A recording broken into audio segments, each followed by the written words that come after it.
where in the world you are watching. And please don't forget to subscribe and like to support the channel. Imagine, if you will, that everything you have ever known is a lie. Not a deliberate deception, but something far more profound and unsettling. Imagine that the world you inhabit, the reality you trust, the very foundation of your existence is nothing more than shadows dancing on a wall. And worse still, imagine that you have no idea you are watching shadows. You believe with absolute certainty that these flickering shapes are the totality of existence, the fullness of what is real. This is not science fiction. This is not a thought experiment from our modern age of virtual reality and digital illusion. This vision comes from a man who lived 2,400 years ago in the golden age of Athens, when the world was still young and philosophy had barely learned to speak its own name. His name was Plato, and he saw something that almost no one else could see. He saw that we live in a cave. But before we descend into that cave, before we confront the shadows that define our existence, we must understand the man who first imagined this prison and dared to describe the painful journey toward freedom. We must meet Plato himself, a figure whose influence on human thought cannot be overstated. The philosopher Alfred North Whitehead once remarked that all of Western philosophy is merely a series of footnotes to Plato. This is not hyperbole. It is perhaps the most accurate description of 24 centuries of human thinking. The year is 428 before the Common Era. Athens is at the height of its power and the beginning of its decline. The city gleams with marble temples, the Parthenon standing proud on the Acropolis, a monument to human achievement and divine aspiration. The streets buzz with merchants, soldiers, slaves, and free citizens engaged in the grand experiment of democracy. Philosophy walks these same streets, still finding its footing, still learning what questions to ask. Into this world, a child is born to an aristocratic family. His father traces his lineage to the last king of Athens. His mother descends from Solon, the great lawgiver who laid the foundations of Athenian democracy. They name him Aristocles, but the world will know him by another name: Plato. Some say this nickname came from his wrestling coach, referring to his broad shoulders and chest. Others claim it derives from the breadth of his forehead, or perhaps the breadth of his ideas. The truth is lost to time, but the name endures. Plato, broad, expansive, comprehensive. Young Aristocles grows up in a world torn by war. The Peloponnesian War between Athens and Sparta defines his childhood, a conflict that will ultimately humble Athens and shatter its dreams of empire. He receives the education befitting his station, studying music and poetry, mathematics and gymnastics. He writes tragic dramas, they say, and shows promise as a poet. But then something happens that changes everything. He meets a man who will alter not only his life but the entire trajectory of human thought. The man is Socrates, ugly, pug-nosed, with bulging eyes and a protruding belly. He wanders the marketplace barefoot, engaging anyone who will listen in conversation. But these are not ordinary conversations. Socrates asks questions. Simple questions, or so they seem. At first, what is justice? What is virtue? What is knowledge? And then he listens as his conversation partners attempt to answer. And then he asks more questions, and more, and slowly, methodically, gently. He reveals that no one actually knows what they claim to know. The confident sophist is reduced to confusion. The self-assured politician admits his ignorance. The respected craftsman realizes he cannot define his own craft. This is what Socrates does. He exposes ignorance disguised as wisdom.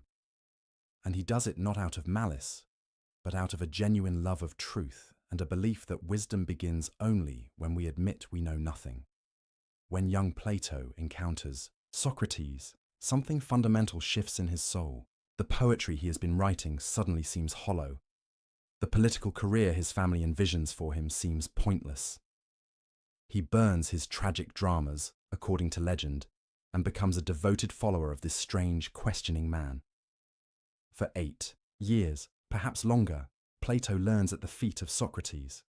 He learns to question, to probe, to never accept easy answers. He learns that the unexamined life is not worth living. He learns that true knowledge is not accumulated facts, but the understanding of eternal truths that exist beyond the flux of daily experience. And then, in 399 BCE, Athens makes a terrible mistake. The democracy that Socrates has questioned, the citizens he has challenged, turn against him. They charge him with impiety and corrupting the youth. The charges are transparently political, a way to silence a voice that has become too uncomfortable, too probing, too honest. Socrates is convicted. He is sentenced to death. Plato is there or nearby as his teacher faces this injustice with perfect calm. Socrates refuses to flee, though his friends arrange his escape. He refuses to compromise his principles, though compromise might save his life. Instead, he spends his final hours discussing the immortality of the soul with his friends, comforting them rather than seeking comfort for himself. And then he drinks the hemlock poison, the execution method prescribed by Athenian law, and dies with the same composure he showed in life. This event traumatizes Plato. How could the city that gave birth to philosophy murder the greatest philosopher? How could democracy, ruled by the people, result in such profound injustice? These questions haunt him. They drive him. They become the engine of his philosophical project. In the years following Socrates' death, Plato travels. He visits Egypt, studying the ancient wisdom preserved in that timeless land. He journeys to southern Italy and Sicily, encountering the Pythagoreans with their mystical mathematics and their belief in the transmigration of souls. He observes different forms of government, different ways of organizing human society, different answers to the question of how we should live. And then he returns to Athens. He is approximately 40 years old. He purchases a piece of land in a grove sacred to the hero Academus, outside the city walls. There, in 387 BCE, he establishes a school. He calls it simply the Academy. It is not the first school in Athens, but it will become the most important. It will operate continuously for 900 years until the Christian Roman Emperor Justinian closes it in 529 CE, believing it a threat to the new faith. But those 9 centuries will change the world. At the Academy, Plato teaches. But more importantly, he writes. Over the next 4 decades, he composes dialogues, dramatic conversations that bring philosophy to life. Most feature Socrates as the main character, engaging in the kinds of discussions that so fascinated young Plato. But these are not transcripts of actual conversations. Plato is not recording history. He is doing philosophy, exploring ideas, testing arguments, following truth wherever it leads. Through these dialogues, Plato constructs a comprehensive philosophical system that addresses every major question humans can ask. What is reality? What can we know? How should we live? What happens when we die? What is justice? What is beauty? What is love? The breadth of his thought is staggering. No area of human concern escapes his attention. But at the center of everything, underlying all his specific arguments and proposals, stands one fundamental insight, one vision that makes sense of all the rest. It is the insight that gave birth to the allegory we are about to explore, the vision that explains why we live in a cave and what we must do to escape it. Plato sees that the world we experience through our senses, the world of particular things that come into being and pass away, is not the deepest level of reality.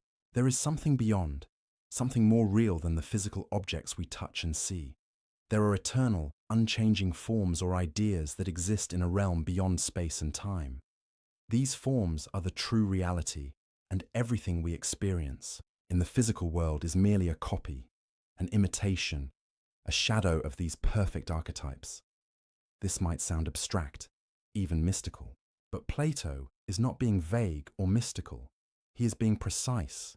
He is observing that we recognize instances of things, equality or justice or beauty, only because we have some prior knowledge of equality itself, justice itself, beauty itself. We judge particular just acts by reference to justice.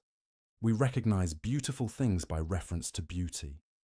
These universal standards cannot come from our experience of imperfect particulars. They must come from somewhere else. They must exist somewhere else. And if they exist somewhere else, then that somewhere else must be more real, more fundamental than the world of our sensory experience. This is the foundation. This is the insight that makes everything else make sense. And it is this insight that gives birth to the most famous, most influential, most profound allegory in the history of philosophy. The allegory that begins now as we descend together into the cave where humanity has always dwelt, where we have always been prisoners, and where most of us will remain for our entire lives unless something miraculous happens. So settle in. Let your breathing slow.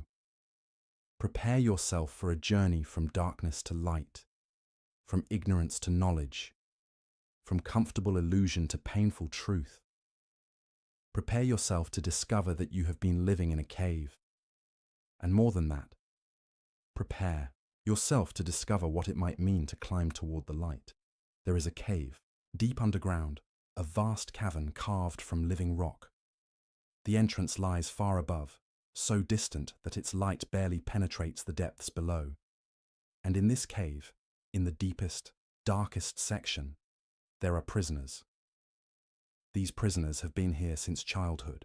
Some were born here. They have never known anything else. They sit in a row, facing a blank stone wall, their necks shackled so they cannot turn their heads. Their legs are bound so they cannot walk. They cannot move. They cannot look away from the wall before them. This wall is their entire world. Behind the prisoners, perhaps 30 feet back, a fire burns. Its flames cast light and heat, providing the only illumination in this underground darkness. Between the fire and the prisoners runs a low wall, like a puppet theatre screen, about waist high. And along this wall, other people, free people, carry objects back and forth. Statues of animals, models of trees, representations of people, all manner of carved figures. These puppet masters hold their objects above the wall as they walk, casting shadows from the fire onto the wall that the prisoners face. The prisoners see these shadows. They see the silhouettes of animals moving across the stone. They see the outlines of trees and people. They hear echoes bouncing off the walls, the voices of the puppet masters behind them, though they believe these sounds come from the shadows themselves. And because the prisoners have never seen anything else, because they have no other reference point, no other experience to compare this to, they believe the shadows are real. They believe the shadows are the totality of existence. Imagine their world for a moment. Imagine knowing nothing but these shifting shapes on a wall. You would develop an entire understanding of reality based on shadows. You would become expert at predicting which shadow would appear next. You would notice patterns, regularities. You might even develop a primitive science of shadows, creating theories about why they behave as they do. The prisoner who could best predict the shadows would be honored as wise. The one who understood shadow patterns most deeply would be considered the greatest thinker in your community. And you would never, could never suspect that these shadows are merely representations of representations. That the carved figures casting the shadows are themselves imitations of real objects. That the entire reality you know is third-hand at best, removed by multiple layers from true being. You would have no vocabulary for truth, no concept of reality beyond the shadows. The shadows would be your truth. The shadows would be your reality. This is Plato's vision of the human condition. This is how he sees us, not metaphorically, not as mere illustration. He genuinely believes that most of humanity lives exactly like these prisoners, convinced that the shifting appearances we perceive through our senses represent ultimate reality, unaware that there is something more real, more true, more fundamental than anything we can see or touch. The cave is not just ancient Athens. The cave is not just the historical moment Plato inhabited. The cave is the world. The cave is now. The cave is always. The cave is the condition of embodied existence, of souls trapped in physical form, perceiving shadows and mistaking them for substance. But then something extraordinary happens. One prisoner is freed. We are not told how. Perhaps the chains simply break. Perhaps a liberator comes from outside. Perhaps the prisoner somehow works himself free through years of patient effort. The how does not matter. What matters is the moment of freedom and what follows. The freed prisoner turns his head. For the first time in his life, he can look away from the wall. And immediately he is confused. His eyes, accustomed only to the dim shadows on stone, cannot process what he sees. The fire behind him is too bright. It hurts. He squints, turns away, wants desperately to return to the comfortable familiarity of the shadows. But something, curiosity perhaps, or fate, or the hand of a guide, compels him to keep looking. Gradually, painfully, his eyes adjust. He begins to see the fire clearly. He sees the wall where the puppet masters walk. He sees the carved figures they carry, and, slowly, with mounting shock, he realizes that the shadows he has watched his entire life are not real things, but projections. The solid reality he trusted was never solid at all. It was always derivative, always dependent on something more primary. This realization is not pleasant. It is not a joyful epiphany. It is disorienting, frightening, threatening to every assumption he has ever held. The entire structure of his understanding collapses. Everything he thought he knew reveals itself as ignorance. And the natural response, the human response, is to reject this knowledge, to turn back toward the shadows, to cling to the comfortable lie rather than embrace the painful truth. But something prevents him from turning back.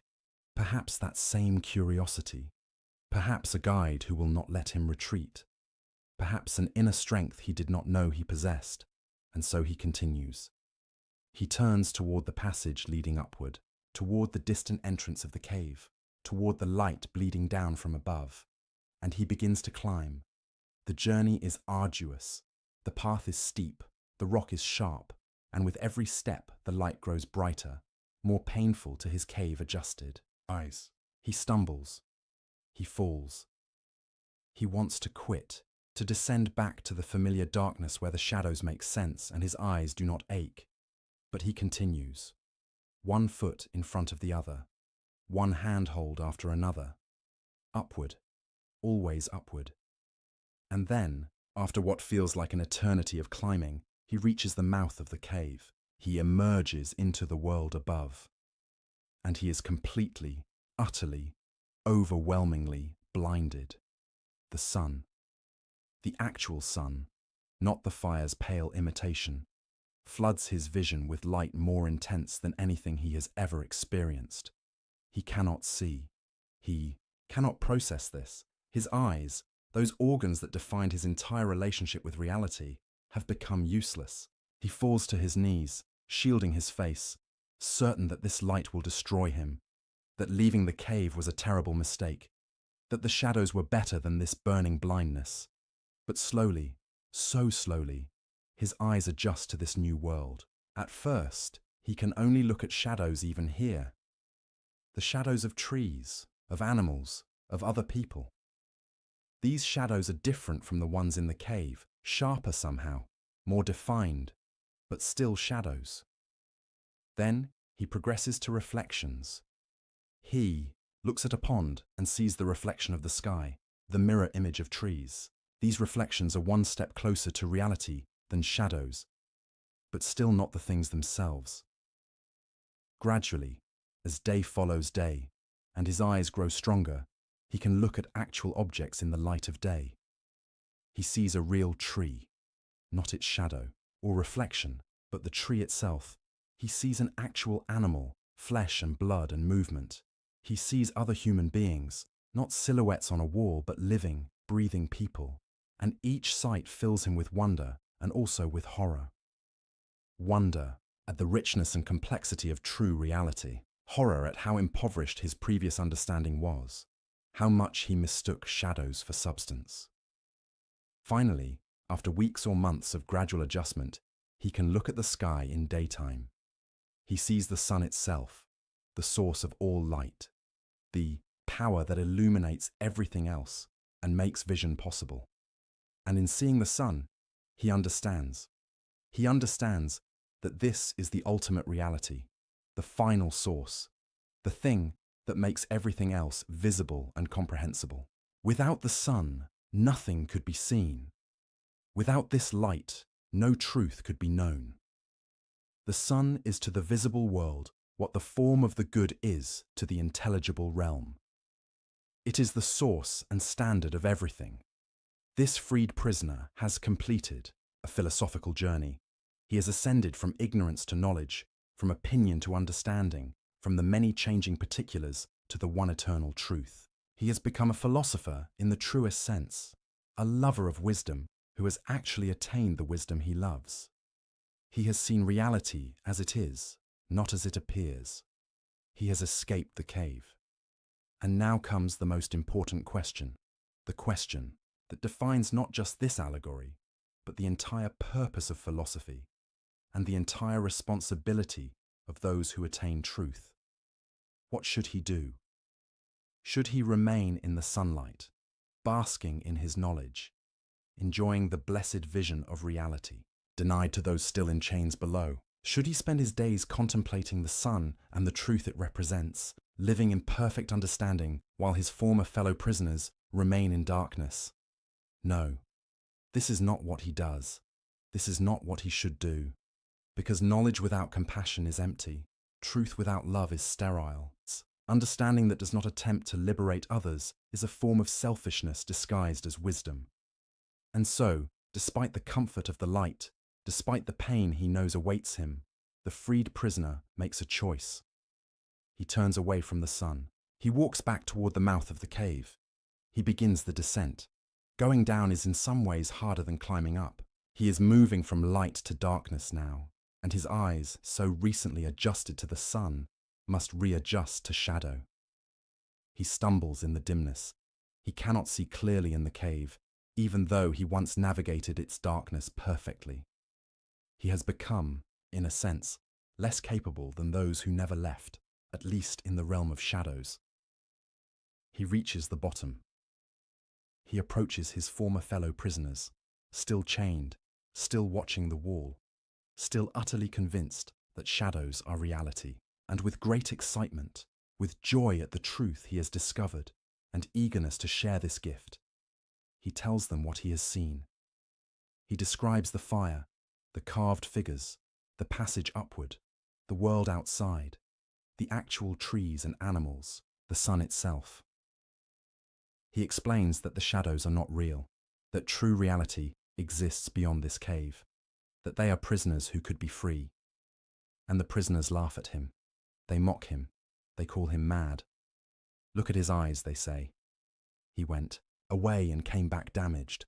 He can barely see the shadows now. He who once was honored as wise among us can no longer even predict which shadow will appear next. He trips over stones in plain sight. He cannot function in the real world, the world of shadows that we all know is reality. Whatever he experienced, outside has ruined him. It has made him useless, and if any of us were to follow him, we would be similarly destroyed.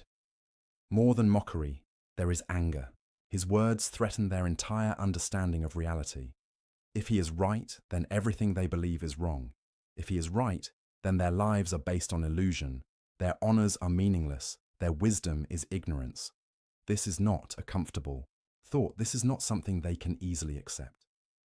And so they reject it. They reject him.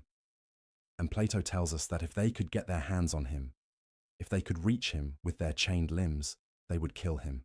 They would murder the one who tried to free them, the one who offered them truth, because the truth is more threatening than any lie, and liberation is more terrifying than any chain. This is the allegory. This is Plato's vision of the human condition and the philosopher's mission. We are the prisoners. The cave is the physical world, the realm of sensory experience, the domain of changing, temporal, imperfect particulars. The shadows are the objects we perceive through our senses, things that seem real but are actually images of something more fundamental. The fire is the sun in the physical world, providing the limited light by which we perceive shadows. The sea, ascent from the cave, is the journey of the soul toward true knowledge. The world outside is the realm of forms, the domain of eternal, unchanging, perfect reality. And the sun itself is the form of the good, the ultimate reality that makes all other knowledge possible. The freed prisoner is the philosopher, the rare individual who breaks free from conventional opinion and sensory illusion to attain genuine understanding. And his return to the cave is the philosopher's duty to attempt, however futilely, however dangerously, to liberate others from the chains of ignorance. Plato is not being poetic here. He is not speaking metaphorically. He genuinely believes that most humans live their entire lives in a state comparable to those prisoners, perceiving only shadows, believing only in the evidence of their senses, never questioning whether there might be something more real beyond their immediate experience. We mistake the changing flux of particulars for reality. We believe that what we see with our eyes and hear with our ears and touch with our hands is the fullness of what exists. We honor those who are best at navigating the world of shadows, the successful business people, the clever politicians, the skilled craftspeople. And we ignore or mock or even murder those who try to tell us that there is something beyond shadows, something more real, something that would require us to question everything we think we know. But Plato's allegory does not end in despair. It ends with a mission. The philosopher must return to the cave, not because it is easy, not because it is safe, not because it will be appreciated, but because it is right, because knowledge creates responsibility, because those who see the truth are obligated to attempt, however imperfectly, to help others see it too. This is the essence of Plato's vision. This is the heart of his philosophy, and every argument he makes, every proposal he offers, every dialogue he writes, flows from this central insight. We live in a cave. Most of us will remain in the cave, but some can escape, and those who escape must try to free the others, even knowing that the attempt will likely fail, even knowing that it might cost them everything. Now, as you rest in the darkness behind your closed eyes, consider this. What are the shadows on your personal wall? What comfortable illusions define your understanding of reality? What would it mean for you to turn away from the wall, to face the fire, to climb toward the light? What truths have you been avoiding because accepting them would require you to abandon everything you think you know? These are not easy questions. They are not meant to be. The allegory of the cave is not meant to comfort. It is meant to challenge, to disturb, to awaken. It is meant to make you wonder whether you are living in truth or merely in the most convincing lies you have ever encountered. But there is hope in this vision too. The chains can be broken. The ascent is possible. The sun can be seen. Reality can be known. And once known, that knowledge changes everything. It makes the shadows lose their power. It makes the cave less confining. It makes the truth, however painful, preferable to the most comfortable lie. This is Plato's gift. Not easy answers, not simple solutions, but a vision of human possibility that refuses to accept that shadows are all we can know, that the cave is all we can inhabit, that ignorance is the natural and permanent condition of humanity. The cave has an exit. The question is whether we have the courage to find it. If the allegory of the cave describes our condition, the theory of forms explains why we are in this condition and what exists beyond the cave walls. It is Plato's most distinctive contribution to philosophy, his attempt to solve the deepest riddles of existence, knowledge, and value. And while the theory of forms can seem abstract at first encounter, it addresses the most concrete and practical questions we can ask. What is real? How do we know anything? Why are some things better than others? Let us begin with a simple observation. The kind of thing so obvious we usually never think about it. You recognize instances of things. You see multiple dogs and know they are all dogs, despite vast differences in size, color, and shape. You see multiple circles and know they are all circles, despite being drawn in different sizes and materials. You encounter multiple just acts and recognize them all as just, despite differences in circumstance and culture. This capacity for recognition, this ability to identify many particular instances as examples of one universal type, is so basic to human thought that we rarely question it. But Plato questions it. How do you do this? How do you know that a Chihuahua and a Great Dane are both dogs when they share almost no physical characteristics? How do you know that a circle drawn in sand and a circle drawn on paper are both circles when they are made of completely different substances? How do you recognize justice when you see it, given that just acts take infinitely varied forms? The obvious answer, the one most people would give, is that we learn from experience. We see many dogs and abstract the common features that make them all dogs. We encounter circles repeatedly and extract the essential characteristics that define circularity. We observe just acts and induce the general principles of justice. But Plato sees a fatal flaw in this explanation. Before you can recognize multiple things as instances of the same type, you must already have some understanding of what that type is. Before you can abstract the concept of dog from multiple dogs, you must already know what you are looking for. You must already possess some standard, some template, some idea of dogness that allows you to recognize these particular animals as examples of the same kind. Consider a child learning the word dog. The parent points to the family pet and says, dog. The child forms some understanding, but then the child encounters the neighbor's dog, which looks completely different. Smaller, different color, different shape. Yet somehow the child recognizes that this too is a dog. How? If the child were simply memorizing the physical features of the first dog and calling anything similar a dog, he would fail, because the second dog might share almost no features with the first, yet the child succeeds. The child recognizes dogness in both animals. Plato argues that this is possible only if the child, indeed all of us, already possess innate knowledge of what a dog is in its essential nature. Not knowledge of this or that particular dog, not a memory of specific physical features, but knowledge of dog itself, the form of dog, the perfect, eternal, unchanging archetype, of which all particular dogs are imperfect, temporary, changing, copies. This might sound mystical, but Plato is being rigorously logical. The alternative, that we build up universal concepts purely from sensory experience, cannot account for how we successfully apply these concepts to new instances that share no obvious perceptual features with previous instances. Something must provide the standard by which we judge whether new instances belong to the category, and that something cannot come from the instances themselves, because they are too varied, too particular, too changing to serve as stable standards. Therefore, Plato concludes there must exist forms. These forms are not physical objects. They do not exist in space or time. They are not accessible to the senses. You cannot see the form of dog, or touch the form of justice, or taste the form of beauty. Yet they are real. In fact, they are more real than any physical object you can perceive.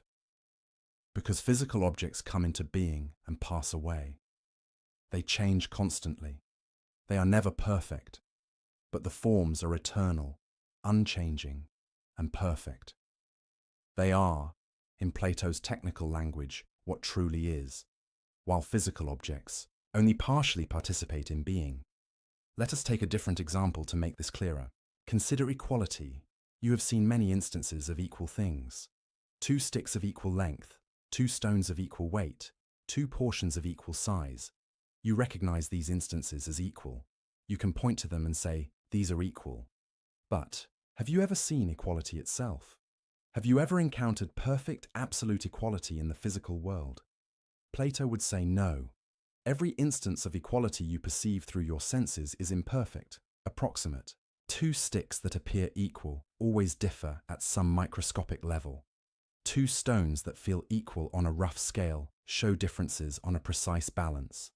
Every physical instance of equality is, upon close enough examination, not quite equal. And yet you possess a concept of perfect equality, a standard by which you judge these imperfect instances and find them wanting. Where does this standard come from? Not from sensory experience, because sensory experience only gives you imperfect examples. It must come from somewhere else. There must exist equality itself, the form of equality, the perfect standard that particular equal things strive toward, but never fully achieve. And you must have some innate knowledge of this form, some pre-existing acquaintance with perfect equality, that allows you to recognize imperfect instances and understand them as attempts, however inadequate, to embody the form. This is true not just for geometric or mathematical concepts, though those provide the clearest examples. It is true for all the fundamental categories that structure our understanding of reality. There is a form of beauty, and all beautiful. Things are beautiful only insofar as they participate in this form. There is a form of justice, and all just acts are just only to the degree they approximate this eternal standard. There is a form of goodness, and all good things derive whatever goodness they possess from their relationship to the form of the good. These forms exist in their own realm, what Plato sometimes calls the intelligible world, to distinguish it from the sensible world of physical objects. The forms are not scattered throughout space, competing for room with tables and trees. They exist in a different mode entirely, accessible not to the eyes of the body, but to the eyes of the soul, to reason, to intellect. And here we come to the crucial point, the insight that makes the theory of forms not just an abstract metaphysical doctrine, but a practical guide to living.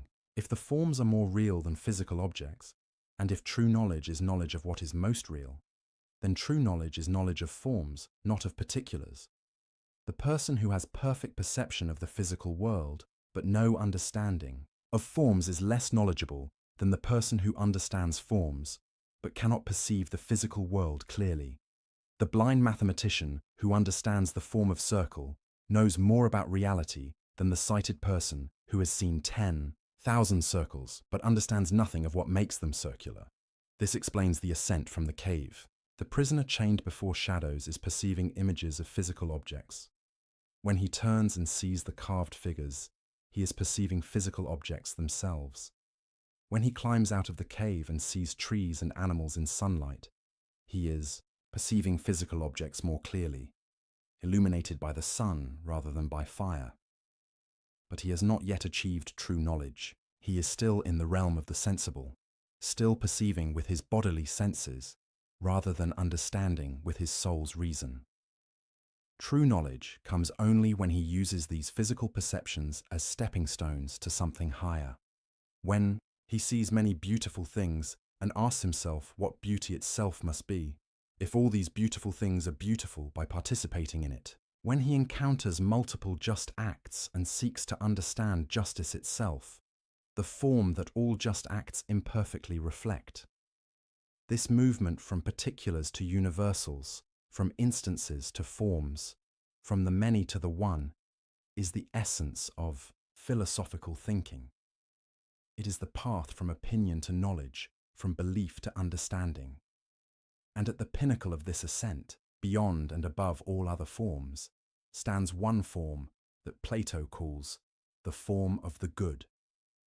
This is the sun in the allegory, the ultimate reality that makes all other reality comprehensible. Just as the sun provides the light by which we see physical objects, the form of the good provides the intelligibility by which we understand all other forms. It is the source of being and the source of knowledge. Without it, nothing else could exist or be known. What exactly is the form of the good? Plato admits this is the hardest question to answer. He offers analogies, comparisons, suggestions, but he insists that the form of the good transcends precise definition. It is beyond being itself, he says mysteriously, beyond even existence. It is the principle that makes existence possible and intelligible and valuable. Perhaps the best way to understand the form of the good is through its effects. Everything that exists participates in the good to some degree, which is what makes it exist rather than not exist. Everything we can know is knowable because it participates in the good, because the good provides the structure and order that makes knowledge possible. Everything we value as good, whether pleasure or virtue or beauty or truth, is valuable precisely because it participates, however imperfectly, in the form of the good.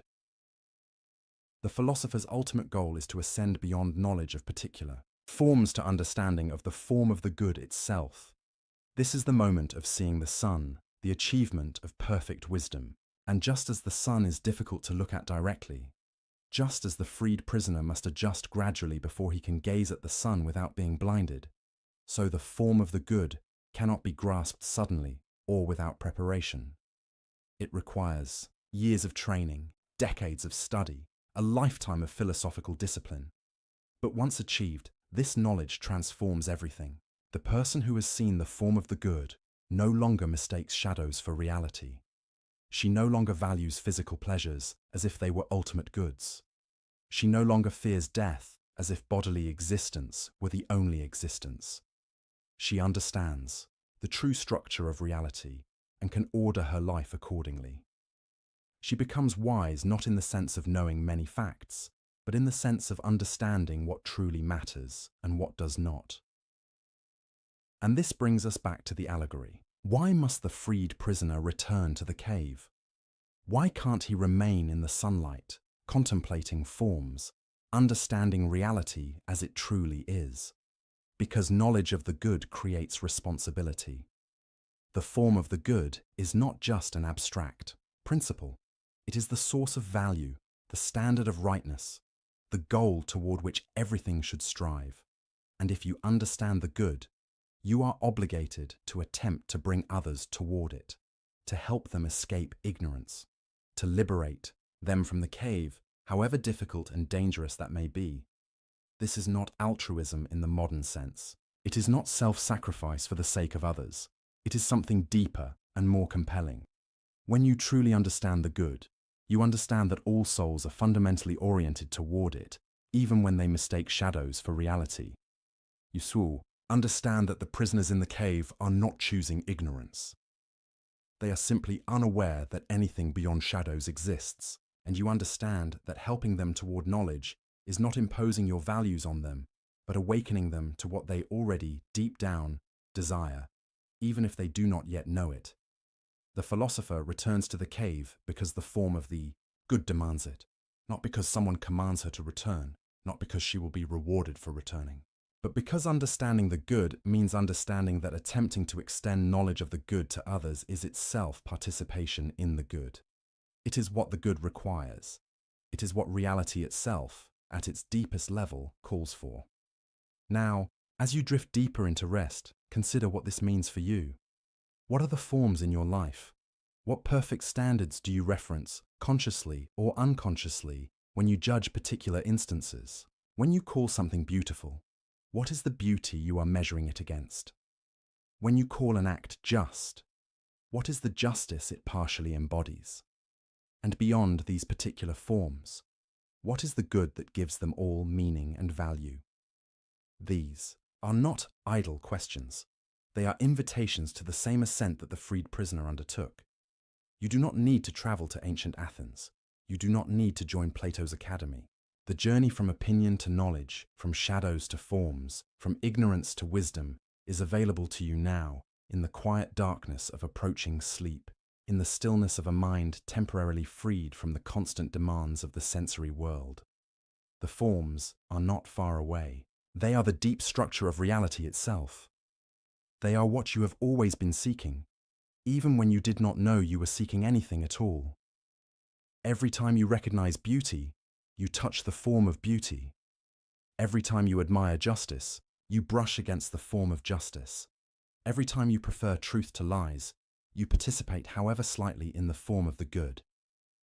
The question is not whether the forms exist. The question is whether you will consciously pursue them, whether you will treat the philosophic ascent as the defining project of your life, or whether you will remain content with shadows, with the comfortable illusions of the cave, with the easy opinions of the unexamined life. Plato cannot make this choice for you. No teacher, no guide, no philosopher can.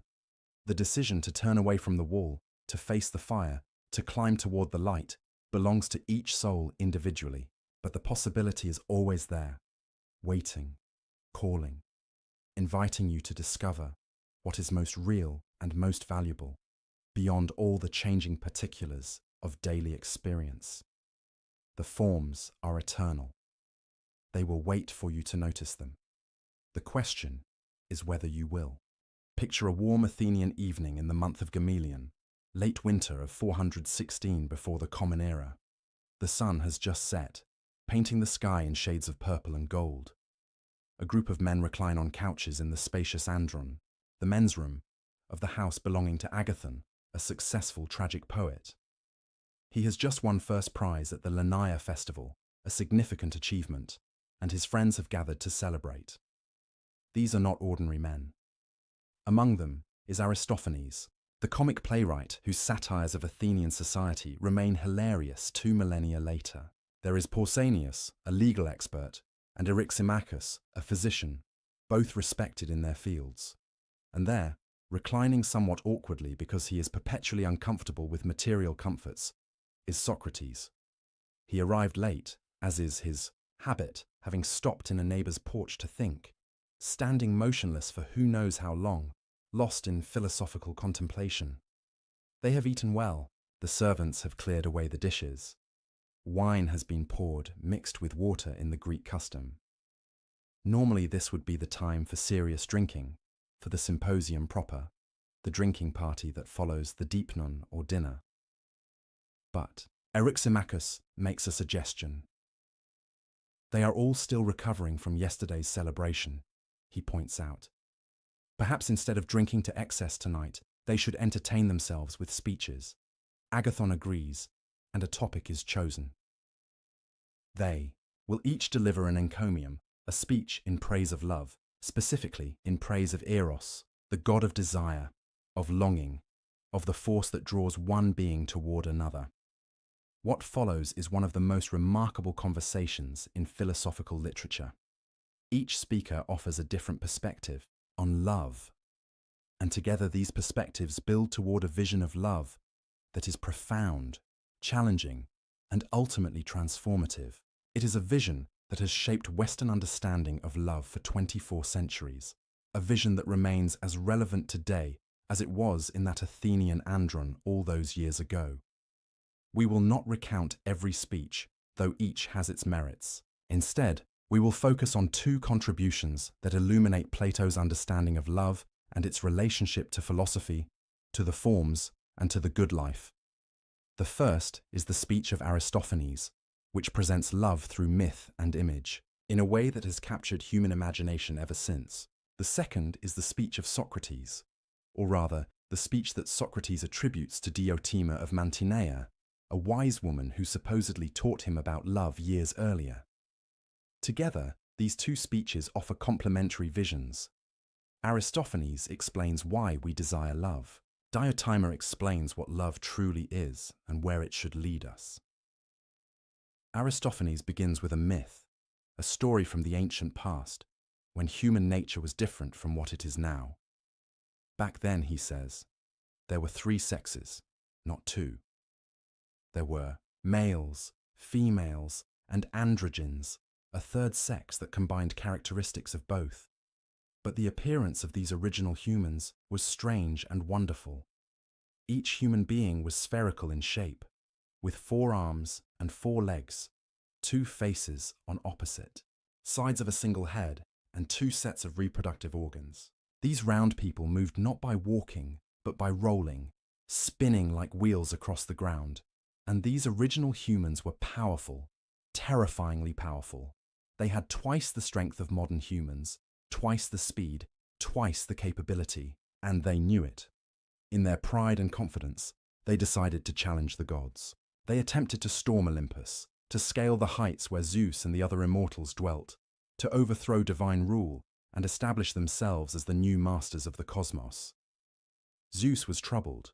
He could not allow this rebellion to succeed, but he also did not want to destroy humanity entirely, as he had other rebellious creatures in the past. Humans, after all, offered sacrifices to the gods, and Zeus appreciated the worship and honor these sacrifices represented. So he devised a clever solution. He would weaken humanity without destroying it. He would split each round human in half. Zeus called Apollo, god of medicine and archery, to execute this punishment. Apollo took his bow and arrows and carefully, precisely, split every spherical human down the middle, separating the four-armed, four-legged creatures into two two-armed, two-legged beings. Then Apollo took the loose skin that resulted from this splitting and gathered it together at the front of each new creature, tying it off at what we now call the navel, leaving that peculiar scar as a permanent reminder of our original wholeness and subsequent division. But something unexpected happened after this splitting. The newly separated halves were miserable. Each half wandered the earth seeking its other half, the piece of itself that had been torn away. When two halves found each other, they would throw their arms around each other and cling together, refusing to separate even to eat or drink, content to starve to death if only they could remain united. They were dying of longing, dying of incompleteness. Zeus took pity on them. He moved the genitals around to the front of the body, allowing the halves to come together in sexual union. This provided some temporary relief, some momentary sense of completion, even though it could never fully restore the original unity.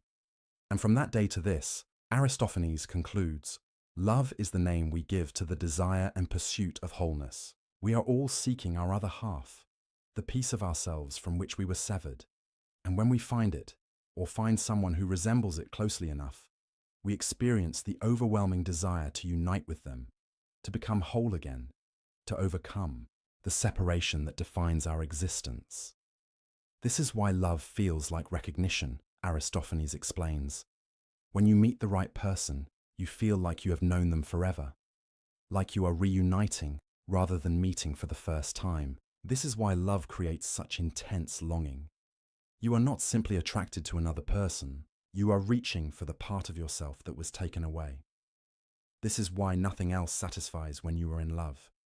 No amount of success or wealth or honor can fill the void left by separation from your other half. Only reunion can ease that primal pain. Aristophanes' myth is charming, humorous in its imagery of round people rolling across the ground, yet deeply serious in what it says about human nature. We are fundamentally incomplete. We are defined by lack, by absence, by the sense that something essential is missing. And we spend our lives seeking to overcome this incompleteness through connection with another.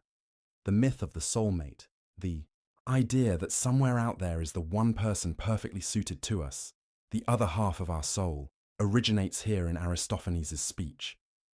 But is this really what love is? Is it fundamentally about overcoming personal incompleteness? Is the goal of love to find someone who makes us whole?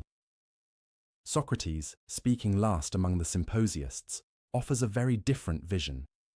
He does so not in his own voice, but by recounting a conversation he once had with Diotima, a priestess from Mantinea, who initiated him into the mysteries of love. Socrates begins by challenging some assumptions made by earlier speakers. They have all praised love, as if love were a beautiful, perfect God. But Diotima asks, if love desires beauty and goodness, can love himself possess these qualities? We only desire what we lack.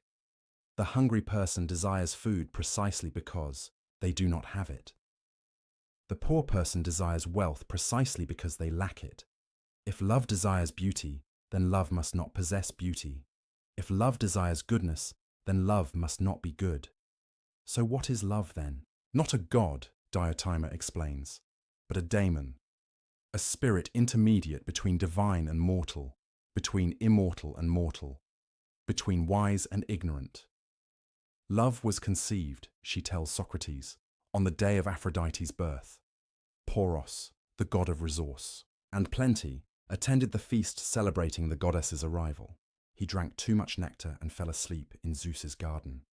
Meanwhile, Penia, the personification of poverty and need, came begging at the feast's edge.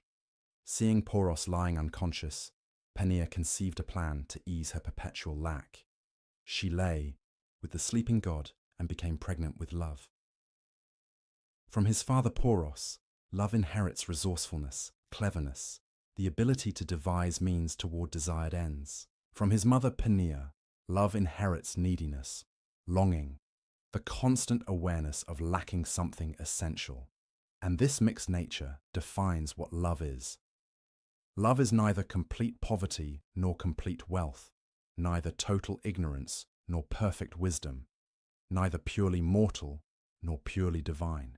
Love is in between, always seeking, always striving, always moving toward what it lacks, but never fully possessing it.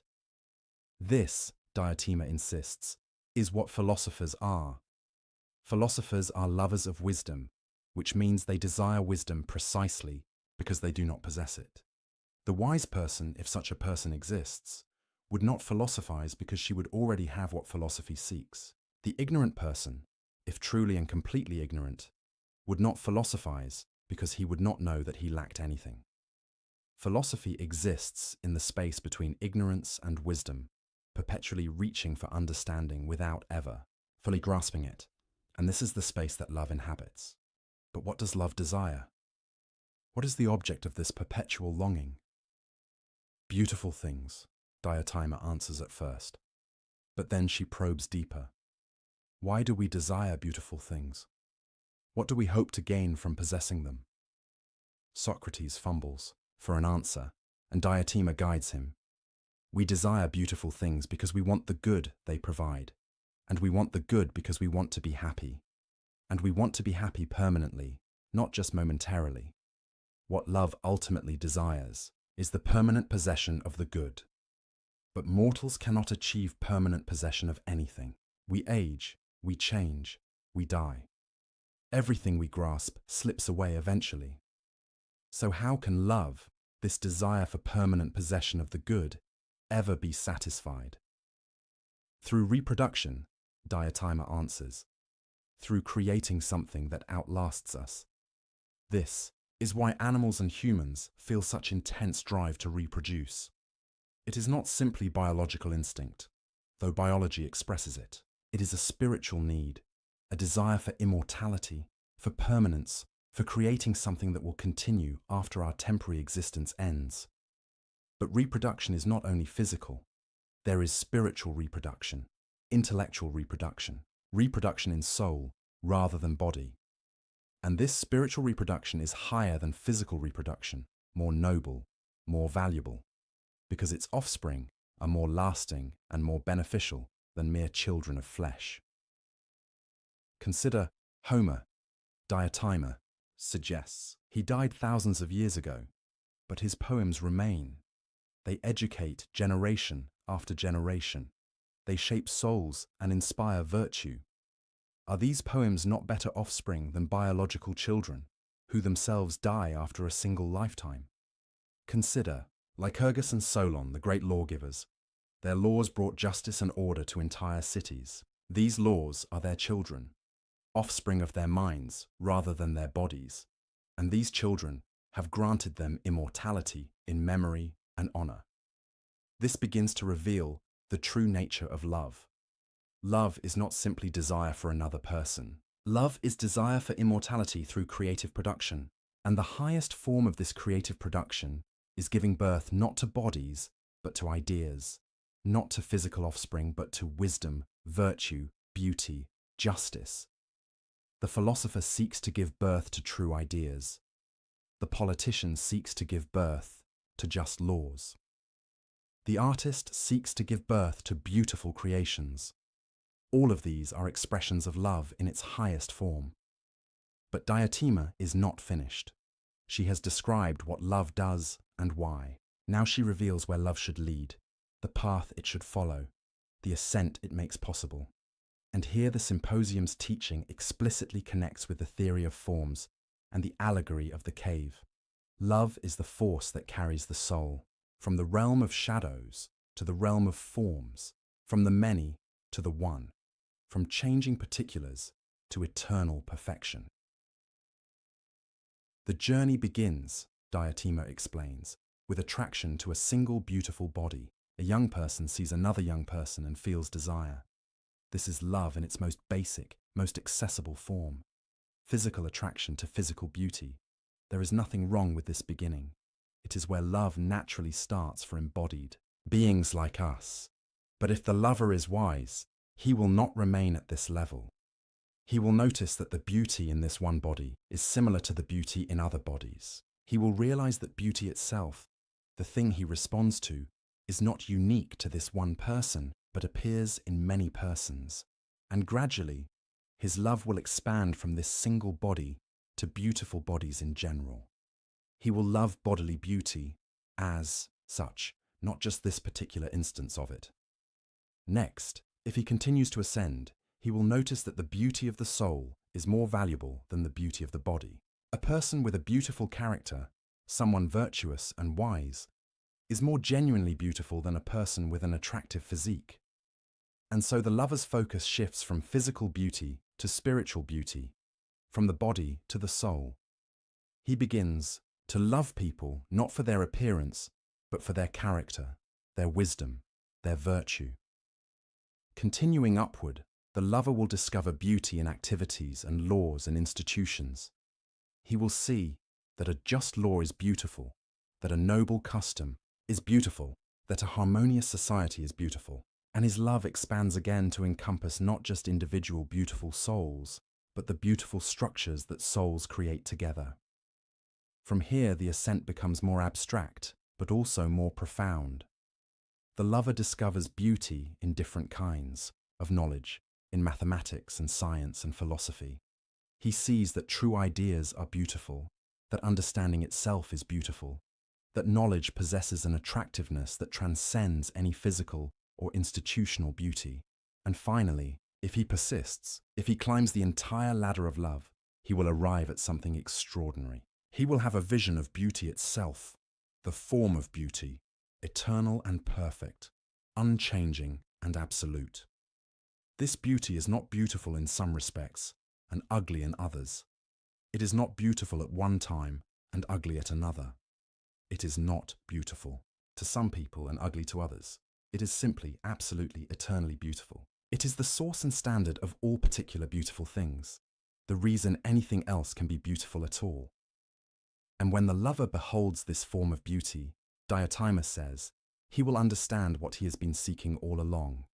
Every particular, beautiful thing he loved was beautiful only because it participated in this form, only because it imperfectly reflected this eternal beauty. His love was always for this form, even when he did not know it, even when he mistakenly believed he loved only the particular beautiful body or soul he first encountered. At this final stage, the lover can contemplate beauty itself and give birth, spiritually, to true virtue and wisdom. He becomes productive in a way he never was before, creating not mere images or opinions about goodness, but actual virtue, actual wisdom, because he is now in contact with what is actually good and beautiful, rather than with pale copies of these realities. And because he is in contact with what is immortal and eternal, he himself achieves a kind of immortality. Not literal bodily immortality, but immortality through his spiritual offspring, through the wisdom and virtue he creates and passes to others, through his participation in something that transcends the mortal realm. This is love according to Plato, according to Diotima, according to the vision presented in the symposium. Love is not fundamentally about finding someone to complete you. It is not about overcoming personal inadequacy through union with another. It is about ascent. It is about using the natural human capacity for desire, for longing, for reaching beyond oneself, as a ladder that leads from the physical to the spiritual, from the particular to the universal, from the temporal to the eternal. Love begins with physical attraction, yes, but it should not end there. The lover who remains fixated on a single beautiful body is like the prisoner who remains focused on one particular shadow. He has mistaken the first step for the destination. He has stopped climbing when the ladder still stretches infinitely above him. The truly philosophical lover uses each level of beauty as a stepping stone to the next, never resting, always ascending, always seeking the beauty that lies beyond all particular beautiful things. And this explains the connection between love and philosophy. Philosophy is love of wisdom. Wisdom is knowledge of what is truly good and truly beautiful. Knowledge of what is truly good and beautiful requires ascending from particulars to forms, from the many to the one, from the physical realm to the intelligible realm. Love provides the motivation, the energy, the driving force for this ascent.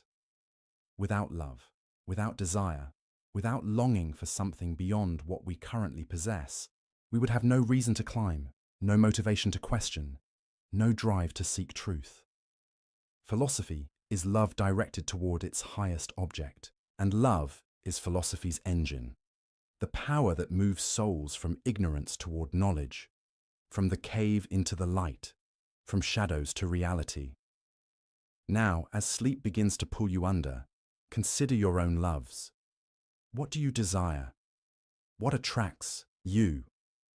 What do you long for with the intensity that defines genuine love? And more importantly, are you using these desires as a ladder, or have you mistaken the lowest rung for the top? Are you climbing toward beauty itself, toward goodness itself, toward the forms that give all particular things whatever beauty and goodness they possess? Or are you clinging to one particular beautiful thing, refusing to see that its beauty points beyond itself, refusing to climb higher? The ladder is always there. Diotima's teaching, Plato's vision, remains available to anyone willing to ascend. You do not need to abandon earthly loves. You do not need to reject physical beauty or deny your attraction to particular people. But you can learn to see these loves as beginnings rather than endings, as invitations to climb rather than destinations, at which to stop. Love begins in the body. Love ends in eternity. The question is whether you will make the journey, whether you will trust love enough to carry you beyond the comfortable and familiar into the vast and frightening realm of perfect beauty that exists beyond all changing, dying, imperfect, beautiful things. The ladder stands before you. Diotima calls from above.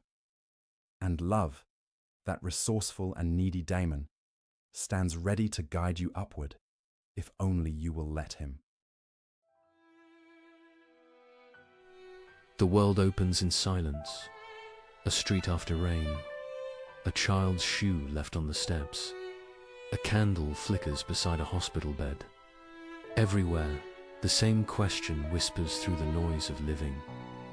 If there is a good and powerful God, why does the world suffer? This question is older than philosophy itself. It hides in every prayer, in every cry for meaning. It waits behind our smiles, watching as we pretend not to hear it. People have given it many names. Philosophers call it the problem of evil.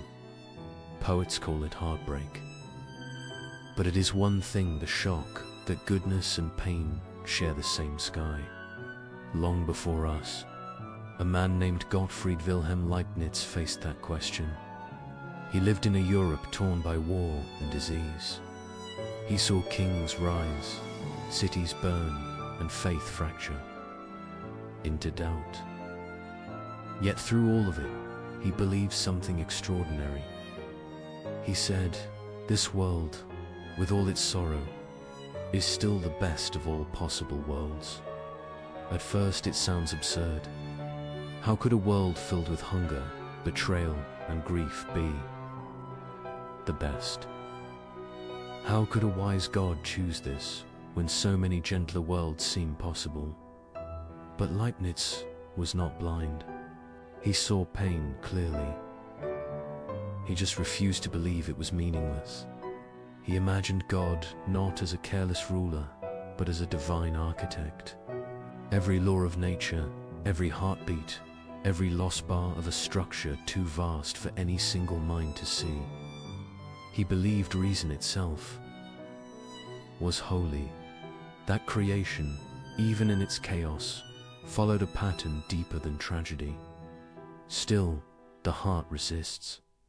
the mind protests. If this is the best world, what does the worst look like? Look at war. Look at children lost before they grow. Look at the innocent crushed by the greed of the strong. Surely, no amount of hidden harmony can justify that.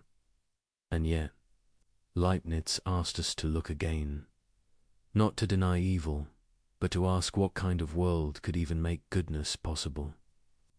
He said the question itself hides the clue. If we can name evil, it means we know good. If we know good, it means reality contains standards that do not come from chaos. So the question, painful as it is, already points toward order. Leibniz believed creation had limits, not limits on God's power, but limits of logic itself. Even God cannot make a circle with corners. Even God cannot make freedom exist without the risk of misuse. He compared creation to a composer writing under rules. The composer cannot play every note at once. Harmony requires contrast. So does life. Some goods exist only if certain dangers are real. Courage needs fear. Forgiveness needs wrongdoing. Growth needs loss. Take away the risk, and those goods disappear. Perhaps. Leibniz said, the best world is not the one without pain, but the one where pain makes goodness possible. He called his explanation theodicy, the defense of divine goodness in the face of evil. He never said this world was perfect.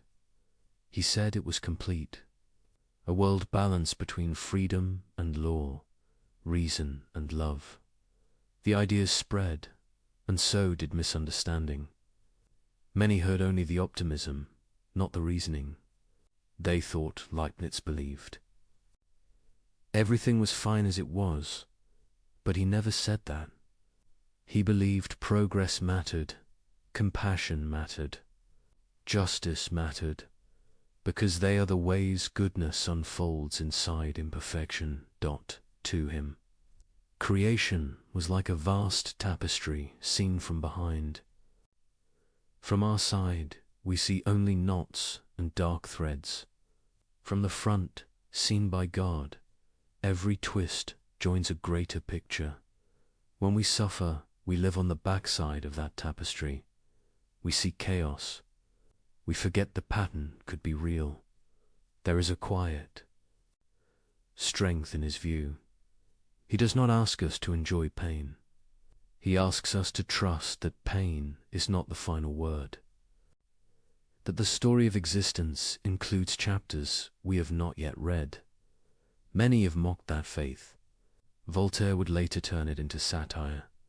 He wrote Candide, a tale where every tragedy is excused by foolish optimism. People laughed at Leibniz's idea for centuries after that. But laughter does not erase a question. What if Leibniz was not naive?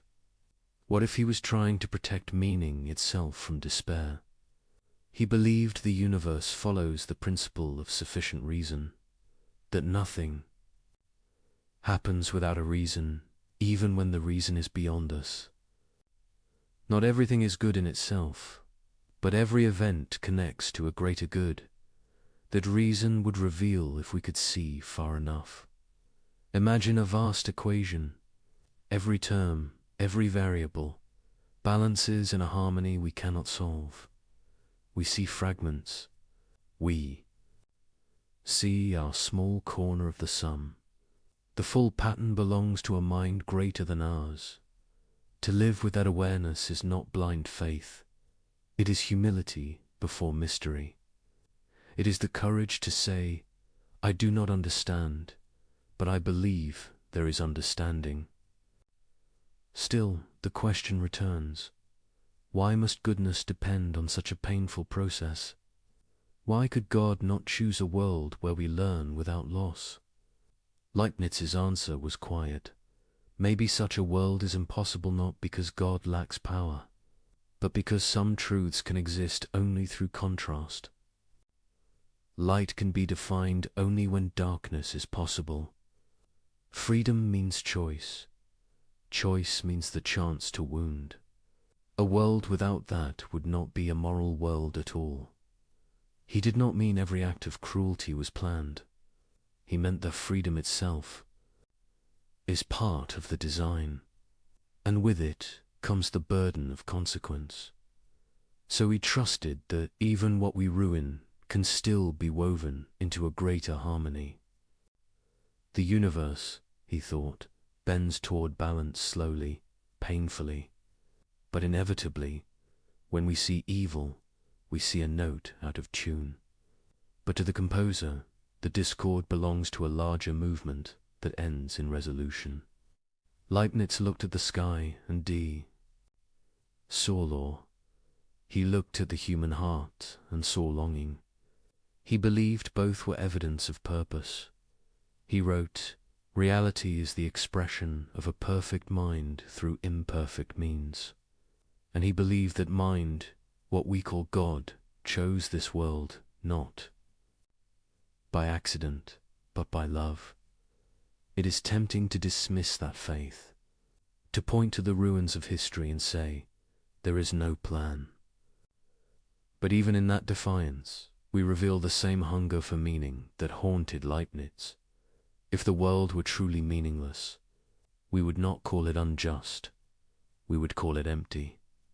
Our protest against suffering is proof that we believe, somewhere, goodness should exist. Leibniz saw that protest as a clue, not a contradiction.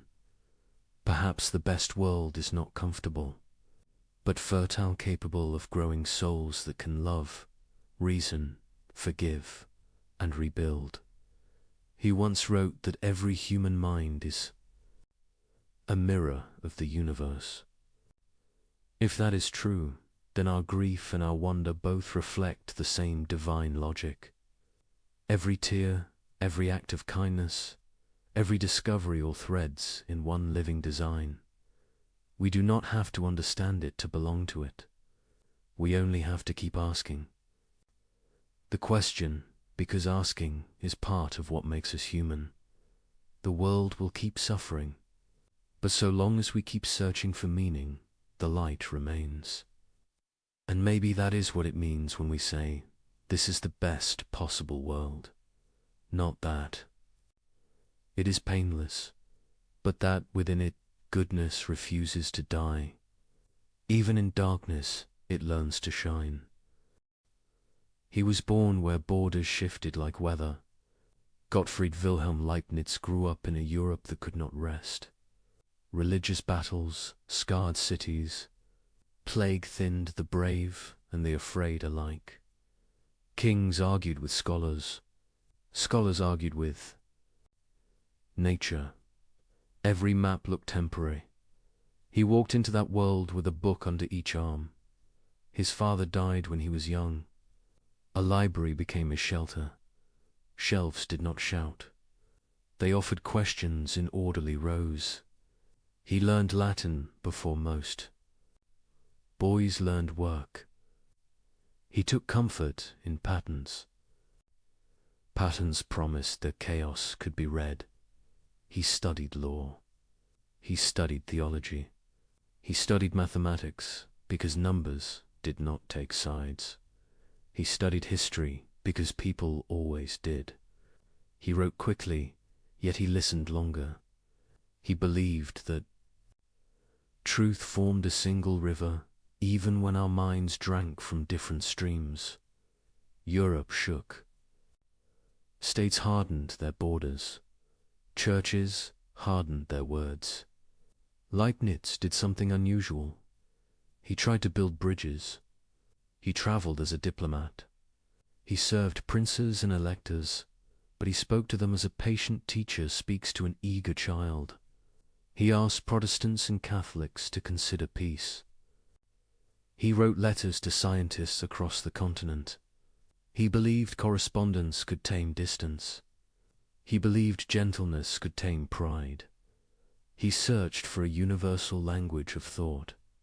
He called it a character of reason, not symbols for show, but signs that carried logic inside them. If we could compute truth, he said, we would argue less and understand more. Let us calculate, he dreamed, and let humility follow the result. He found the same hunger in mathematics. He created a new way to capture change. He wrote with small signs that could hold vast motion, dx, dy, integral. He believed the world, moved by tiny steps that reason could follow. To him, calculus was not just technique. It was a window into the grammar of nature. Others saw a tool. He saw a music of infinites. Across the channel, Isaac Newton worked toward the same heights. History later argued over who arrived first.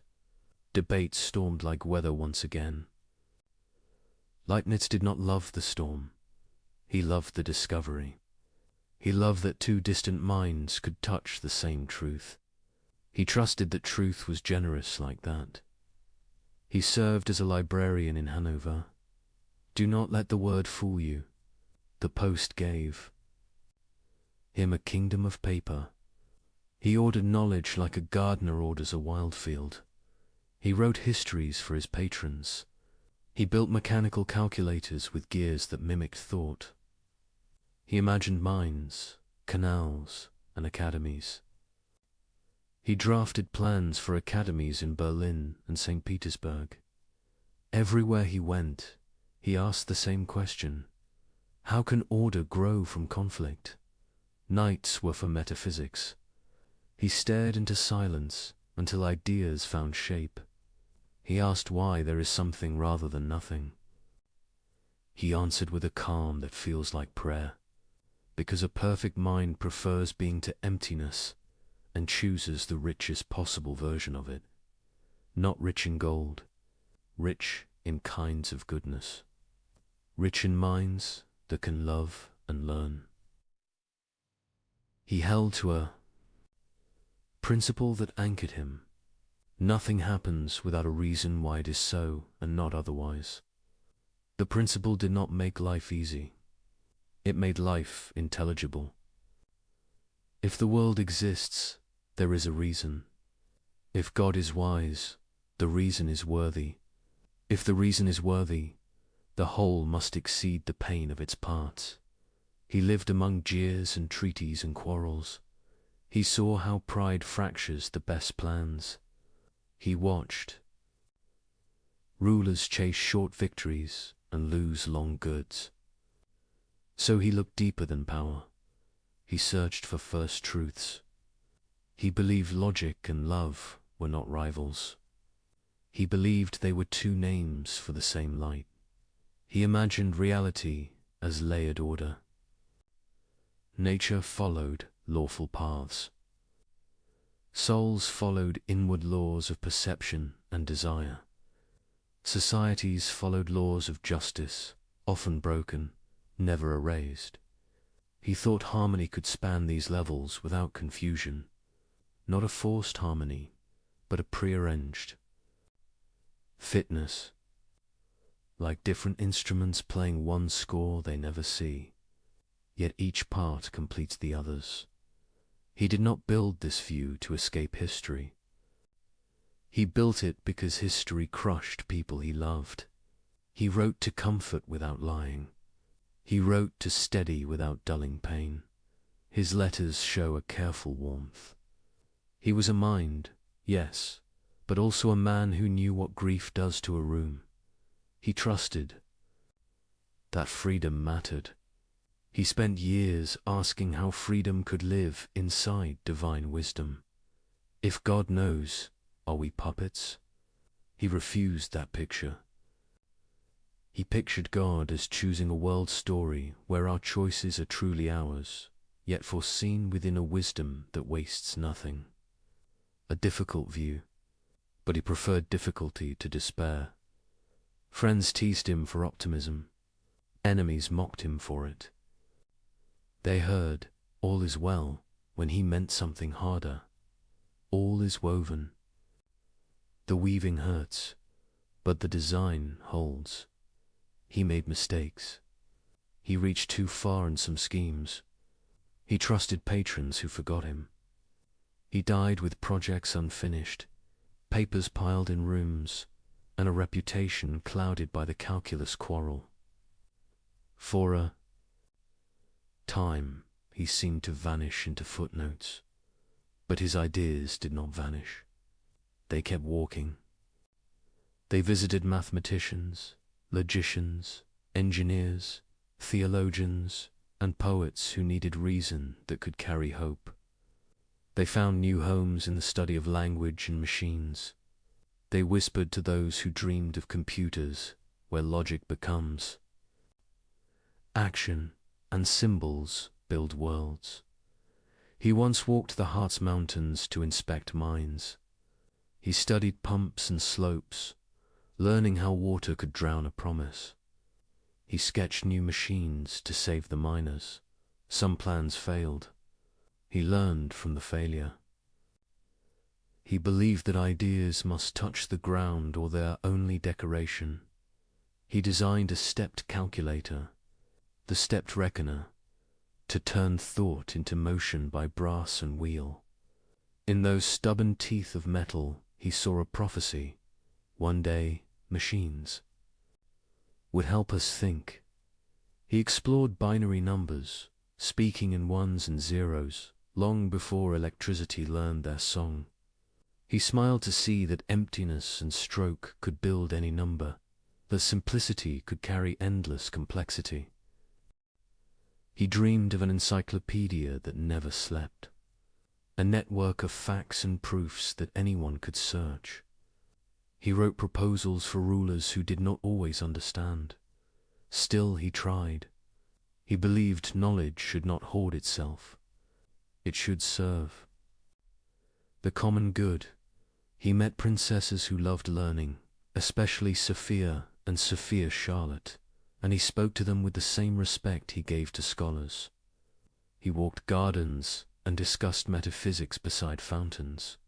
He found in their questions a rare courage. They gave him patience when politics did not. In the end, honor failed him. When he died, few mourned in public. Some patrons had turned away. Court ceremony passed without his name. He left behind trunks of papers, a treasury waiting for hands that cared. History took time to open them. Later readers found there a map of possible futures. They found hints of logic that would become computer science. They found a style of thinking that refuses to choose between precision and mercy. So when we speak of a world ordered by love and reason, we are not reciting a hey slogan. We are remembering a life spent building proofs and bridges, a life that believed understanding is a kind of care, a life that asked leaders to be gardeners of human flourishing. Hold that image as the candle finally goes dark. Not a man who escaped the troubles of his age, but a man who answered them with patient craft. He left us a way to work, clear eyes, open hands, and hope that does the labor. He was born where borders changed with the wind. Gottfried Wilhelm Leibniz grew up in uneasy years. Europe argued with itself and with the sky. Faith broke into factions that guarded bitter memories. Plague moved through towns like a rumor with teeth. Kings traded letters and threats. Scholars hunted patterns inside the noise. He entered that world with wide eyes and a quiet hunger. His father died early. A library became a shelter and a guide. Shelves held their peace and offered a path. He learned Latin before most boys learned trade. He read history for the long view of suffering. He studied law to see how minds bind conflict. He studied mathematics to feel the calm of order. He studied theology to ask whether order loved us back. He learned to think in layers. He sensed that events had roots in secret joints. He felt that reason could turn chaos into structure, not by force, by patient care. He walked into universities like a pilgrim enters a cathedral, not to posture, to listen. He copied the cadence of old Latin prose. He gathered small claims and made them speak. He trained a habit that would anchor his life. Nothing without a reason. No claim without warrant. The continent shook itself awake after war. Princes needed counselors who could argue without rage. Leibniz learnt the art. He became a diplomat with a scholar's heart. He wrote letters that crossed empires. He promised calm when tempers tore. He asked Protestants and Catholics to breathe. He searched for grounds they held in common. He believed understanding could outrun pride. He wanted a language that could tame confusion. He dreamed of a character of reason, a calculus of thought that would settle disputes. Not with swords, with symbols anyone could follow. "Let us calculate," he said. "Let the answer teach us to bow." He built machines that could lend a hand to the mind. He shaped brass and wheel into a stepped reckoner. He loved the stubborn truth of metal. He loved that a gear holds its argument. His fingers black with oil made ideas move. He smiled at the promise behind the craft. Someday thoughts would travel by mechanism. He found music in change itself rates. Slopes, sums that grow by tiny steps. He wrote a new way to speak those. Motions, he named small differences with neat signs. dx, dy. He curved space into sense with the long stroke of integral. He felt he had touched the grammar of nature, not just a trick for engineers, a key to the world's inner rhythm. Across the channel, Newton climbed the same mountain. History still argues about who reached the ridge first. Leibniz disliked that quarrel. Truth did not need a crown. Two minds could touch the same light from different paths. The light would not mind Called life, pulled him into Hanover. The word librarian hides the scale of the task. He took custody of a kingdom of paper. He tamed chaos with catalogues and summaries. He drafted histories that made patrons feel ancient and secure. He designed waterways and mines. He drew plans for academies that would train a gentler power. Berlin listened. So did St. Petersburg. Sometimes rulers kept their promises. Often they did not. He met Sophia and Sophia Schala. They loved ideas and asked hard questions with a steady gaze. He answered with patience and warmth. He did not flatter. He invited them into the work. Gardens became classrooms. Walks became seminars on being and justice. He found courage in their curiosity. His letters crossed mountains. He corresponded with scientists and ministers and monks. He asked for reports on tides and minerals and words. He sent designs for pumps and tax codes and libraries. He tried to bind Europe with paper bridges. He thought courtesies could rescue truth from vanity.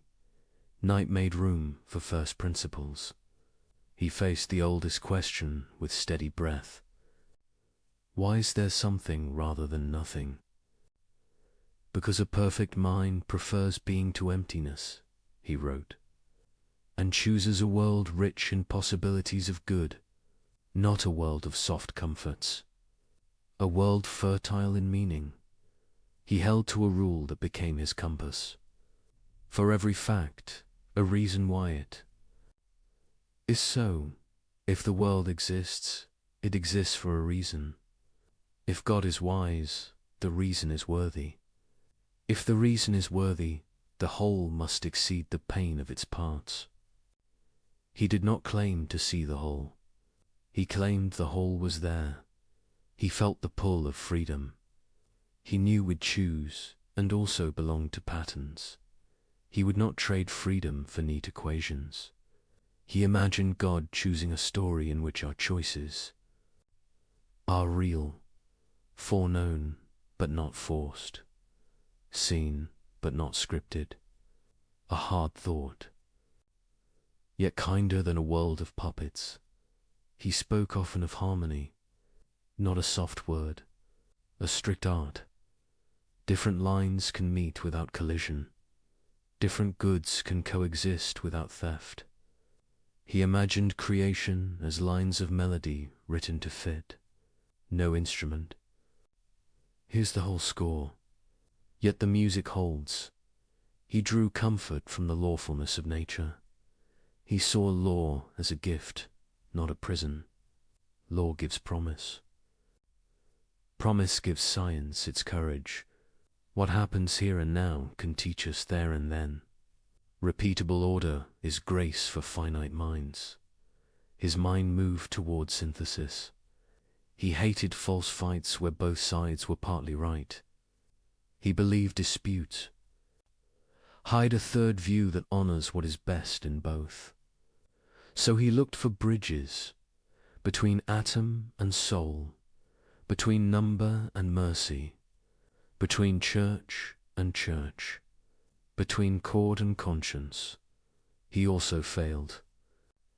He chased grand projects beyond the patience of patrons.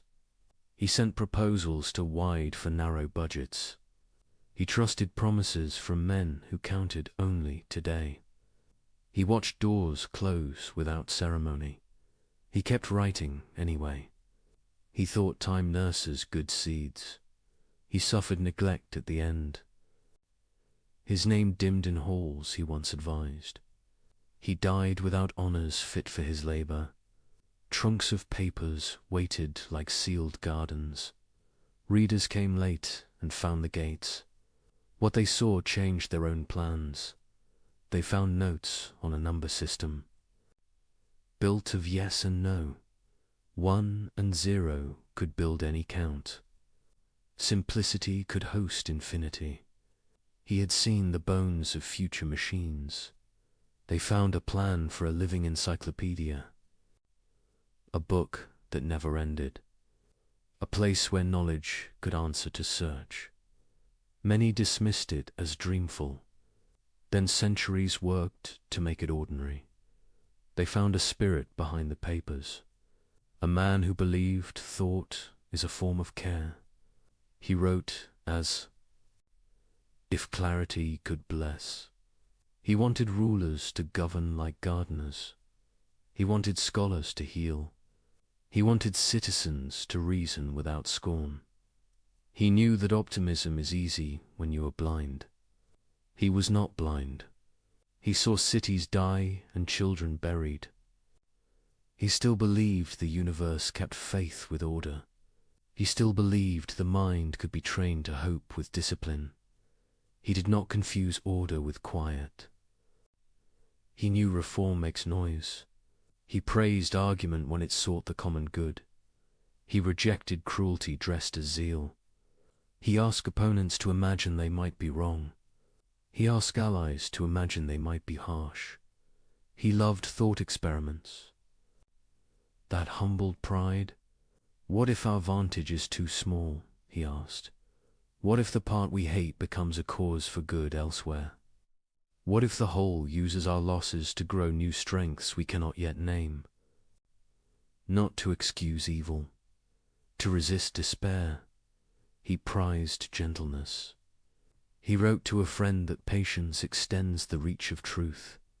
Harshness shortens it. He told himself to prefer precise mercy over loud wit. He did not always succeed. He tried again. He believed in progress, but not in arrogance. He did not think history guaranteed wisdom. He thought wisdom must be chosen, must be practiced, must be taught by example and law. He wanted a Europe less drunk on triumph. He wanted victory measured in fewer widows. He wanted schools that trained heart as well as hands. He wanted power to kneel before reason and charity. He took long walks after rain, streets where lamps made small circles of trust. He listened to the city and heard a low request. Make us livable, not merely strong. Make us decent, not merely clever. He would have smiled at a modern lab. He would have wept at a modern war. He would have urged us to write more letters and fewer insults, to fix what we can fix, to measure twice, to honor dissent that argues in good faith, to leave a clean desk and a kind note. His legacy is not only in theorems or machines. It is a way to hold mind and heart together, honor reasons, honor people, keep the world legible without sanding off its rough mercy. He believed God calculates without cruelty. He believed creation sings in ratios and relations. He believed the best goods are relational and learned. He believed freedom is costly and sacred. He never stopped seeking a reconciled vision, a view in which faith, science, and politics exchange gifts, a view that calls rulers to wisdom and citizens to patience, a view that lets grief speak and still claims meaning. He teaches a style rather than a slogan. Move carefully, argue cleanly, repair what pride has broken, plan for the long future, hope without lying, think without sneer, love without panic. If you look for a single thread in his life, find this one. Order is not the enemy of mercy. Order is mercy extended across time. The task is to see it and join it. He left rooms full of paper and a world still learning his language. We owe him debts we pay by using them well. Every time a symbol does the work of a shout, we remember him. Every time a design makes life kinder, we remember him. Every time patience saves a marriage or a border, we remember him. He walked among engines and archives as if both were altars. He offered his days like a craftsman offers a tool to a neighbor. Use this, build with this, fix with this. Do not boast, do not despair. He believed reason could be devotion. He believed love could be precise. He believed the mind, trained by care, could help a broken age find balance. He believed, at last, that nothing is wasted in a wise universe. Even the pages we lose teach the hands that turn the rest. Even the dark hours become part of morning. A world full of pain still begged to make sense. Leibniz believed sense could be found, not imposed, but reasoned. He saw thought itself as sacred. If the mind is made by God, then to think clearly is a kind of prayer. He began with a rule that would shape his life. Nothing happens without a reason. Every truth must answer the question, why this and not something else? It sounds simple. It builds everything. The air, the stars, the story of each soulich holds a reason, even if we do not see it. Leibniz looked around and saw confusion. He saw storms, wars, accidents, illness. He refused to believe these were random. He said reality is not a scatter of chance. It is a structure, a clockwork built by a perfect mind. Not perfect in stillness, but perfect in harmony. He imagined God before creation, a mind infinite in power and imagination. Every possible world already alive in that mind. Endless combinations of laws, choices, and stories. Worlds where mountains never form. Worlds where freedom never costs. Worlds without laughter because nothing ever goes wrong. From that vast library of possible worlds, God chooses one, the one that achieves the greatest balance of good. This world. The world we inhabit to most ears. That sounds bold or naive, but to Leibniz, it was pure reason. He said perfection is not the absence of pain, it is the presence of order. And order does not mean control, it means purpose. He imagined God as a composer, every law of nature, every human choice, every birth and death notes in a cosmic song. Some are high and bright, some are low and harsh. Taken alone, they sting. Together, they form harmony. And harmony, not silence, is what makes beauty eternal. This vision did not erase suffering. It located it. Each event fits somewhere in a whole we cannot see. We live inside the movement. We cannot yet hear the ending. He wrote that God acts according to wisdom, not whim.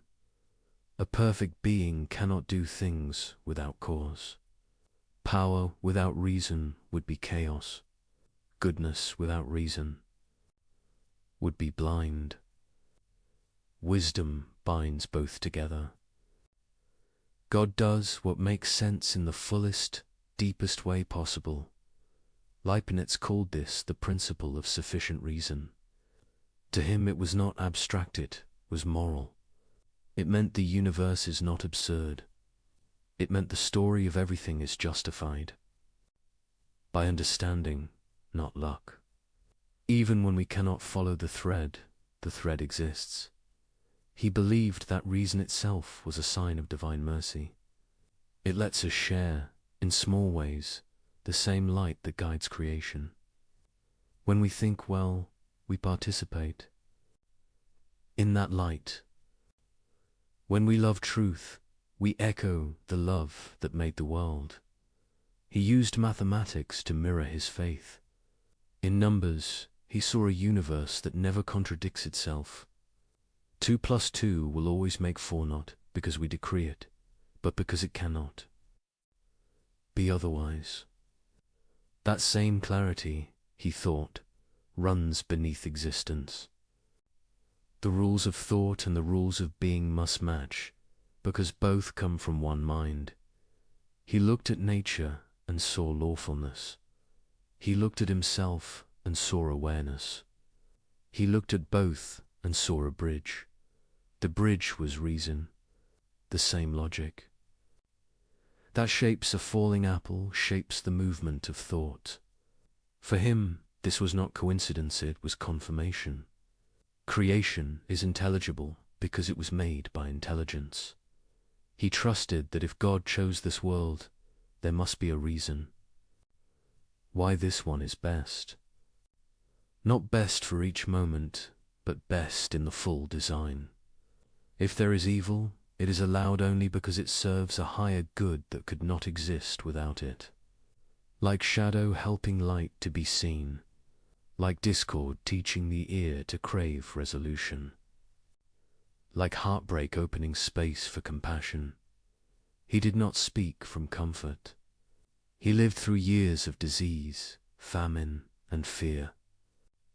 He saw death without glory.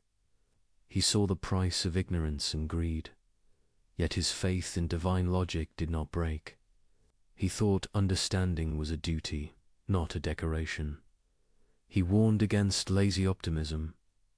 To say everything is fine is false. To say everything can find its place in meaning is faith. The first looks away, the second looks through. His confidence in logic drew both praise and anger. To the devout, it made God sound too human, too rational. To the skeptics, it made faith sound too clever, too tidy. Leibniz stood between them, refusing to abandon either side. He said faith without reason is superstition, and reason without faith is arrogance. He wrote that the universe is full of necessary connections. The sun rises not because God commands it each morning, but because his command is written into nature itself. Law is love expressed in permanence. A steady God makes a steady world.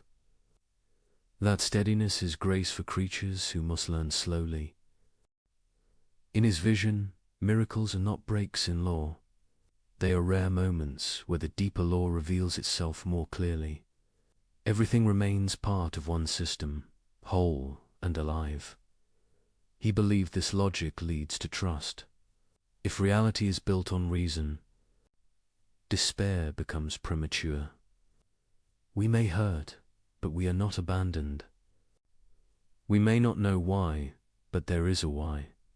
He compared creation to geometry. Every figure must obey its axioms. The triangle cannot have four sides. The circle cannot be square. Likewise, creation must obey logic's shape.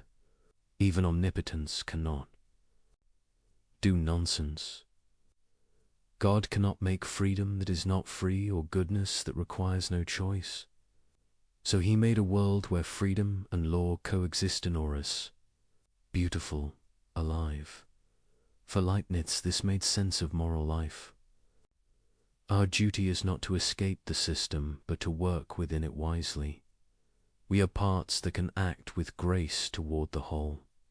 When we do good, we harmonize with divine intention. When we choose evil, we introduce dissonance. But even that dissonance can be resolved in time. He trusted that time itself is part of the plan. Events unfold in sequence for beings like us who must learn by motion. God sees all at once. We see in line. We live in chapters. God holds the book. This idea gave him calm. He saw suffering as real, but not final. He saw evil as tragic, but not victorious. He saw knowledge as slow, but sure. The logic of creation became his comfort and his challenge. It demanded humility. No mind smaller than infinity can judge the total work. But it also gave dignity. Even our questions, when honest, participate. In truth, he pictured reality as a great chain of being, each link necessary, each link contributing to the strength of the whole. From dust to angels, from numbers to hearts, every piece reflects the wisdom that chose it. The structure holds even when we tremble. He ended many letters with a simple phrase, "Everything is linked." For him, it was not a slogan. It was the quiet joy of someone who found reason deep enough to believe in. To understand Leibniz is to feel his gratitude. The world is not perfect, but it is intelligible. It is not painless, but it is purposeful. In every storm, he imagined a pattern, still intact. And in every moment of clarity, he heard a distant echo of the mind that made it. That echo is the dream of divine logic, a belief that reason is not cold machinery, but the language through which love builds a world. There is a silence that follows disaster. It is not peace.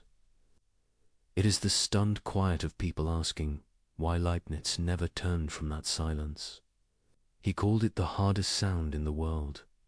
He said the question of suffering is the question that will not die. If this world is the best possible world, then how can it hold so much pain? Why earthquakes? Why disease? Why cruelty? If a perfect mind built the universe, why are its children broken? He faced these questions without flinching. He did not hide behind words. He looked straight at the horror that others ignored. He saw war. He saw famine. He saw sickness take people before they could finish a sentence. He felt the grief of nations and of single hearts. He said, we cannot talk about goodness until we have faced evil. He wrote that to justify the world is not to deny its pain. It is to understand how pain fits into a larger law. He called that search the Adugia defense of divine justice. But the word cannot carry the weight of what he meant. He was not defending power. He was defending meaning. He believed the world was designed to be the fullest expression of possible good. But fullness includes freedom. Freedom allows choice. Choice allows error. Error opens the door to suffering.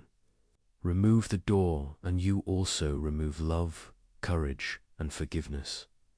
He saw this not as excuse, but as necessity. He said, even God cannot create creatures who are free and yet incapable of harm. To do so would be to make nonsense real. And nonsense cannot exist, even by miracle. Leibniz divided the problem of evil into three parts. First, metaphysical evil, the fact that everything finite is limited. We are not infinite, so we lack. We hunger, we tire, we decay. Second, physical evil, the pain and suffering found in nature. Storms, sickness, disasters, hunger. Third, moral evil, the wrongs we choose, greed, cruelty, betrayal. He said all three are connected. Physical evil keeps the natural order alive. Metaphysical evil comes from being finite. Moral evil comes from freedom misused. Together, they form the shadow that makes the light visible. This idea angered many. It still does. To some, it sounds cruel. To others, too neat. But Leibniz did not use it to comfort himself. He used it to face the worst. He wanted a reason that could hold when everything else failed. He once wrote that even sin can be a part of the divine plan. Not because sin is good, but because it allows a greater good to exist. Forgiveness, redemption, renewal. He did not mean that murder or cruelty were acceptable. He meant that nothing can ruin the possibility of restoration. Even ruin can be rewritten. He said that in the long reach of time, justice is never absent, only delayed. Every wrong will meet its correction. Even if beyond our sight, that faith gave him peace. Not the easy peace of ignorance, but the stubborn peace of someone who refuses to call despair final. He compared life to a painting. Stand too close and you see only dark strokes. Step back and the shadows reveal shape and depth. Without shadow, there is no image. Without contrast, no harmony. In the same way, he believed pain gives depth to joy, loss gives weight to love, and limitation gives meaning to freedom. Still, he did not expect everyone to agree. He admitted that reason cannot erase grief. When tragedy strikes, logic feels like paper in the rain. He wrote that understanding must walk with compassion. To tell a mother her loss is part of a plan is to speak without wisdom. He urged gentleness. In philosophy, truth, he said, is strong enough to wait until tears are done. The Lisbon earthquake would come years after his death, but it would test every word he wrote. Tens of thousands crushed in seconds. Churches falling on worshippers. children buried where they prayed. Later thinkers asked the same question again. If this is the best possible world, what does that mean? Leibniz's answer was not denial, but depth. He said the best world is the one that allows the greatest total harmony over all time. Not every moment must be pleasant for the whole to be perfect. Even music contains dissonance. Even storms feed the soil. Even death can renew life. The pattern includes what we would never choose, yet somehow need. He wrote that goodness is not fragile. It bends without breaking. It gathers what is lost and turns it toward purpose. That faith, he said, makes moral life possible. If evil were absolute, nothing we do would matter. If good is deeper than evil, then every act of kindness pushes creation closer to balance. He saw redemption not as magic, but as arithmetic. Every wrong can be balanced by a right. Every cruelty can be answered by courage. Every wound can become wisdom. The process is long, but sure. To him, the presence of evil did not disprove God. It proved freedom. It proved growth. It proved the universe is alive and still being written. He said a perfect world without evil might be possible in imagination, but not in reality. It would be a world without struggle, without virtue, without change. It would be static, a picture, not a life. He preferred a living world with risk and redemption to a lifeless paradise. He spoke often of divine mercy as patient logic. God, he said, allows what he hates to achieve what he loves. A harsh mercy, but a mercy still. Through pain, the soul learns empathy. Through loss, it learns gratitude. Through weakness, it learns humility. Through time, it learns to trust the whole it cannot see. He believed every story ends in restoration. Not because humans succeed, but because goodness, being eternal, cannot fail. What breaks will be mended. What is lost will be found again in a higher form. He saw history as a grand repair, each age moving the universe closer to its intended. Harmony critics said this. Faith makes people passive. They said if everything serves a plan, why fight injustice? Leibniz rejected that. He said doing good is part of the plan. We are agents of correction, not spectators. We are threads chosen to repair what is torn. Every act of care completes a fragment of the design. He did not ask people to smile through pain. He asked them to work through it, to trust that effort has meaning, even if unseen, to act as though their courage joins something vast and holy. He believed suffering can purify love. When the self breaks, pride falls away. What remains is compassion. What remains is truth. For him, evil was never final. It was the raw material out of which understanding grows. He wrote that God does not waste pain. It becomes the seed of wisdom, the soil of virtue. In time, the world learns to grow good from its own wounds. He once said the universe is like a mirror. Each soul reflects the whole. When one suffers, the image trembles everywhere. That is why empathy exists. That is why goodness multiplies when shared. It is not a law written on paper. It is the rhythm of being itself. In this rhythm, pain and joy are partners. Loss opens space for hope. Grief carves room for gratitude. Evil awakens conscience. Darkness makes us reach for light. This, he said, is the strange mercy of creation. It allows us to become part of its redemption. We cannot erase suffering, but we can answer it. We can create small harmonies within the greater one. Leibniz died before he could see how deeply his words would divide people. To some, he was the last great optimist before the storm of modern doubt.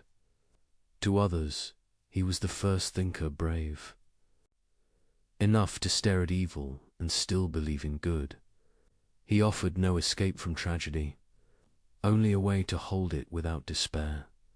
He taught that a wise heart can look at pain and still say, "There is meaning here, even if I cannot see it. There is purpose here, even if it waits beyond my reach." He trusted that one day the universe will reveal itself whole, and that every tear will have its place in that revelation. Until then, we live in the shadow. We struggle, question, grieve, and keep going. And in that persistence, in that refusal to surrender meaning, we already begin to prove him right. The age loved wit more than patience. Salons filled with bright talk and bright candles. People wanted answers that sparkled. They wanted laughter sharper than a knife. Into that room walked Voltaire. He lived through exile, censorship, and danger. He hated cruelty and hated stupidity more. He wrote to wake the conscience with shock.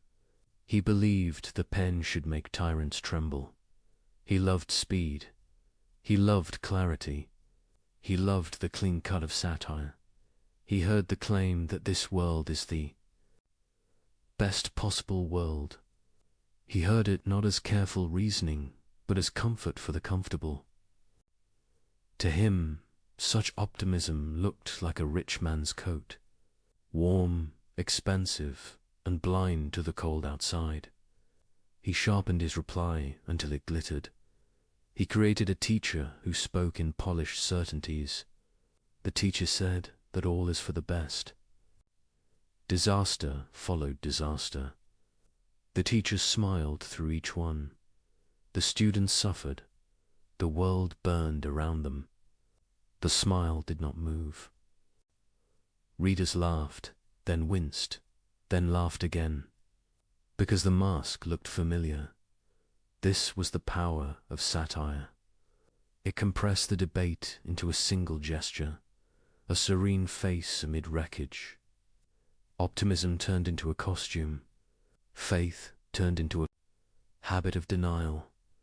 The joke spread faster than any book of metaphysics could. Rooms repeated it until it became a proverb. To call someone a defender of the best possible world became a way to call them naive. Voltaire had reasons for his anger. The world around him dealt pain without shame. Censors punished truth. Clergy protected cruelty. Courts humiliated the powerless. He saw victims crushed under systems that claimed to be holy. He swore to break that spell. Satire was his hammer. Another event hardened his case. The earth itself shook and swallowed a city. Churches collapsed onto worshippers mid-prayer.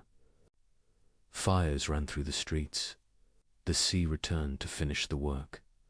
People asked the question that never dies. Where was God? Where was meaning? Where was the best possible world? Voltaire wrote with the speed of grief. He made the pain visible and near.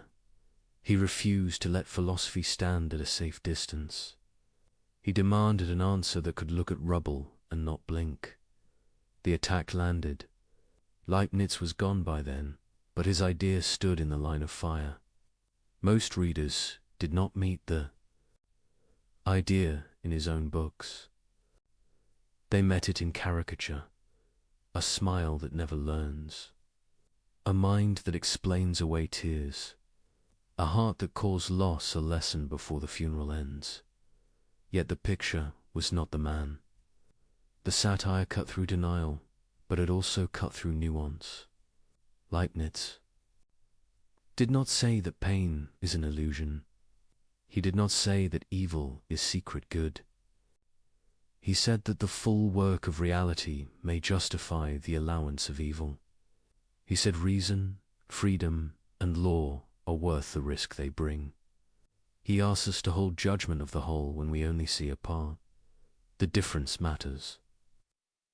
A foolish optimist says everything is fine. A wise optimist says everything can find its place in meaning. The first silences grief. The second makes room for it and still believes. Why did the caricature win? Because stories beat systems. A one-page scene of suffering will outrun 1,000 pages of argument. Because memory loves images. A quiet teacher smiling at catastrophe stays with us. Logic needs careful rooms. Comedy breaks down doors. There is another reason. The age began to trust the senses more than the schools. Empiricism gathered force. People believed what they could measure and touch. Satire, like a sharp instrument, felt honest. Metaphysics felt distant. Pain felt present. Yet, even Voltaire knew the danger of easy sneer. He fought for justice with stubborn courage. He did not want despair. He wanted reform. He wanted a society that stopped making cruelty sound sacred. For that, he made optimism look ridiculous. What can we learn from the quarrel? First, that clarity is not enough. Arguments must learn to speak in images, or they will be remembered as slogans made by their enemies.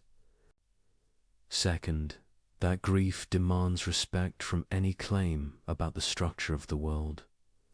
If a theory cannot kneel beside a ruined street, it has no right to stand in a lecture hall. Third, that reason and compassion must travel together, or the public will choose compassion, even if it comes with mockery. Leibniz's view can live with those lessons. It asks for patience, but also for honesty. It admits that satire sees something real, the habit of explaining too soon. His logic rejects that habit. He urged silence when silence is wise. He urged action when action is needed. To repair what can be repaired is not to deny providence. It is to participate in it. Consider the teacher in the satire. What if he had stopped smiling? What if he had helped dig survivors from the ruins? What if he had passed bread, wept with the grieving, and then whispered hope? The joke would have failed. Not because suffering ended, but because compassion changed the scene. Real optimism knows how to work. Words can be medicine or perfume. Satire exposes perfume that calls itself cure.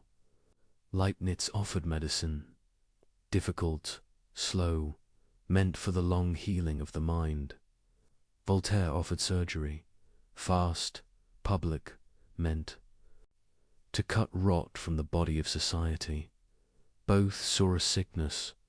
Both wanted health. They disagreed on the treatment plan. The world needs both kinds of skill. We need the wit that alerts the crowd. We need the patience that rebuilds the foundation. Ridicule can wake a city. Reason can keep it awake after the laughter ends.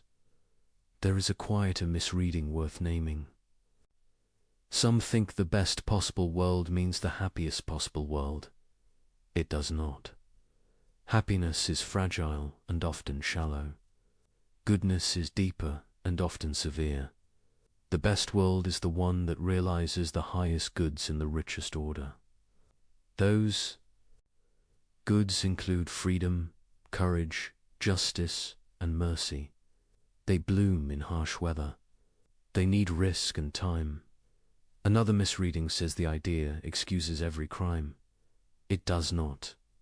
The claim is not that whatever happens is good. The claim is that goodness can make use of whatever happens without endorsing it. A surgeon may use a scar to save a life. The scar is not the goal. The life is. A third misreading treats the view as a call to passivity. If the world is best, why change anything? Because the world includes us as agents. Because the best world is the one in which free creatures wrestle with evil and learn to love. If we fail to act, we withhold part of the world's design. The plan trusts our courage. Satire will always return. It should. Complacency needs a critic. But after the laugh, the work remains. We still need to think clearly and live kindly. We still need to build cities that protect the weak. We still need to teach children that hope is not denial. It is discipline. Voltaire asked for justice now.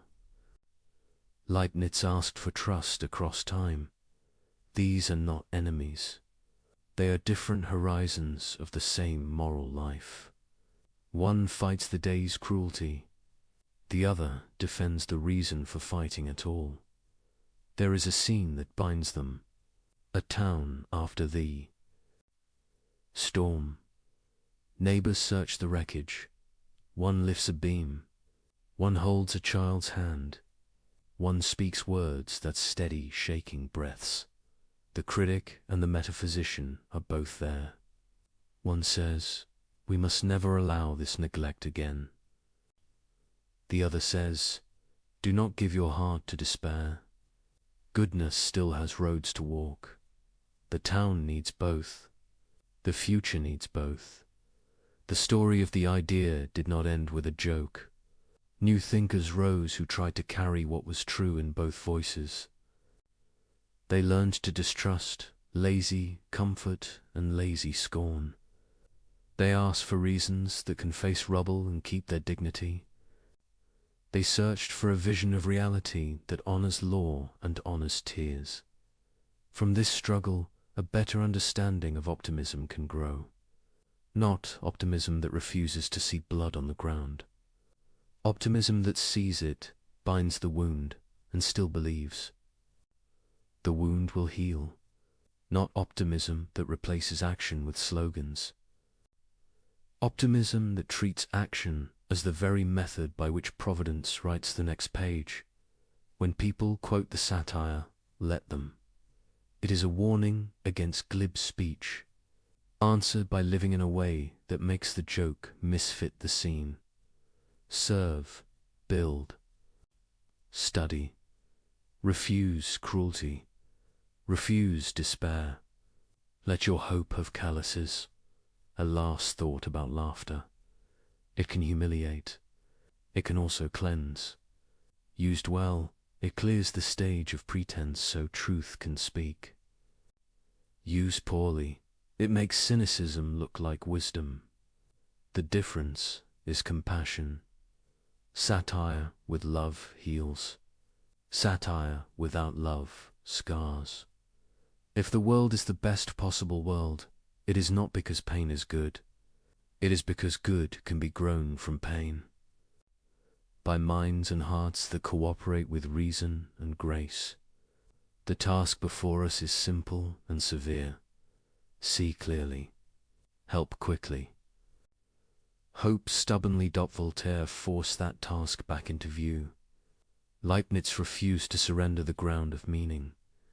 Between them stands the human heart, pulled by grief and guided by thought. It beats through earthquakes and through salons. It looks for a way to live without lies and without despair. Hold that heart steady. Teach it to think. Teach it to love. Then the old debate becomes something else.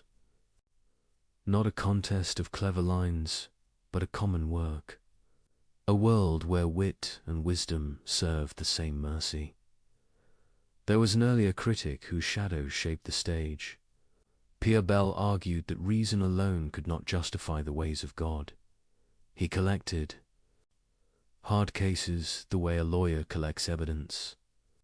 He showed how every neat answer slips on human sorrow. Voltaire learned from that severity. He turned Bell's cold files into hot theatre. Some readers defend the satire by pointing to memory itself. Our minds keep pain longer than joy. We are built to notice threats. So a theory that asks us to trust long sums can feel false to nervous bodies. Leaning on reason is not natural when sirens are near. This is why the public story stayed with. The joke, it met the heart at its first reflex and did not ask it to wait. Leibniz dreamed of order even smaller than sight could reach. He believed that reality was not built from matter alone, but from something deeper, something alive with perception. He called these entities monads. To understand his vision, forget atoms as tiny pieces of stone. Think instead of mirrors, countless mirrors, each reflecting the universe in its own way. Every monad, he said, is a center of awareness. Each one sees the world from its own position. Each one holds the entire cosmos within a single point of view. There are no windows in a monad. Nothing enters it, nothing escapes it. Yet each unfolds its story according to divine order, like instruments playing separate parts of one song. They remain in perfect coordination without ever touching. He called this coordination pre-established harmony. When one monad changes, others seem to respond, but no message passes between them. Instead, all move together because all were designed to move together. A universe composed like music, not machinery. This idea looks strange now, but in Leibniz's time it was bold and clear. He lived when philosophers still argued whether the soul could move the body or the body could move the soul. He refused the puzzle. He said there is no exchange, only harmony.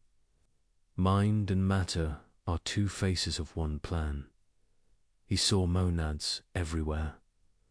A human soul, a blade of grass, a grain of dust, each a tiny world of perception and striving. No being is completely dead. Each has some spark of awareness, some inner pulse of relation to the whole. He ranked them by clarity.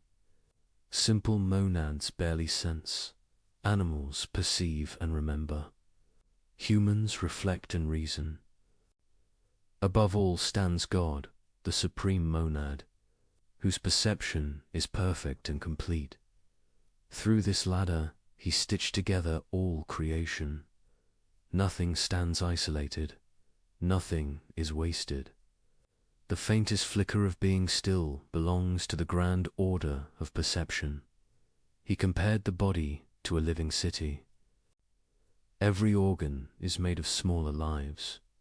Each cell works according to its own pattern, yet the harmony keeps the body whole. So, he said, the universe is one organism, alive from dust to deity. This vision reversed the despair of his century. Where others saw decay, he saw coordination. Where others saw matter collapsing into noise, he saw a quiet intelligence running through everything. The universe is not a battlefield of parts. It is a community of perspectives. If each monad mirrors the whole, then meaning is never lost. When something dies, the mirror darkens but does not vanish. Its reflection lives in others. Every end becomes a translation, not a void. He found hope in that. To him, the soul survives not by miracle, but by nature. Consciousness is not a spark. That fades, it is the structure of being itself.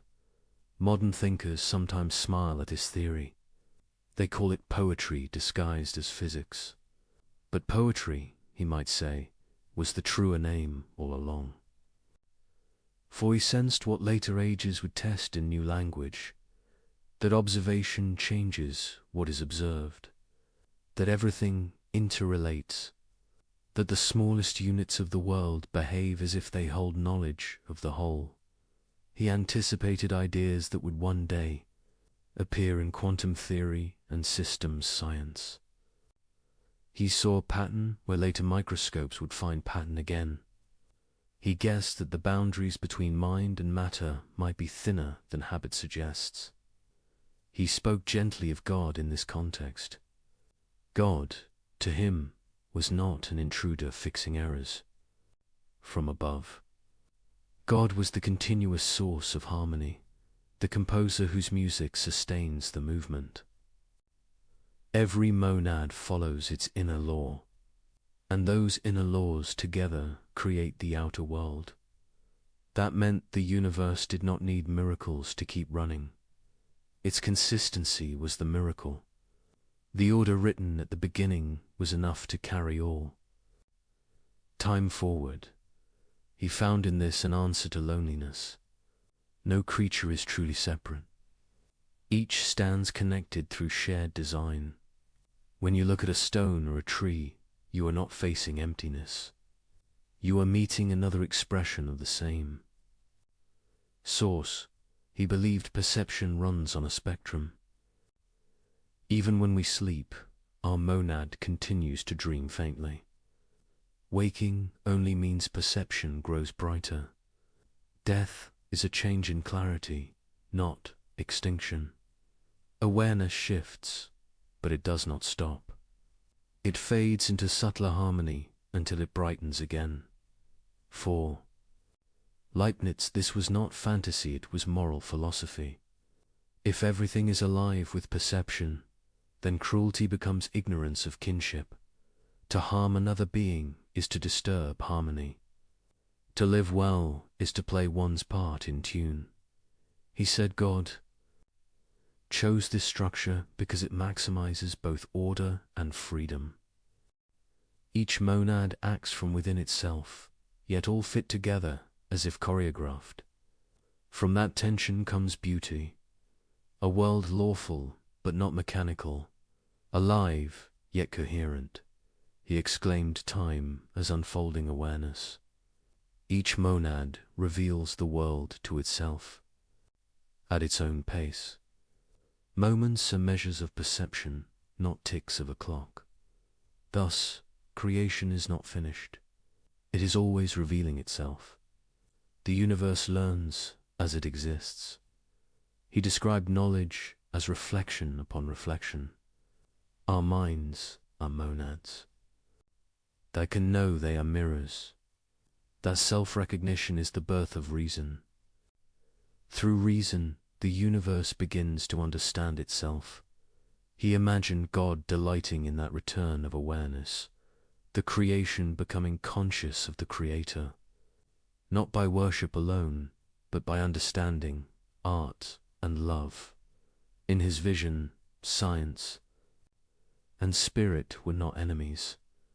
To study nature was to read the handwriting of divinity. To reason clearly was to participate in grace. Every discovery was a prayer answered in the language of logic. This idea gave him calm. He saw the same unity in motion and in mercy.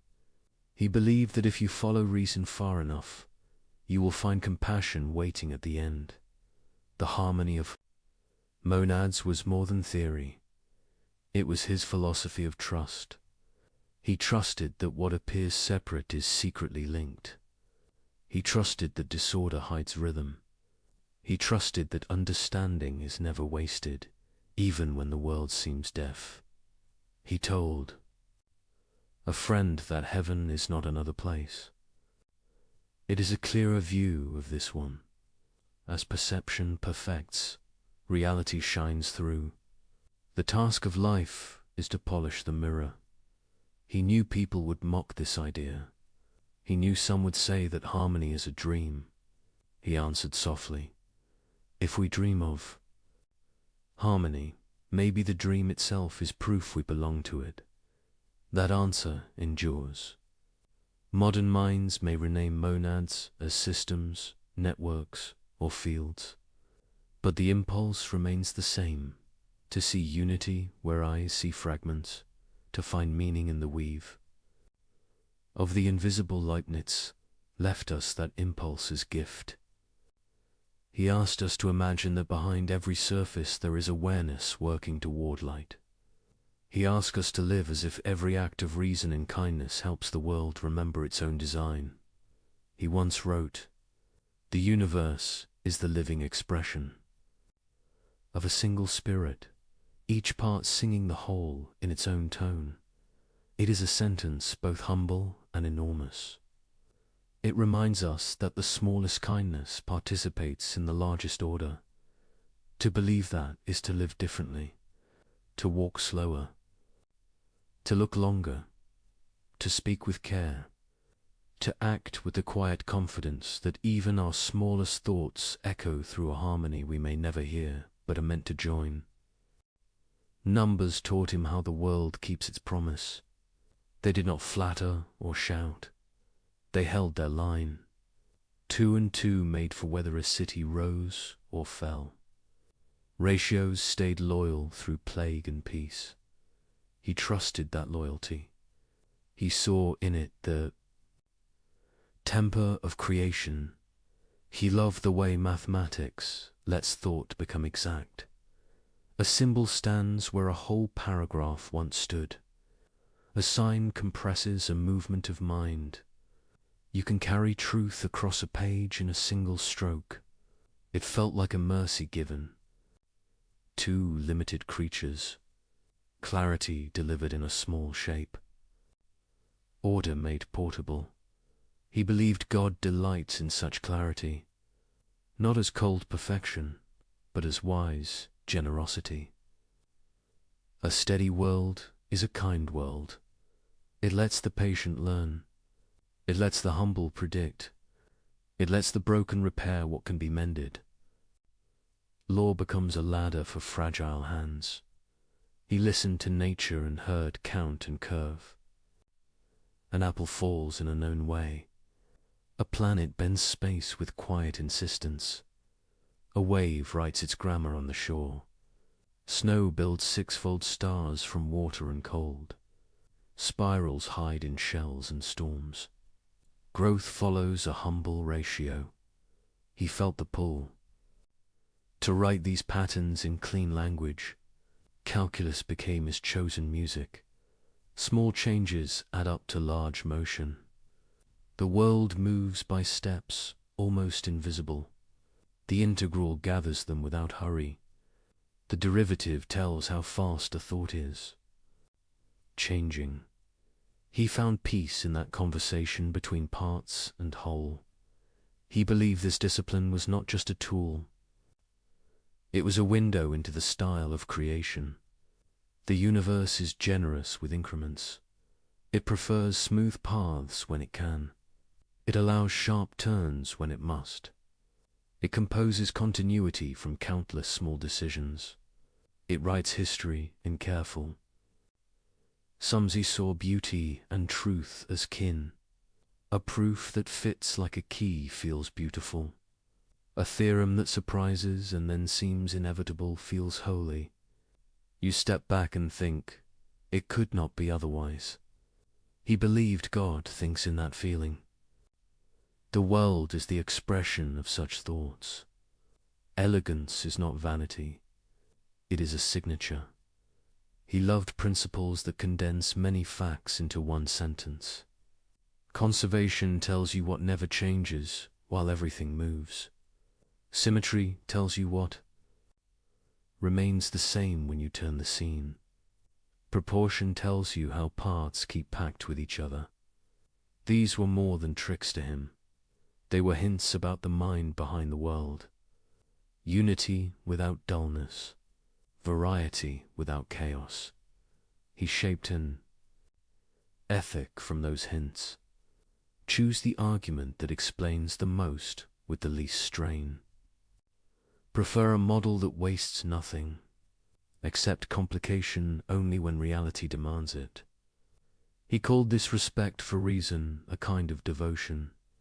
To think carefully is to honor the giver of order. To speak precisely is to love your neighbor, he trusted. That divine choice follows similar lines. From all the worlds God could create, the chosen one is not the simplest by count, but the richest by relation. It wastes nothing. It carries the largest goods with the leanest laws. It folds freedom into law without tearing either.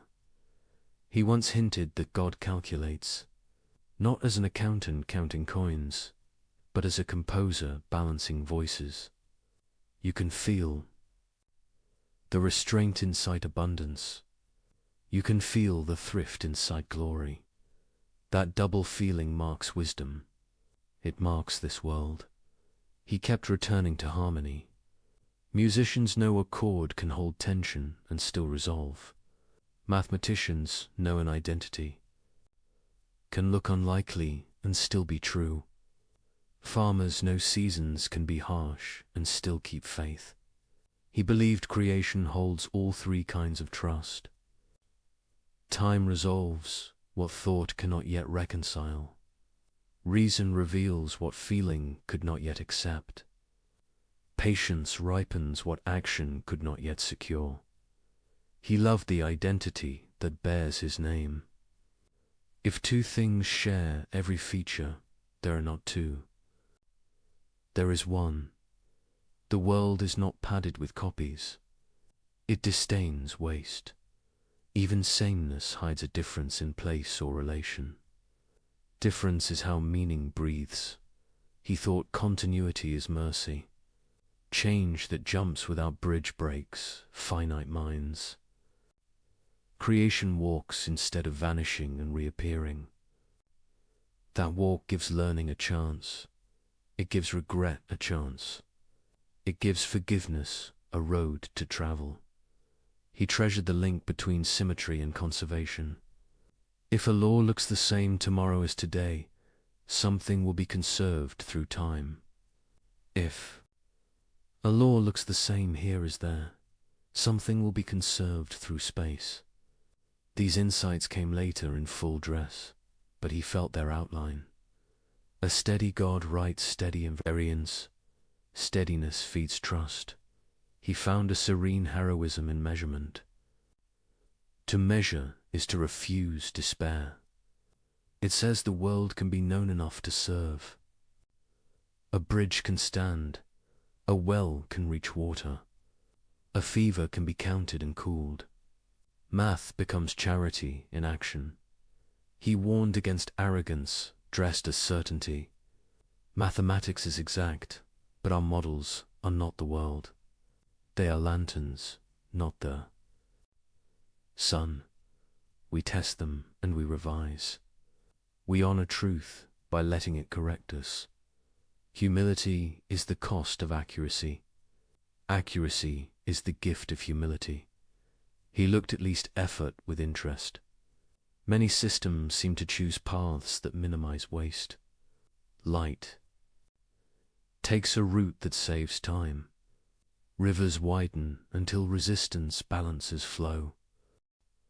A pendulum answers to a hidden economy. He saw a moral picture in this physics. Goodness does not puff itself up. It finds the clean line through trouble. He thought mercy works the same way. It cuts extravagant anger. It saves time by forgiving. It spends where help is needed, and saves where pride would waste. He liked virtues that felt like conservation laws for the soul. Constancy, temperance, courage that spends only what duty demands. He linked mathematics and music. Both live by ratio. Both turn repetition into meaning. Both teach the ear to hear structure inside motion. He imagined creation as a score too grand to hold at once. We learn our line and trust the rest. Faith becomes a musician's discipline. He Loved binary because it showed how little you need to say much. 1 and 0 can build every number. Presence and absence can speak any count. It made him smile that simplicity births abundance. He thought the universe likes that joke. Small rules, wide worlds. Simple laws, rich lives. He drew ethics from that smile. Be simple where you can. Make room for others to grow. Build systems that help the weak think clearly and act safely. Hide complexity inside good design. Expose clarity at the surface. Let tools carry burdens so people can carry love. He believed education should teach this craft. Not only facts, but form. Show students how a proof breathes. Show citizens how a budget tells the truth or lies. Show rulers how a map hides what it cannot hold. Give a generation the habit of asking for reasons. Give them the joy of finding them. He imagined law, shaped by proportion. Punishment should fit not only the crime, but the goal of repair. Policy should balance parts and whole without crushing either. Economy should honor the poor first, because systems are judged by their edges. These were not abstractions to him. They were the math of mercy applied to the city. He knew numbers can be abused.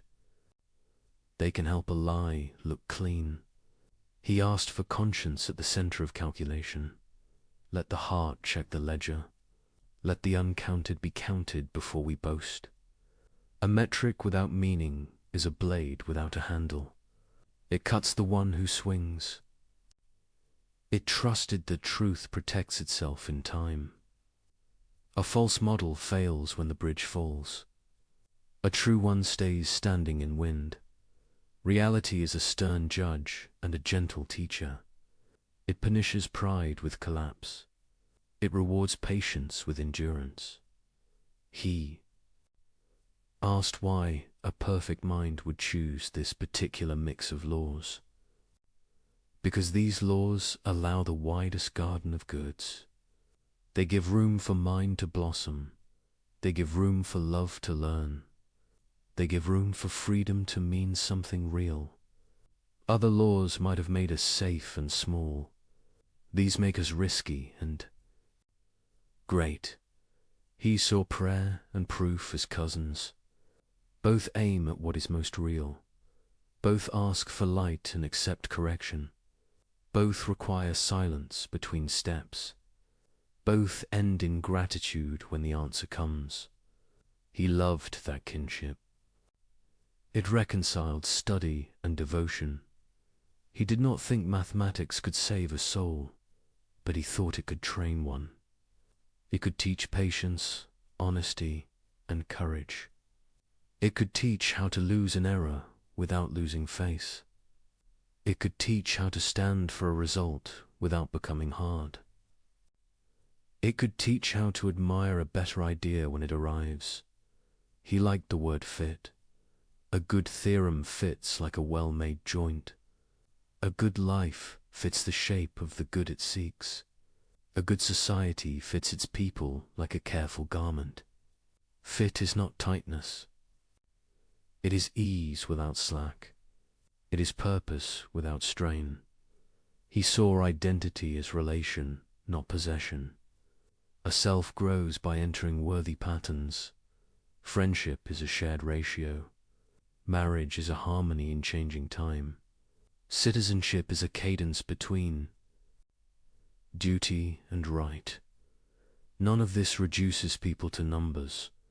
It lets numbers teach us steadiness. He offered a way to navigate uncertainty. When facts are thin, keep hypotheses light. When facts arrive, adjust without panic. Hold principles, not prejudices. Use models as scaffolds, not prisons. Let love set the objective. Let reason choose the route. He loved limits because they guide. creativity. A sonnet frees thought by binding it. A law frees commerce by stabilizing it. A budget frees conscience by revealing consequence. He saw creation as a sonnet of laws written by joy. Inside that sonnet, freedom writes its own story. The rhyme is real, so is the choice. He believed the deepest goods are relational and learned. Justice learned in courts and homes. Mercy learnt in loss and return. Wisdom learnt in mistakes that were not final. Numbers could help such goods flourish by restraining folly. They could not replace them. They could serve them. He taught that truth loves company. Different disciplines carry pieces of one answer. Invite them to the same table. Let physics and ethics speak. Let poetry and policy argue without contempt. The best solutions will feel musical, not mechanical. They will hum with coherence. He ended many reflections with a calm trust. The world will not break its own rules, and the rules, being wise, will not break the world. We may break ourselves against them, or we may learn to move with them. That learning is the work of a life. That movement is the dignity of a mind. If you want to feel his faith, try a small experiment. Prove a simple identity by two methods. See them meet like friends at a bridge. The meeting brings a quiet joy. That joy is what he felt when he looked at existence. Different paths, same truth. Different laws, same mercy. He believed God delights in such convergences. They show that the many can become one without losing their names. They show that freedom can keep rhythm with law. They show that beauty is how truth looks when it is loved. Numbers taught him this. They still teach us. They do not erase grief. They give it a place inside meaning. They do not remove risk. They measure it so courage can be wise. They do not make us gods. They make us better creatures. He left a way to think that steadies the heart. Look for the pattern that wastes least and serves most. Seek explanations that honor both detail and whole. Let elegance guide you, but let compassion rule. Prefer clarity to cleverness. Prefer repair to victory. Prefer truth to pride. This is the divine equation as he felt it. Not a single formula, but a posture. A way of seeing the world as a work of careful art. A way of living that joins precision too. Kindness. A way of hoping that believes order is generous, and that the mind, taught by numbers, can become an instrument of peace. Modern life tests every grand idea. Factories thicken the air. Wars circle the globe in hours. Signals race faster than thought. Hope becomes a headline and fades by noon.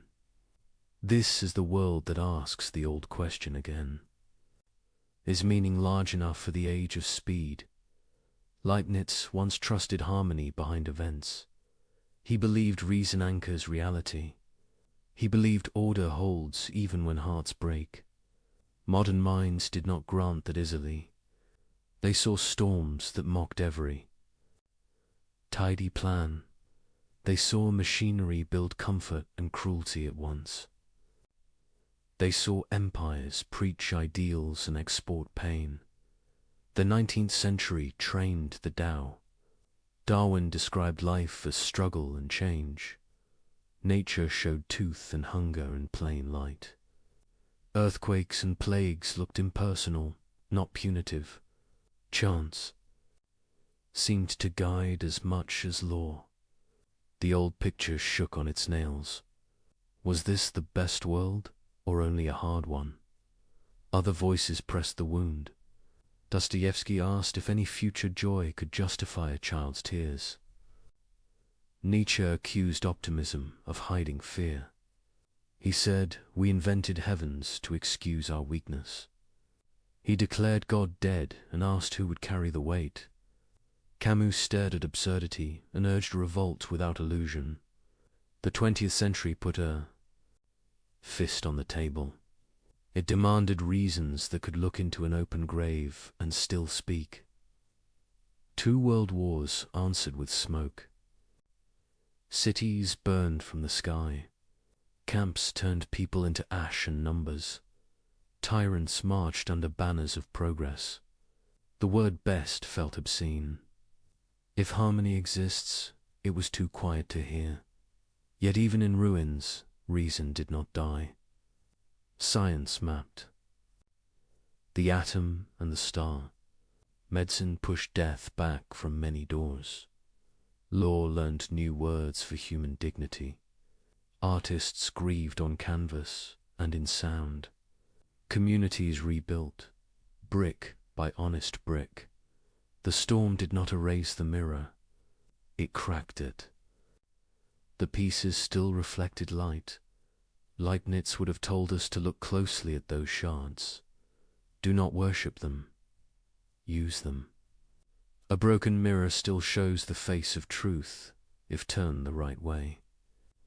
Our age must learn that modern science changed. The tone of order. Determinism softened into probability. Chaos theory showed how small nudges grow into wild weather. Entropy taught us that systems drift toward dispersion. We measured noise and found pattern inside it. We measured pattern and found it tinged with chance. Order and uncertainty learned to share the same room. This does not kill optimism. It matures. If the world is lawful and yet open, then freedom has room to matter. Then wisdom has work worth doing. Then prudence becomes a daily art. We manage risk. We design redundancies. We seek policies that bend danger without breaking spirit. The moral field also changed. Colonialism taught bitter lessons about pride. Dressed as purpose, movements for civil rights named evils that law had blessed. Voices long silenced learned to speak and to lead. Optimism now must choose humility. It must listen before it claims to understand. It must prove itself by service, not by slogans. This is where Leibniz can still help. He never argued for denial. He argued for structure. He taught that meaning can run deeper than the storms on the surface. He asked us to look for reasons wide enough to hold grief without breaking. He asked for patience fit for centuries. Consider. Technology, we taught silicon to mimic thought. We wired billions into one trembling web. Tool and weapon share the same code. We need a vision that keeps courage steady, a vision that respects limits and still invites invention. Leibniz would ask for design that serves persons, not markets alone. He would ask for clarity, audit, and a restraint. He would ask us to build systems that protect the small and check the strong. He would tell us to place conscience in the loop. Consider climate. We learned that prosperity can poison its own future. We must measure, plan, and change habits at scale. An optimistic ethic here is not cheer. It is duty. It says the whole can be repaired if the parts act together. It says truth and sacrifice can be taught without despair. It says the garden still answers to patient hands.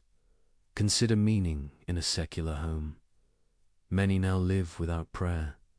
They still feel the ache for order and mercy. They still long for justice to make sense. Leibniz offers a language that welcomes them. He lets reason carry hope without forcing doctrine. He invites faith to speak softly in the cadence of explanations that work. He lets the universe be intelligible without becoming small. A deep challenge remains. Can we say best after Auschwitz?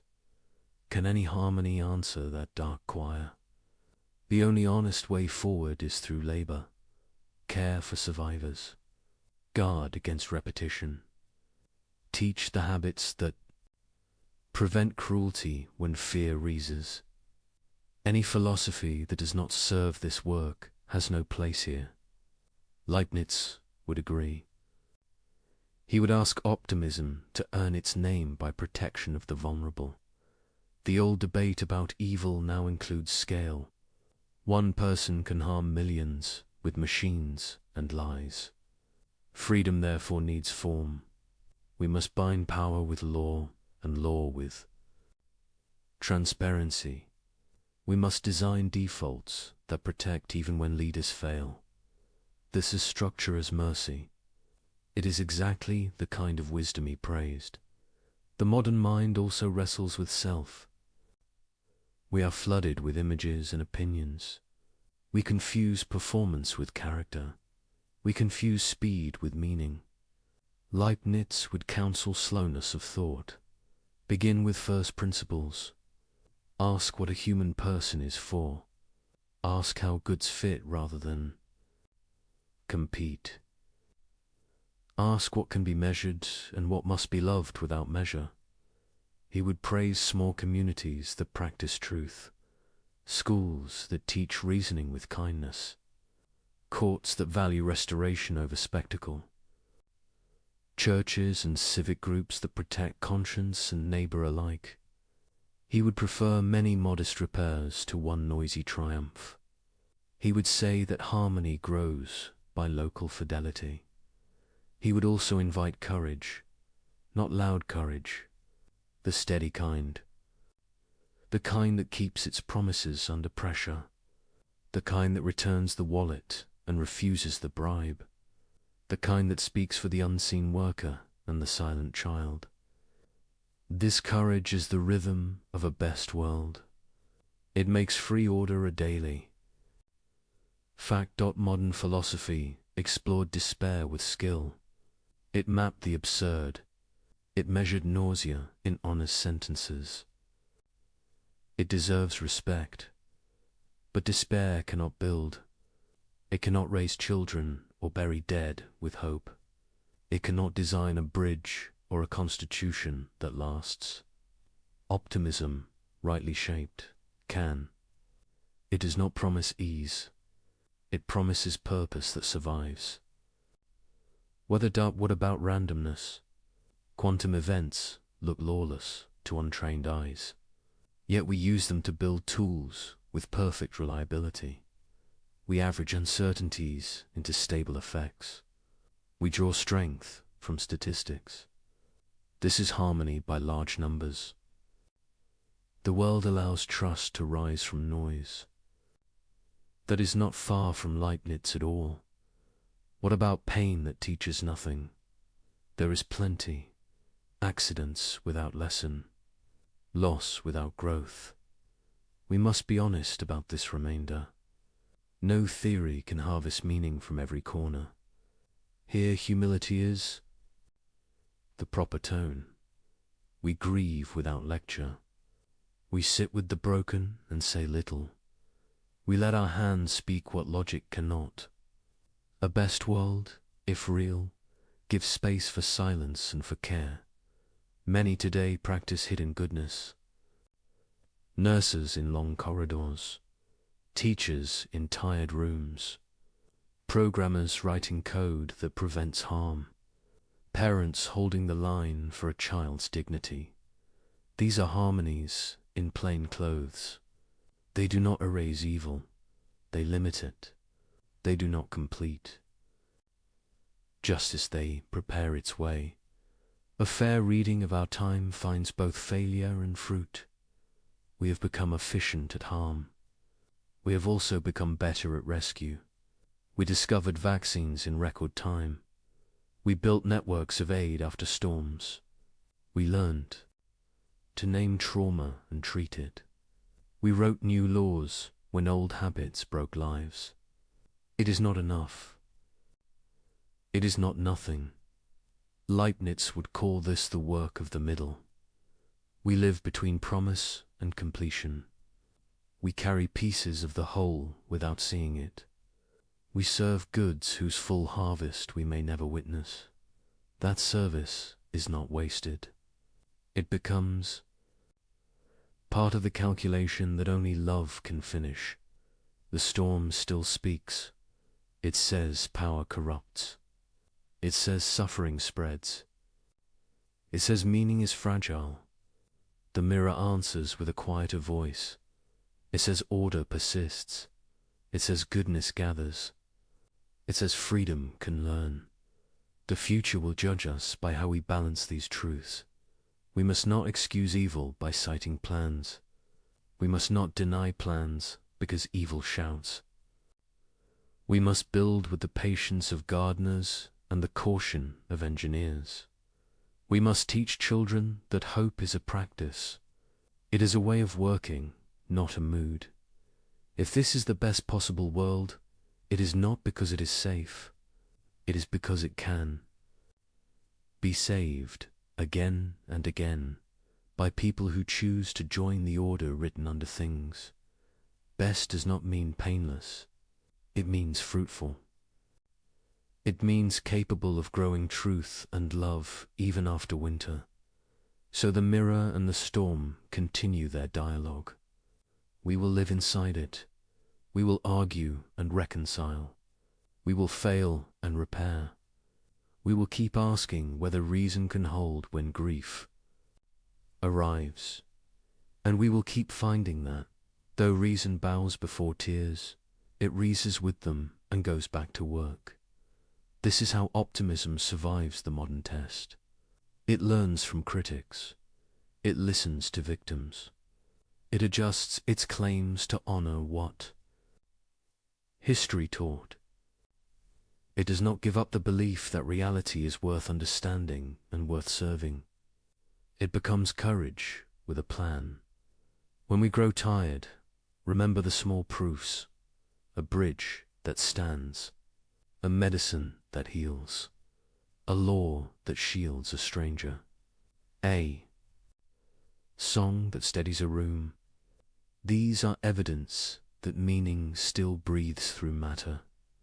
They are the daily harmonies of a world that can be redeemed. Let that be the measure of best for our time. A world where repair is real, where truth can win in the end, and where love outlasts fear often enough to keep the story moving toward light. The world wakes before we do. Light pushes across stone and leaf. Birds risk song before they know the weather. Somewhere a nurse ties her shoes. Somewhere a factory siren starts the day. Somewhere a child asks a hard question: is life worth this effort? The answer will not arrive as thunder. It will arrive as breath, as the sound of someone getting up again, as the quiet of a mind that chooses to trust. This trust is not naive. It does not deny pain. It does not pretend evil is useful or kind. It says only this: meaning is deeper than harm. Order is stronger than accident. Freedom can learn. Love can rebuild. The claim that this is the best of all possible worlds is a heavy one. It is not a boast. It is a promise about the structure of things. It says the laws of being and the gift of freedom together make a world fit for the highest goods, not the softest goods, the highest ones: wisdom, courage, justice, mercy, joy that survives whether a world built for such goods cannot be simple. It must be alive with risk. It must allow failure without surrender. It must give time enough for repair. It must teach souls to become partners in their own redemption. Look at the shape of growth. A seed becomes food by dying into soil. A heart becomes strong by bearing weight. A mind becomes clear by letting go of flatteries. We grow by passing through trouble, not by stepping around it. The path does not excuse the pain. It turns pain into passage. If this world is best, it will show its quality in recovery. Not in how little we suffer, but in how much goodness can rise after we suffer. Not in how seldom we fall, but in how many can stand again with help. Not in a lack of storms, but in towns that learn to shelter each other when storms return. There is a phrase worth repeating. Nothing is wasted. Our failures become warnings. Our losses become guardians of what remains. Our grief teaches their hands their duty. Even our ignorance, once seen, becomes need that knowledge can serve. Providence is not a billboard. It is a long arithmetic that refuses to stop at a deficit. If meaning runs beneath events, we have work to do. We must design laws that help truth keep its footing. We must build institutions that make cruelty expansive and care efficient. We must make room for conscience to act without fear. We must teach children how to reason and how to forgive. We must protect time for prayer or reflection, because silence is where the mind learns its scale. A best world is not automatic. It includes us. It expects our help. We are part of the calculation. We are the agents by which many goods arrive. When we refuse that role, pieces go missing. When we accept it, the design strengthens in places no ruler can see. Notice the small proofs that hope is not fantasy. A vaccine made in months rather than decades. A stranger pulling another stranger from dark water. A judge who listens longer than the room expected. A city that plants trees where heat once punished the poor. These are not miracles against law. They are miracles by law. They show a world willing to be healed by patient minds and willing hands. Some despair will say, this is only human effort. Yes, and the claim is that human effort belongs to the plan. Law and freedom are not enemies. They are the two rails on which history can move. The rail of law keeps the track true. The rail of freedom gives the train a destination worth reaching. Let us speak about justice. A best world cannot mean a world where the guilty escape and the innocent are forgotten. It must mean a world in which justice is possible and ultimate. Some justice is human. We must pursue it with courage and care. Some justice is beyond us. We must trust it will arrive without our permission. Either way, justice is not a rumor. It is the core of meaning wearing the clothes of time. Now speak about mercy. Mercy is not a loophole in justice. It is justice. Seeing further, it is repair chosen over revenge. It is space made for return. No structure is best if it cannot forgive. No person is best if they cannot be forgiven. A world sized for mercy must allow failure and return. Tears and change, limits and love. Hope becomes strong when it is trained. Training means habits. Tell the truth. Keep a promise. Protect the small. Pay what you owe. Return what is not yours. Say sorry and mean it. Learn and teach. These are not slogans. They are the daily joints of a good life. They are the simple ratios by which a person fits the world. If enough people hold these habits, the world changes. Not by spectacle, by compounding. Trust compounds. Kindness compounds. knowledge compounds.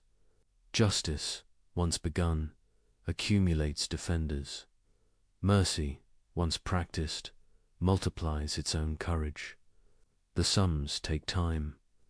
The result outlives us. This is the arithmetic of a best world. The fear remains.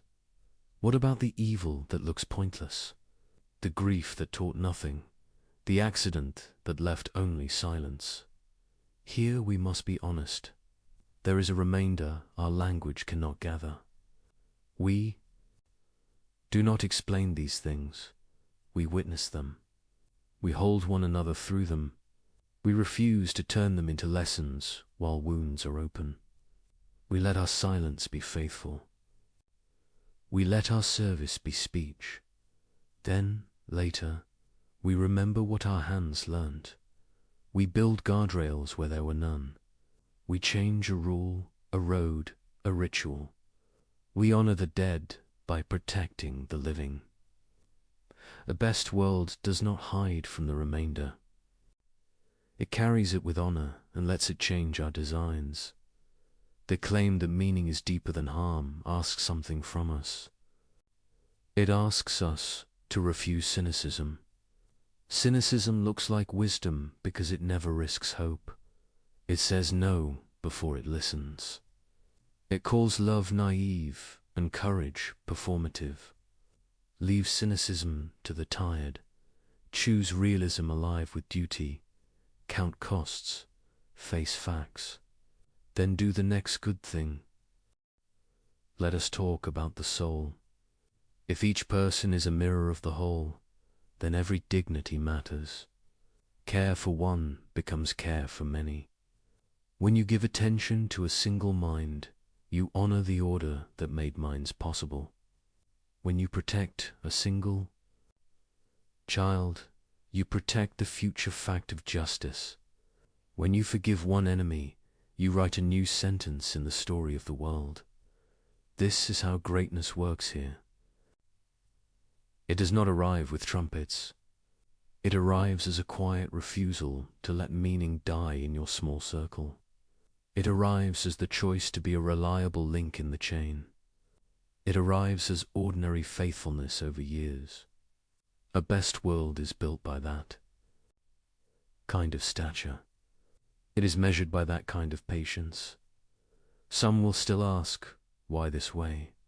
Why not a world without death? Why not a world without hunger or blame? Because certain goods require real edges. Gratitude needs loss to feel its depth. Courage needs danger to be honest. Compassion needs wounds to be more than a word. Freedom needs consequence to be real. Without these edges, we would live in a gallery, not a garden. Nice to look at, unable to grow. Others will ask, why trust any of this? Because the alternatives collapse. If the world is nonsense, reason has no home. If the world is only power, love is a costume. If the world is only accident, duty is a trick. Yet we live as if reason, love, and duty are real. We build laws and hospitals and promises as if they mean what they say. We cannot live the denial consistently. Our lives betray our deepest beliefs. Let our words match our works. This trust does not belong to one religion or one city. It belongs to anyone who treats truth as a home. It welcomes prayer and welcomes study. It lets doubt ask its questions and invites it to work. It lets joy rest without guilt. It lets grief speak without shame. It makes room at the table for the weary and the brave. Walk through a day with this posture. Begin with quiet. Thank the giver of order, whatever name you use. Set one clean intention. Do one difficult kindness early. Ask for correction. Offer it gently. Finish a task completely. Leave a tool ready for the next hand. In the evening, Count the mercies without neglecting the wounds. Sleep as a steward, not an owner. Repeat now, lift your eyes and widen the scale. Cities can live this way. They can measure what matters and invite truth to shape budgets. They can count the unseen labor that keeps homes alive. They can plan for floods and heat with love for those at the margins. They can make rules simple and serve the spirit, not the lobby. They can be honest about failure and quick to repair. Nations can live this way. They can hold power slowly. They can bind leadership with law on example. They can choose honor over spectacle. They can protect dissent and demand decency. They can aim their strength at mercy rather than display. They can tell the truth about the past and make amends. A planet can live this way. It can treat atmosphere as covenant. It can treat oceans as inheritance. It can treat species as neighbors. It can build a future worth giving to children whose names we do not yet know. This is not utopia. This is work. Work is how a best world shows itself. What of death? It will take all of us. Even so, it need not take our meaning. If the soul endures, it carries what it learnt further on. If the soul ends, its gifts remain in those it shaped. Either way, love outlasts the body. Either way, goodness continues its calculation. Either way, we are not wasted. Stand for a moment. At the window, watch a late bus stop. Watch someone run to make it. They catch the door. A stranger steadies their step. A small cheer rises inside you, though no one hears it. That is hope, remembering its reasons. That is meaning proving it still knows the route. The phrase best of all possible worlds is easy to mock. Leave the slogan to the careless. Keep the substance. The substance is a way of seeing and a way of living. It is the decision to treat. Reality is intelligible and worthy of fidelity. It is the courage to answer evil with repair. It is the discipline to prefer justice to victory. It is the mercy to forgive without lying. It is the patience to plant trees whose shade will bless people you will never meet. There is a promise humming under all of this. We are not alone. We belong to an order that cannot be broken, only resisted. We can join it in thought and in action. When we do, we feel the world receive our effort. Sometimes with quick fruit, often with slow change. Always with the quiet rightness of a key turning true. The final word is not argument, it is invitation. Build something that lasts. Reconcile where you can.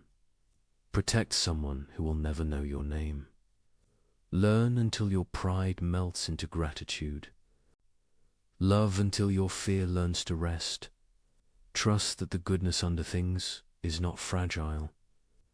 Trust that your smallest faithful act is part of a vast design.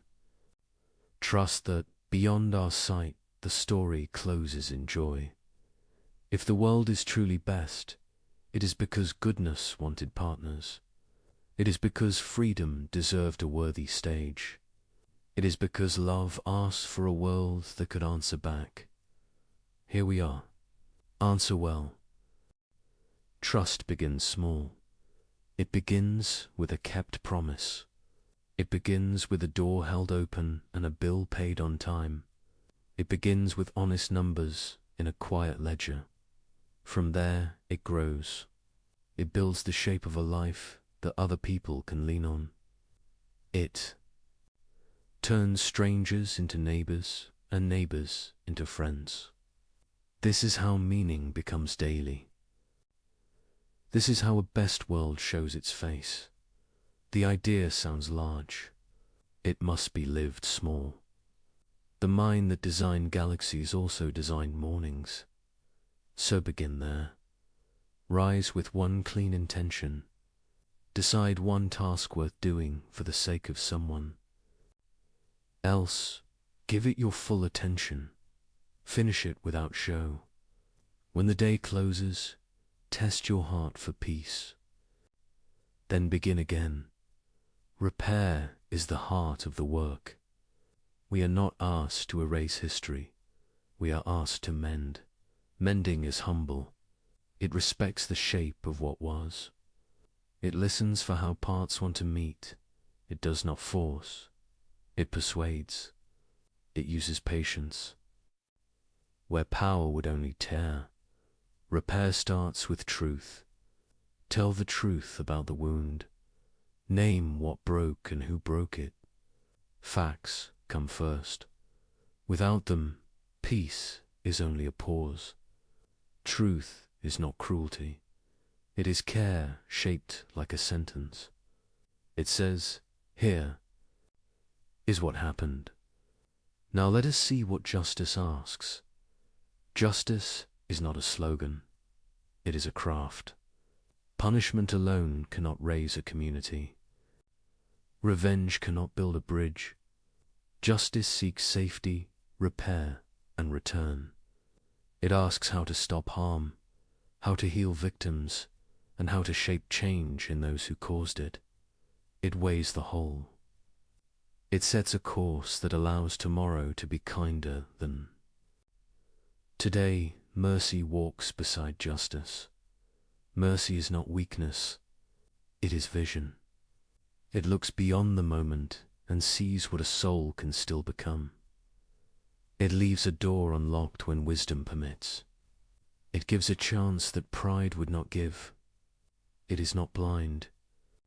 It is brave. Build habits that make repair likely. Keep records that tell the truth. Design processes that invite accountability without humiliation. Teach meetings to begin with listening. Write policies that a fair mind can respect. Keep rules short enough to remember and clear enough to apply. Make exceptions rare and transparent. Let people know what will happen before it happens. Predictability is respect in practice. Care for time. Calendars decide what matters. If love is always scheduled last, it will never begin. Choose margins. Wide enough for thought and for rest. Use them to read, to walk, to hold a child, to write a clean line of code, to cook a meal that warms more than one person. Time given to what is good returns as strength. Guard attention. You are not a furnace for other people's noise. News can inform or consume. Know the difference. Limit the flood. Choose deep sources. Check claims. Let silence wash your inner room each day. Clarity enters only when the room is clean. Practice speech that leaves dignity intact. Say less when anger swells. Ask questions that lean toward understanding. If a debate makes you clever and cruel, step back. Reread your aim. A win that hardens. Your heart is a loss. A loss that teaches you respect is a gain. Choose the gain. Make work that lasts. Build for maintenance, not for display. Name things plainly. Write comments that teach. Design for the next pair of hands. Return tools to their place. Leave a map. Someone will bless your name when you are gone. Treat money as a moral material. Every budget tells the truth about a soul. Spend on what protects and repairs. Cut what flatters and wastes. Pay the invisible labor that makes public success possible. Reward patience and honesty more than drama and speed. You will lose applause and gain sleep. Honor the edgiers. Systems are judged by how they treat those at their margins. Design with the elderly, the child, the stranger, and the poor in mind. If a rule harms them, rewrite it. If a road isolates them, reroute it. If a form confuses them, simplify it. If a fee excludes them, remove it. That is what best requires. Practice restitution. When you break something, repair it. When you cannot repair, replace. When you cannot replace, serve. Apology without action is only sound. Action turns sorrow into promise. Learn a craft. A craft trains patience inside the fingers. It teaches you to measure twice and cut once.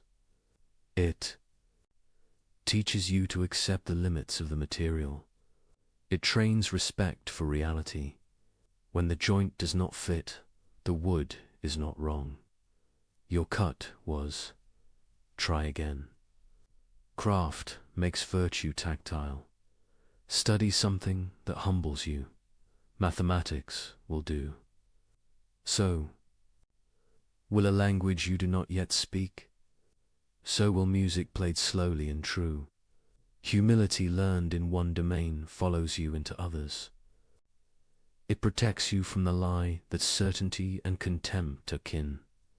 Practice gratitude as discipline. Name 3 mercies each night. Let them be small. The cup that did not spill. The bus you barely caught. The message that arrived with a kind tone. Gratitude trains the eye to notice order still at work. It does not blind you. It steadies you. Teach the young. Teach them to think, to doubt, to test, and to love. Train their eyes to see patterns and their hearts to prefer mercy. Give them stories where courage is quiet and real. Let them practice responsibility while the price of failure is small. Set examples that make virtue look like freedom, not prison. Practice forgiveness and distinguish it from permission. Forgiveness releases a debt. It does not erase a boundary. You can bless and still say no. You can love and still leave. Let your boundaries protect what you are called to guard. Keep faith with the dead. Tell their stories fairly. Honor their achievements without hiding their flaws. Let the truth be whole. Memory without honesty becomes propaganda.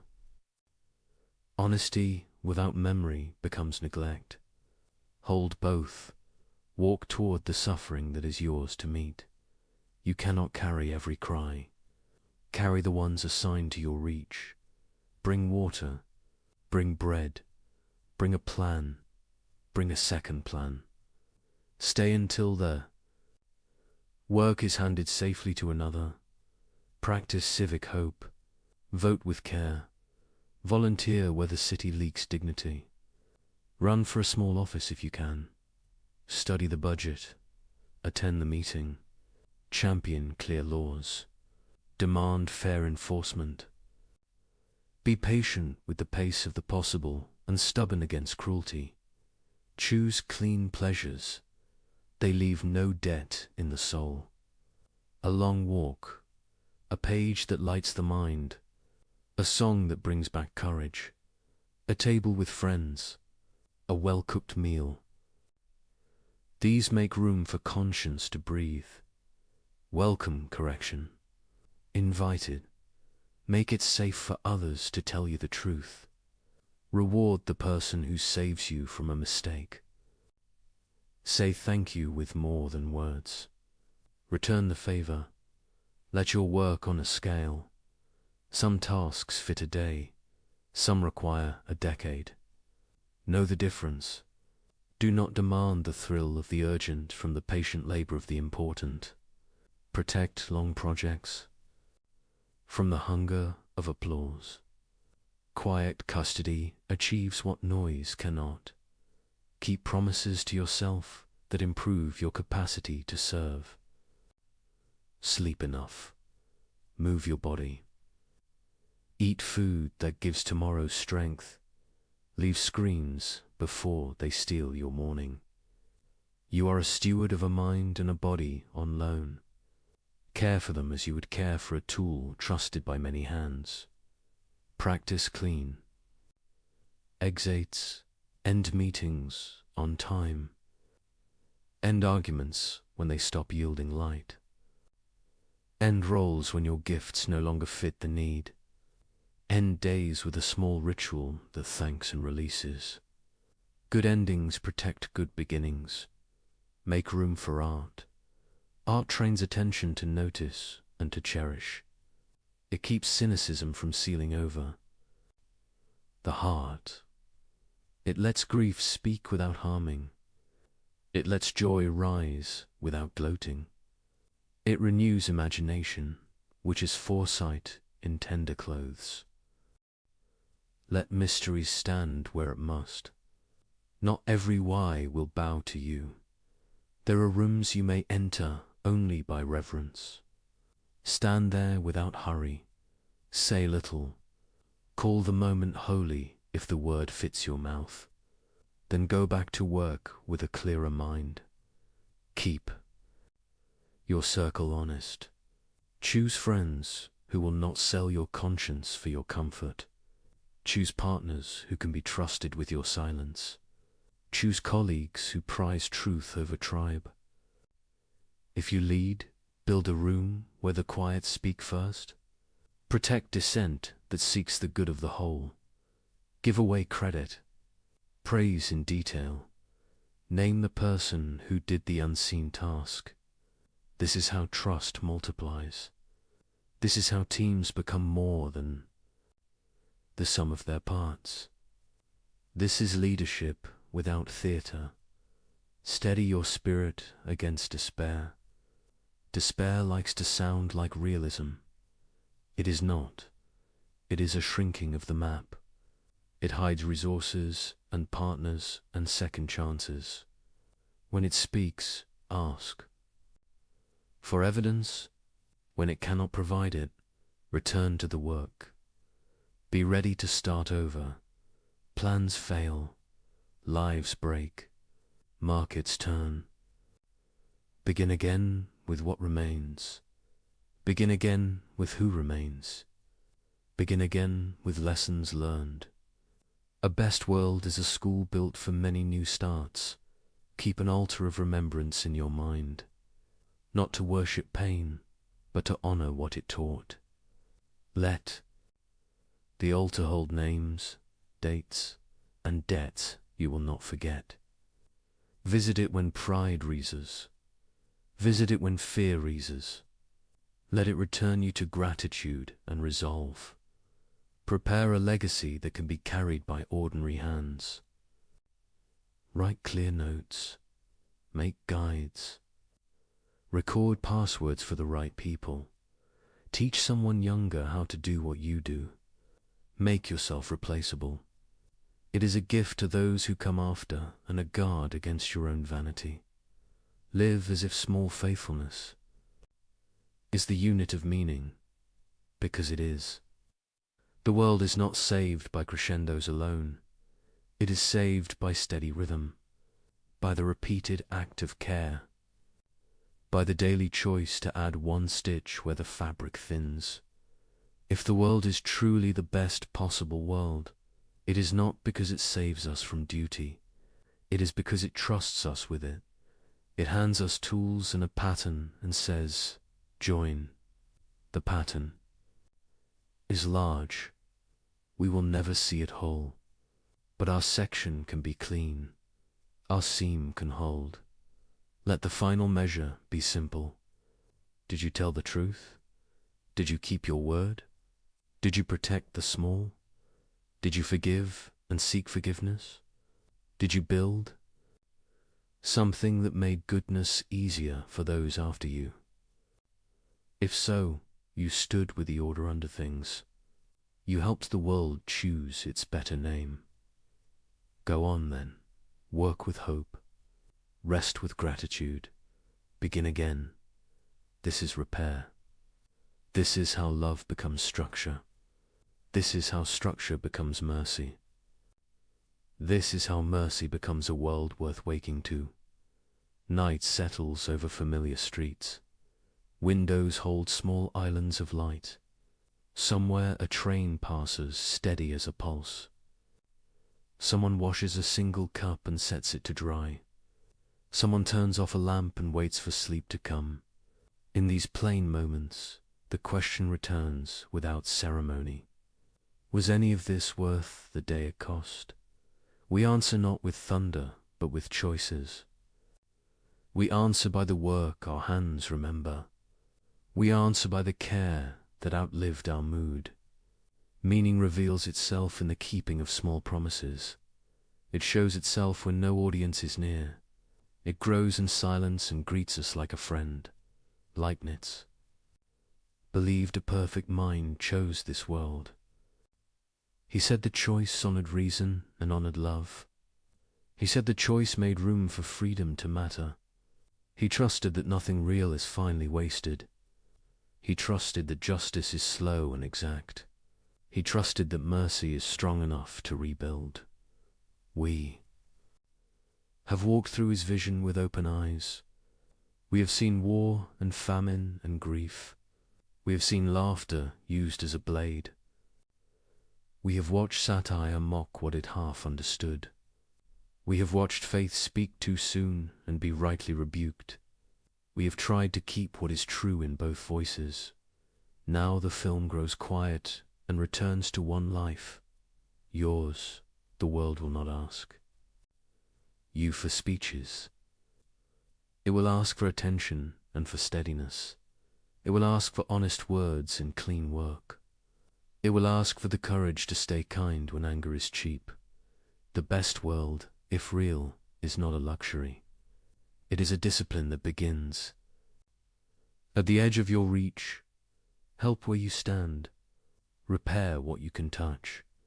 Protect whoever is within your power to protect. Let that be your prayer in the language of action. You do not need certainty to start. You need a reason strong enough to move your feet. Begin with the person in front of you. Begin with the task that serves without applause. Begin with the truth that refuses to be convenient. Begin again tomorrow when fatigue returns. Remember what this vision asks of the mind. Ask why this and not something else. Test your stories against the world they describe. Let correction be a gift rather than a wound. Let humility be the partner of every claim. Let gratitude be the closing line of every day. Remember what this vision asks of the heart. Hold grief without rushing its lessons. Hold joy without gripping it to death. Hold enemies as people before you hold them as positions. Hold yourself to standards that do not bend for mood. Hold to hope with a grip that respects facts. Remember what this vision asks of our common life. Write laws that fit the vulnerable. First, design systems that explain themselves to the tired. Reward patience and the courage to revise. Punish cruelty with clarity and restraint. Invite dissent that seeks the good of the whole. If this world is chosen for the greatest harmony, then harmony is not a metaphor. It is the work of arranging goods without destroying others. It is the art of balancing present need with future. Right? It is the skill of saying no to what flatters. It is the wisdom of saying yes to what strengthens. You will fail in this work. Everyone does. Failure is not the end of your sentence. Return is allowed and expected. Apologize without performance. Repair without delay. There will be pain that teaches nothing you can name. There will be loss that leaves only quiet. Do not lie about it. Sit beside it until it changes shape. Let compassion be the language you speak when words fail. Let presence be the answer you give to questions without answers. There will be days when despair sounds like a friend. It will call. It's self-realism and ask you to put down your tools. It will point at history and say, nothing changes for long. Answer with the evidence of your own hands. Answer with the neighbor who is fed, the child who is safe. Answer with the bridge that still stands and the promise still kept. You belong to an order deeper than chaos. You are not equal to it, but you are allied with it. Each time you choose truth over ease, you join it. Each time you forgive a debt with wisdom, you join it. Each time you think clearly in the service of love, you join it. Each time you build what future strangers will trust, you join it. Perhaps this is what it means to live inside a best world. Not to float above sorrow, but to put sorrow to work for good. Not to escape risk, but to spend it well. Not to demand certainty, but to keep faith with reason and with mercy. Not to seek control, but to cultivate consent and care. Not to chase spectacle, but to finish the quiet task. Look again at the ordinary scene. A streetlight burns over an empty corner. A nurse finishes her shift and walks into grey dawn. A janitor locks a school and hums a tired hymn. A coder closes a ticket no one will notice but the next shift. A parent checks on a sleeping child and remembers to breathe. These are not background. They are the foreground of meaning. They are the hinges upon which the large doors turn. They keep decay from calling itself fate. They keep cruelty from deciding the story alone. They are the grammar of hope. Leibniz would smile at such grammar. He would see law and freedom cooperate in small rooms. He would see order write mercy into policy and habit. He would see intelligence choose restraint and design for repair. He would call it reason doing what it was made to do.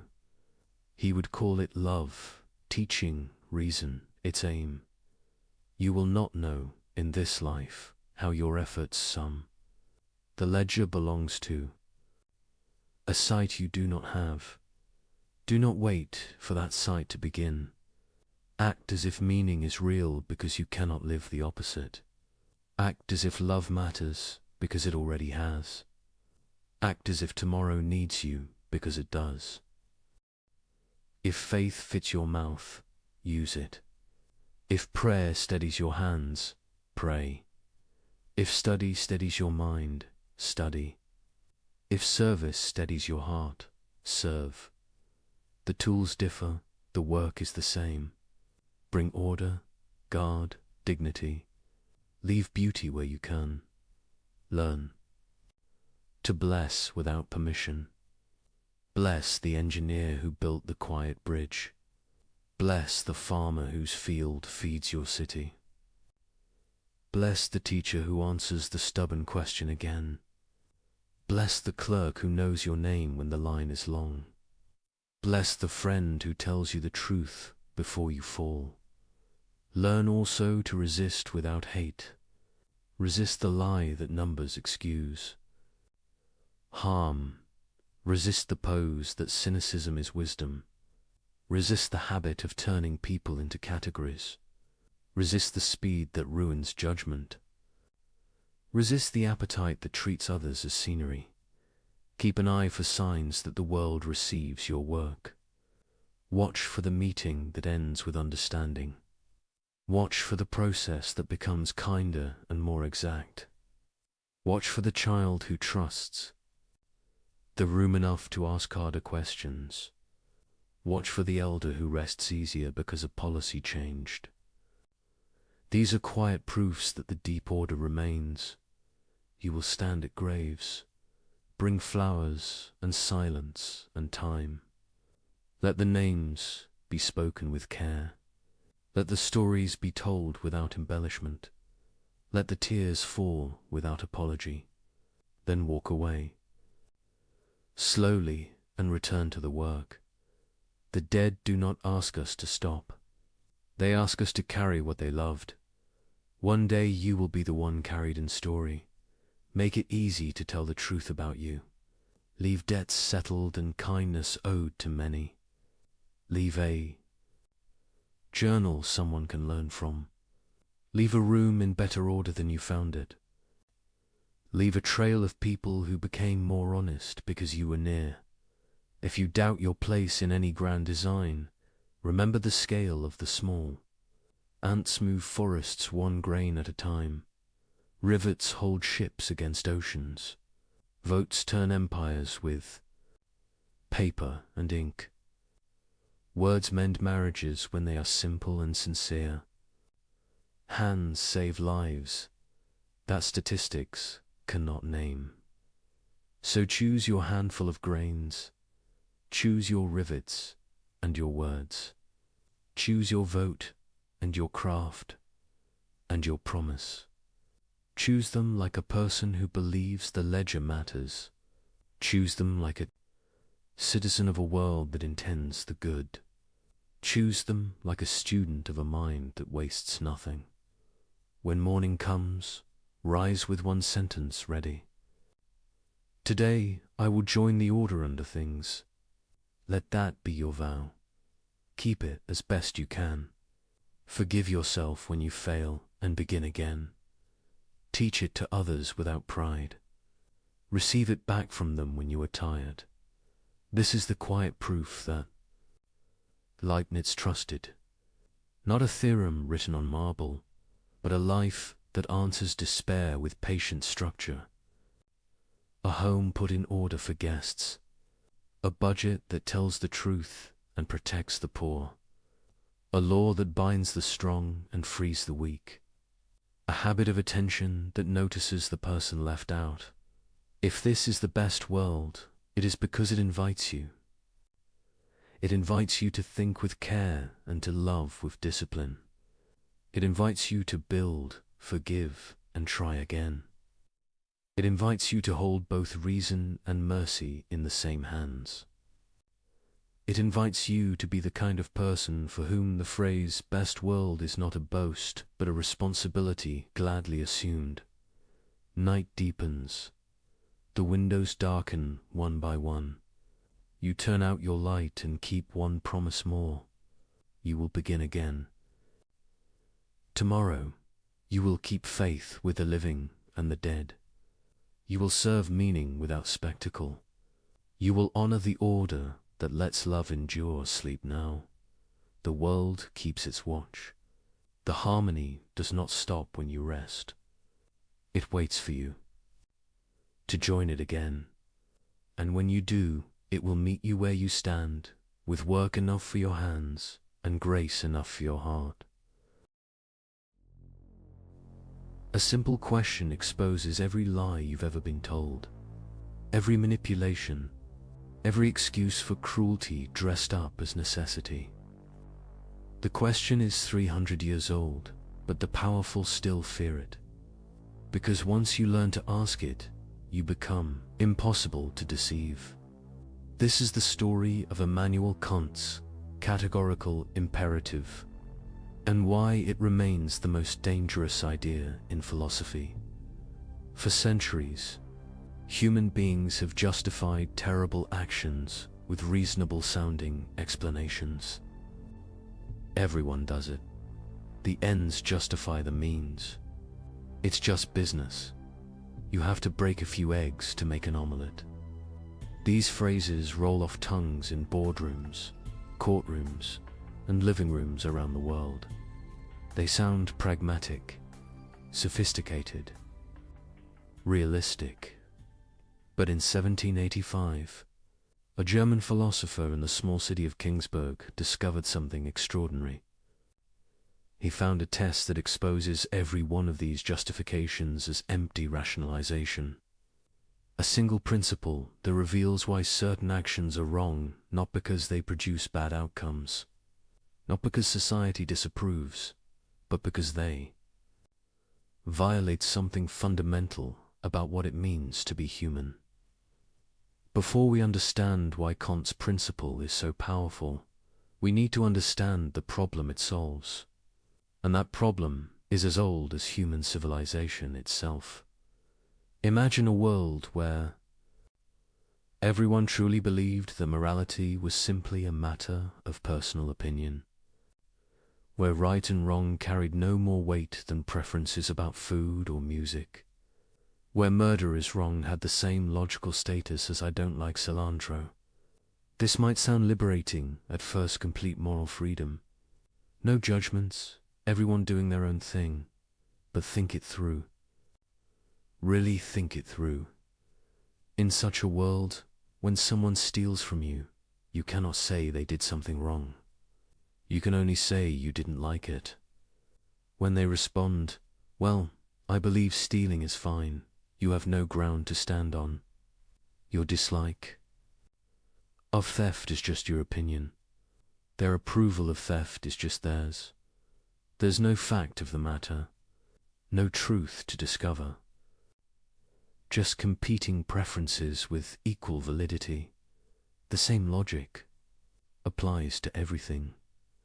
Deception, betrayal, violence, cruelty. If morality is merely subjective, then the person who enjoys inflicting suffering is not mistaken about anything. They simply have different tastes than you do. Calling them immoral would be like a person who enjoys spicy food telling someone who prefers mild food that they're wrong. It's a category error. This isn't a hypothetical problem.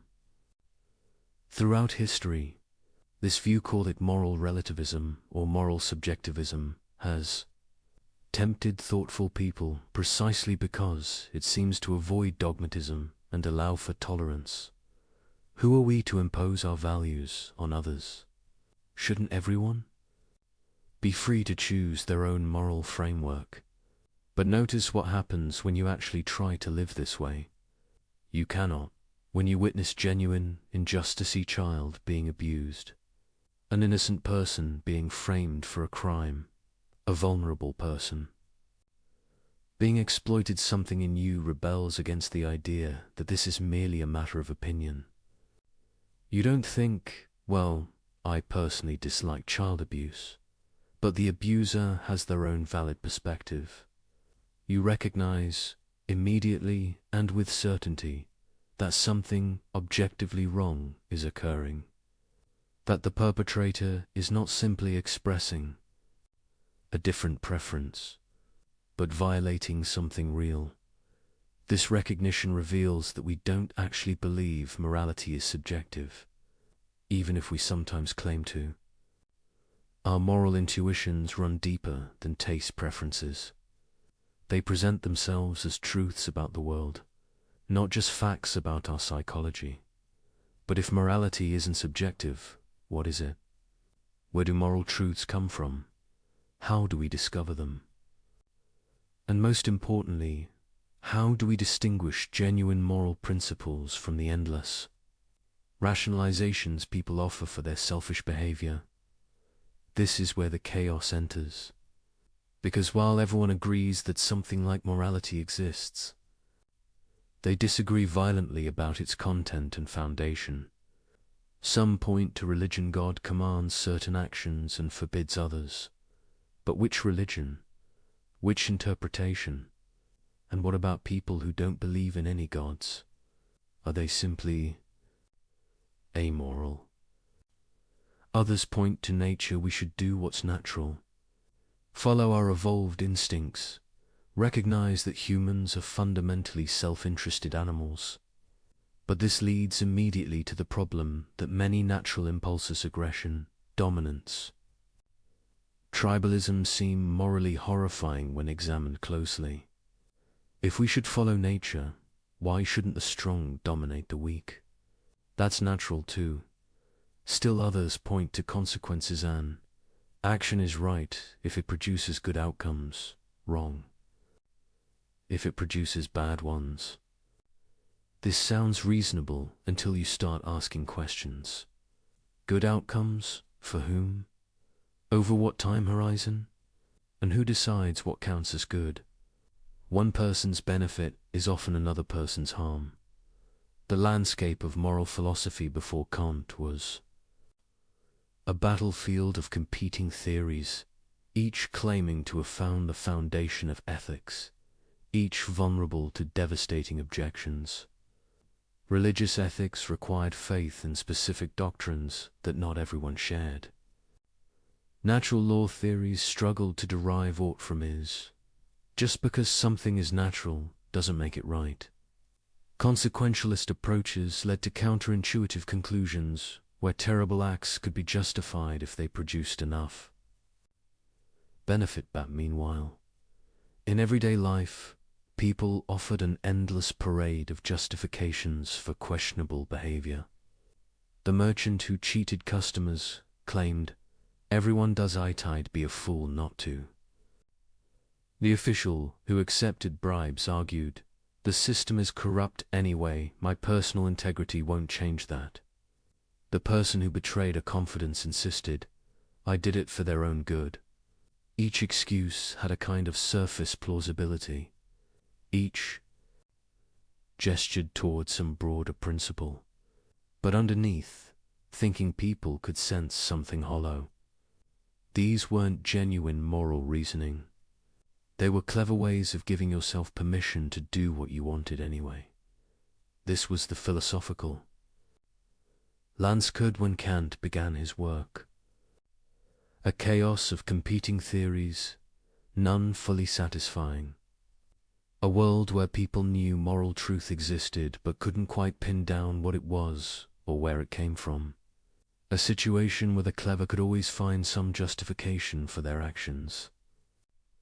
However terrible, Kant recognized that this problem wasn't just academic. It was existential. If human beings cannot distinguish genuine moral principles from sophisticated rationalization, then morality becomes nothing more than a word game.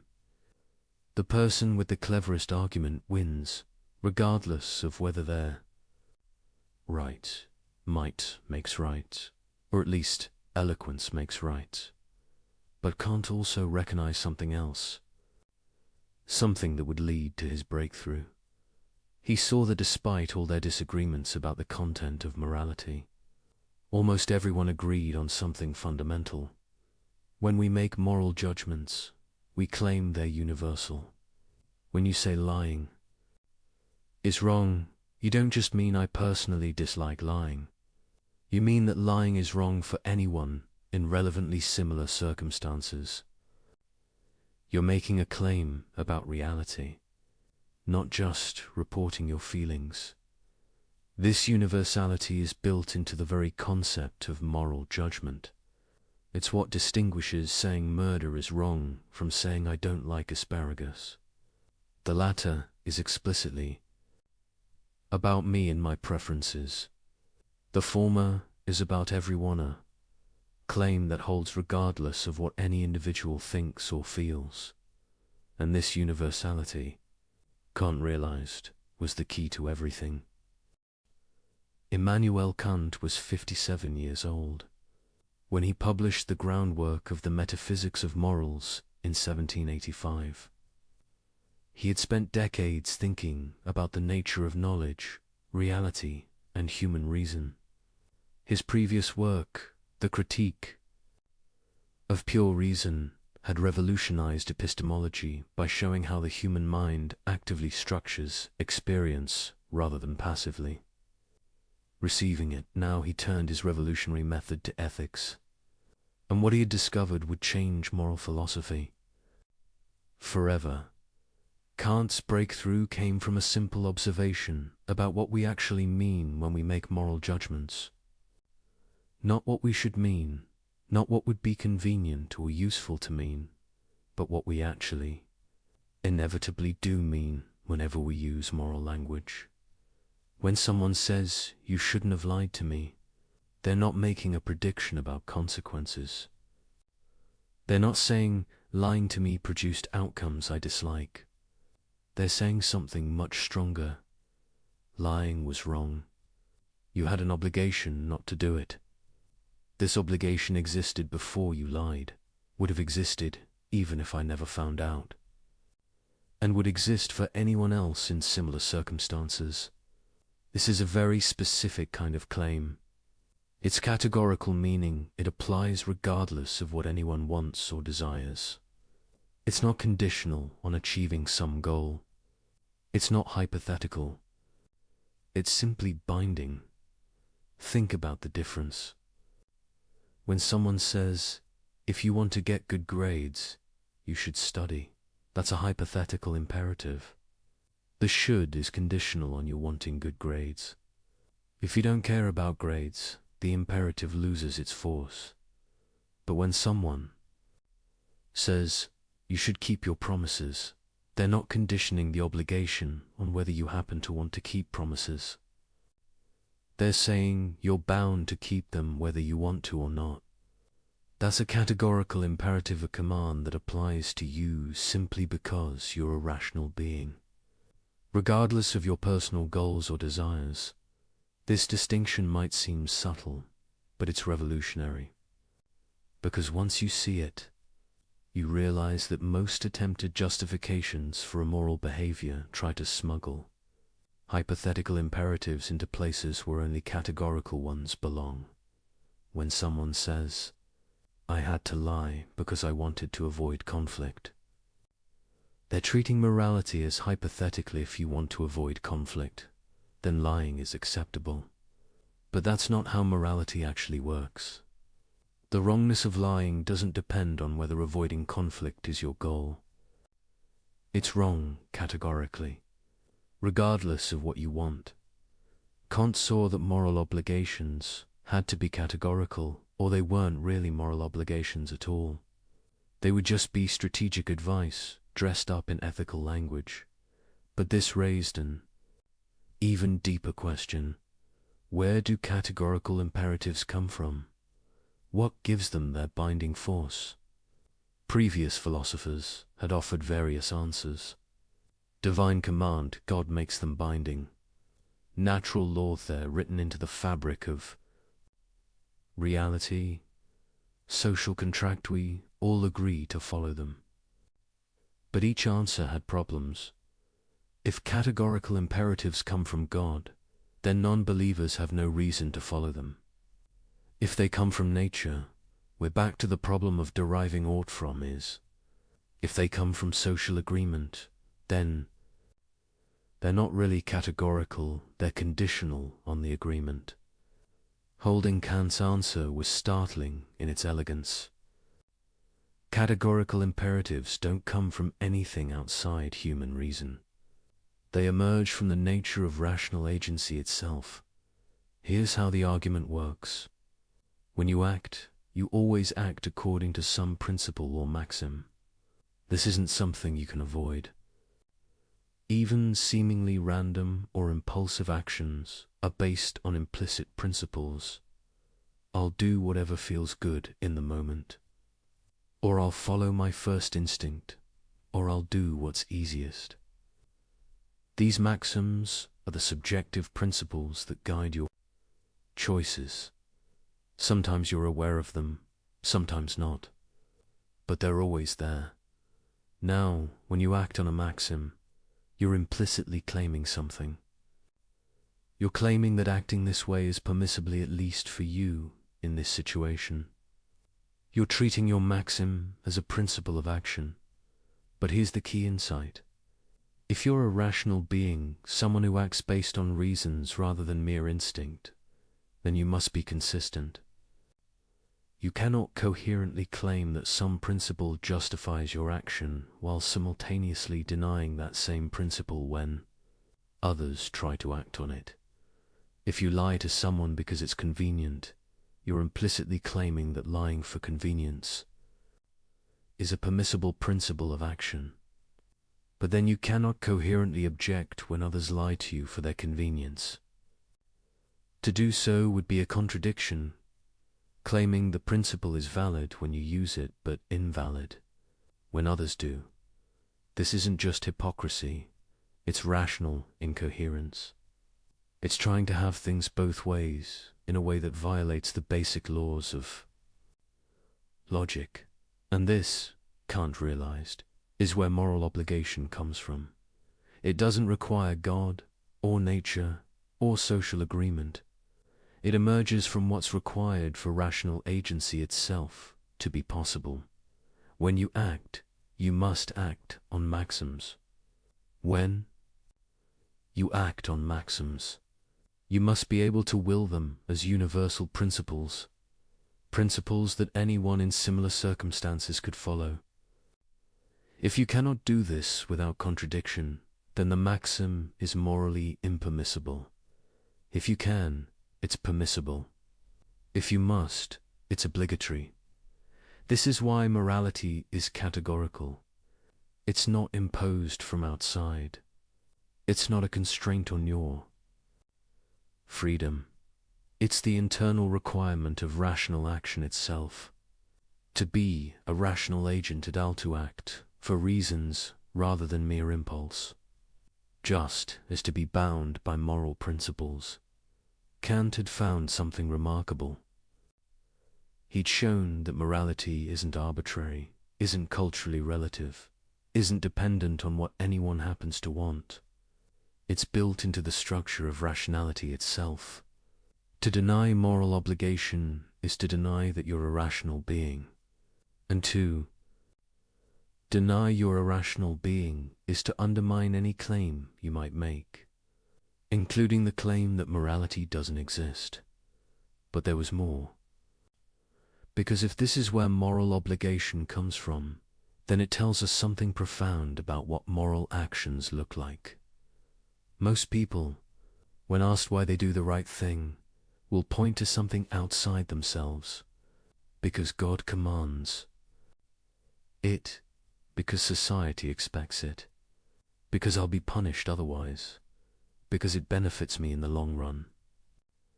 These might all be good motivations in their own way, but Kant realized they're not truly moral motivations.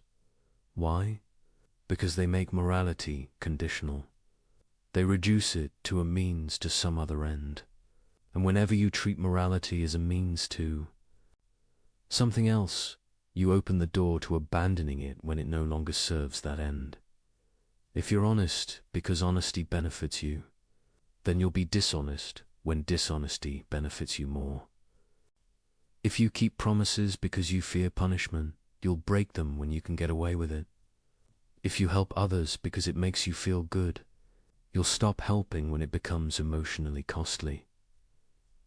True moral action, Kant argued, must be done from duty itself, not duty as an external constraint, but duty as the recognition of what rational consistency requires. You act morally because reason shows you this is what you must do to remain coherent as a rational agent. This might sound cold or mechanical, but it's actually the opposite. When you act from duty in this sense, you're expressing your highest nature as a rational being. You're not being controlled by desire or fear or social pressure. You're acting from principle, from reason itself. And this, Kant realized, is what makes human beings special, what gives them dignity rather than mere value, what makes them ends in themselves rather than mere means. An animal acts from instinct. A programmed machine acts from its code. But a rational agent acts from self-given principles. This capacity for autonomy, for giving laws to yourself through reason, is the source of all moral worth. When you act morally, you're not obeying some external authority. You're legislating for yourself. You're being autonomous in the deepest sense, and this autonomy is precisely what the moral law protects and demands. This was Kant's revolutionary insight. Morality isn't imposed on rational beings from outside. It's what rational agency itself requires. The moral law and the law of reason are the same thing. To be free, in the truest sense, is to be bound by principles you give yourself through reason, and to be moral is to exercise this freedom in a way that respects the same capacity in others. Understanding this changes everything. Because now we can see why certain maxims fail moral scrutiny. It's not because they produce bad outcomes, though they often do. It's not because an authority figure forbids them, though they often might. It's because they're rationally incoherent. They cannot be universalized without contradiction, and this gives us the tool we need. A way to test any proposed action, any justification, any moral claim. A principle that cuts through complexity and rationalization to expose the underlying truth. Kant called it the categorical imperative. Now we arrive at the principle itself, the test that exposes every rationalization, every excuse, every sophisticated justification for doing wrong. Kant formulated it in several ways, but the most famous version reads, "Act only according to that maxim whereby you can at the same time will that it should become a universal law." Let's break this down, because every word matters. Act only according to that maxim. A maxim is your subjective principle of action. It's the rule you're following when you do something. Sometimes it's explicit, I will always tell the truth. Sometimes it's implicit, I'll lie when it benefits me. But every action has one. The maxim isn't just the action itself. It includes your reason for acting. I will lie isn't a complete maxim. I will lie to avoid embarrassment is. I will lie to protect someone from harm is another. Same action, different maxims. And the moral evaluation depends on the maxim, not just the behavior. This is crucial, because it means you can't game the system by describing your action in favorable terms while ignoring your actual motivation. The maxim captures what you're really doing and why. ... whereby you can, at the same time will... This is where it gets interesting. Kant isn't asking whether you do will it, or whether you'd like to will it. He's asking whether you can will it without contradiction, whether it's rationally possible. Think of it like a logical consistency test. Can this principle operate in all cases without undermining itself? Or does it depend on others not following it? That it should become a universal law. Universal means applying to everyone in relevantly similar circumstances. A law means a principle that holds necessarily, not just contingently. So the test asks, can you coherently will that everyone, when in circumstances like yours, acts according to the same principle you're following? Not would you prefer they did, but can you rationally will it without contradiction? Let's see how this works with concrete examples. Consider lying. Suppose your maxim is, I will make false promises when it helps me get what I want. Now apply the universalization test. Can you will that everyone follows this maxim? That whenever someone wants something, they can make promises they have no intention of keeping? Here's where it breaks down. If everyone made false promises whenever convenient, the entire practice of promising would collapse. No one would believe promises anymore. The institution itself would dissolve. But notice your maxim depends on other people believing promises. You're trying to exploit their trust. You're relying on the general practice of promise-keeping existing, while simultaneously acting to undermine it. This is the contradiction. You cannot coherently will your maxim as universal law, because doing so would destroy the very conditions that make your maxim a factor. You're trying to make an exception for yourself, while depending on others not making exceptions for themselves. This isn't a contradiction in consequences, though. Those would be bad. It's a contradiction in conception. The maxim, when universalized, undermines its own possibility. It's like sawing off the branch you're sitting on. Kant called this a contradiction in conception, and it marks actions that are strictly forbidden. You cannot universalize the maxim even in thought without logical incoherence. But there's another type of failure, more subtle. Consider refusing to help others in distress. Your maxim might be, I will never help anyone who needs assistance, and I will rely entirely on my own resources. Can you universalize this? Unlike the lying case, there's no logical contradiction in everyone following this principle. It's conceivable that people could live this way, everyone completely self-reliant, no one helping anyone. But here's the problem. Can you will it? Can you rationally choose for this to be universal law? As a finite, vulnerable human being, you know you will face situations where you need help. Illness, accident, bad luck, circumstances beyond your control, these are inevitable. Parts of human existence. Your own rationality requires you to will the conditions that make your goals achievable. So you face a contradiction in will. You cannot coherently will both, that you pursue your rational ends as a finite being, and that no one ever helps anyone. To will the second is to will the frustration of the first. This isn't about predicting consequences or calculating benefits. It's about what you can rationally will without self-contradiction. And you cannot will conditions that make your own. Rational agency impossible. Kant called this a contradiction in will. And it marks actions that are imperfect due to things you're obligated to do, though with some latitude in how and when. The beauty of this test is its simplicity and power.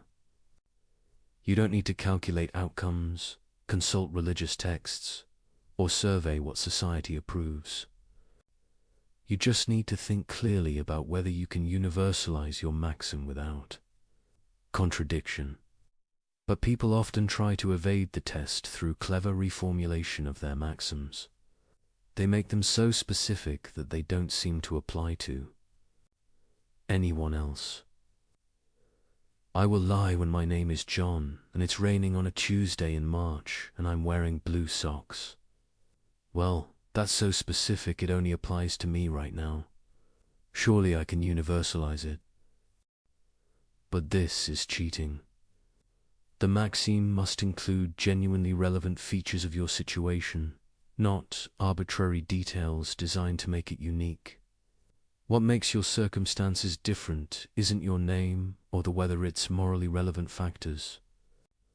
Like whether you're protecting someone from harm or just avoiding embarrassment. The test requires honesty with yourself. You have to formulate your maxim in terms of features that actually matter to your moral reasoning, not accidental details that make your case seem special. Another evasion, but everyone does it. The fact that many people violate a moral principle doesn't make the principle invalid. It just means many people are acting wrongly. Universalization isn't about what people actually do. It's about what can be rationally willed as a universal law. Still another, what if I'm in an unusual situation? Kant isn't naive. He knows life presents complex cases.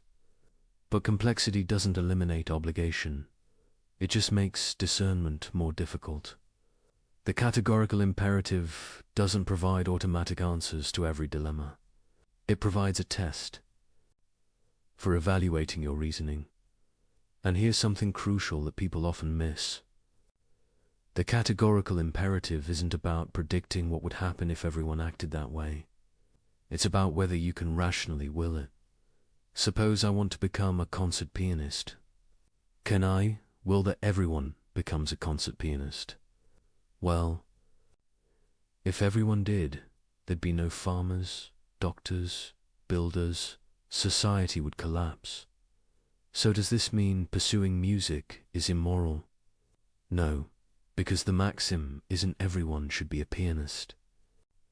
It's I will develop my talents in ways that contribute to human flourishing. That's perfectly universalizable. Everyone developing their particular talents in beneficial ways is not only coherent, but desirable. The test requires you to think carefully about what principle you're actually following, not to apply mechanical rules that ignore context. Similarly, the categorical imperative doesn't demand moral perfection in every moment.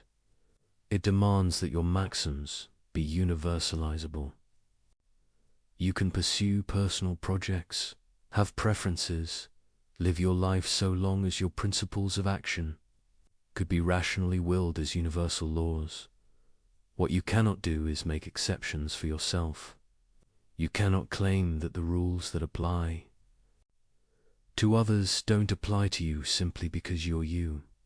You cannot exploit others' moral behavior while refusing to be moral yourself. This is why the categorical imperative is so powerful against manipulation and exploitation. Because manipulators always depend on asymmetry. They lie while requiring others to tell truth. They break promises while requiring others to keep theirs. They use people as means while insisting on being treated as ends. The universalization test exposes this asymmetry immediately. It forces you to acknowledge that if your principle is valid for you, it must be valid for everyone. And if you cannot accept it being valid for everyone, then it's not actually valid for you either. This is the weapon Kant gives us. Not a list of rules to memorize, but a test for evaluating any proposed action. A way to see through rationalizations to the underlying logical structure. When someone tells you why their questionable behavior is justified, translate it into a maxim. Then ask, can this be universalized? Can everyone in similar circumstances follow this principle without contradiction? If not, you've found the flaw. Not because you disagree with their values, not because you have different preferences, but because they're being rationally incoherent. They're claiming an exception for themselves, while depending on others not claiming the same exception. And once you see this, you cannot unsee it. Every excuse, every justification, every sophistication, argument for doing wrong reveals itself as an attempt to have things both ways, to enjoy the benefits of a moral order while refusing to be bound by it yourself. The categorical imperative strips away the complexity and reveals the simple truth. Either your principle can apply to everyone, or it cannot apply to you. There is no middle ground, no special pleading, no exceptions.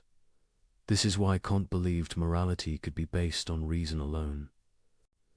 Because the categorical imperative doesn't depend on what anyone desires, believes, or values. It's a test of logical consistency, and logical consistency is binding on all rational beings, regardless of their particular commitments. You might not want to be moral. You might wish you could lie, cheat, and exploit with impunity. But if you're rational, you cannot coherently claim the right to do so. Because to claim that right is to grant it to everyone, which destroys the very conditions that make your actions effective. This is the trap that catches all moral violators. They want the benefits of a moral order trust, cooperation, stable expectations while refusing its burdens. But they cannot have both. The moment they claim the right to violate moral principles for their benefit, they grant that same right to everyone else. And in doing so, they destroy the very order they depend on.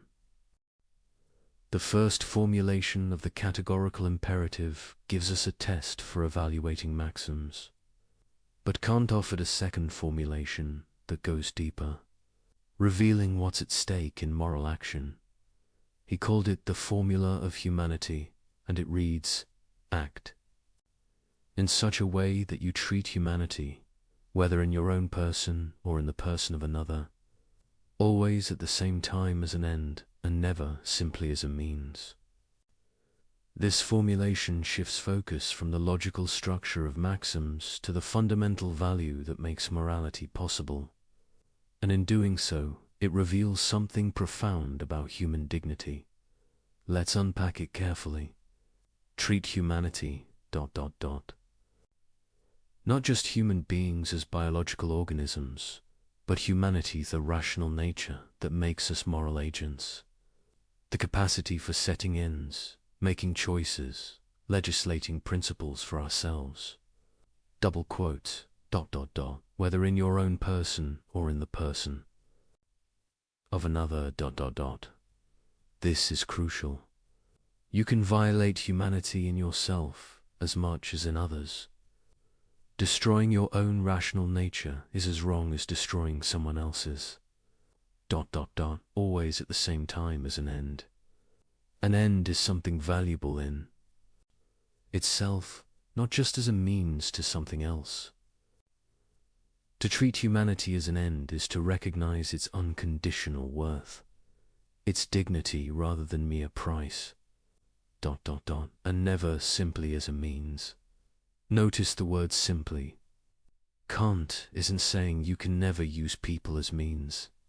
You use people as means all the time in perfectly innocent ways. When you buy groceries, you're using the cashier as a means to get food. When you ask for directions, you're using someone as a means to find your way.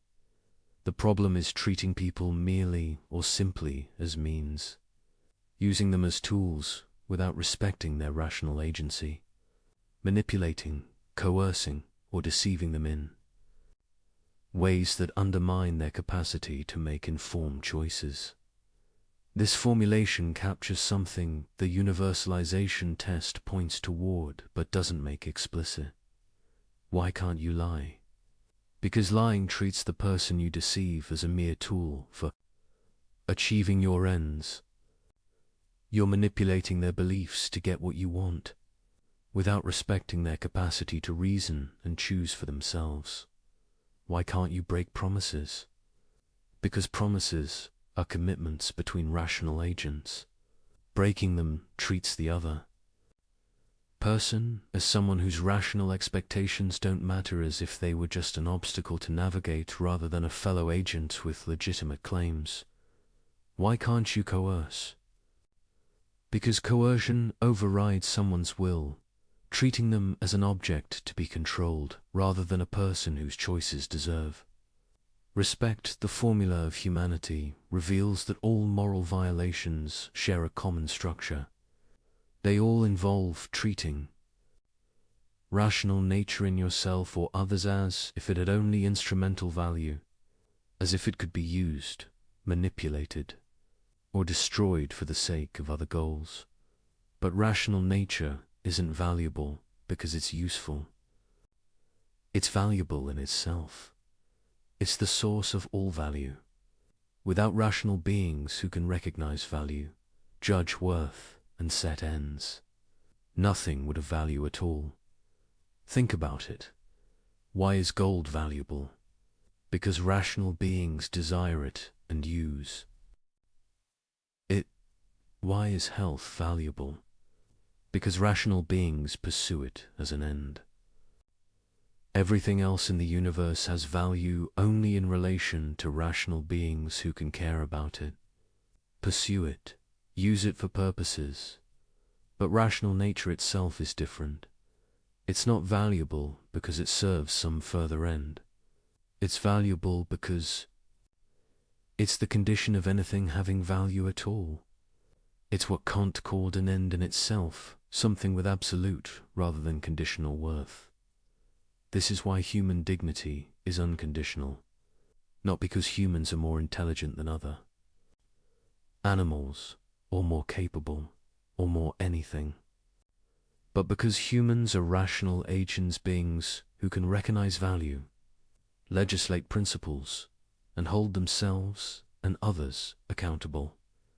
This rational agency is what makes moral law possible, and recognizing it in all human beings is what morality requires now. The formula of humanity and the universalization test are meant to be equivalent. Two ways of expressing the same fundamental principle. And we can see why. When you violate the universalization test, you're always treating humanity as mere means. The liar uses others' rationality against them, manipulating their beliefs. The promise breaker treats others' rational expectations as inconveniences. The person who refuses all help treats their own rational nature as dispensable in times of need.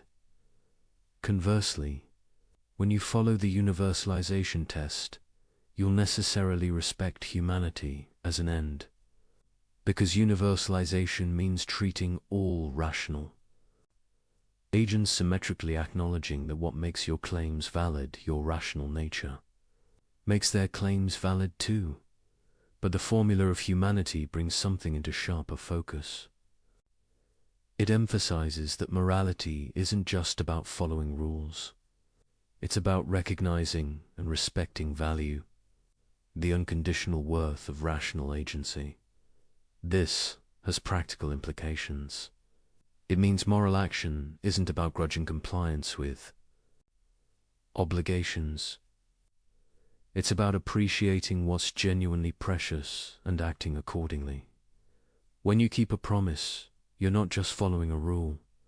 You're respecting the rational nature of the person you made the promise to, acknowledging that their plans and expectations matter because they're a rational agent. When you tell the truth, you're not just avoiding lying.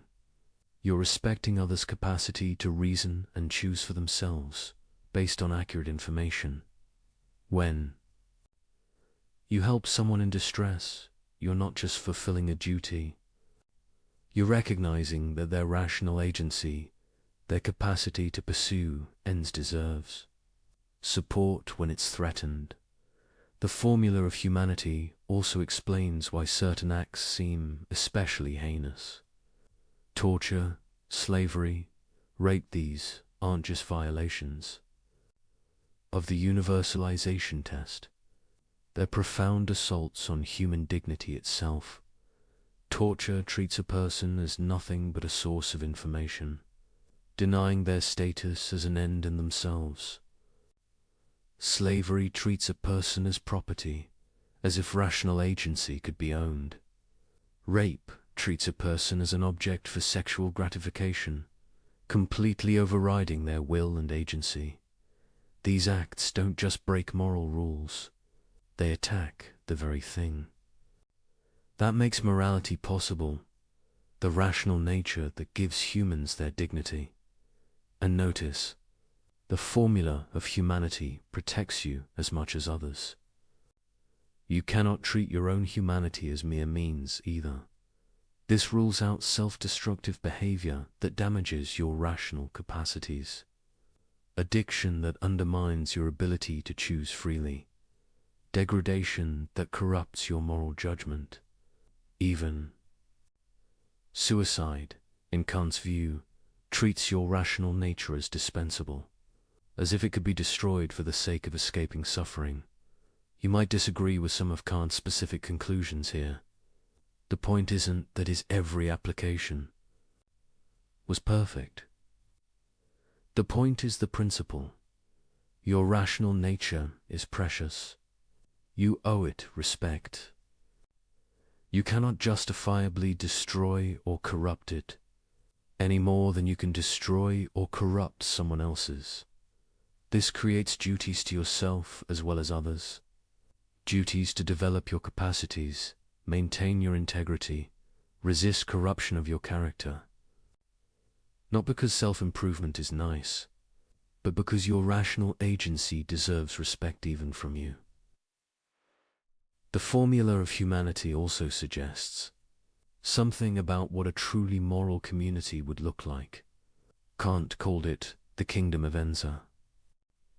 Systematic union of rational beings under common moral laws. In such a community, everyone recognizes everyone else's dignity. Everyone treats everyone else as an end, never merely as means. Everyone acknowledges that the same rational nature that makes their own claims valid makes others' claims valid too. This isn't just a utopian fantasy. It's what morality aims toward.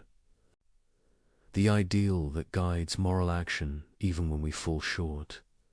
When you act from the categorical imperative, you're helping to realize this kingdom. You're treating people as they deserve to be treated with the respect due to rational beings.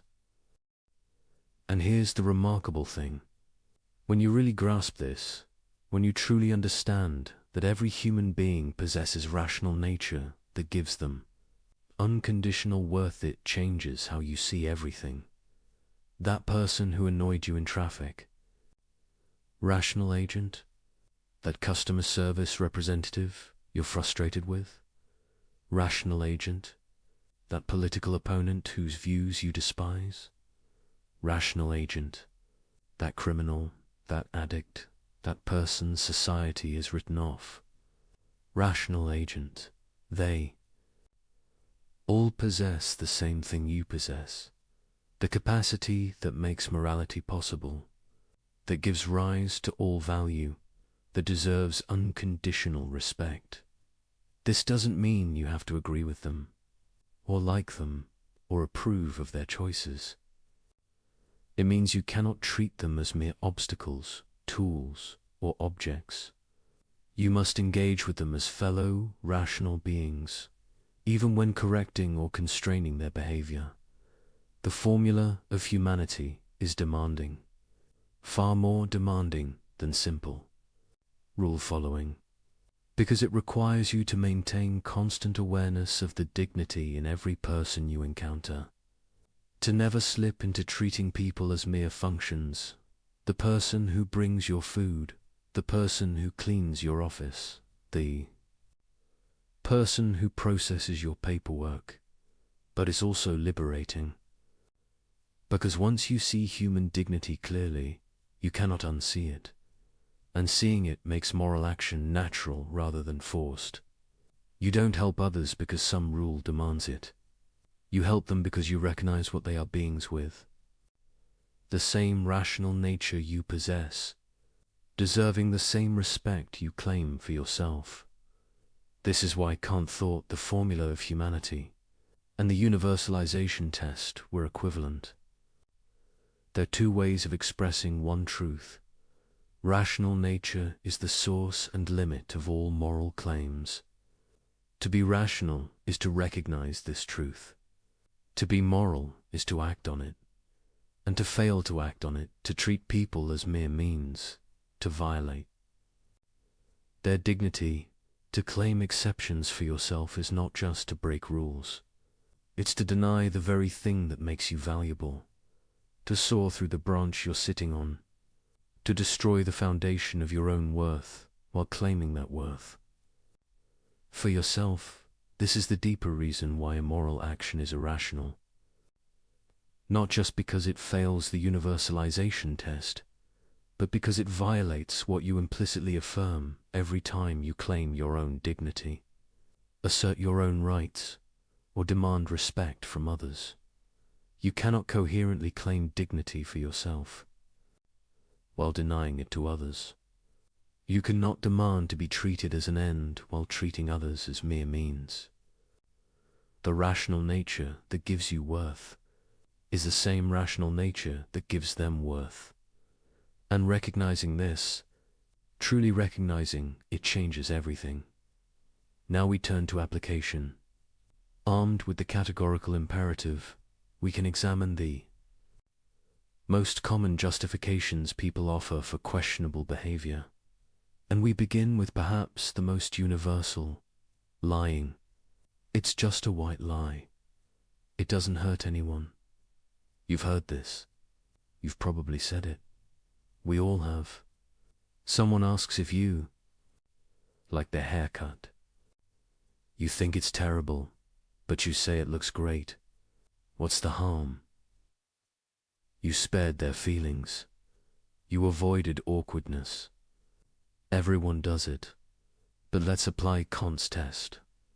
What's the maxim here? I will deceive others when telling the truth would cause minor discomfort or social awkwardness. Can this be universalized? Can you will that everyone follows this principle? At first glance, it seems fine. If everyone told white lies to spare feelings, wouldn't that make social life smoother? Less conflict, less hurt, more harmony. But look closer. If everyone lies to avoid discomfort, what happens to communication itself? When someone compliments you, you can no longer trust it. Maybe they mean it, maybe they're just being polite. When someone agrees with you, you don't know if they actually agree or are avoiding disagreement. When someone says they'll do something, you can't be certain they actually intend to. The entire fabric of linguistic trust begins to unravel. And notice your white lie only works because most people still generally tell the truth. You're exploiting their honesty. You're depending on others maintaining the practice of truthful communication while you make an exception for yourself. This is the characteristic structure of moral failure. The liar needs truth-telling to exist as a general practice, or their lies would have no effect. But their lying, if universalized, would destroy that very practice.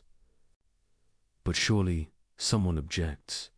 We can distinguish between harmful lies and harmless ones, between lying to defraud someone and lying to spare their feelings. Can we? Let's think carefully. The problem isn't the immediate consequence. The problem is what you're doing to the other person. When you lie to someone, even benevolently, you're making a decision for them. You're deciding they shouldn't have accurate information. You're treating them as someone whose rational judgment can be manipulated for their own good. But who are you to make that decision? If you respect them as a rational agent, as an end in themselves, you must allow them to form judgments based on truth, even uncomfortable truth. Even truth that might lead them to choices you wouldn't prefer. To lie to them even kindly is to treat them as a child, as someone whose rationality needs to be managed rather than respected. It's fundamentally paternalistic, assuming you know better than they do what information they should have. Kant goes further. He argues that lying undermines your own dignity, not just others. When you lie, you corrupt your own character. You train yourself to treat truth as negotiable, as something to be deployed strategically rather than respected unconditionally. Over time, this corrodes your moral judgment. You become someone who asks, "Can I get away with this?"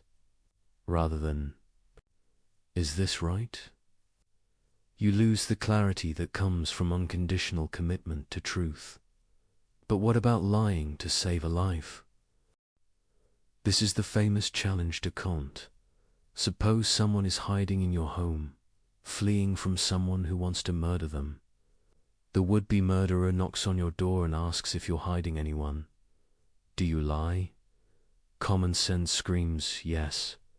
How? Could telling the truth possibly be right when a life is at stake? Kant's answer shocked his critics then and shocks people now. He said you must not lie, not even here, not even to save an innocent life.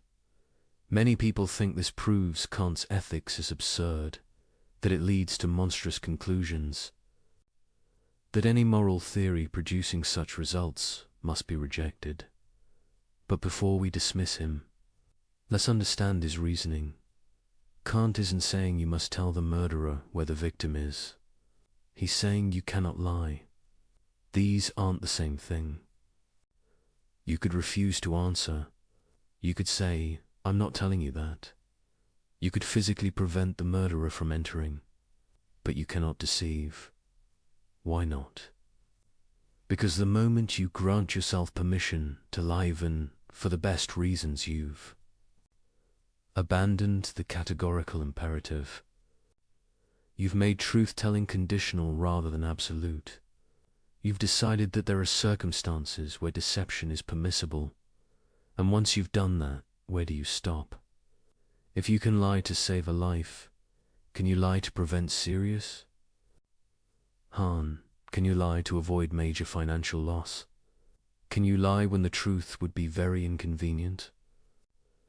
Every liar thinks their situation is special, their reasons compelling. The business person lying to close a deal thinks their company's survival justifies it. The politician lying to voters thinks maintaining power for the right policies justifies it. The person lying to their spouse thinks preserving the relationship justifies it. Once you abandon the categorical imperative in favor of consequentialist calculation, you have no principled way to limit deception. You're just negotiating how much truth can be sacrificed for your goals. Kant saw this clearly. Either truth-telling is a categorical imperative, or it isn't. Either you respect the dignity of rational agents by never deceiving them, or you treat deception as a tool to be deployed when useful. There's no stable middle ground. You might still disagree with Kant's conclusion about the murderer case. Many thoughtful people do, but notice what disagreeing requires. You have to abandon the idea that morality is categorical. You have to accept that moral principles have exceptions, that duty is conditional, that the rightness of action depends on circumstances and outcomes. Maybe that's correct. Maybe morality is fundamentally consequentialist. But then you've given up what Kant was trying to preserve, the idea that moral obligations are absolute, that human dignity is unconditional, that some things are simply wrong regardless of results. And if you give that up, you're back to the problem Kant was trying to solve. Because now every moral claim is just a prediction about consequences. Every principle is just a rule of thumb. Every obligation is just a suggestion that holds until circumstances change. The liar's excuse in all its forms, from white lies to strategic deceptions, rests on making truth conditional, on deciding that honesty matters except when it doesn't, that you should tell truth unless you have good enough reason not to, but good enough according to whom? Judged by what standard? If you allow exceptions, you allow everyone to judge their own case. And humans are remarkably good at convincing themselves their situation is exceptional. Kant's absolutism about truth-telling isn't arbitrary rigidity. It's the recognition that once you start making exceptions, you've lost the categorical imperative entirely. You've reduced morality to sophisticated rationalization, where the clever can always find some justification for doing what they wanted anyway. The test is simple. When you're considering lying, ask yourself, can I will that everyone in my situation would lie? Can I will that deception is permissible whenever someone judges truth would produce bad results? If you answer honestly, you'll see the problem. You're claiming a right you cannot universalize. You're treating your judgment as special, your situation as uniquely deserving of exception.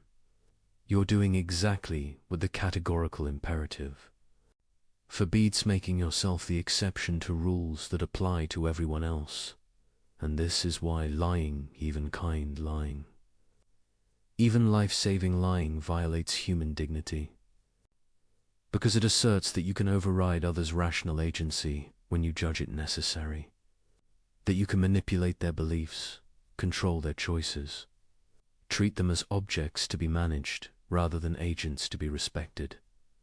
Perhaps Kant is wrong. Perhaps consequences matter more than he acknowledged. Perhaps flexibility is wisdom rather than weakness. But if he's wrong, we need to explain why. We need to show how we can allow exceptions without opening the door to unlimited rationalization. How we can make truth conditional without making it meaningless. How we can respect human dignity while sometimes deceiving people for their own. Good. These are hard questions. Much harder than the comfortable assumption that of course you should lie to save a life. Suggests Kant forces us to think carefully about what we're really doing when we lie, about what we're claiming about ourselves and others, about whether our reasons are genuinely exceptional or just conveniently self-serving. And once you start thinking this way, you can't stop. Every easy excuse becomes suspect. Every comfortable rationalization reveals itself as exactly what Kant warned against an attempt to have things both ways, to enjoy moral status while avoiding moral obligation. Lying is straightforward deception, but manipulation is more subtle. The manipulator doesn't necessarily lie. They just arrange circumstances, frame choices, and craft messages in ways that lead people to do what the manipulator wants. I'm not forcing anyone, the manipulator says. I'm just being persuasive, influencing, presenting things in a favorable light. If people make bad choices, that's on them. This excuse appears everywhere. In marketing campaigns that exploit psychological vulnerabilities, in personal relationships where one person constantly maneuvers the other, in institutions that design systems to nudge people toward profitable behaviors, in conversations where someone uses emotional pressure to get their way, the manipulator always has the same defense. I didn't force them. They chose freely. I just made my case effectively. But let's examine this through Kant's lens. What is manipulation? Exactly. It's getting someone to do what you want by methods that bypass or compromise their rational judgment. You're not presenting reasons that would appeal to a fully informed, clear-thinking person. You're exploiting biases, triggering emotions, creating false urgency, or otherwise interfering with rational deliberation. Consider a simple example. A salesperson is trying to sell you something you don't need. They know you don't need it, but they've studied techniques to overcome objections. They create artificial scarcity only to left in stock. They trigger social pressure. Everyone in your neighborhood has one. They use subtle flattery to build rapport. They time their pitch for when you're tired and your judgment is weakened. Have they lied? Not necessarily. There might be only 2 in stock. Others might have bought one. The compliments might be sincere, but they're not engaged in rational persuasion. They're engaged in psychological manipulation. They're treating you as a system to be gamed, rather than a rational agent to be respected. They're finding your buttons and pushing them, without regard for whether this serves your genuine interests or rational judgment. Apply the formula of humanity. Are they treating you as an end in yourself? Are they respecting your rational agency?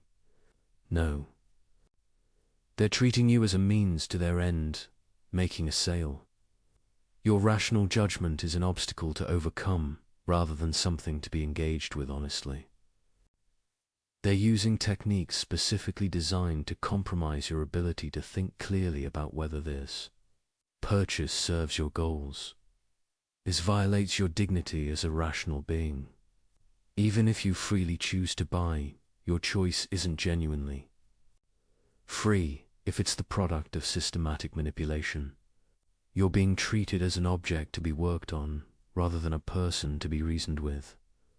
But, someone objects, isn't all persuasion somewhat manipulative? Don't we all frame things too? Our advantage? Where's the line? The line is rational engagement. When you present genuine reasons for your position, explain their logic, provide accurate information, and allow someone to make up their own mind based on their jaw, respecting their agency, you're treating them as a rational being capable of judgment. When you exploit psychological vulnerabilities, hide relevant information, create false impressions, or use emotional pressure instead of rational argument, you're manipulating. You're bypassing their rational judgment rather than engaging it. The difference isn't always sharp, but it's real. And you can usually tell which side you're on by asking, would my approach work on a perfectly rational person who had complete information? Or does it depend on them being confused, emotional, pressured, or ignorant of relevant facts? If the latter, you're manipulating. This applies to personal relationships as much as commercial ones. Perhaps more. Consider someone who wants their partner to do something. Instead of asking directly and respecting whatever answer they get, they create situations where saying no would be awkward. They make the person feel guilty about past refusals. They alternate between affection and withdrawal to condition the desired behavior. They frame the request in ways that make it seem unreasonable to refuse. This might be effective. It might even be unconscious. But it's manipulation. It treats the partner as someone to be controlled rather than respected.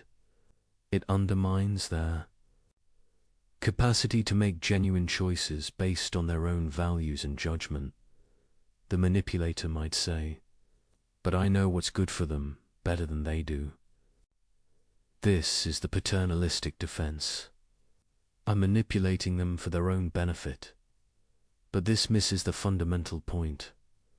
Even if you're right about what's good for them, and you usually aren't, you have no right to override their agency.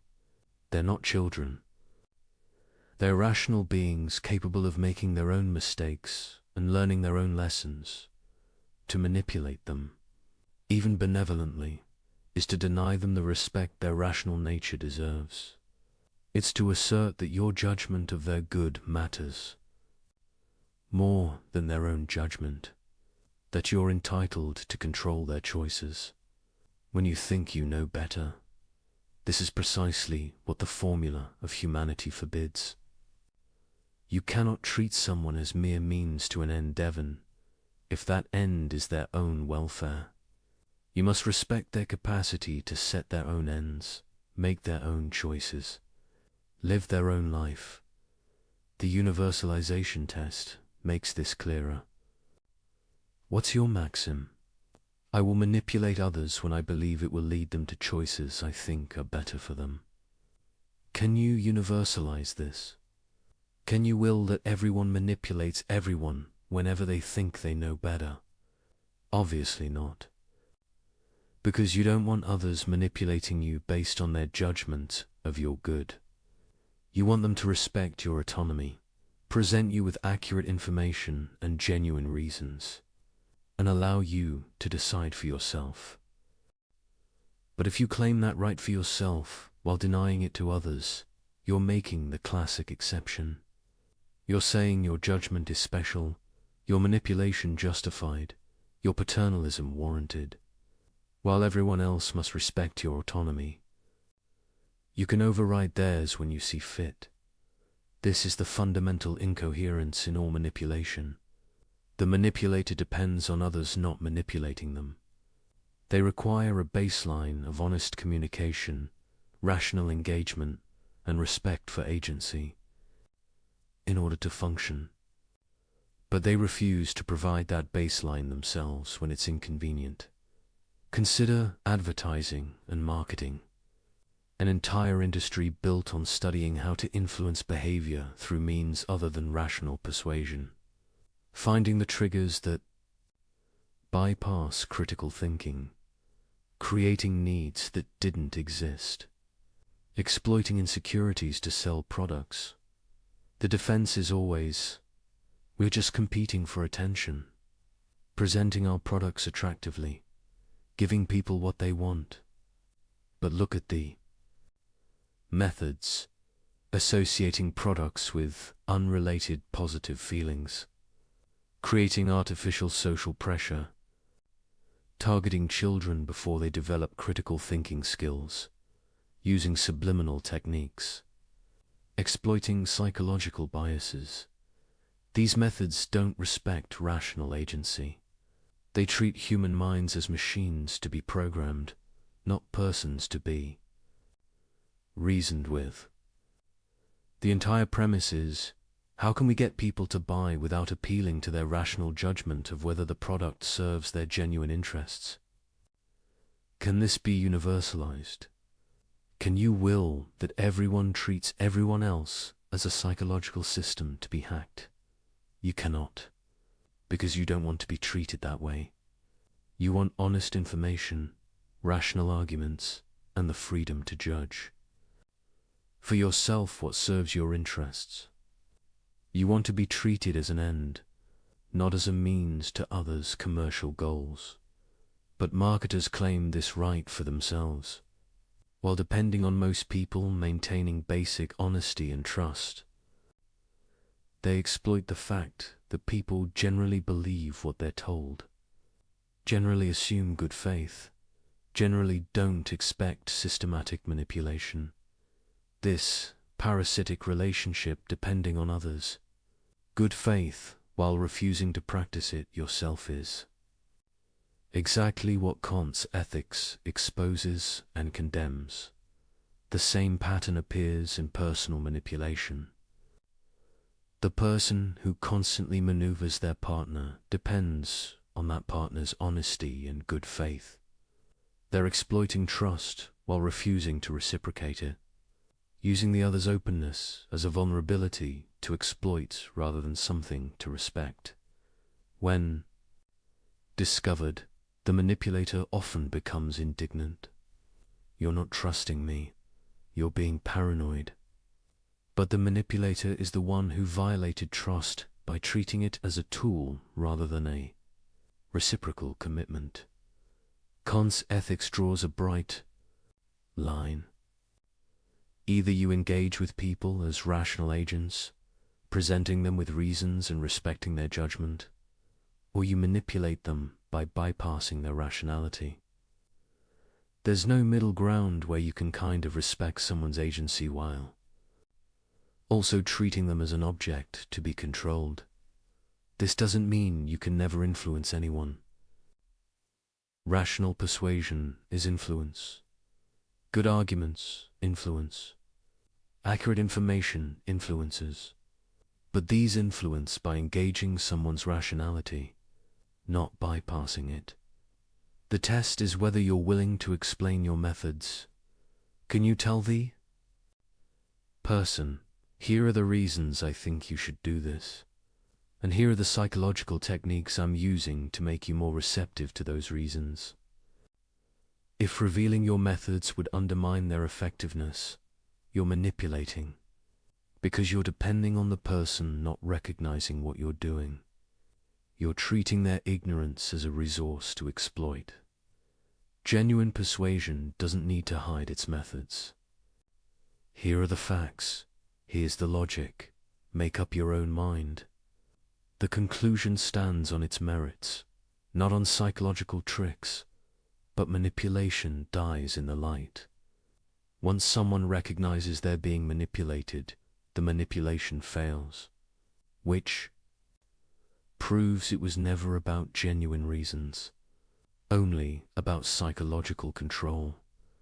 The manipulator's defense collapses under Kantian analysis. You cannot claim to respect someone while manipulating them. You cannot treat them as an end while using them as a means. You cannot honor their dignity while overriding their judgment. And you cannot universalize manipulation without destroying the very conditions that make it effective. The manipulator depends on a world of generally honest, trusting, rational people. But manipulation, if universalized, would create a world where no one trusts anyone. Everyone suspects ulterior motives, and all communication becomes a game of deception and counter-deception. In such a world, manipulation itself would be impossible, because it requires targets who aren't expecting it. It requires a baseline of good faith to exploit. This is the trap Kant's ethics reveals. Every form of treating people as mere means depends on others not doing the same. Every violation of human dignity requires dignity to generally be respected, or there would be no stable expectations to violate. The manipulator wants to have it both ways, to enjoy the benefits of a world built on mutual respect while refusing to provide that respect themselves, to use others as tools while insisting on being treated as an end. But they cannot have both. The universalization test forces the choice. Either everyone can manipulate everyone, in which case manipulation becomes impossible, or no one can, in which case you must stop. There is no exception for when you think you know better. No justification based on good intentions. No excuse that your manipulation is sophisticated or subtle or for the right reasons. To be a rational being is to respect rational beings. To claim dignity for yourself is to grant it to others, and to grant it truly is to engage with them as agents, never as mere objects of manipulation. We have a fiduciary duty to maximize shareholder value. This phrase has justified countless actions over the past century. Exploitation of workers, environmental destruction, predatory pricing, tax avoidance schemes that deprive communities of resources, lobbying against regulations that would protect public health, offshoring to exploit cheaper labor and weaker safety standards. The logic seems airtight. A corporation exists to generate profit for its owners. Managers are legally obligated to pursue this goal. Therefore, any action that increases profit is not just permissible but required. To do otherwise would be failing in your duty. This is perhaps the most influential moral justification in the modern world. It shapes how billions of people work, consume, and think about economic activity. It's taught in business schools, defended by economists, enshrined in law, and it's completely incompatible with Kant's ethics. Let's examine it carefully. What's the maxim underlying corporate behavior justified by profit maximization? I will treat employees, customers, communities, and the natural world as mere means to the end of generating profit for shareholders. Can this be universalized? Can you will that all corporations follow this principle without restriction? Think about what that world looks like. Every company treats its workers as interchangeable units, paying minimum wage, providing no benefits, firing at will, caring nothing for their welfare beyond what's legally required. Every company treats customers as sources of revenue, selling them whatever they can regardless of actual value or benefit. Every company treats the environment as a free resource to exploit, dumping waste wherever cheap is, extracting resources without regard for sustainability. In such a world, human beings exist to serve economic activity. their dignity, their welfare, their very lives become subordinate to profit generation. They are means, not ends. But notice something crucial. The people making these decisions, the executives, the shareholders, don't want to be treated this way themselves. They want fair wages, safe working conditions, honest products, clean environments. They claim dignity as persons, not mere economic units. They're making the classic exception. The categorical imperative applies to how others must treat them, but it doesn't constrain how they treat others when profit is at stake. This becomes clearer when we apply the formula of humanity directly. Does treating workers as expendable resources respect their rational nature? Does selling harmful products to uninformed customers treat them as ends in themselves? Does destroying ecosystems for quarterly earnings recognize the dignity of all the human beings affected? Obviously not. These actions treat human beings as tools, as obstacles to profit that must be overcome or resources to be extracted. The entire framework reduces persons to economic functions. But, the defender responds, we're not forcing anyone. Workers choose to work here. Customers choose to buy. If they don't like the terms, they can go elsewhere. This is the consent defense. As long as people voluntarily participate, no wrong is done. But Kant would ask, what choice do they really have? A worker who needs income to survive doesn't have meaningful freedom to refuse exploitative conditions. A customer who lacks information about product harms or alternatives isn't making an informed choice. A community that has no say in whether a factory pollutes their air and water hasn't consented. To anything, real consent requires rational agency. The ability to make informed choices among genuine alternatives. When you exploit someone's desperation, ignorance, or lack of options, you're not respecting their agency. You're taking advantage of circumstances that compromise their ability to choose freely. This is using them as mere means. The fact that they agree doesn't change the underlying moral reality. A person who agrees to exploitative terms because they'll starve otherwise isn't exercising rational autonomy. They're being coerced by circumstances you're exploiting. Moreover, the consent defense itself can't be universalized. The corporation claims the right to pursue profit limited only by what people agree to. But do they grant others this same right? When workers organize to collectively bargain for better conditions, corporations resist. When communities try to regulate business practices, corporations lobby against it. When customers demand safer products, corporations fight disclosure requirements. When governments try to enforce labor standards, corporations relocate to places with weaker protections. In other words, corporations want freedom for themselves, but oppose others exercising freedom to constrain corporate power. They claim the right to treat people as means, while resisting when people try to assert their status as ends. This is straightforward hypocrisy. If the consent defense were genuinely principled, corporations would accept workers' right to refuse exploitative conditions, customers' right to full information, communities' right to protect their interests. But they don't.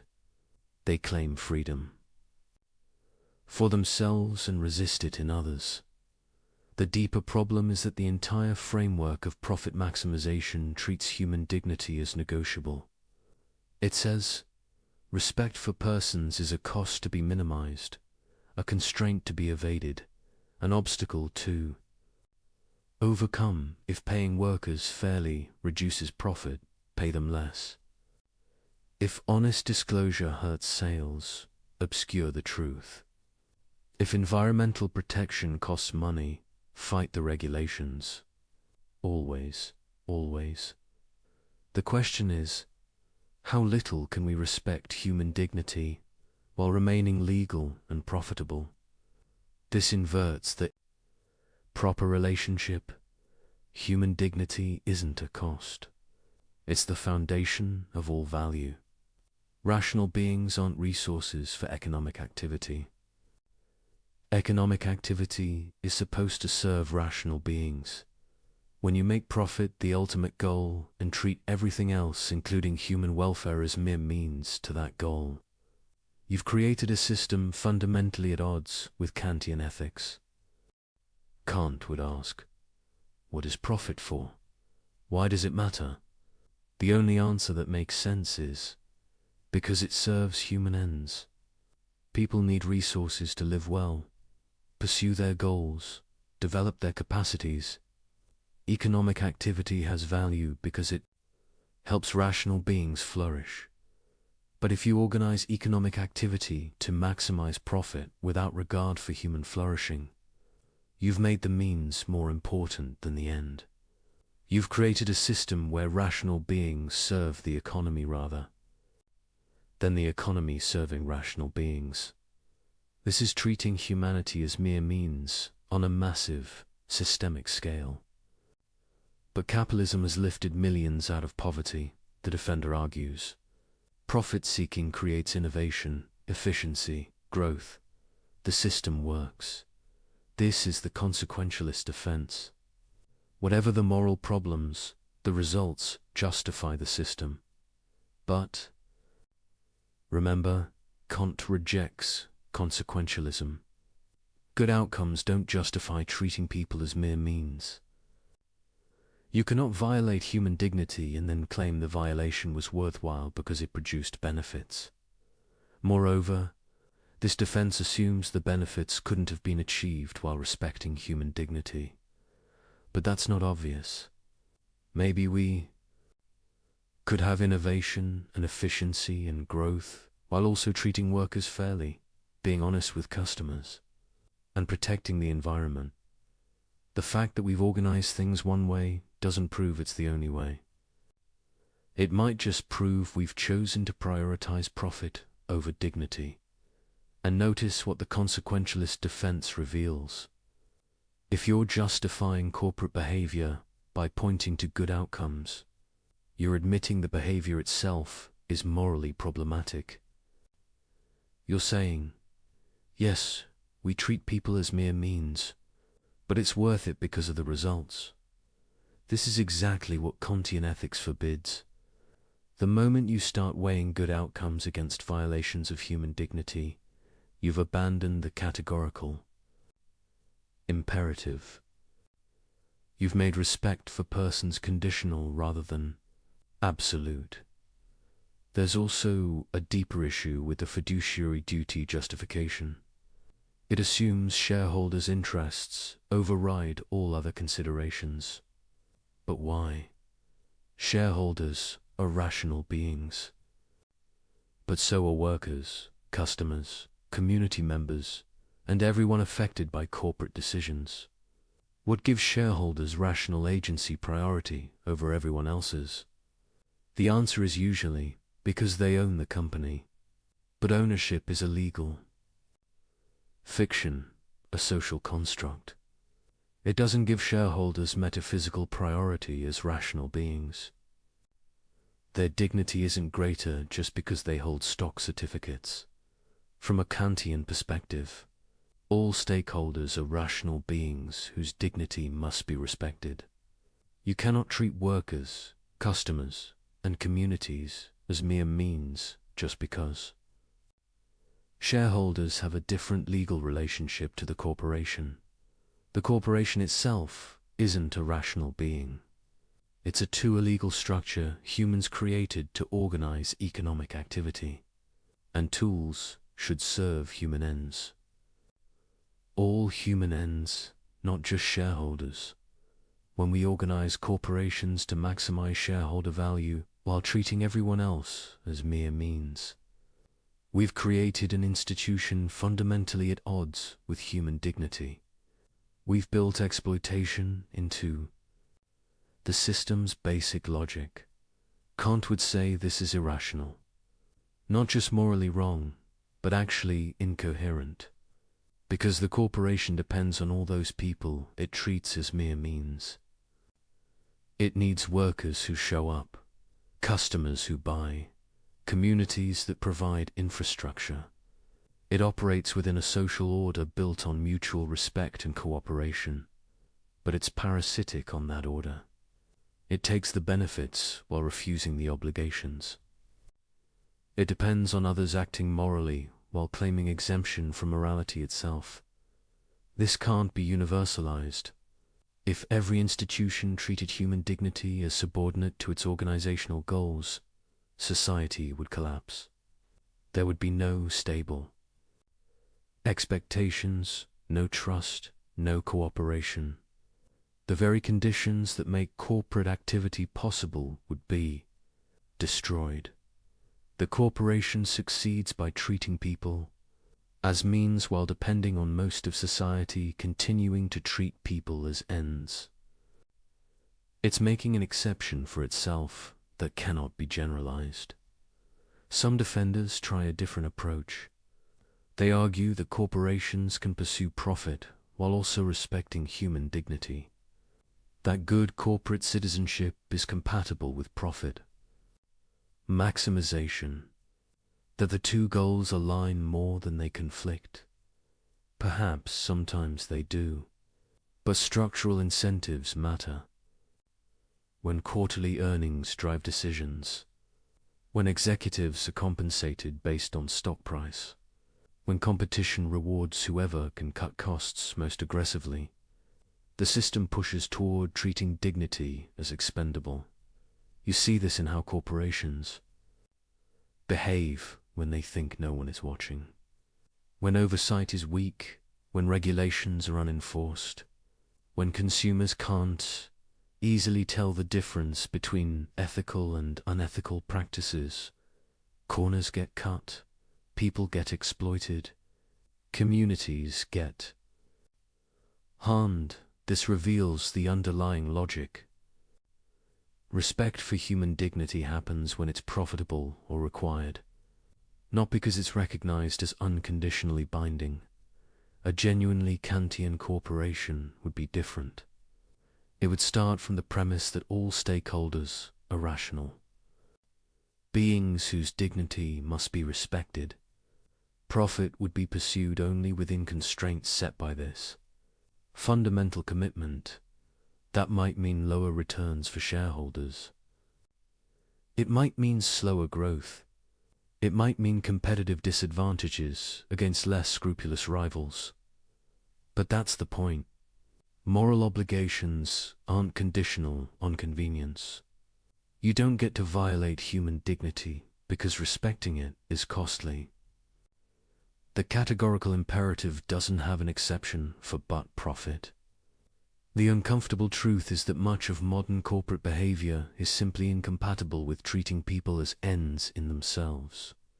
The entire structure is built on the premise that profit justifies treating human beings as resources to be exploited rather than persons to be respected. This doesn't mean all business is immoral. It means we need to rethink how we organize economic activity, to ask whether the institutions we've created truly serve human flourishing or whether they've made humans serve institutions. From a Kantian perspective, the answer is clear. Any system that treats profit maximization as the ultimate goal while treating human dignity as a constraint to be minimized has inverted the proper order of values. Rational beings are ends. Economic systems are means. When we organize things the other way around, we've committed a fundamental moral error, one that corrupts everything built on that foundation. The greatest good for the greatest number. This principle sounds obviously right. Who could object to maximizing overall welfare? Isn't that what morality should aim for, making the world as good as possible for as many people as possible? This is utilitarianism, and is probably the most intuitively appealing alternative to Kantian ethics.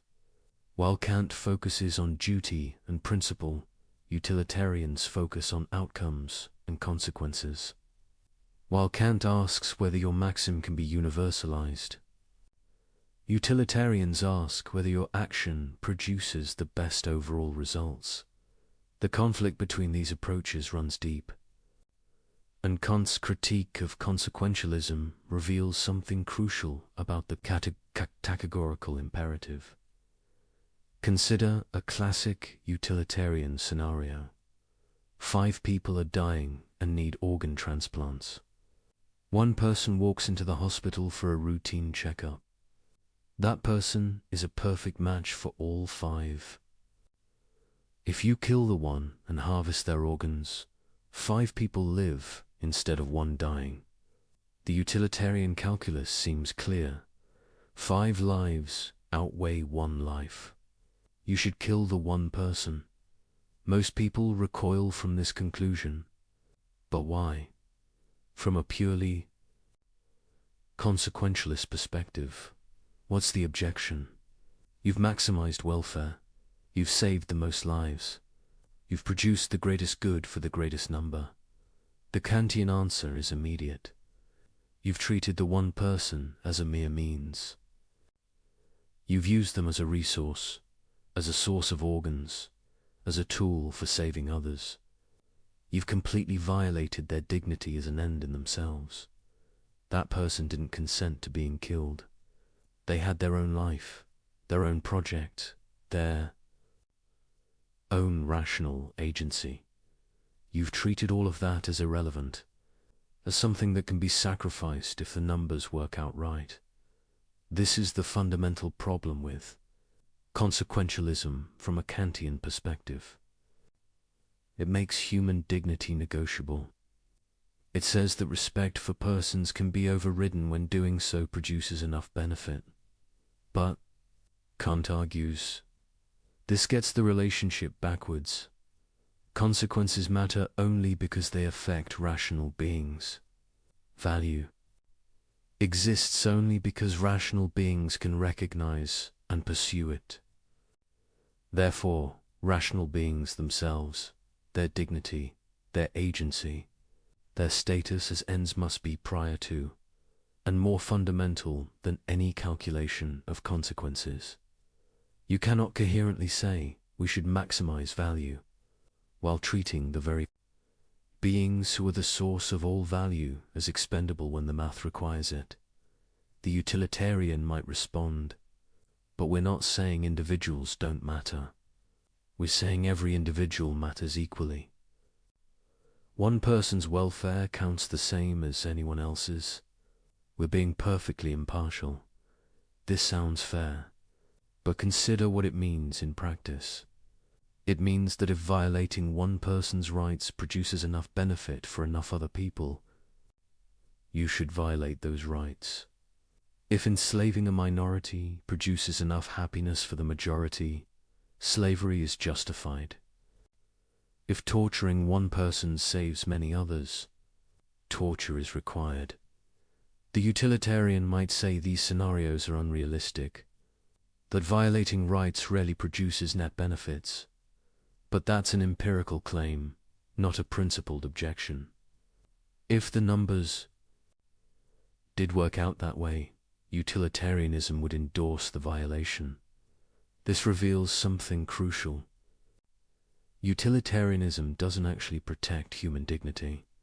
It protects people's welfare only instrumentally, only when protecting it maximizes overall utility. The moment violating dignity becomes more useful than respecting it, utilitarianism requires. The violation. Kant would say, this makes dignity conditional. And if dignity is conditional, it's not really dignity at all. It's just another value to be weighed against other values. But the whole point of dignity is that it's unconditional. Rational beings have worth that doesn't depend on consequences, on utility calculations, on whether respecting them produces good outcomes. They have worth simply because they're rational agents capable of setting ends. To treat this worth as negotiable, as something that can be sacrificed for sufficiently good consequences, is to deny what makes human beings different from objects. It's to treat persons as if they were just a very complicated source of utility rather than beings with intrinsic value. The deeper problem is that utilitarianism can't be universalized in the Kantian sense. What's the maxim of utilitarian action? Something like, I will do whatever produces the greatest total utility, even if it requires treating some people as mere means. Can everyone follow this maxim? Can it be willed as universal law? Consider, what happens if everyone acts to maximize utility without constraints on respecting dignity? You get a world where anyone can be sacrificed at any time if doing so benefits enough others. There are no stable rights, no protected freedoms, no inviolable dignity. In such a world, you cannot plan your life. You cannot trust that others will respect your agency. You cannot know whether you'll be the one selected for sacrifice when the utility calculus requires it. More fundamentally, the entire framework of morality breaks down. Because morality requires stable expectations, reciprocal respect, and recognition of each other as agents with claims that bind others. But utilitarianism says these only matter when they produce good consequences. This is incoherent. The very idea of moral obligation of being bound to respect others, regardless of whether doing so benefits you, is incompatible with making everything conditional on consequences.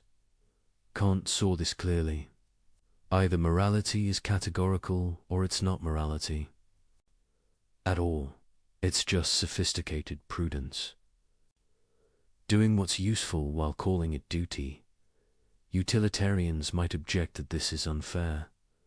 They're not abandoning morality, just grounding it differently. Instead of abstract principles, they base ethics on the concrete reality of human welfare. But Kant would ask, why does human welfare matter? The only answer that makes sense is, because humans are beings whose well-being has value. But why does their well-being have value? Because they're rational agents capable of caring about their lives, setting goals, pursuing ends. In other words, human welfare matters because human agency matters.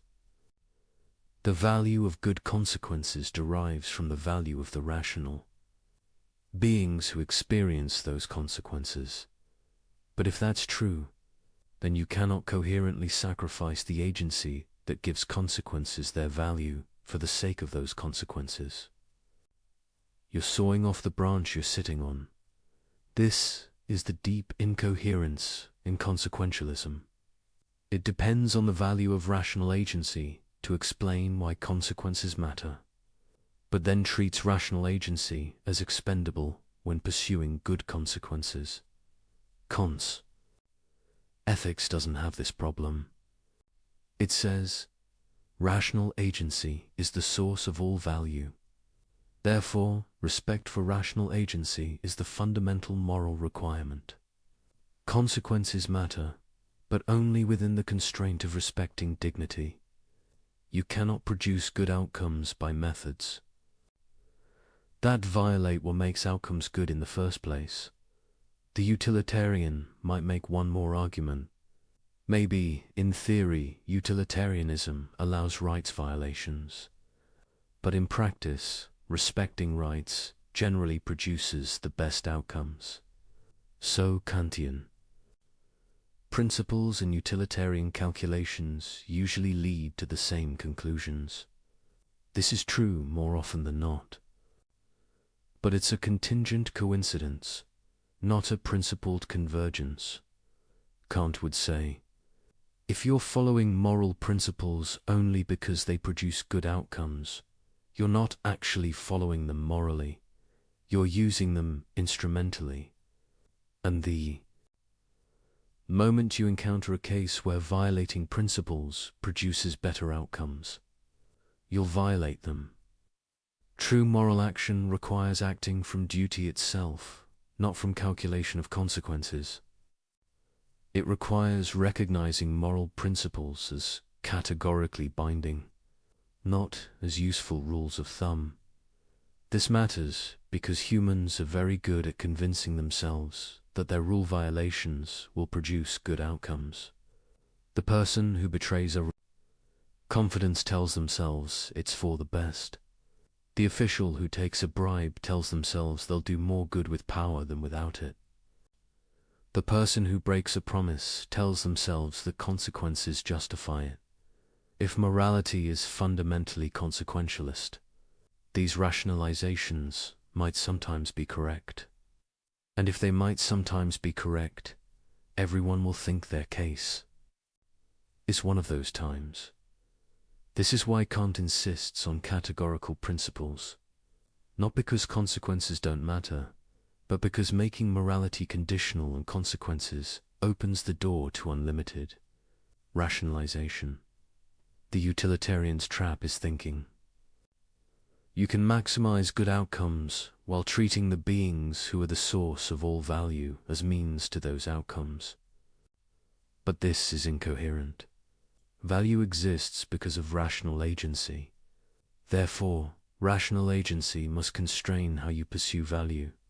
You cannot violate what makes value possible for the sake of producing more value. When you try, you end up with conclusions that shock moral intuition. Killing the innocent to save the guilty if the numbers work. Torturing one to benefit many. Enslaving minorities for majority happiness. Breaking promises when convenient. Lying when useful. Each conclusion follows logically from utilitarian premises. Each reveals what's at stake when you abandon categorical respect for human dignity. Kant isn't saying consequences are irrelevant. He's saying they're not fundamental. They matter, but they matter within constraints set by respect for rational agency. You should produce good outcomes, but only by methods that treat people as ends, never merely as means. This is harder than pure consequentialism. It means sometimes you cannot do what would produce the best outcomes because doing so would violate someone's dignity. It means constraints on pursuing the good that have nothing to do with whether the pursuit would be successful. But Kant would say this: difficulty reveals moral truth rather than obscuring it. Morality is difficult because human dignity is unconditional. Because rational beings have worth that doesn't depend on whether respecting them is convenient or beneficial. Because some things are simply wrong regardless of consequences.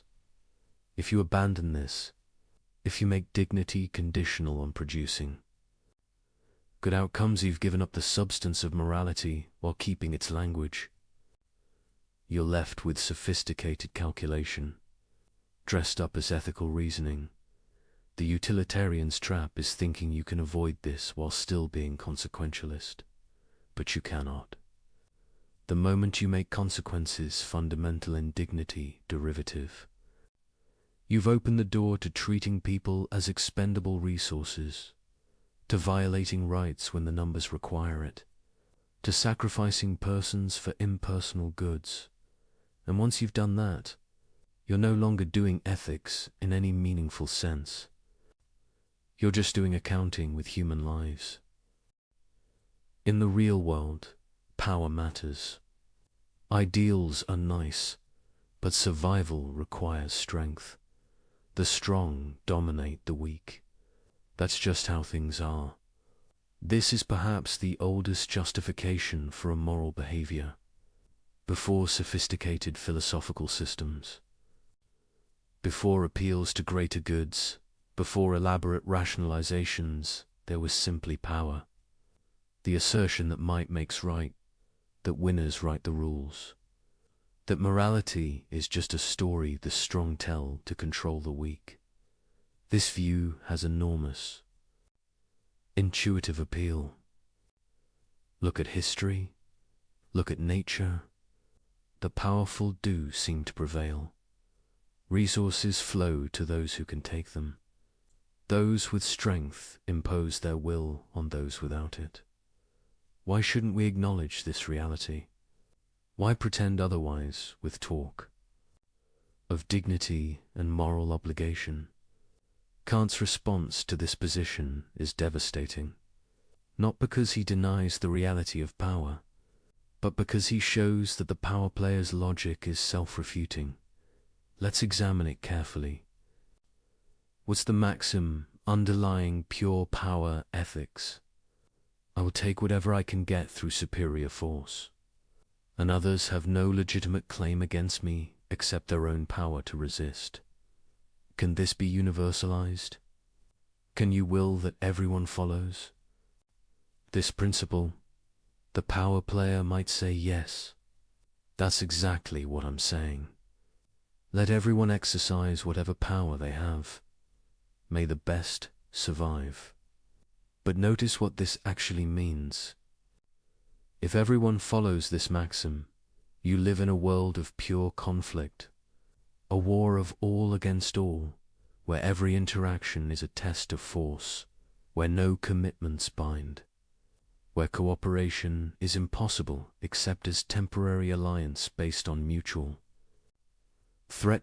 In such a world, you cannot sleep safely, cannot trust anyone, cannot plan beyond immediate survival, cannot develop anything requiring time and cooperation, cannot build, create, or achieve anything complex.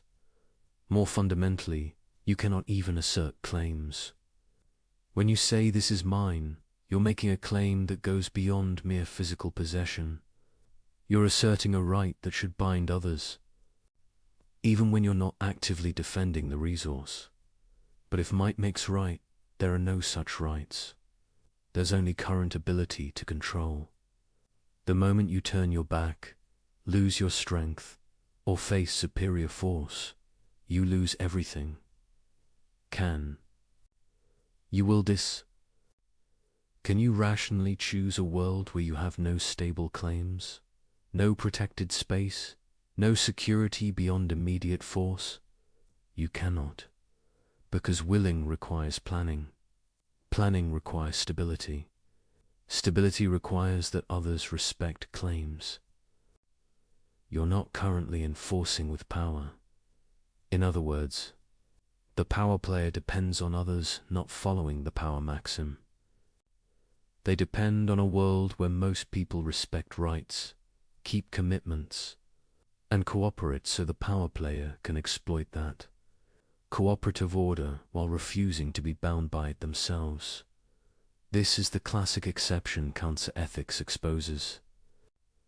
The power player wants the benefits of a moral, order-stable property, honored agreements, predictable behavior, while claiming exemption from moral constraints themselves. But they cannot have both. If power is really the only reality, then their own claims based on power have no more validity than anyone else's. They cannot object when others use power against them. They cannot complain about injustice, betrayal, or violated agreements. Because, in a world of pure power, there is no justice. There is only force and counterforce. The formula of humanity reveals another dimension of this failure.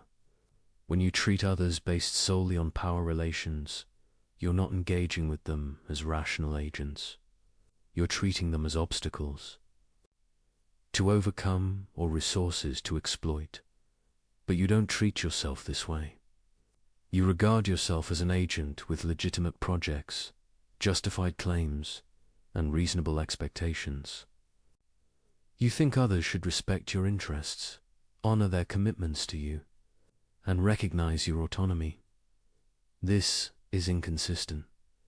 Either rational agency creates legitimate claims, or it doesn't. If it does, then others' rational agency creates claims on you. If it doesn't, then your own rational agency creates no claims on others.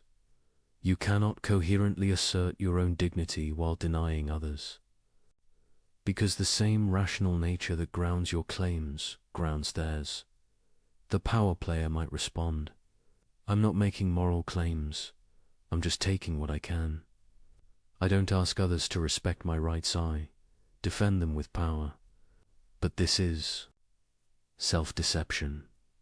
The moment the power player expects others to honor agreements, the moment they object to theft or betrayal, the moment they appeal to any principle beyond immediate force, they're making moral claims.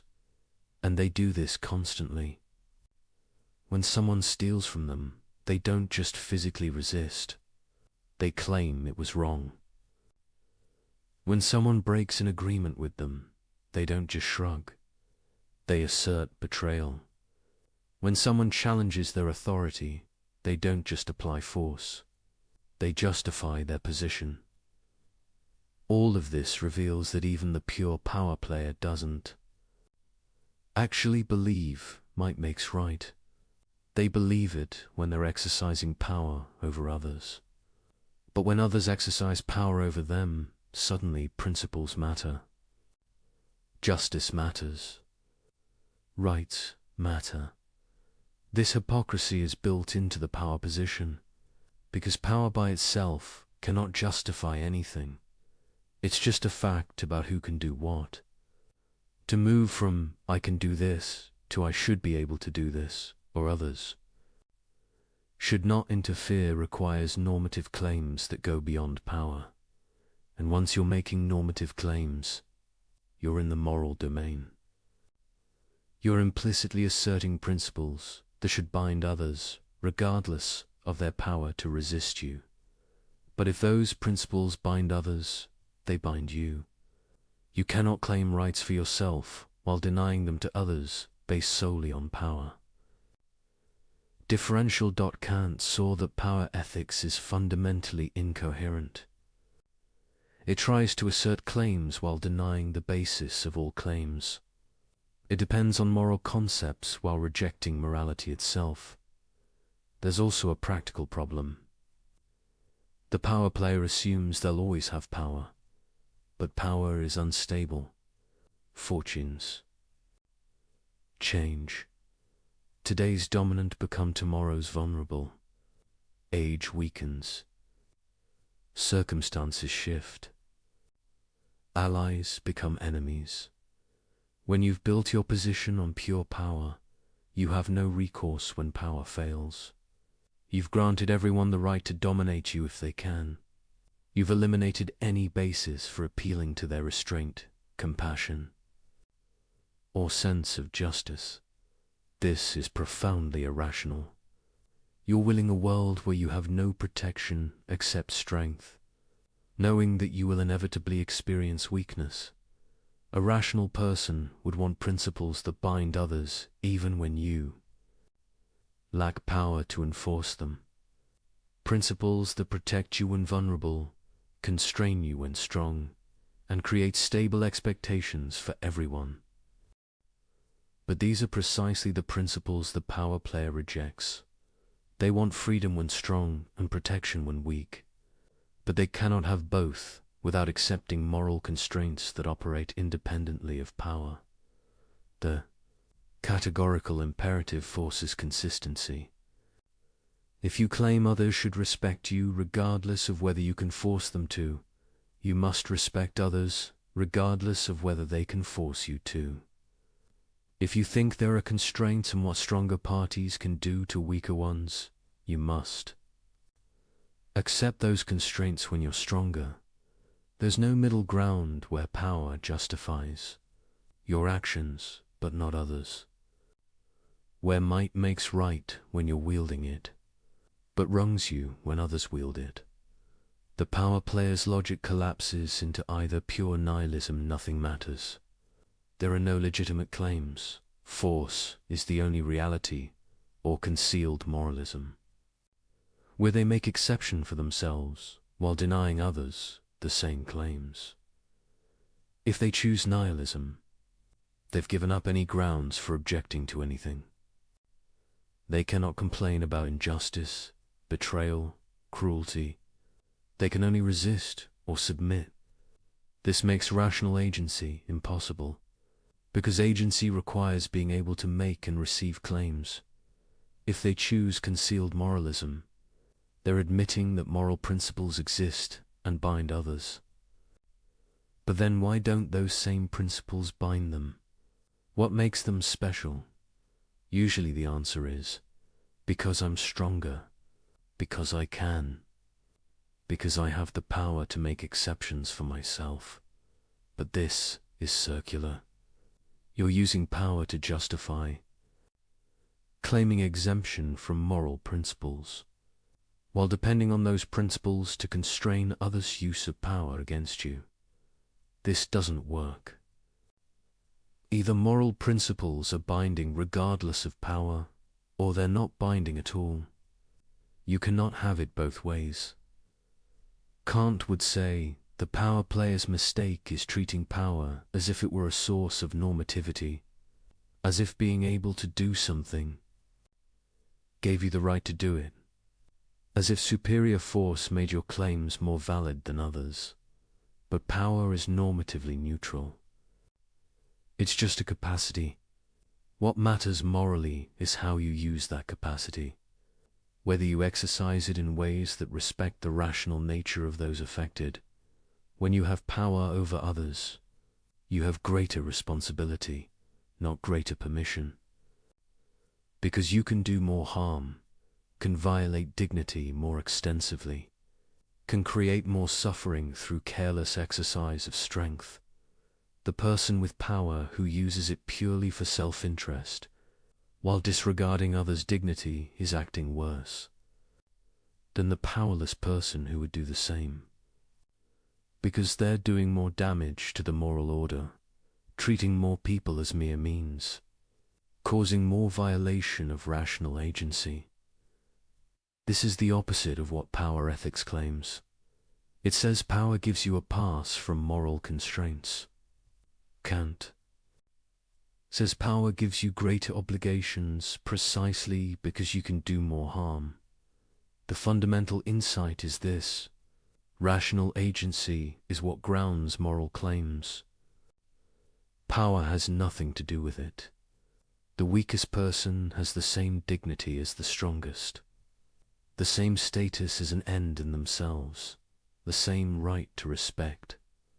Power can't change this. It can only create temptations to violate it and opportunities to uphold it. When the powerful respect the weak, despite having no external compulsion to do so, they demonstrate genuine moral character. They show they recognize dignity as unconditional, not dependent on whether others can force respect. When the powerful exploit the weak simply because they can, they reveal themselves as morally bankrupt. They show they recognize no principles beyond convenience, no constraints beyond external force. And most tellingly, they show they don't really believe their own position, because they still expect others to respect them, still make claims, still appeal to principles when it suits. Then, the power player wants moral order for themselves and moral freedom over others. But this cannot be universalized. It depends on asymmetry that cannot be rationally willed. Either we all live under power alone, in which case no one has legitimate claims and life is nasty, brutish, and short, or we all live under moral principles that bind regardless of power, in which case the strong must respect the weak. There is no coherent middle position where power justifies the strong dominating the weak, while moral principles protect the strong from each other. Kant's ethics reveals that might doesn't make right. It only makes might. And if that's all it makes, then the mighty have no more justified claims than anyone else. Their power is just a fact, not a justification. The only thing that makes claims justified, that gives anyone the right to expect anything from anyone, else is rational agency. And rational agency belongs equally to the strong and the weak, the powerful and the vulnerable, the dominant and the dominated. To recognize this is to see that power ethics is not just wrong, but incoherent. It asserts claims while denying the only possible basis of claims. It demands respect while refusing to give it. It wants the benefits of morality while rejecting moral constraints. And it cannot be universalized without destroying itself. The power player depends on others not being power players, depends on a world of generally moral behavior that they exploit while contributing nothing to its maintenance. This is parasitism, not realism, and Kant's ethics exposes it completely. I had no choice. The situation forced my hand. Anyone would have done the same. It was necessary.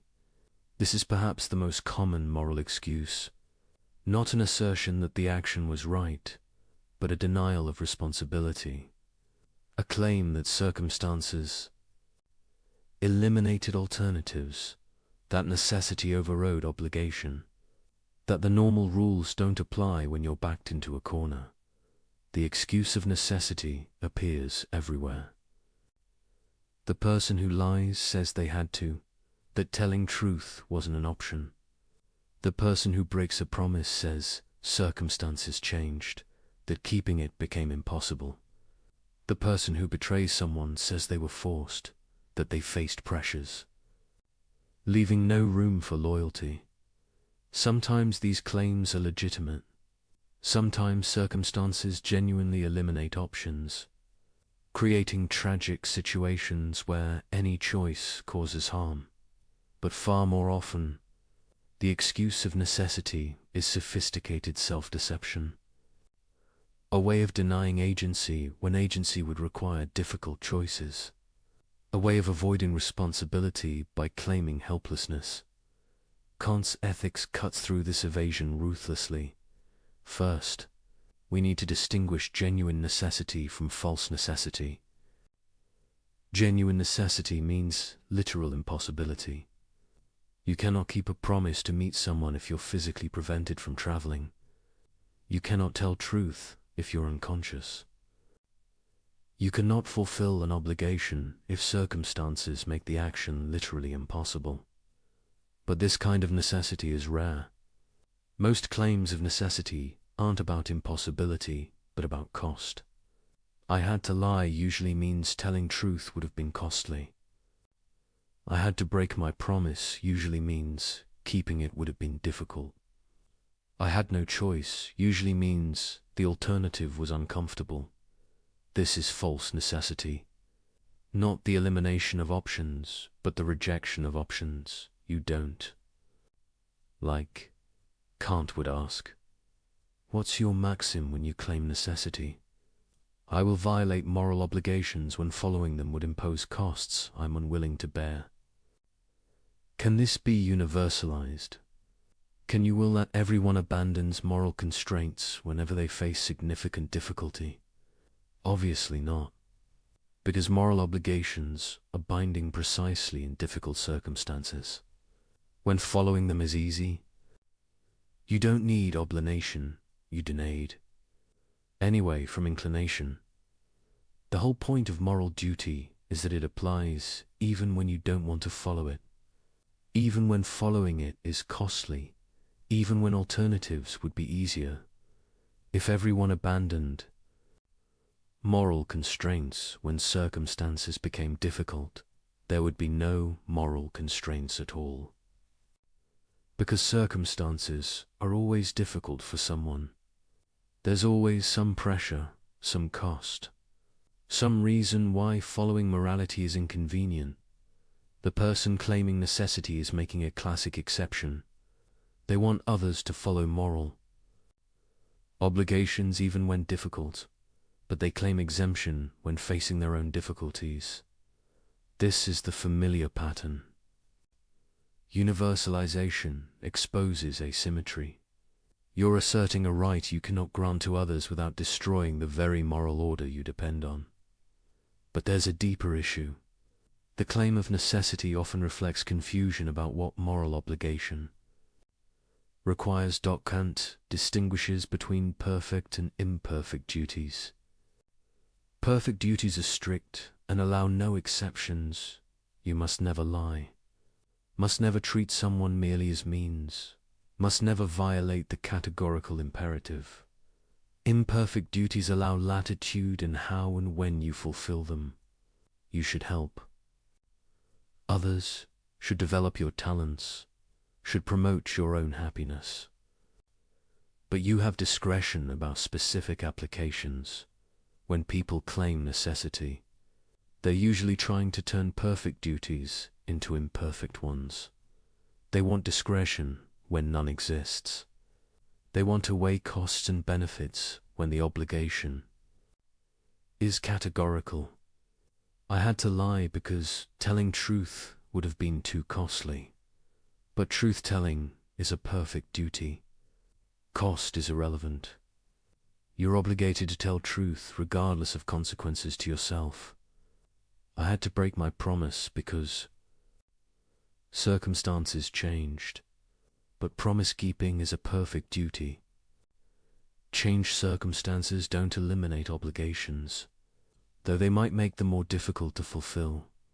The excuse of necessity tries to smuggle consequentialist reasoning into a deontological framework.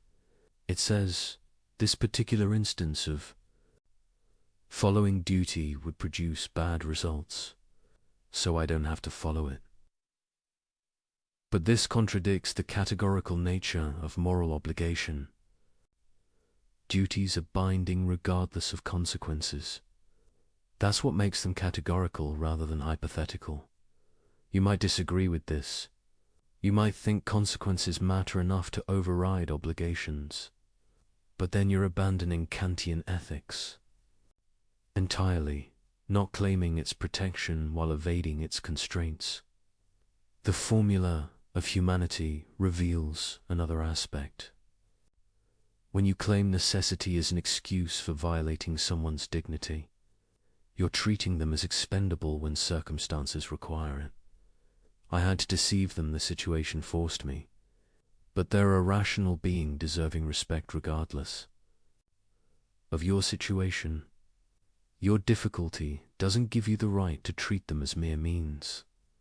I had to break my commitment. I faced pressures they don't understand. But your pressures don't eliminate their legitimate expectations or their status as an end in themselves. The excuse of necessity places your concerns above others' dignity. It says, my convenience, my welfare, my ability to avoid difficult choices matters more than respecting your rational agency. This cannot be universalized, because others face pressures too. If everyone gets to violate dignity when circumstances are difficult, dignity becomes conditional on everyone having easy circumstances, which is the same as saying it's not real dignity at all. There's also a practical problem with the necessity excuse. It trains you to see yourself as helpless, as a passive victim of circumstances, rather than an active agent making choices. Every time you say I had to, you're denying your own agency. You're treating yourself as an object pushed around by forces beyond your control rather than a rational being choosing among options. This is a form of self-disrespect. You're failing to recognize your own capacity for autonomous choice. You're treating your own rational nature as if it were mere nature subject to causal forces but not capable of self-determination. Kant would say this degrades your own humanity. When you claim helplessness where you actually had choice, You're treating yourself as less than what you are, being capable of acting from principle regardless of pressure. Moreover, the necessity excuse becomes a habit. The more you invoke it, the more you train yourself to see obligations as optional when difficult.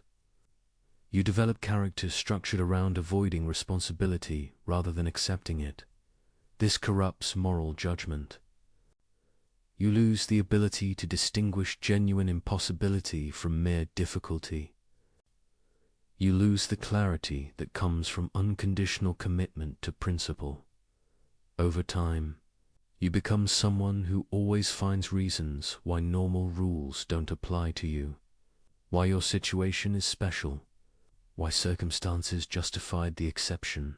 But, of course, everyone's situation feels special to them. Everyone faces pressures they think others don't understand. Everyone encounters circumstances that make morality inconvenient. If necessity excuses everyone, it excuses no one. Because the excuse eliminates the very concept of obligation. Kant saw this clearly.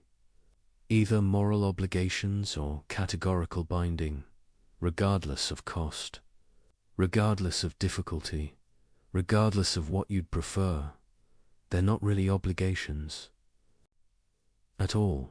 They're just suggestions that apply when convenient. Guidelines that hold unless following them is hard. Ideals you nod toward while acting on entirely different principles. This doesn't mean Kant was naive about difficulty. He recognized that humans are finite beings with real limitations. That circumstances sometimes genuinely constrain options. That moral life involves genuine dilemmas. But he insisted on distinguishing genuine constraints from self-serving excuses. Real impossibility from unwillingness to pay costs. Tragic circumstances from convenient rationalizations. The test is simple. Are you claiming you couldn't do something that was literally impossible? Or are you claiming you had to abandon a moral obligation because following it would have been difficult? If the former, fine. No one can demand the impossible. If the latter, you're making an excuse, not stating a fact. And the excuse can't be universalized, because everyone faces difficulty. If difficulty eliminates obligation, obligation eliminates itself. There's one more aspect to consider. The excuse of necessity often reveals failure of moral imagination, an inability to see options that would allow you to fulfill obligations. Despite difficulty, when you claim I had no choice, you're usually wrong. You had choices, you just didn't like them. You didn't want to pay the price of acting morally, but moral life requires creativity. Finding ways to honor obligations despite obstacles, discovering paths through difficult circumstances that respect everyone's dignity. The person who immediately claims necessity has often simply stopped thinking. They've identified the easy option that violates obligation and declared all others impossible without seriously considering them. Kant would say this shows insufficient commitment to morality. A genuinely moral person would exhaust all options before concluding that obligation cannot be fulfilled, would accept significant cost to themselves before violating others. Dignity. This doesn't mean moral heroism is required of everyone, but it means you cannot casually abandon obligations while claiming you had no alternative. The excuse of necessity, in most cases, is simply moral laziness. A refusal to think hard about options, to accept costs, to honor the categorical nature of obligation, and when you examine it through Kant's test, it fails immediately. You cannot will that everyone abandons obligations when circumstances are difficult. You cannot universalize the maxim of convenience over duty. because you depend on others maintaining their obligations to you even when doing so is costly for them. You depend on a world where most people honor commitments, tell truth, respect, dignitize spite pressures and difficulties. You're claiming exception from the very order you require to function, asserting that others must follow rules you won't follow, treating your convenience as more important than the moral fabric of human community. This is the characteristic failure that Kant's ethics exposes in all its forms. The attempt to benefit from morality while evading its constraints, to enjoy the protections of a moral order while contributing nothing to its maintenance. The excuse of necessity is just one more version of this eternal human tendency to claim helplessness when agency would require sacrifice, to invoke circumstances when principle would require cost, to deny responsibility when accepting it would be difficult. But Kant shows us we always have a choice, not always an easy choice, not always a choice we like, not always a choice that spares us difficulty, but a choice nonetheless, between following the categorical imperative or violating it, between respecting human dignity or treating people as means, between acting from duty or from inclination. The excuse of necessity tries to deny this choice, to claim that circumstances made the decision for you, that you were forced to violate obligation. But this is false. You chose. You decided that your convenience mattered more than your duty, that the cost of morality was more than you were willing to pay. You can admit this honestly, accept responsibility, and face whatever consequences follow from your choice. Or you can hide behind necessity, pretending you had no agency, denying the choice you actually made. But you cannot do both. You cannot claim helplessness while also claiming moral status. You cannot deny agency while expecting to be treated as an agent, and you cannot universalize the excuse without destroying the very concept of moral obligation, without reducing ethics to a system where everyone follows rules when convenient and abandons them when not. Kant's ethics demands more. It demands recognition that moral obligation binds regardless of difficulty, that human dignity matters regardless of cost, that some things are simply required of rational beings, regardless of whether circumstances make compliance easy. This is demanding. It's meant to be. Because morality isn't about convenience, it's about what rational agency itself requires, about what must be true if human community is to be possible at all. And the excuse of necessity, in the end, is just another way of denying these truths while depending on them, of claiming helplessness while demanding that others remain bound by principles you refuse to follow.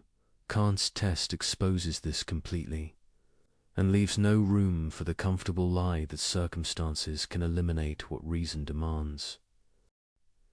We've seen how various justifications for immoral behavior fail the categorical imperative, but there's a deeper pattern worth exploring.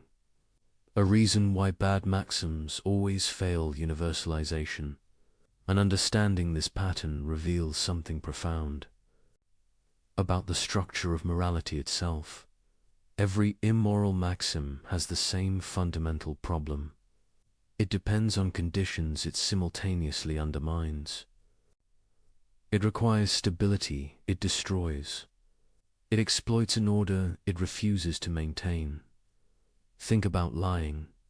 The liar needs people to believe them. But lying, if universalized, destroys belief itself. The practice of communication depends on a presumption of truthfulness. When that presumption collapses, words lose their power to convey information. The liar is sawing off the branch they're sitting on. Their maxim only works because most people don't follow it. They're making an exception for themselves that cannot be generalized. This isn't an accident. It's structural, built into the nature of rational agency in communication. When you speak, you implicitly claim to be communicating something true. Not necessarily that your statement corresponds to reality, but that you believe what you're saying. You're presenting your words as expressions of your actual thoughts. Lying violates this implicit claim. You're using the communication system while refusing to play by its rules. You're exploiting others' assumption of good faith while acting in bad faith yourself. This is why the contradiction isn't just about consequences. It's about the internal coherence of the maxim itself. You cannot universalize lying because doing so destroys the very practice that makes lying possible. The same pattern appears in promise breaking. Promises work because people generally keep them. They create expectations that guide planning and enable cooperation. When someone makes a promise, others adjust their behavior in reliance on that commitment. The promise breaker exploits this system. They gain the benefits of being trusted, without bearing the costs of being trustworthy. They want others to treat their promises as binding while treating those same promises as optional for themselves. But if everyone broke promises when convenient, the institution of promising would dissolve. No one would adjust their behavior based on commitments. Promises would become mere predictions, not obligations. The promise breaker, like the liar, depends on others maintaining what they refuse to maintain. They're parasitic on a practice they're undermining. This reveals something important about why Kant's ethics works. It's not imposing arbitrary constraints from outside. It's showing what rational agency itself requires. To be a rational agent is to act for reasons, to claim that your actions are justified. And to claim justification is to assert principles that apply beyond your particular case. When you act, you're implicitly saying, this type of action, in these types of circumstances, is permissible. You're making a universal claim, whether you realize it or not. The categorical imperative simply makes this implicit universality explicit. It asks, can your maxim actually function as a universal principle, or does it depend on others not following it? If the latter, you're being incoherent.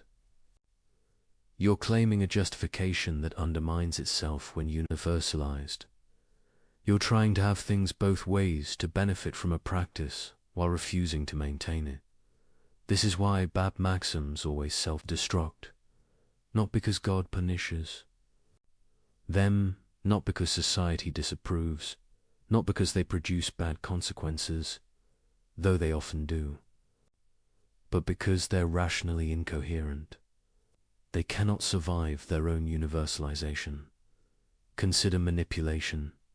The manipulator needs people who aren't suspicious, who take communications at face value, who assume good faith. Manipulation works by exploiting trust. But if everyone manipulated everyone, trust would disappear. Everyone would constantly suspect ulterior motives. Every communication would be analyzed for hidden agendas. The baseline of good faith that makes manipulation effective would be destroyed.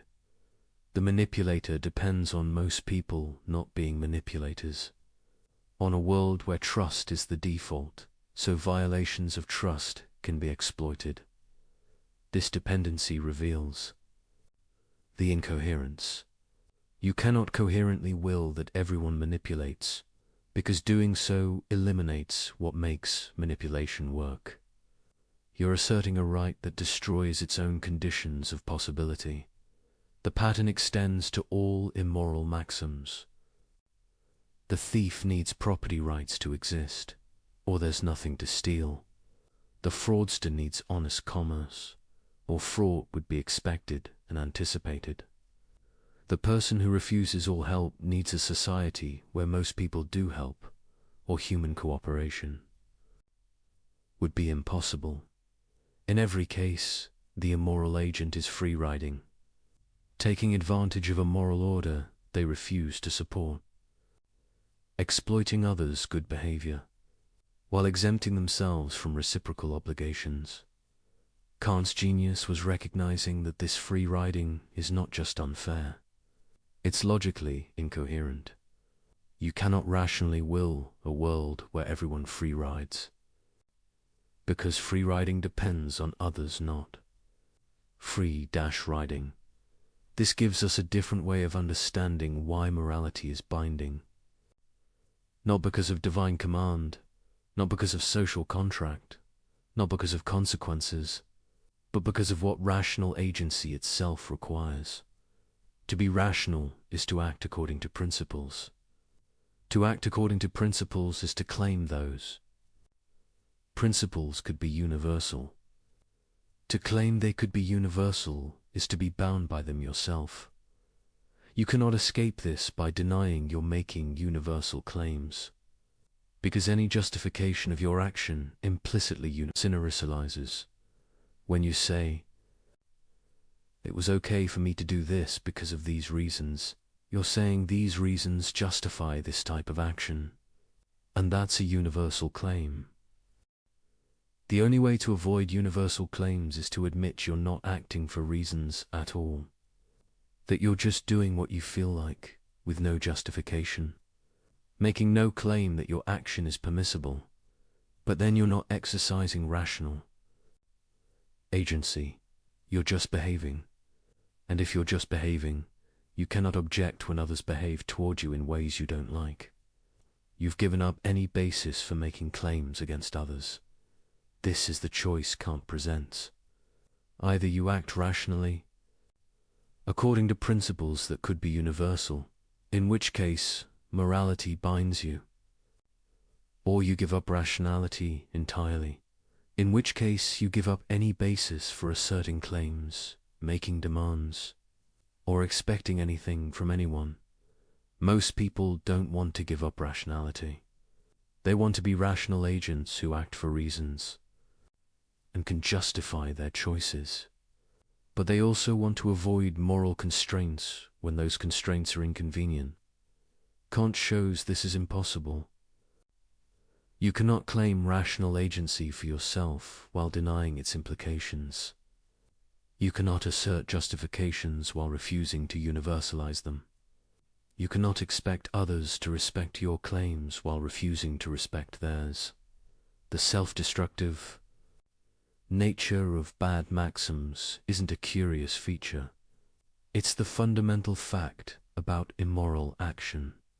Every violation of the categorical imperative is an attempt to assert something that cannot be coherently asserted, to claim a right that destroys itself. When universalized, to enjoy benefits while refusing to bear their costs. This is why you can always tell when someone's reasoning is bad. Not because you have moral intuitions that disagree, not because you calculate different consequences, but because their maxim, when made explicit and universal, reveals its own incoherence. They want special treatment they cannot justify, exceptions they cannot universalize, rights they cannot grant to others without undermining their own position. Kant gives us the tool to see this, to take any proposed action, any justification, any moral claim and test whether it can survive its own universalization. If it can, the action is at least permissible. If it cannot, the justification is hollow. Not wrong in some subjective sense, but objectively incoherent, self-undermining, rationally untenable. This is the deeper pattern. Bad maxims fail not because they violate external rules, but because they violate the internal requirements of rational agency itself. They try to claim what cannot be claimed, to assert what cannot be asserted, to universalize what destroys itself when universalized. And once you see this pattern, you cannot unsee it. Every rationalization reveals itself as an attempt to make an exception that cannot be made. Every excuse exposes itself as a claim to rights that undermine themselves when, extended, the categorical imperative is not a constraint imposed from outside. It's the internal logic of rational agency made explicit. Acting morally is not sacrificing your interests for some external authority. It's being consistent with what you're already implicitly claiming whenever you act rationally at all. This is why Kant believed morality could be based on reason alone. Not because reason tells us what to desire or what goals to pursue, but because reason itself has a structure, and acting according to that structure requires acting morally. The person who violates the categorical imperative isn't just doing something wrong.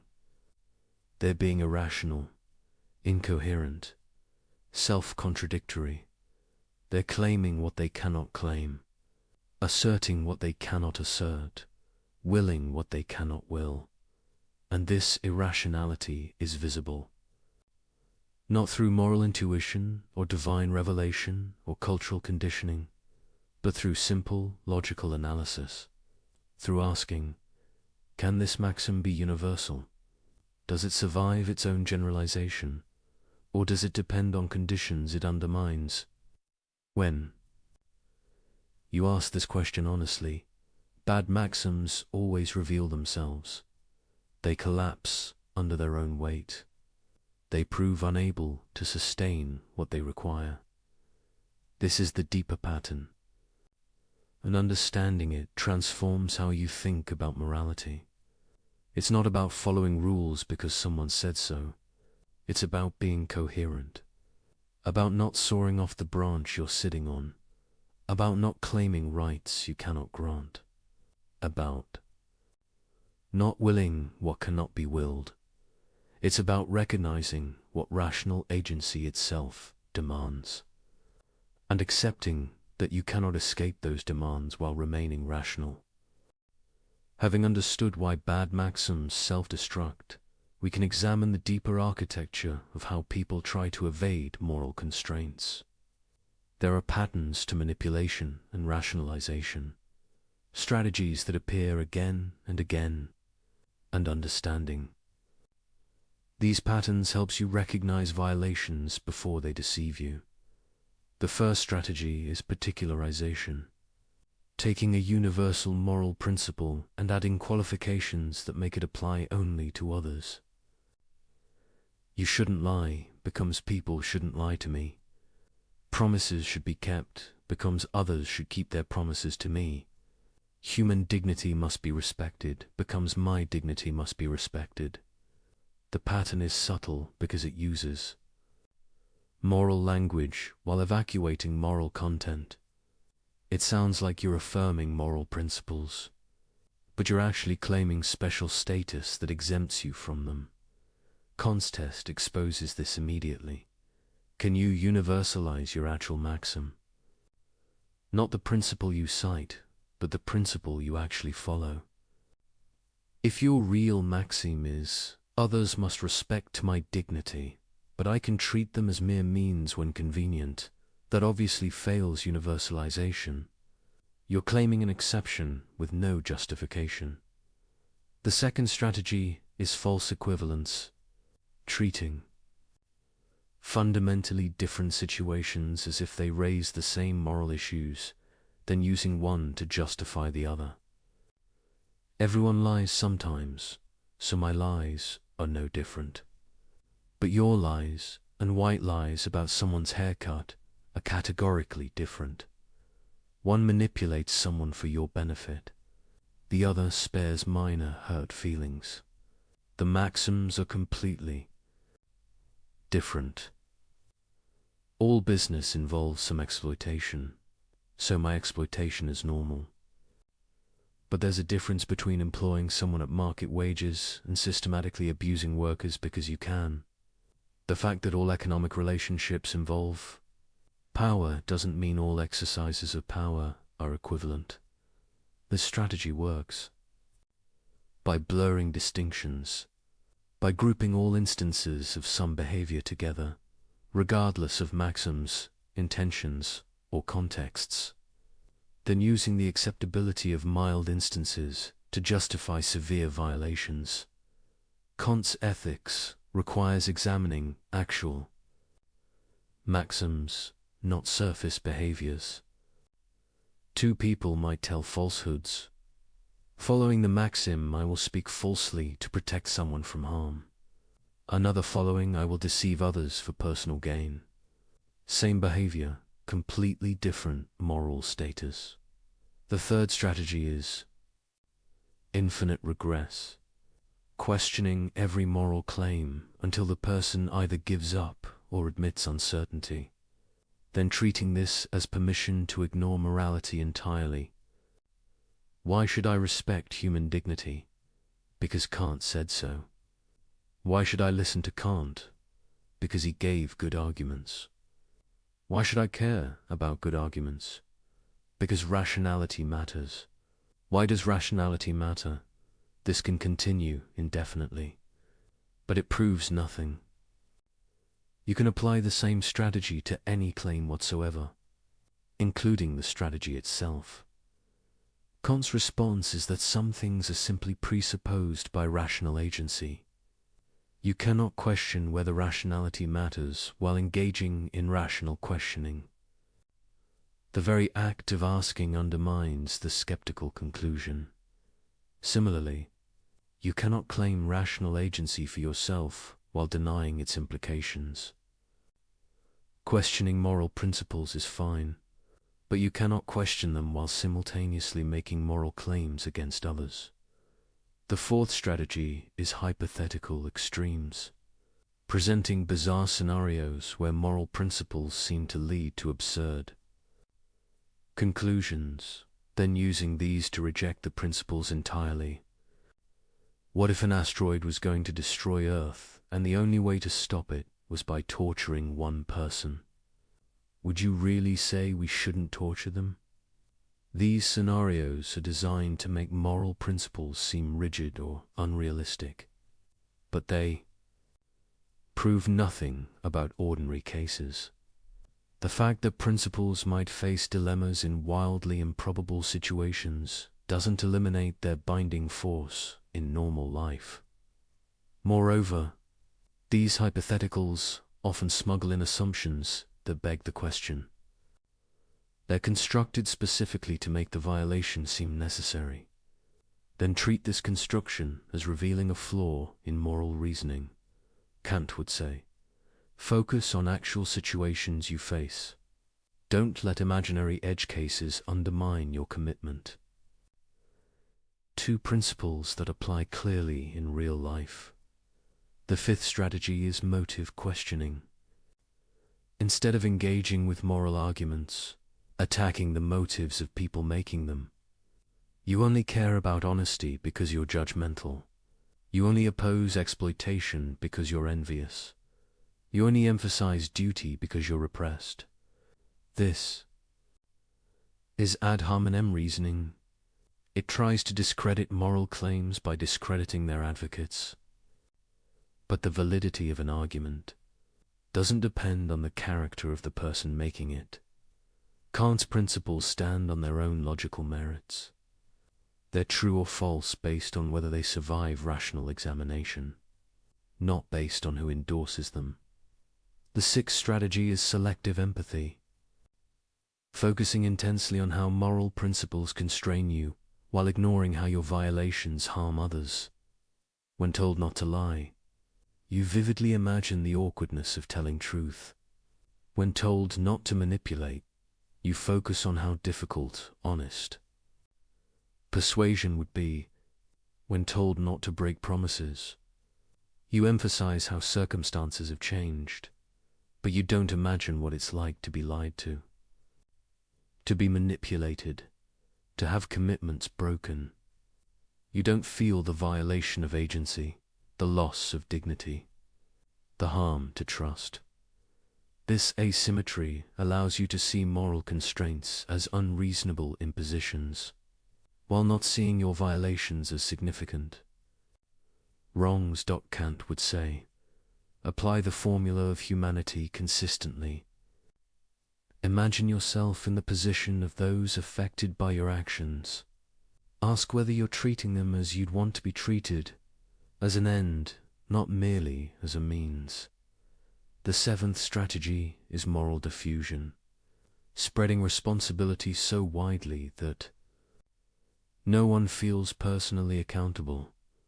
Everyone else is doing it. The system is corrupt anyway. My individual action doesn't matter. I'm just following orders. It's not my decision alone. Each statement might be factually true. Others might be doing it. The system might be corrupt. Your individual action might have small impact. You might be following orders, but none of this eliminates your personal responsibility for your own maxims.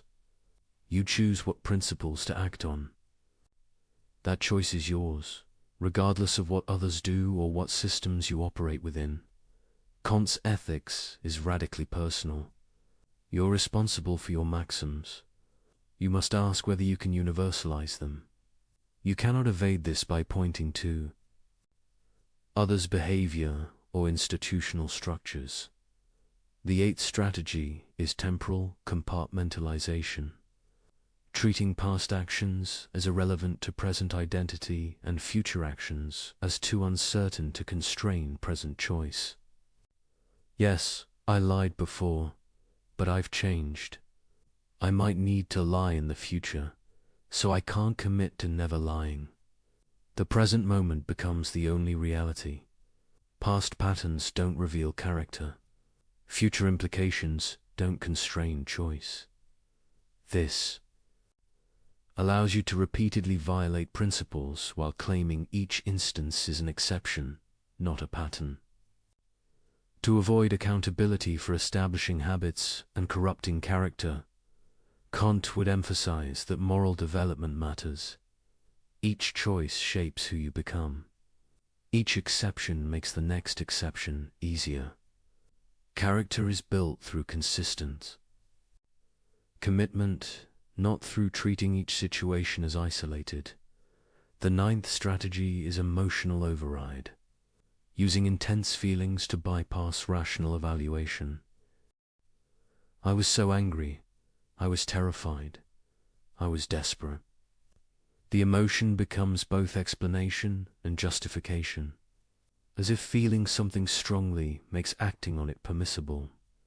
But emotions don't suspend the categorical imperative. They explain why you violated it, showing you acted from inclination rather than duty. But they don't justify the violation. Kant isn't saying emotions are bad. He's saying they can't override moral obligation. When duty and inclination conflict, duty must prevail if you're to be genuinely moral rather than merely following your feelings. The 10th strategy is definitional games, redefining terms to make violations seem like compliance. I'm not lying, I'm being strategic with information. I'm not manipulating, I'm influencing. I'm not exploiting. I'm engaging in mutually beneficial exchange. I'm not violating dignity. I'm being realistic about human nature. The words change, but the underlying maxims remain the same. You're still deceiving, still treating people as mere means, still making exceptions for yourself. Kant would focus on the actual maxim you're acting on, regardless of how you label it. What principle are you really following? Can that principle be universalized? Understanding these strategies reveals something important.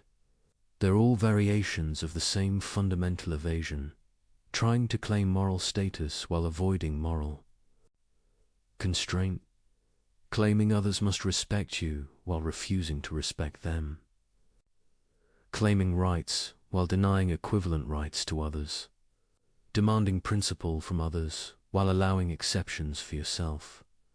Every strategy tries to maintain the asymmetry that Kant's ethics exposes, to preserve the gap between how you want to be treated and how you're willing to treat others. This is why manipulation has an architecture. It's not random. It follows patterns because it's always trying to solve the same problem. How to violate the categorical imperative while claiming its protections? The answer is, you can't, not coherently. Every evasion strategy fails under examination. Every rationalization reveals itself as special pleading. Every exception proves unable to generalize. But humans are remarkably persistent.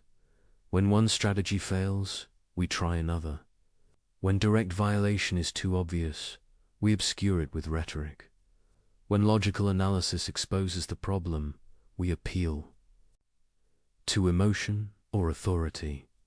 The architecture of manipulation is intricate because people are clever.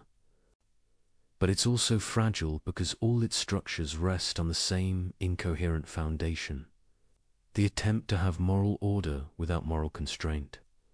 Recognizing these patterns makes you harder to manipulate and less likely to manipulate yourself. When someone tries one of these strategies, you can identify it. When you're tempted to rationalize, you can catch yourself. The categorical imperative, once truly understood, acts like a philosophical immune system. It recognizes attempts to evade it, rejects sophistical reasoning, and maintains clarity about what rational consistency requires. This doesn't make moral life easy. Recognizing manipulation doesn't eliminate temptation. Understanding doesn't automatically produce right action. But it does strip away comforting illusions. It makes self-deception harder. It exposes the architecture of rationalization so you can see it operating in yourself and others. And seeing clearly is the first step toward acting well. Throughout our exploration, one concept has appeared again and again: autonomy. It's time to understand why this concept is so central to Kant's ethics and why it unlocks everything else. The word autonomy literally means self-law.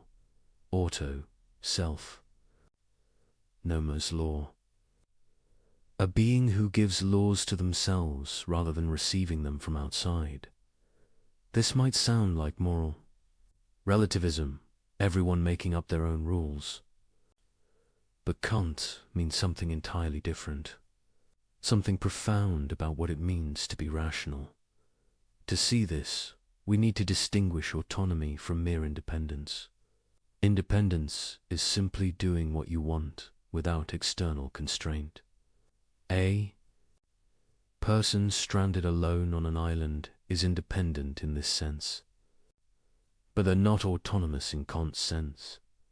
Autonomy isn't about absence of constraint. It's about the source of constraint. An autonomous being is constrained by principles, by laws, by obligations. But these constraints are self-imposed. They come from the rational nature of the being itself, not from external forces. Think about mathematics. When you recognize that 2 + 2 = 4, you're constrained. You can't rationally believe that 2 + 2 = 5. But this constraint isn't imposed from outside. It comes from the nature of rational thought itself. You give this law to yourself through your own reason. Moral autonomy works similarly. When you recognize that the categorical imperative binds you, you're constrained. You can't rationally will maxims that can't be basalized. But this constraint isn't imposed by God, society, or nature. It comes from your own rational nature. This is why Kant says that autonomy is the foundation of human dignity, because to be autonomous is to be the source of your own laws, to be self-determining rather than determined by outside forces. An animal acts from instinct. It's not autonomous because its behavior is determined by natural drives. It doesn't choose. A programmed machine acts from its code. It's not autonomous because its behavior is determined by external programming. But a rational being can step back from any particular drive or desire and ask, should I act on this? Is this consistent with principles I can will as universal law? This capacity for critical reflection, for self-legislation, is what makes rational beings special, and it's what gives them dignity rather than mere value. Things with value can be traded, replaced, or sacrificed for something of greater value. But beings with dignity are priceless. They cannot be traded or replaced because their worth is unconditional. Why? Because they're the source of all valuing. They're what makes value possible in the first place.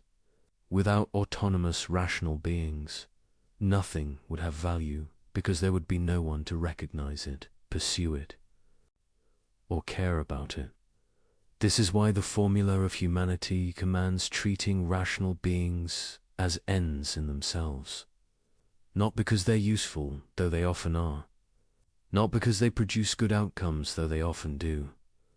But because they have the capacity for autonomy, for giving laws to themselves through reason.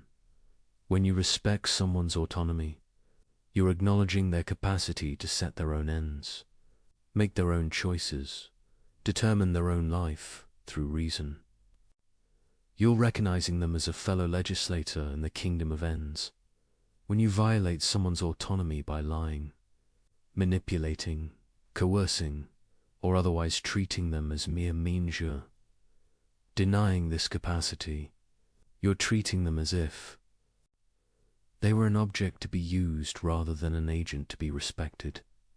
This is why all moral violations involve treating rational nature as mere means. Because all moral violations override autonomy. They substitute your judgment for someone else's, your ends for theirs, your will for their self-legislation. But here's the key insight. You cannot coherently deny autonomy in others while claiming it for yourself. Because the same rational capacity that grounds your autonomy grounds theirs. When you assert your own dignity, make claims against others, demand respect for your choices, sure, implicitly affirming that rational nature deserves respect. But rational nature is universal. It's not something you uniquely possess. It's what makes any being capable of moral status. So to claim autonomy for yourself while denying it to others is incoherent. You're asserting that rational nature deserves respect when it's yours, but not when it's theirs. You're making an exception that cannot be justified. The categorical imperative simply makes this explicit. It says, if you're going to act as an autonomous being setting ends, making choices, following principles, then you must recognize autonomy in others. You must act only on maxims you could will as universal law. This isn't an external constraint on your autonomy. It's what autonomy itself requires. Because to be truly autonomous isn't to do whatever you happen to want. It's to act according to principles that reason can endorse. And reason can only endorse principles that respect rational nature wherever it appears. Principles that could serve as universal laws for all autonomous beings. This is why Kant says that autonomy is both the ground and the goal of morality. It's the ground because rational beings' capacity for self-legislation is what makes moral law possible. It's the goal because moral action aims to respect and promote autonomy in all rational beings. When you act morally, you're exercising your own autonomy, giving law to yourself through reason, and you're respecting others, autonomy treating them as self-legislating beings rather than mere objects. This creates a beautiful symmetry. Moral action expresses what you are, an autonomous being, while recognizing what others are equally autonomous beings. It's consistent with your nature while respecting the equivalent nature in everyone else. Immoral action, by contrast, is self-contradictory. You're exercising your autonomy to deny others autonomy, using your capacity for self-legislation to override others' equivalent capacity. Acting as if rational nature deserves respect when it's yours, but not when it's theirs. This is why evil is always, fundamentally, irrational. Not just wrong, but incoherent. It involves claiming for yourself what you deny to others, while possessing no basis for the distinction. Understanding autonomy also explains why moral development matters. You don't become autonomous simply by reaching a certain age or achieving independence. Autonomy must be developed through practice. Every time you act from duty rather than inclination, you strengthen your capacity for self-legislation. Every time you universalize your maxims rather than making exceptions for yourself, you exercise autonomy more fully. Every time you respect others' rational agency despite pressure to violate it, you become more genuinely autonomous. This is because autonomy isn't just a capacity you have. It's a capacity you must actively realize through your choices. You can have the potential for autonomy while consistently acting heteronomously, following desire, social pressure, or arbitrary authority. True autonomy requires consistently choosing to act from principles that reason itself endorses, and that means acting morally. There's no gap between being genuinely autonomous and being moral. They're the same thing. This is perhaps Kant's most radical claim. Morality isn't a constraint on your autonomy. It's the fullest expression of autonomy. When you act morally, you're most fully yourself, most fully realizing your nature as a rational, self-legislating being. When you act immorally, you're less autonomous, not more. You're allowing inclination, pressure, or desire to override your rational nature. You're being determined by forces outside your rational agency rather than determining yourself through reason. This inverts common assumptions. People often think morality constrains freedom, that moral obligations limit what you can do, that being moral means sacrificing your autonomy to external rules. But Kant shows this is backwards. You're most free when you act morally, because you're acting from your own rational nature rather than being pushed around by desires, circumstances, or manipulation. You're least free when you violate moral principles, because you're being controlled by forces outside your rational agency. You're allowing heteronomous factors, desire for pleasure, fear of consequences, social pressure to determine your action. True freedom is autonomy, and autonomy is moral action. They're inseparable. This doesn't mean moral action is easy. It means it's the only action that's truly free, that expresses what you really are rather than what external forces push you to do. Understanding this transforms how you think about moral obligation. It's not a burden imposed from outside. It's the demand of your own rational nature. When you feel obligated, what you're feeling is your own reason calling you to act consistently with what you are. When you resist this call, when you act from inclination against duty or not asserting your freedom, you're surrendering it. You're allowing something other than your rational agency to control your action. This is why Kant places autonomy at the center of his ethics. It's not just one value among others. It's the foundation of all moral value, the source of human dignity, the condition of genuine freedom, the goal of moral development.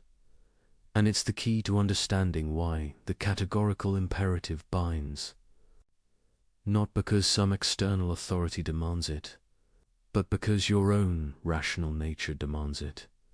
Because to be autonomous is to act on principles that could be universal laws. Because to claim autonomy for yourself is to recognize it in others. The categorical imperative isn't a constraint on autonomy. It's autonomy making explicit what it requires. It's reason calling you to consistency with your own nature as a rational, self-legislating being. And once you see this, you see why morality isn't optional for rational beings. Not because they'll be punished for immorality, but because immorality is incompatible with what they essentially are. To be rational is to be autonomous. To be autonomous is to be moral. There's no way to be fully human, fully realizing your nature as a rational being, while consistently violating the categorical imperative. This is autonomy's central place in Kant's ethics. Not just important, but foundational. Not just a value, but the condition of all value. Not just relevant to morality, but identical with it. Understanding this unlocks everything else we've explored. Why bad maxims self-destruct, why manipulation fails universalization, why moral violations are irrational, why human dignity is unconditional. All of it flows from the nature of autonomy, from what it means to be a rational being capable of giving law to yourself through reason. From the recognition that this capacity is what makes morality possible and what morality must protect. Kant gave us a third formulation of the categorical imperative, one that synthesizes the insights of the first two while pointing towards something aspirational. He called it the formula of the kingdom of ends. Act according to maxims of a universally legislating member of a merely possible kingdom of ends.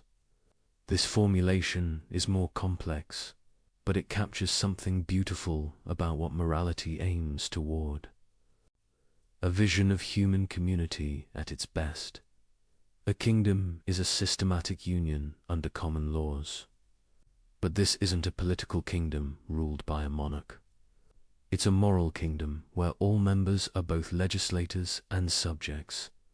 Each member legislates universal laws through their rational nature, but each is also subject to the very laws they legislate. You make moral law through your reason, but you're also bound by it. This dual status, legislator and subject, simultaneously is what distinguishes the kingdom of ends from hierarchical structures. There's no ruler imposing law on subordinates. Everyone participates equally in moral legislation.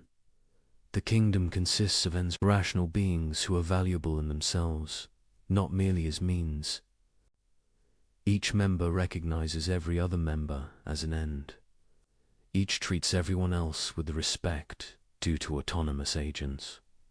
This creates a moral community, where everyone relates to everyone else as fellow rational beings, where no one is used as a mere tool, where each person's dignity is recognized and respected by all. Kant describes this as a merely possible kingdom because it's an ideal rather than a current reality. No actual human society fully realizes it. but it represents the goal toward which moral action tends. When you act according to the categorical imperative, you're legislating for this kingdom. You're acting as if it already existed. You're treating others as ends, following only maxims. That could be universal laws, recognizing the dignity of all rational beings. Each moral action is like a vote for the kingdom of ends, a contribution toward making it real, a refusal to treat the current state of imperfection as justification for further violation. The beauty of this vision is how it combines equality with respect. Everyone is equal as a legislator each person's. Rational nature has the same status and authority, but this equality grounds respect rather than uniformity. Each person's unique ends, projects, and choices deserve respect precisely because they're exercises of autonomous, rational agency. The kingdom of ends isn't a place where everyone does the same things or pursues identical goals. It's a community where everyone pursues their own rationally chosen ends while respecting others' equivalent freedom to do the same. This vision has political implications. It suggests what legitimate political authority looks like. Not ruled by the powerful over the weak, but self-governance by rational beings who recognize each other's equal status. Laws are legitimate when they could be willed by everyone as self-legislation. When they respect the autonomy of all citizens, treating them as ends rather than means. When they create conditions for each person to develop and exercise their rational capacities. But the kingdom of ends goes beyond politics. It's a moral ideal that applies to all human relationships, to families, friendships, businesses, institutions, any context where rational beings interact. In each context, the question is, are people treating each other as ends in themselves, as autonomous agents whose dignity deserves respect? Or are they treating each other as mere tools, as means to their own ends? A family that respects the kingdom of ends would recognize each member's rational agency. Parents would guide children toward autonomy rather than merely controlling them. Adults would respect each other's choices, even when disagreeing. Relationships would be structured by mutual respect rather than domination. A business that respected the kingdom of ends would treat workers as agents, not resources. Customers as persons, not revenue sources. Communities as partners, not externalities. Profit would be pursued within constraints, set by respect for human dignity. An institution that respected the kingdom of ends would empower rather than subordinate. It would create space for people to exercise autonomy rather than merely following orders. It would be accountable to those it affects rather than imposing decisions on them. None of this means conflict disappears. Rational beings with different ends will sometimes clash, but in the kingdom of ends, these conflicts are resolved through reason, dialogue, and respect rather than through power, manipulation, or violation of dignity. The ideal might seem impossibly distant. Human societies are full of hierarchy, exploitation, and violation. Most relationships involve some degree of using others as means. Perfect respect for autonomy seems utopian, but Kant would say this doesn't undermine the ideal. It just means we have work to do. Each action that respects dignity moves us closer. Each refusal to treat people as mere means contributes to realizing the kingdom. And importantly, you can act as a member of the kingdom of ends regardless of whether others do. You can treat people as ends even when they treat you as means.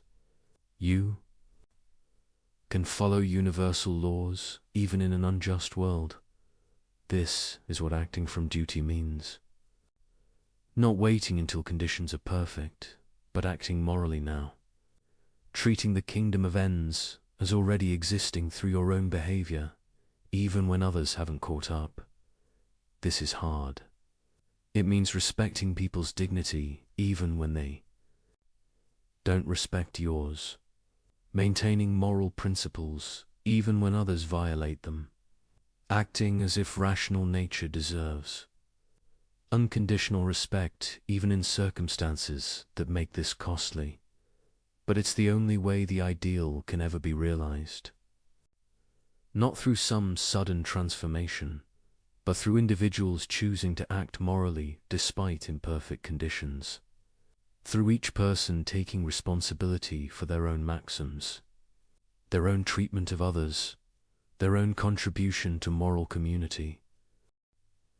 The kingdom of ends represents Kant's answer to cynicism. Yes, people often act badly. Yes, the world is full of exploitation and violation. Yes, perfect justice seems impossibly distant. But this doesn't mean moral action is pointless. Every moral action is a contribution. Every respect for dignity creates a small instance of the kingdom. Every universalizable maxim legislates for the ideal, and gradually, through accumulation of individual moral choices, human community can approximate the ideal more closely. Not perfectly. Human nature is flawed, circumstances are difficult, conflicts are inevitable, but better than before, more respectful of dignity, more consistent with what rational beings deserve. This is Kant's vision.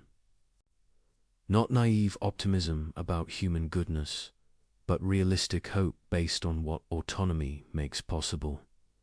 Not fantasy about perfection, but commitment to progress through moral action. The kingdom of ends is the goal. The categorical imperative is the path. Each individual's choice to act morally is a step forward. And while no one can create the kingdom alone, everyone can refuse to act as if dignity doesn't matter. This refusal, this commitment to treating rational nature as an end regardless of circumstances is what moral action means. And it's available to everyone, always, regardless of what others do. You cannot create the kingdom of ends by yourself, but you can be its representative in every action. You can legislate its laws through your maxims. You can treat everyone you encounter as the fellow member of a moral community. They deserve to be recognized as. This is what the formula of the kingdom of ends asks. Not that you wait for perfect conditions, but that you act now as if those conditions existed. Not that you create utopia, but that you refuse to let imperfection justify violations. It's demanding, but it's also liberating, because it means your moral action always matters, always contributes, always makes the world slightly more like what it should be. The kingdom of ends is possible, precisely because each rational being can choose to realize it in their own actions, can treat others as ends, can follow universal laws, can recognize dignity regardless of what others do, and through these individual choices, the merely possible becomes increasingly real. Kant's ethics has faced serious objections since its inception. Understanding these challenges helps us appreciate both the theory's strengths and its genuine difficulties. Let's examine the most important criticisms, honestly. The first major objection is rigidity. Critics argue that Kant's categorical imperatives allow no exceptions, even when exceptions seem obviously right. The murderer at the door case is the classic example. Surely you should lie to save an innocent life. Kant's response seems heartless to many. He insists you cannot lie even here. This leads critics to say his ethics is too rigid for real life, that it produces counterintuitive conclusions, that flexibility matters.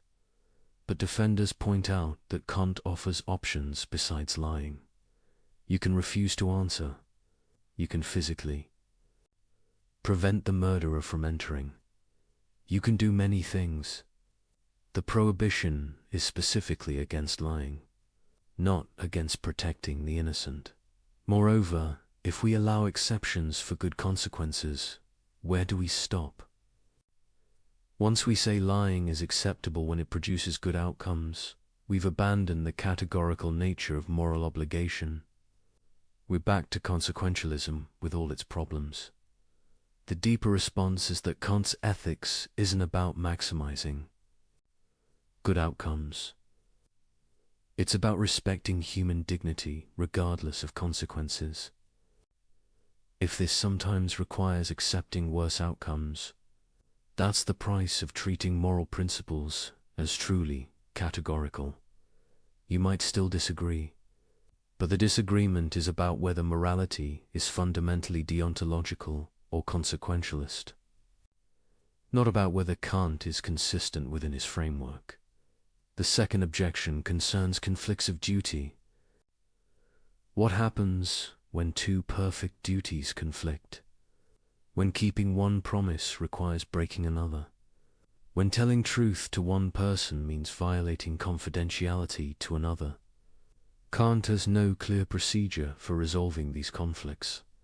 He tends to deny they can genuinely occur, to suggest that careful analysis will reveal one duty takes priority, or that there's a creative solution respecting both. But critics say this is unrealistic. Real life does present tragic choices where any option violates some duty. Kant's ethics seems to break down here. Defenders argue this objection misunderstands the theory. Kant isn't claiming moral life is easy or that dilemmas never occur. He's claiming that moral principles are categorical. When you face a genuine dilemma, you do your best to reason through which obligation is stronger, then accept responsibility for the choice. The theory doesn't provide mechanical answers, but it does provide a framework for thinking through difficult cases. And it prohibits certain easy outs like sacrificing others' dignity for your convenience. The third objection involves moral motivation. Kant says actions have moral worth only when done from duty rather than inclination. But this seems to devalue natural sympathy, love, and compassion. Surely the person who helps others from genuine care is more praiseworthy than someone who helps grudgingly from duty alone. Doesn't Kant's ethics make morality cold and mechanical? Kant's response is often misunderstood. He's not saying emotions are bad or that you should help people without caring about them. He's saying moral worth comes from acting on principle, not from acting on feeling alone, when duty and inclination align. That's wonderful. When you help someone you care about, you're acting from both duty and love. But the moral worth specifically comes from the recognition that you would have obligations even if you didn't feel like helping. The person who helps only when they feel like it isn't genuinely moral. They're just following their feelings. Moral character requires helping even when you don't feel like it, because duty requires it. The fourth objection concerns application. How do you determine the right level of specificity for maxims? How do you know which features of your situation are morally relevant? The theory seems to require perfect judgment while providing limited guidance. This is a fair concern. Kant's ethics requires practical wisdom to apply correctly. You can't just mechanically test maxims without understanding which formulations capture the morally relevant features. But defenders argue this is true of any ethical theory. All require judgment in application. Kant at least provides clear principles to guide that judgment, the tests of universalization and respect for humanity. Moreover, practice improves judgment. As you apply the categorical imperative over time, you develop better intuitions about which maxims accurately describe your actions and which features matter morally. The fifth objection involves scope. Does the categorical imperative apply to non-human animals, to future generations, to artificial intelligences if they become rational? Kant's framework seems unclear about boundaries. Kant himself limited moral status to rational beings. Animals, in his view, have only indirect moral significance. We shouldn't be cruel to them because cruelty corrupts our character, not because they have rights. Many modern philosophers find this too narrow. They argue that the capacity to suffer, not just rationality, creates moral status, that we have direct duties to animals, not just indirect ones mediated through effects on human character. This is a real tension. Kant's focus on rational agency as the sole source of moral status seems problematic to many contemporary thinkers. But extending moral status beyond rational agency requires rethinking the foundation of his theory. The sixth objection concerns realism. Is Kant's account of autonomy psychologically realistic? Can humans really act from pure rational principle, rather than emotion and desire? Doesn't his theory require capacities humans don't have? Research in psychology and neuroscience suggests that emotion and reason are deeply intertwined. The so-called rational decision-making always involves emotional components. That pure practical reason might be a myth. Defenders argue Kant isn't denying the role of emotion. He's making a normative claim about what gives actions moral worth, not an empirical claim about how human psychology actually works. Moreover, the fact that perfect autonomy is difficult doesn't make it irrelevant. It's an ideal we can approximate, a standard that guides self-improvement, even if we never achieve it completely. These objections are serious. They point to genuine difficulties in Kant's ethics, but none of them devastate the theory. Each has responses that preserve the core, insights while acknowledging limitations. Perhaps the fairest assessment is this: Kant's ethics captures something deeply true about morality and human dignity. The categorical imperative reveals real inconsistencies in immoral reasoning. The formula of humanity identifies genuine violations we should care about, but the theory isn't perfect. Application requires judgment it doesn't fully provide. Some conclusions seem counterintuitive.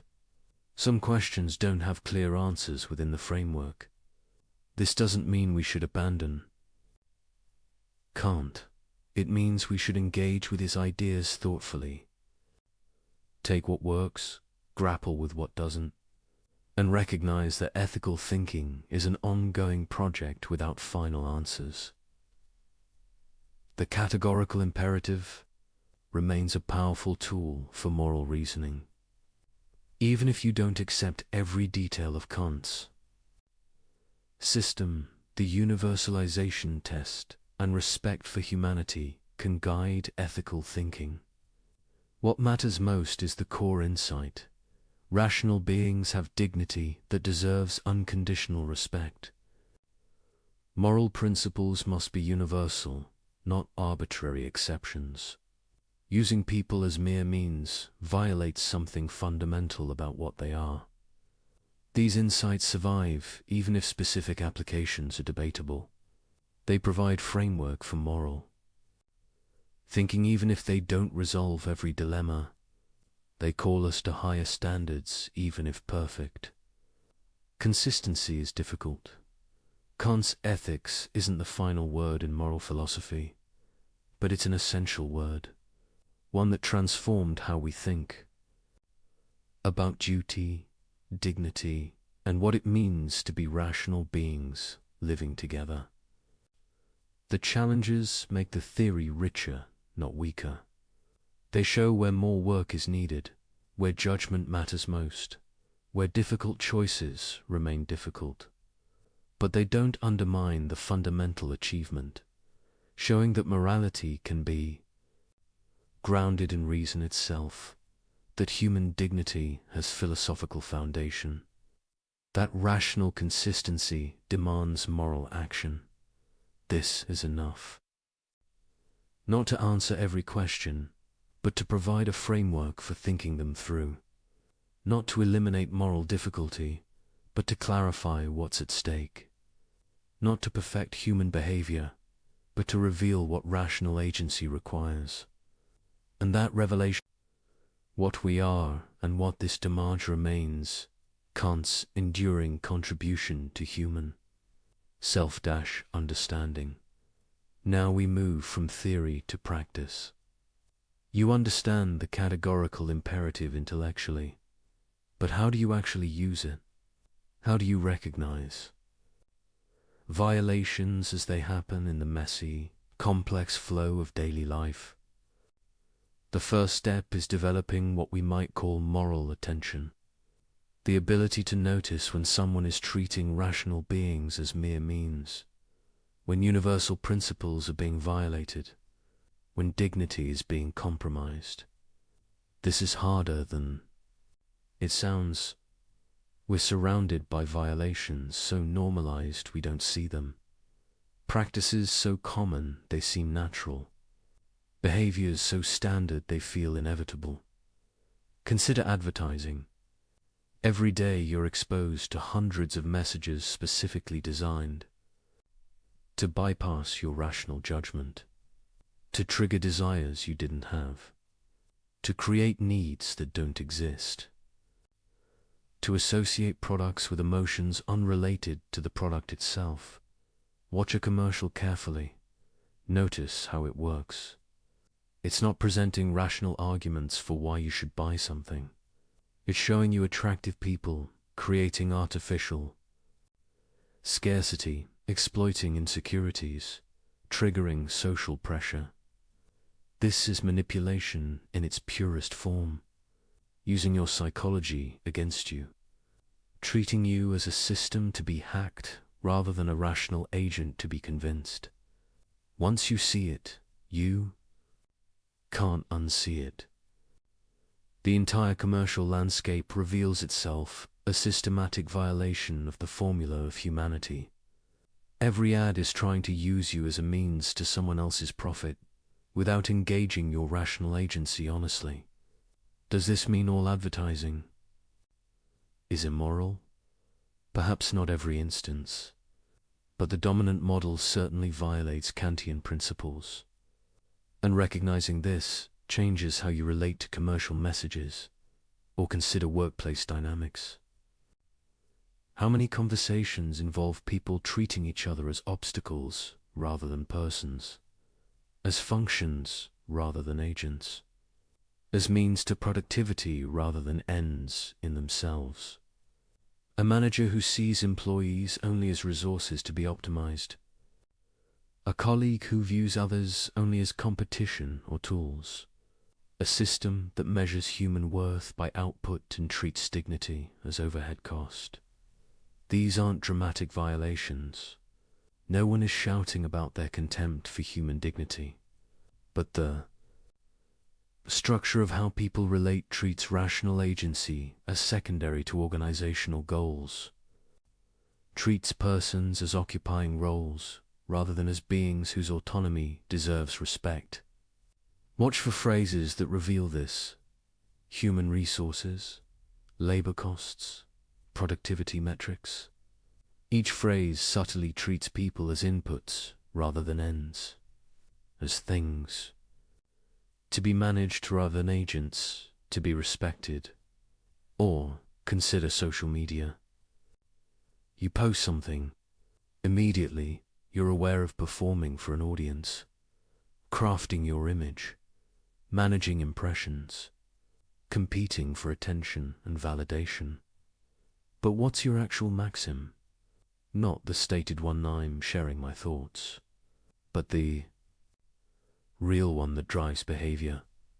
Often it's closer to, I will present a curated version of myself designed to maximize approval and minimize disapproval, even if this misrepresents my actual experience. Can this be universalized? If everyone presents carefully curated false versions of themselves, does authentic communication survive? Or does all social interaction become performance, everyone manipulating everyone else's perceptions? The platform's design encourages this. It optimizes for engagement, not authenticity, for addiction, not well-being, for time spent, not flourishing. The business model treats users as commodities, packages of attention and data to be sold to. Advertisers, you're not a customer of social media platforms. You're the product. Your attention, your data, your behavior patterns. These are what's being sold. The actual service is provided to advertisers who pay to manipulate you. This is treating humans as means on industrial scale, but it's so normalized, so integrated into daily life, that most people don't consciously recognize the violation. Developing moral attention means learning to pause and analyze these situations, to ask, what's actually happening here? What are people's real maxims, not their stated ones? Who's being treated as means rather than ends? In personal relationships, this is even more crucial, because violations are often subtle, rationalized, wrapped in good intentions. Someone says they're giving you advice for your own good, but actually they're trying to control your choices because they're uncomfortable with your autonomy. They want you to be what they think you should be, not what your own rational judgment determines. Someone says they're just being honest, but actually they're being cruel, using truth as a weapon, treating your emotional well-being as less important than their desire to express negative judgments.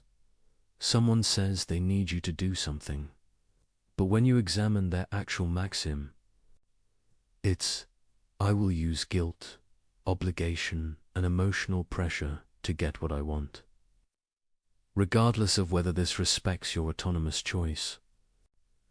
These violations are harder to spot because they're close to us, because we're emotionally invested, because calling them out creates conflict, because the perpetrator might be someone we love or depend on, but the categorical imperative doesn't make exceptions for difficulty.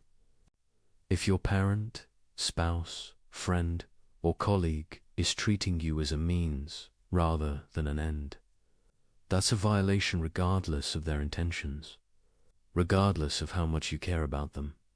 Recognizing this isn't about becoming judgmental. It's about seeing clearly, about understanding what's actually happening beneath the surface of social interaction. And once you develop this attention, you notice patterns. Certain types of people consistently violate. Certain situations reliably create pressure toward treating others as means. Certain institutions structurally encourage violation. The salesperson who builds rapport just to close a deal, the date who uses strategic ambiguity to maintain multiple options, the colleague who shares information selectively to maintain power, the institution that creates rules that serve administrative convenience rather than human flourishing. Each instance has its own surface story, but underneath the same pattern, treating rational beings as tools, as obstacles, as resources, as anything except what they actually are: autonomous agents whose dignity deserves unconditional respect. Learning to recognize this in others is valuable, but it's even more important to recognize it in yourself, because you do it too. Everyone does. The question isn't whether you ever treat people as means, but whether you notice when you're doing it and commit to doing better. You're late to meet someone. Your maxim isn't "I prioritize punctuality." It's closer to "my time is more valuable than others' time, so they should wait when convenient for me. Can you universalize that? You tell a story that makes you look good but omits details that would complicate the narrative. Your maxim isn't "I'm sharing my experience." It's "I will manipulate others' perceptions of me by selectively presenting information." Can you universalize that? You've promised to do something with no real intention of following through. Your maxim isn't "I'm making a commitment." It's "I will say whatever is convenient now, regardless of whether I'll honor it later." Can you universalize that these casual, everyday violations are where most moral failure happens? Not in dramatic confrontations with evil, but in small compromises, in treating people as slightly less important than you, in making minor exceptions for yourself, in allowing convenience to override principle. The categorical imperative, properly applied, catches all of it. Every rationalization, every excuse, every comfortable compromise with treating people as less than ends in themselves. This can feel overwhelming. If you look carefully at daily life through Kantian lens, violations are everywhere. In yourself, in others, in institutions, in culture. But the point isn't to become paralyzed by guilt or rage. It's to develop clarity, to see what's actually happening, to recognize patterns of violation so you can begin addressing them. Start small. Pick one area of life and apply moral attention consistently. Maybe it's how you interact with service workers, checking whether you're really treating them as persons or just as functions. Maybe it's how you present yourself online, examining whether you're being authentic or performing. Maybe it's how you handle workplace relationships, noticing when you treat colleagues as obstacles versus agents. Apply the tests. When you're about to act, pause and ask, what's my actual maxim? Can I universalize it? Am I treating people as ends or as means? Initially, this feels unnatural. You're interrupting the flow of habitual behavior to inject conscious, ethical analysis. It's slow and awkward, but with practice, it becomes more automatic. You develop intuitions. You start catching yourself before acting rather than noticing. Violations only in retrospect. Your default behavior shifts toward greater consistency with the categorical imperative. This is moral development in the Kantian sense. Not becoming emotionally warmer or socially smoother, but becoming more rationally consistent, more aware of your actual maxims, more committed to treating rational nature with the respect it deserves. The violations don't disappear. You'll keep spotting them in yourself and others forever. But you'll get better at recognizing them quickly, better at correcting course, better at maintaining standards despite pressure. And something interesting happens. As you develop moral attention, as you consistently apply the categorical imperative, You start seeing the world differently. You notice the constant manipulation more clearly, but you're less controlled by it. You recognize dignity violations, but you maintain your own dignity in response. You see how often people treat each other as means, but you commit more firmly to treating them as ends. The categorical imperative becomes less like a rule you follow and more like a perspective you inhabit. A way of seeing that reveals what's really happening beneath social surfaces. A clarity about what rational beings deserve and what violations look like. This clarity is liberating, because once you see clearly, you can choose consciously. You're no longer just floating through social interactions, unconsciously participating in mutual instrumentalization. You're an agent, making real choices about how to relate to other agents. Sometimes you'll compromise. Sometimes you'll fail. Sometimes you'll choose convenience over principle. But at least you'll know what you're doing. You'll be conscious rather than habitual, responsible rather than reactive, and increasingly you'll choose the harder path. Not because you're morally superior, but because you've developed the clarity to see what's at stake. You understand that every violation, however small, is a failure to respect what makes humans special. Every exception you make for yourself erodes your own rational integrity. The categorical imperative, properly understood and consistently applied, transforms how you navigate daily life. It gives you tools to see clearly, standards to aspire toward, and principles that don't bend when things get difficult. This is what living the imperative means. Not perfection, but attention. Not freedom from all violation, but commitment to recognizing and reducing it. Not moral heroism, but rational consistency. And it starts with simply noticing, with paying attention to actual maxims rather than stated intentions, with asking whether actions can be universalized, with checking whether people are being treated as ends or as means. Once you start noticing, you can't stop. The violations are everywhere, but so are the opportunities to do better.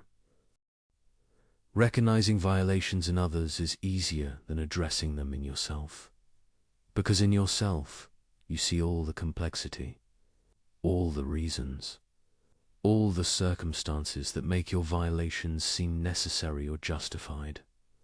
But the categorical imperative doesn't care about your special circumstances.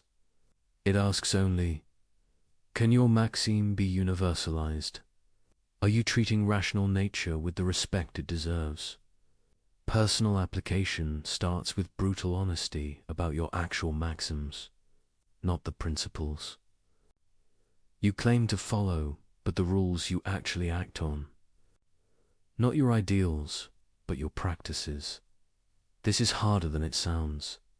We're experts at self-deception, at describing our behavior in flattering terms while acting on entirely different principles. You say you value honesty, but your actual maxim might be, I will be honest when convenient, but lie when truth would create significant awkwardness or cost. You say you respect others' autonomy, but your actual maxim might be, I will respect others' choices when I agree with them, but pressure and manipulate when I think I know better.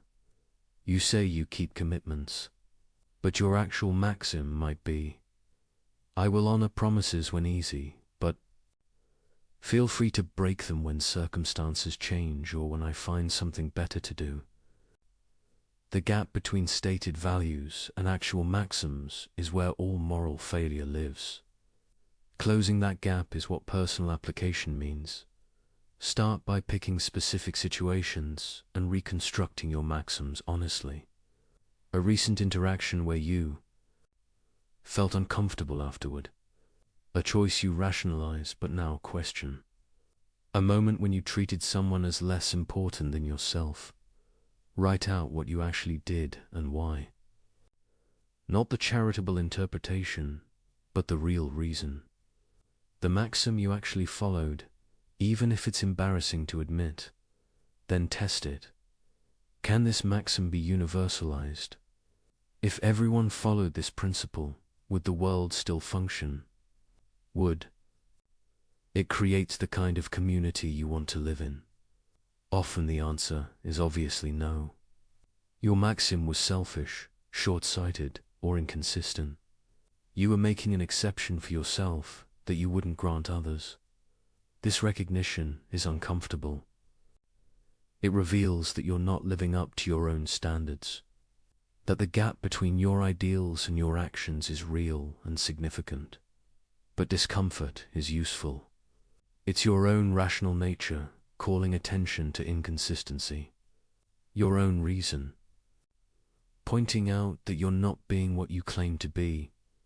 The next step is commitment.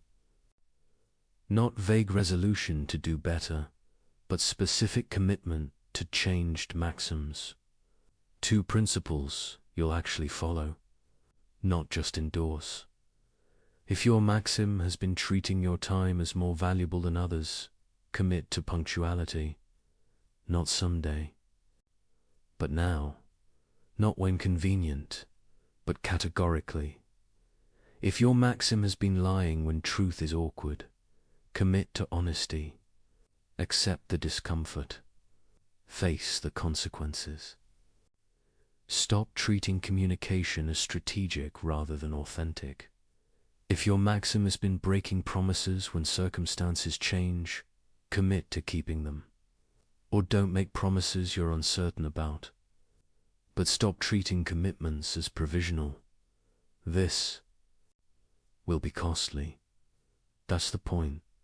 Moral action requires sacrifice.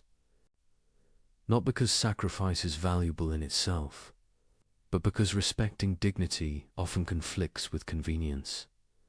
You'll be late sometimes, but you'll respect others' time. You'll face awkward conversations, but you'll respect truth. You'll honor inconvenient commitments, but you'll respect the institution of promising, and you'll discover something interesting. The costs, while real, are smaller than you imagined. The world doesn't collapse when you stop lying. Relationships survive honesty. People respect punctuality. Kept promises create trust. What felt like necessary violations often turn out to be convenient excuses. What seemed like impossible demands often turn out to be difficult but manageable. This doesn't mean personal application is easy.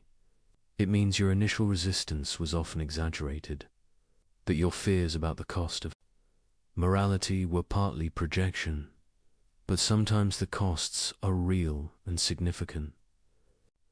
Sometimes respecting dignity genuinely requires major sacrifice. Sometimes the right action genuinely hurts. This is where moral character is tested. Not in easy cases where duty and inclination align, but in hard cases where they conflict sharply. Your friend betrays you. Your inclination is to retaliate, to hurt them back, to treat them as they treated you. But the categorical imperative requires maintaining respect for their dignity, even when they've violated yours. This doesn't mean accepting abuse. You can protect yourself, set boundaries, end the relationship, but you cannot treat their wrongdoing as license for your own, cannot respond to their violation with equivalent violation. A colleague gets credit for your work. Your inclination is to expose them, to damage their reputation, to make them suffer. But the categorical imperative requires treating them with the respect their rational nature deserves regardless of whether they reciprocate. This doesn't mean silence. You can address the injustice, correct the record, protect your interests, but you cannot treat their wrongdoing as permission to violate their dignity in return. Someone causes you serious harm. Your inclination is to see them as less than human, to deny their moral status, to respond with cruelty. But the categorical imperative recognizes their dignity even in their worst actions. This is perhaps the hardest application. To maintain moral principles when someone has forfeited all claim to your sympathy. To treat their rational nature with respect even when they fail to respect yours or others. But this is what categorical means. Not binding when convenient. Not applicable when others deserve it. But absolute, unconditional, non-negotiable. The temptation is always to make exceptions, to say this case is special, this person is different.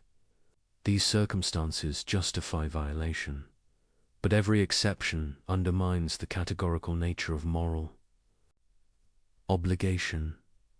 Every justice once becomes a pattern. Every justified violation becomes a precedent for future violations.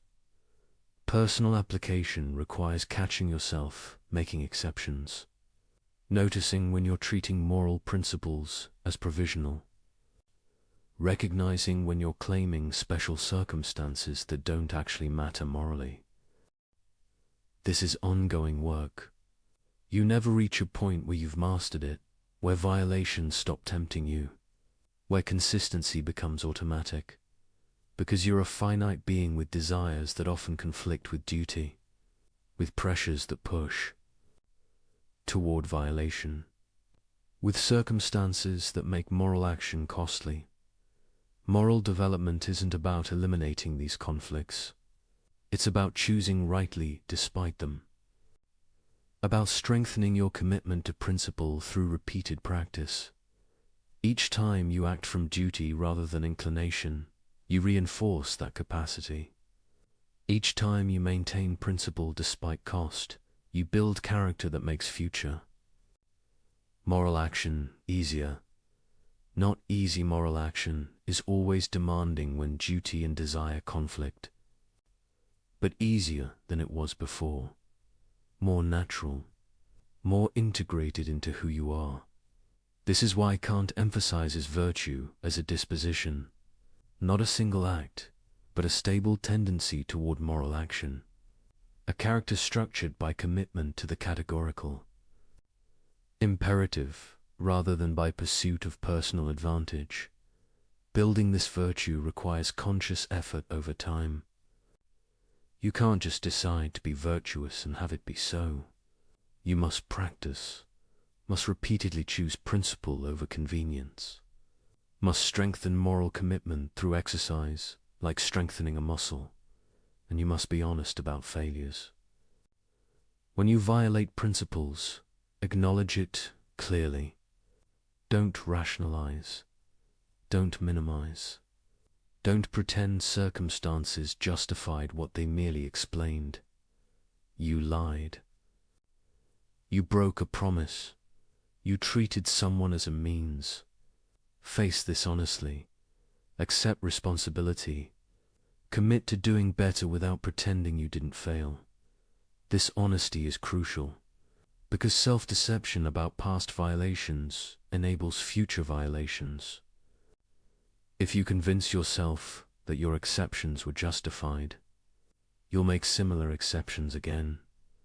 But if you recognize them as failures, as moments when you failed to live up to what rational consistency requires, you maintain clear standards.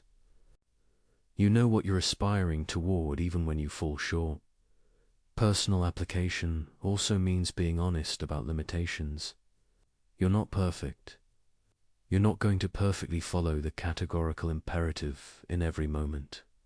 You're going to fail, rationalize, compromise. This doesn't make the imperative less binding. It makes you human. The goal isn't perfection, but genuine effort. Not flawless consistency, but honest commitment. What matters is the direction of your development.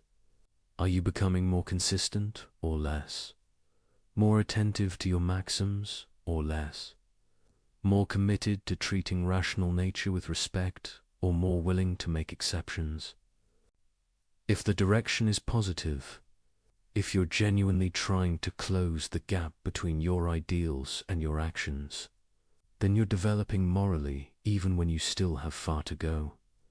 If the direction is negative, if you're increasingly rationalizing violations, making more exceptions, treating principles as optional, then you're regressing morally even if you maintain appearances.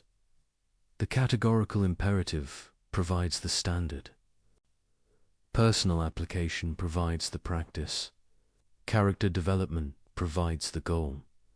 An honest self-assessment provides feedback on whether you're moving in the right direction. This is demanding work. It requires constant attention to your actual behavior, willingness to face uncomfortable truths about yourself, commitment to changing patterns that are deeply ingrained. But it's also liberating, because moral clarity about your own behavior eliminates the constant, low-level guilt that comes from knowing you're not living up to your standards while refusing to examine why. When you're honest about violations, you can address them directly. When you commit to genuine principles rather than convenient ideals, you know what you're actually aspiring toward. When you take responsibility for your choices, you become genuinely autonomous rather than just reactive. Personal application isn't about becoming perfect.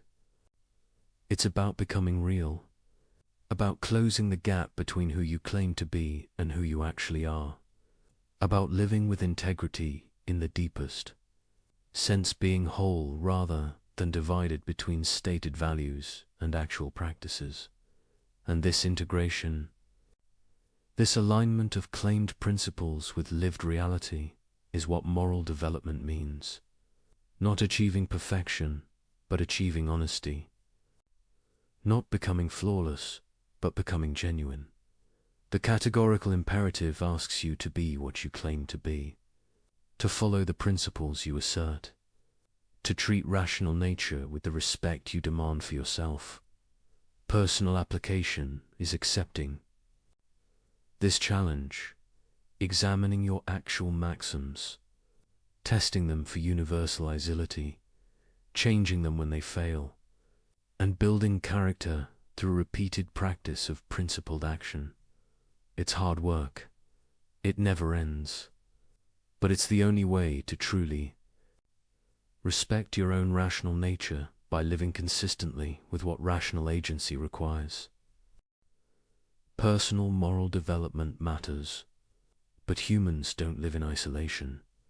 We exist in communities, institutions, and relationships. The categorical imperative has implications for how we structure these social contexts. The first question is whether you can maintain moral principles in immoral environments. If everyone around you violates dignity, treats people as means, and follows self-interest rather than duty, can you be different? Kant's answer is yes, you must be. Because the categorical imperative binds you regardless of what others do. You're responsible for your own maxims, not for whether others respect theirs. This is both empowering and isolating. Empowering because you're not dependent on others' moral behavior to act morally yourself.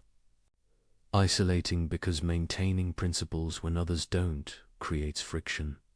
When everyone lies, your truthfulness makes you seem naive or rigid. When everyone manipulates, your honest communication seems ineffective. When everyone treats relationships transactionally, your respect for persons seems foolish. But the categorical imperative doesn't promise ease. It promises rational consistency, and rational consistency requires maintaining principles even when costly. This doesn't mean withdrawing from society. It means participating while refusing to adopt society's violations. Being in the world, but not of it, in the sense of maintaining moral clarity, despite surrounding compromise. You work in an organization that treats employees as resources. You cannot change the system alone, but you can treat people you interact with as ends, can recognize their dignity in your specific relationships, even when the broader structure doesn't. You live in a culture saturated with manipulation. You cannot eliminate advertising or social media mechanics, but you can refuse to manipulate in your own communications, can be authentic in your presentations of self, even when everyone else is performing. These individual acts of integrity might seem small. What difference does one person's moral behavior make in vast systems of violation? But this question misses the point. You're not responsible for fixing everything. You're responsible for your maxims, for whether your actions can be universalized, for how you treat the rational beings you encounter, and your example matters more than you might think. Because most people participate in violations without examining them. They follow social scripts, adopt normal behaviors, do what everyone else does. When you don't, when you maintain standards others have abandoned, you make the invisible visible. You reveal that alternatives exist, that dignity can be respected, even when it's not standard practice. This influence works subtly. You're not preaching or judging. You're simply being consistent, treating people with respect they're not used to receiving, communicating honestly in contexts of routine manipulation, keeping commitments in environments of casual breach. Others notice, maybe not consciously, maybe not immediately, but your behavior creates contrast, makes others aware of violations they'd stopped seeing, reminds them that integrity is possible. Some will resist this. Your moral consistency threatens their rationalizations. If you can maintain principles they've decided are impracticable, their excuses look weaker. Your integrity indicts their compromise. Expect pushback. You think you're better than everyone. You're being rigid. That's not realistic. These responses reveal discomfort with moral clarity they've avoided. Don't defend yourself by claiming moral superiority. You're not better than them. You're just trying to be consistent with what rational agency requires. But also don't abandon standards to make others comfortable with their violations. This is delicate navigation. Maintaining principles without self-righteousness, being clear about standards without being judgmental, offering example without demanding others follow it. The key is recognizing that you can only control your maxims. You can be clear about principles. You can explain why you act as you do if asked. But you cannot force others to adopt the categorical imperative. Each person must recognize moral requirements through their own reason. You can't argue someone into genuine moral commitment. You can only demonstrate what it looks like and hope the example resonates with their own rational nature. But you can do more than just model individual behavior.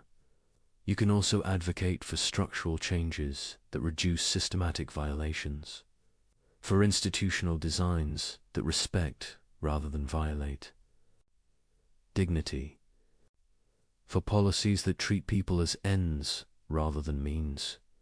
This is where personal morality meets social reform. Kant wasn't naive about institutions.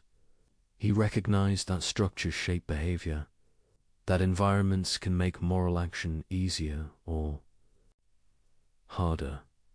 A workplace designed around respect for autonomy makes treating people as ends more natural. A marketplace regulated to prevent exploitation reduces systematic violations. A political system structured to protect dignity creates conditions for moral community. Advocating for such changes is consistent with the categorical imperative. You're not just maintaining your own principles, you're working toward conditions where more people can maintain theirs. Where the default is respect rather than violation. This doesn't require perfection. You can work for better institutions while acknowledging they'll never eliminate moral challenge.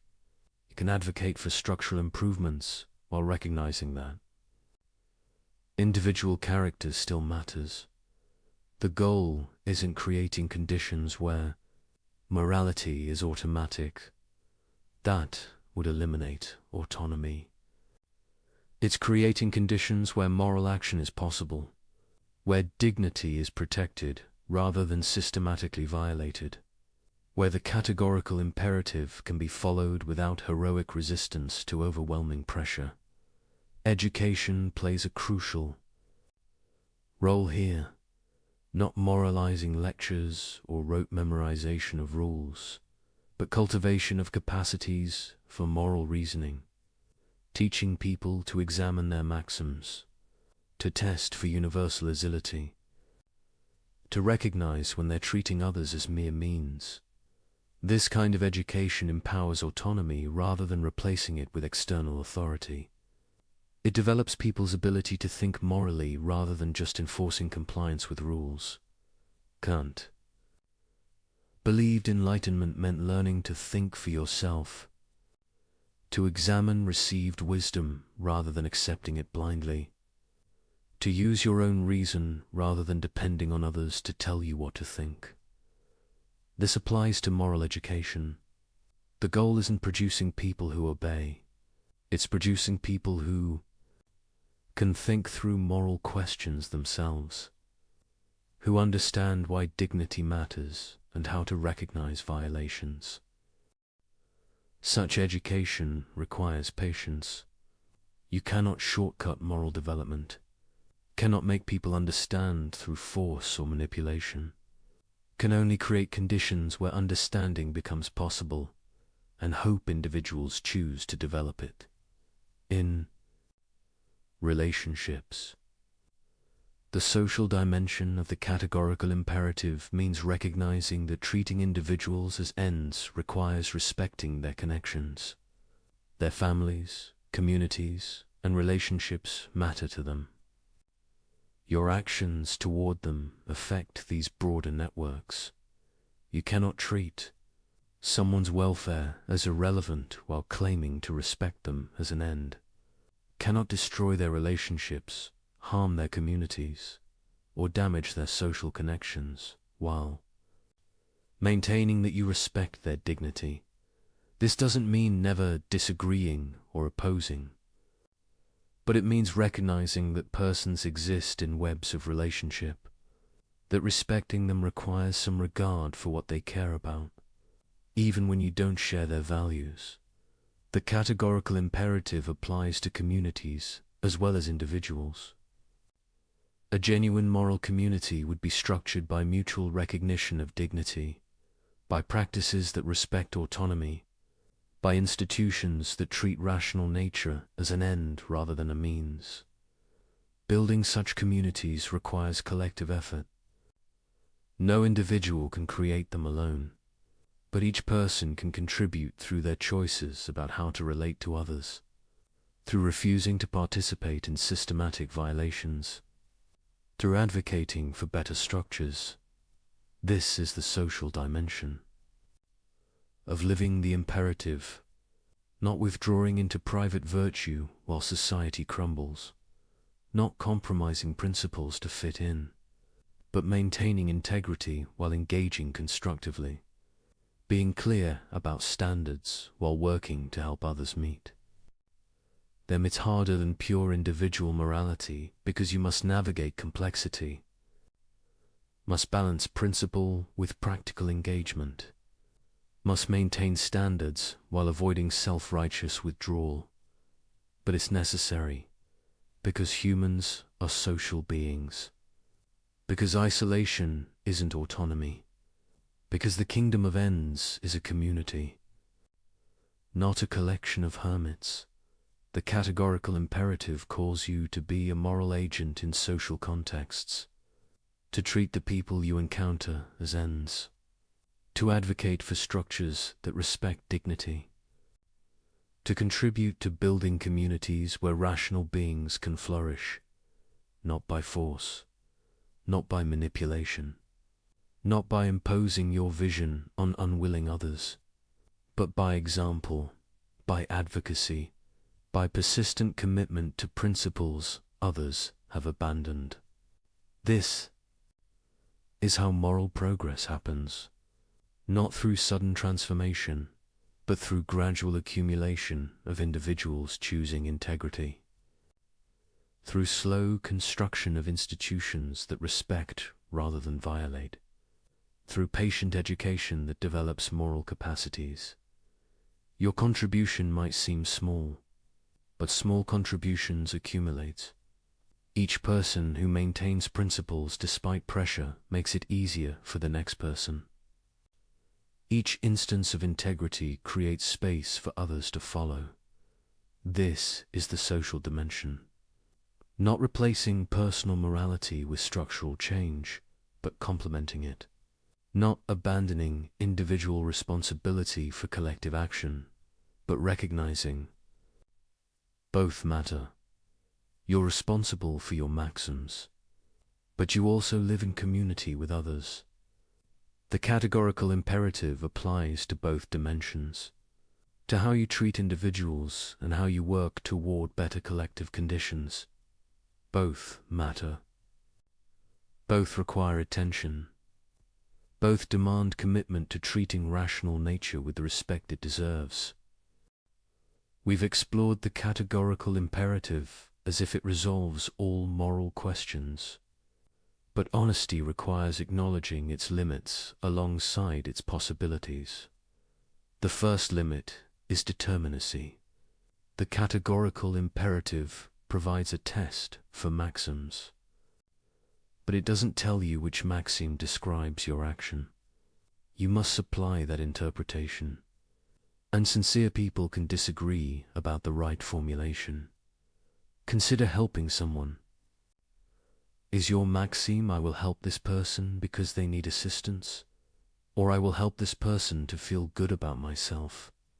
Or I will help people I like, but not those I dislike? The moral evaluation depends entirely on which maxim you're actually following. Kant provides no mechanical procedure for determining true maxims. You must examine your motivations honestly, and self-knowledge is difficult.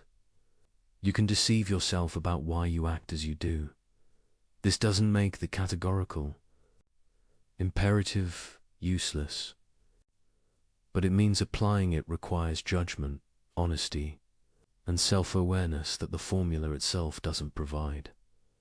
The second limit is conflict resolution. When perfect duties seem to conflict, the categorical imperative doesn't clearly specify which takes priority.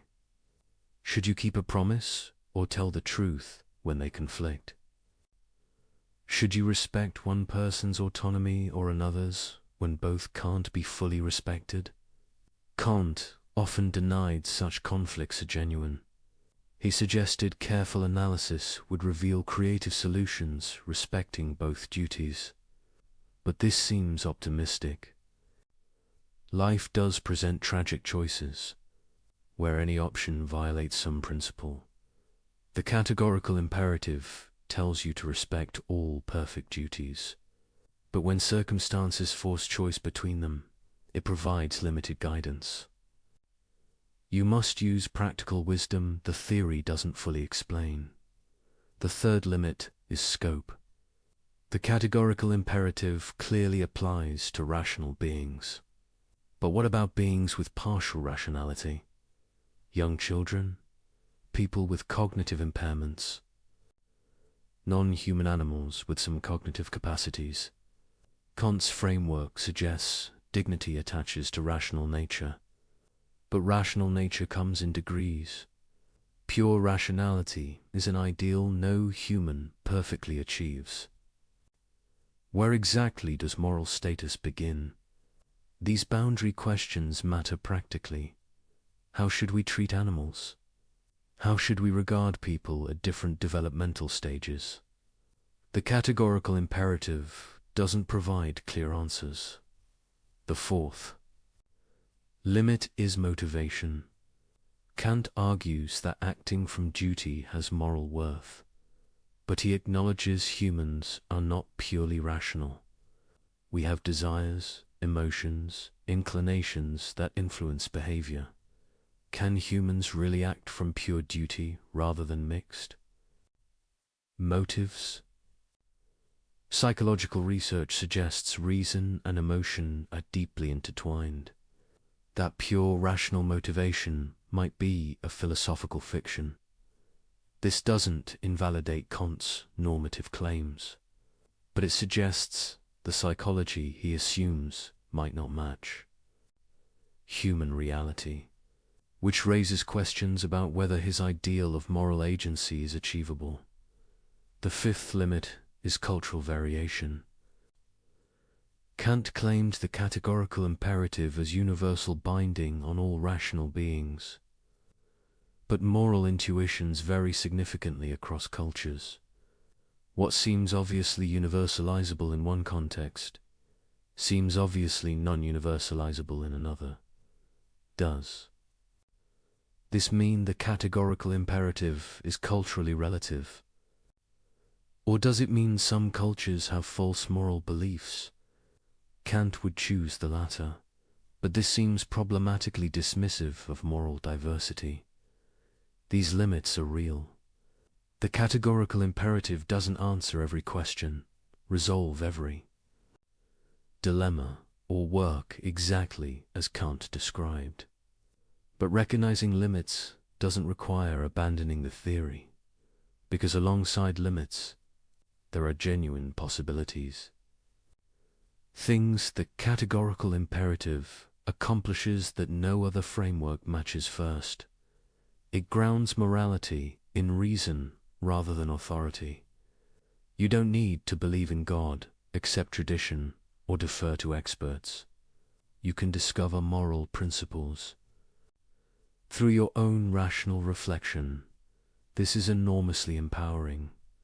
It makes moral knowledge accessible to everyone with rational capacity, creates philosophical foundation for human rights, provides basis for moral critique of unjust traditions.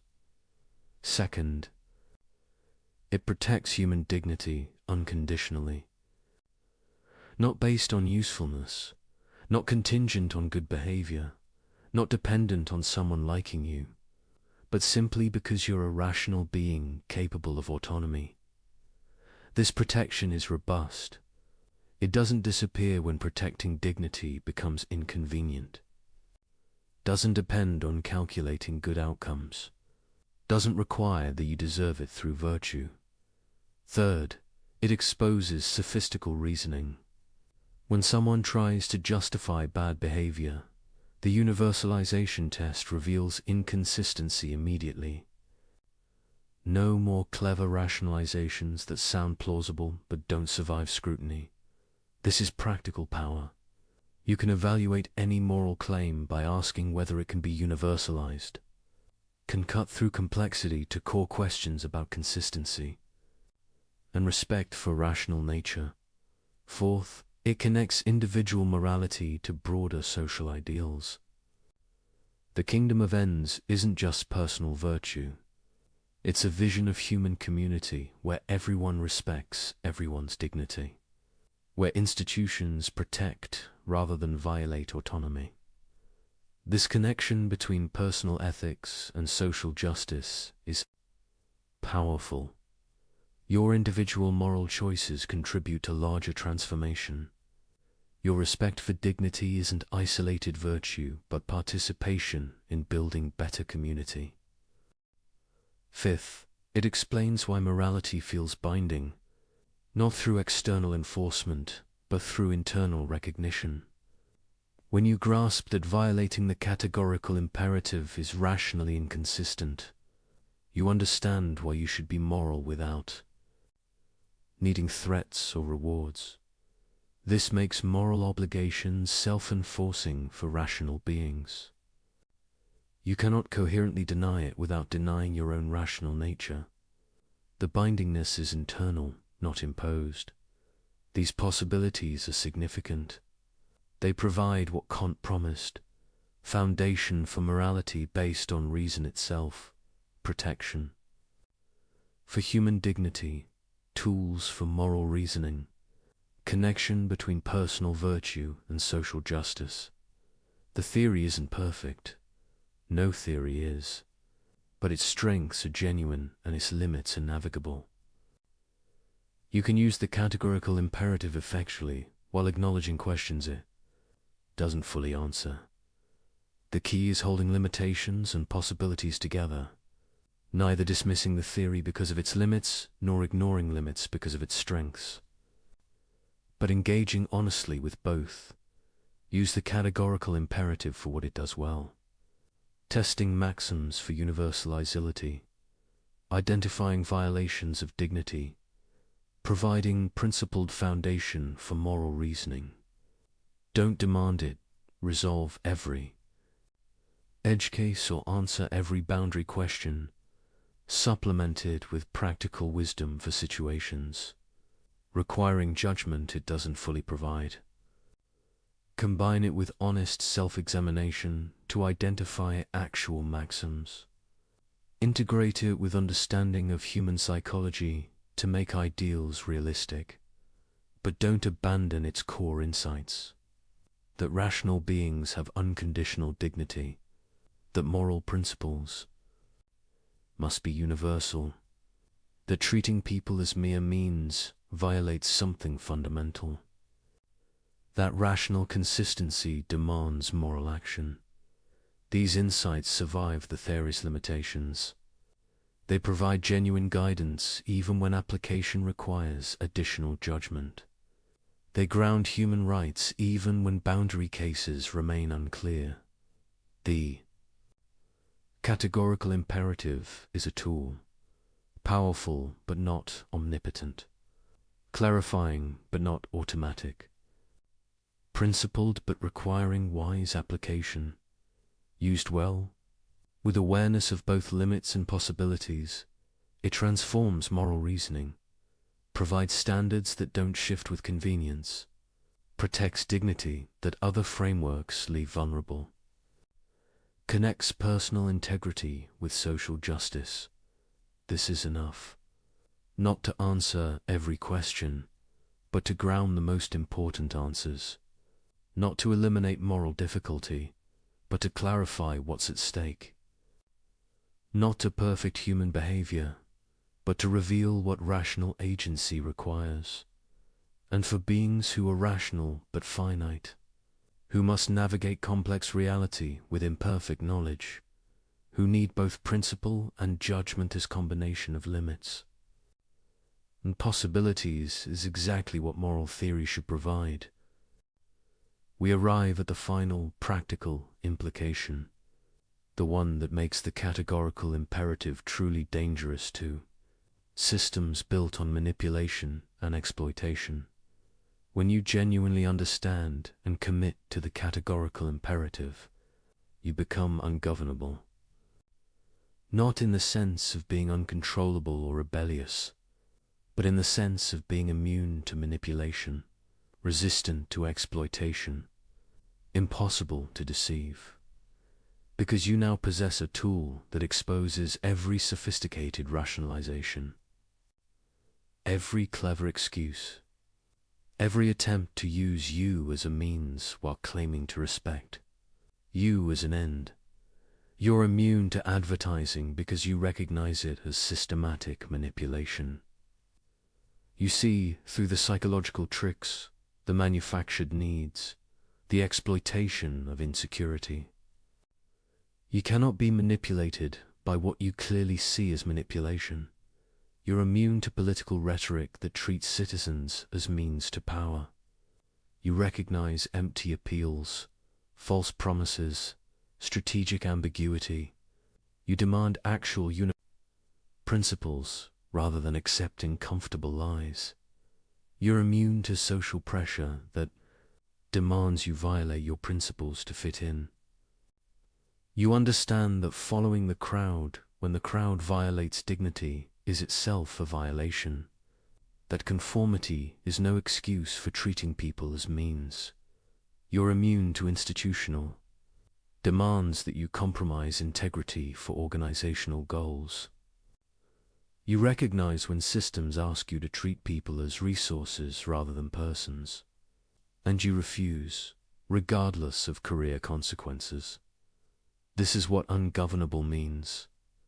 Not that rules don't apply to you, but that bad rules have no moral authority. That corrupt systems cannot claim your willing participation. That sophisticated manipulation cannot overcome your rational clarity. Organizations built on exploitation need willing participants who don't examine the actual maxims they're following, who accept surface justifications without testing for universalizability, who prioritize their careers over others' dignity. When you commit to the categorical imperative, you become the wrong kind of person for such systems. You ask uncomfortable questions. You refuse convenient violations. You maintain standards others have abandoned. This makes you difficult to manage, hard to control, resistant to corruption. Not because you're rebellious by nature, but because you've developed clarity about what rational consistency requires. The powerful often prefer people who are confused about morality, who can be convinced that violations are necessary, that exceptions are justified, that circumstances override principles. Such people are manageable. They'll do what they're told. If the rationalization is sophisticated enough, but you're no longer confused. You understand that moral principles are categorical, that human dignity is unconditional, that no sophistical argument makes violation acceptable. This clarity is freedom, true freedom. Not freedom from all constraint you're constrained by rational consistency, but freedom from manipulation, from exploitation, from sophisticated systems designed to use you. You cannot be recruited into violating dignity because you see the violation clearly. Cannot be persuaded that treating people as means is acceptable because you understand why it isn't. Cannot be pressured into compromising principles because you grasp their categorical nature. This is why philosophy matters, why abstract, ethical reasoning has concrete implications, why understanding the categorical imperative changes how you navigate reality. You're not just learning theory. You're developing capacities that protect you from manipulation and enable you to protect others. You're becoming a rational agent who truly exercises autonomy rather than just responding to sophisticated control. This doesn't make life easier. Being ungovernable means accepting costs. When you refuse to participate in violations, you lose opportunities available to those who compromise. When you maintain principles others have abandoned, you face social pressure. When you demand actual, universalizable maxims rather than accepting clever excuses, you create conflict. But you're free in the deepest sense. Free from the exhausting work of rationalizing violations. Free from the corruption that comes from repeated compromise. Free from manipulation by those who understand psychology better than you do, because you understand something deeper than psychology. You understand what rational agency itself requires, and that understanding cannot be overcome by clever tricks or sophisticated pressure. Systems of exploitation depend on people not seeing clearly. on confusion about what morality demands, on sophisticated rationalization that makes violations seem acceptable. The categorical imperative cuts through all of this. It provides clarity that cannot be obscured by complexity, principles that cannot be negotiated away, standards that don't depend on whether maintaining them is convenient. When enough people achieve this clarity, exploitative systems lose their power. Not through violent revolution, not through dramatic transformation, but through simple refusal to participate in violations.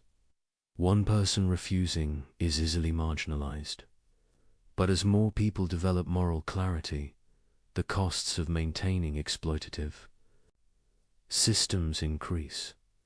Eventually, systems must change or collapse. This is the long-term promise of moral philosophy. Not immediate transformation, but gradual erosion of structures built on violation. Through education, through example, through persistent commitment to principles that survive rational scrutiny. You're part of this process. Every time you refuse manipulation, you make manipulation slightly less effective. Every time you maintain principles despite pressure, you'll demonstrate that integrity is possible. Every time you treat someone as an end when others treat them as means, you create contrast that reveals the violation.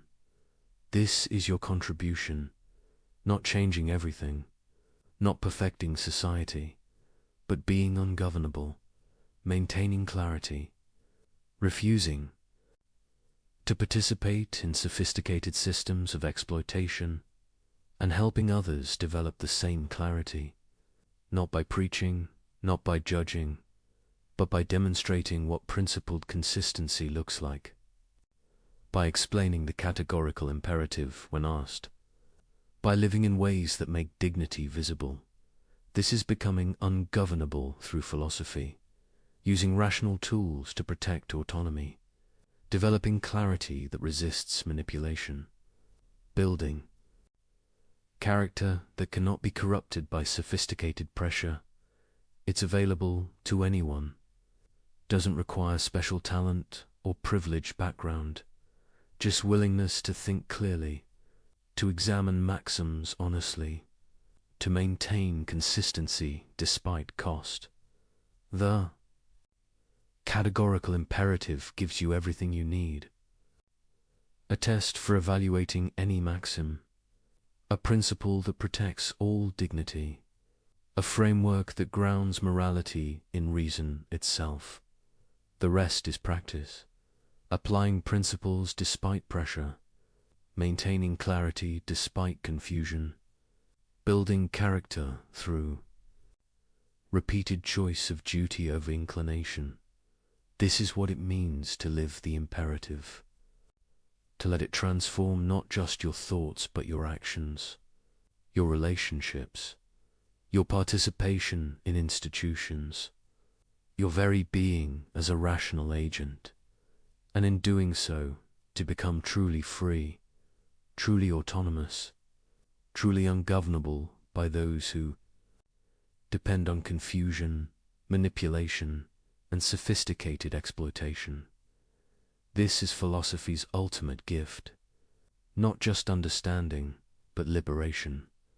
Not just knowledge, but power. Not just theory, but transformation.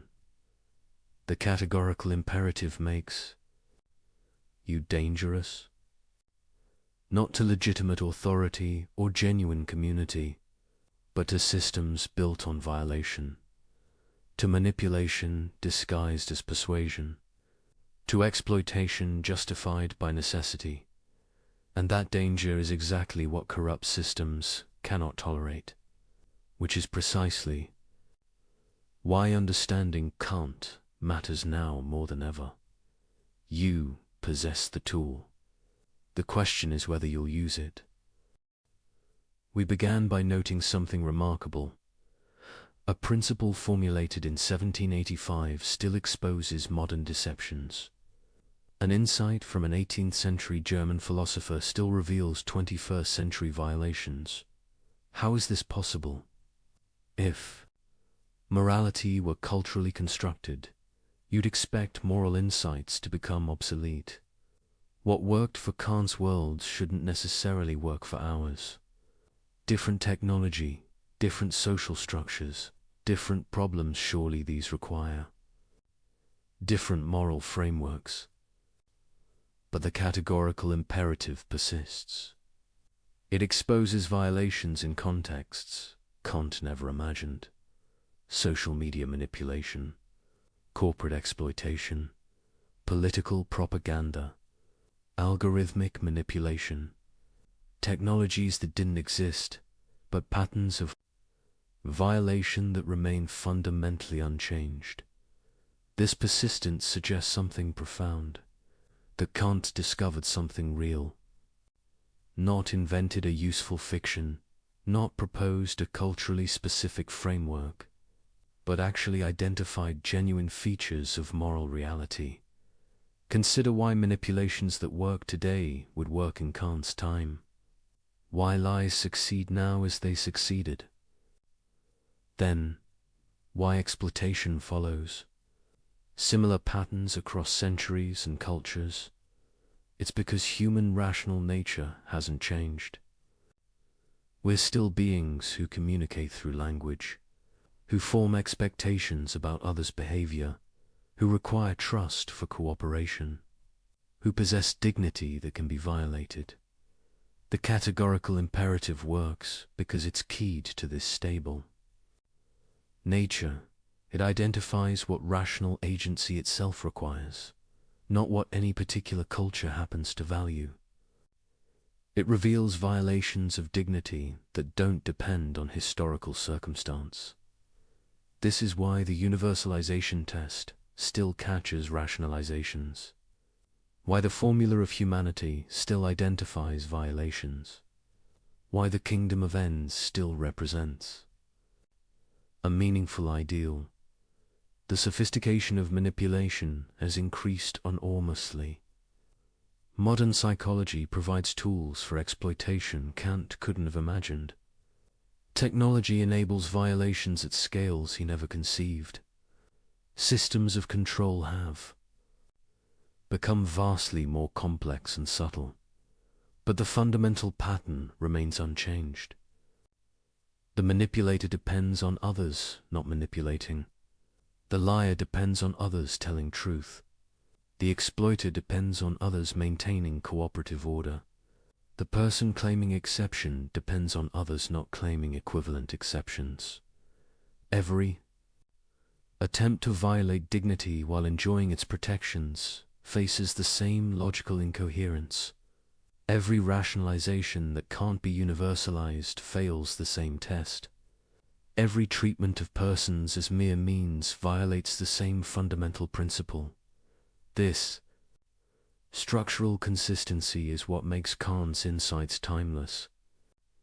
He wasn't describing features of his particular moment. He was identifying what rational agency itself requires.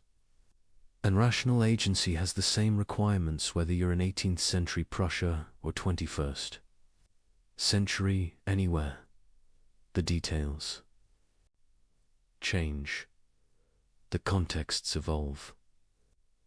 These specific forms violations take very enormously, but the underlying logic of violation and the test for detecting it remain constant. This suggests something about moral truth, that it's not arbitrary or constructed, that discovering it is possible, that reason can identify principles that really bind, not just conventions that happen to work. Kant believed this.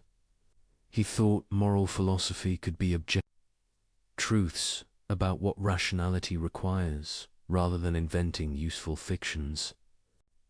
And the persistence of his insights across radical historical transformations supports this belief.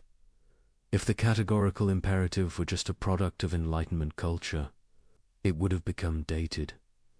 If it were merely useful rather than true.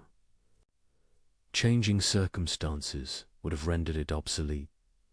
If it were an invention rather than a discovery, it wouldn't continue exposing violations in radically different contexts.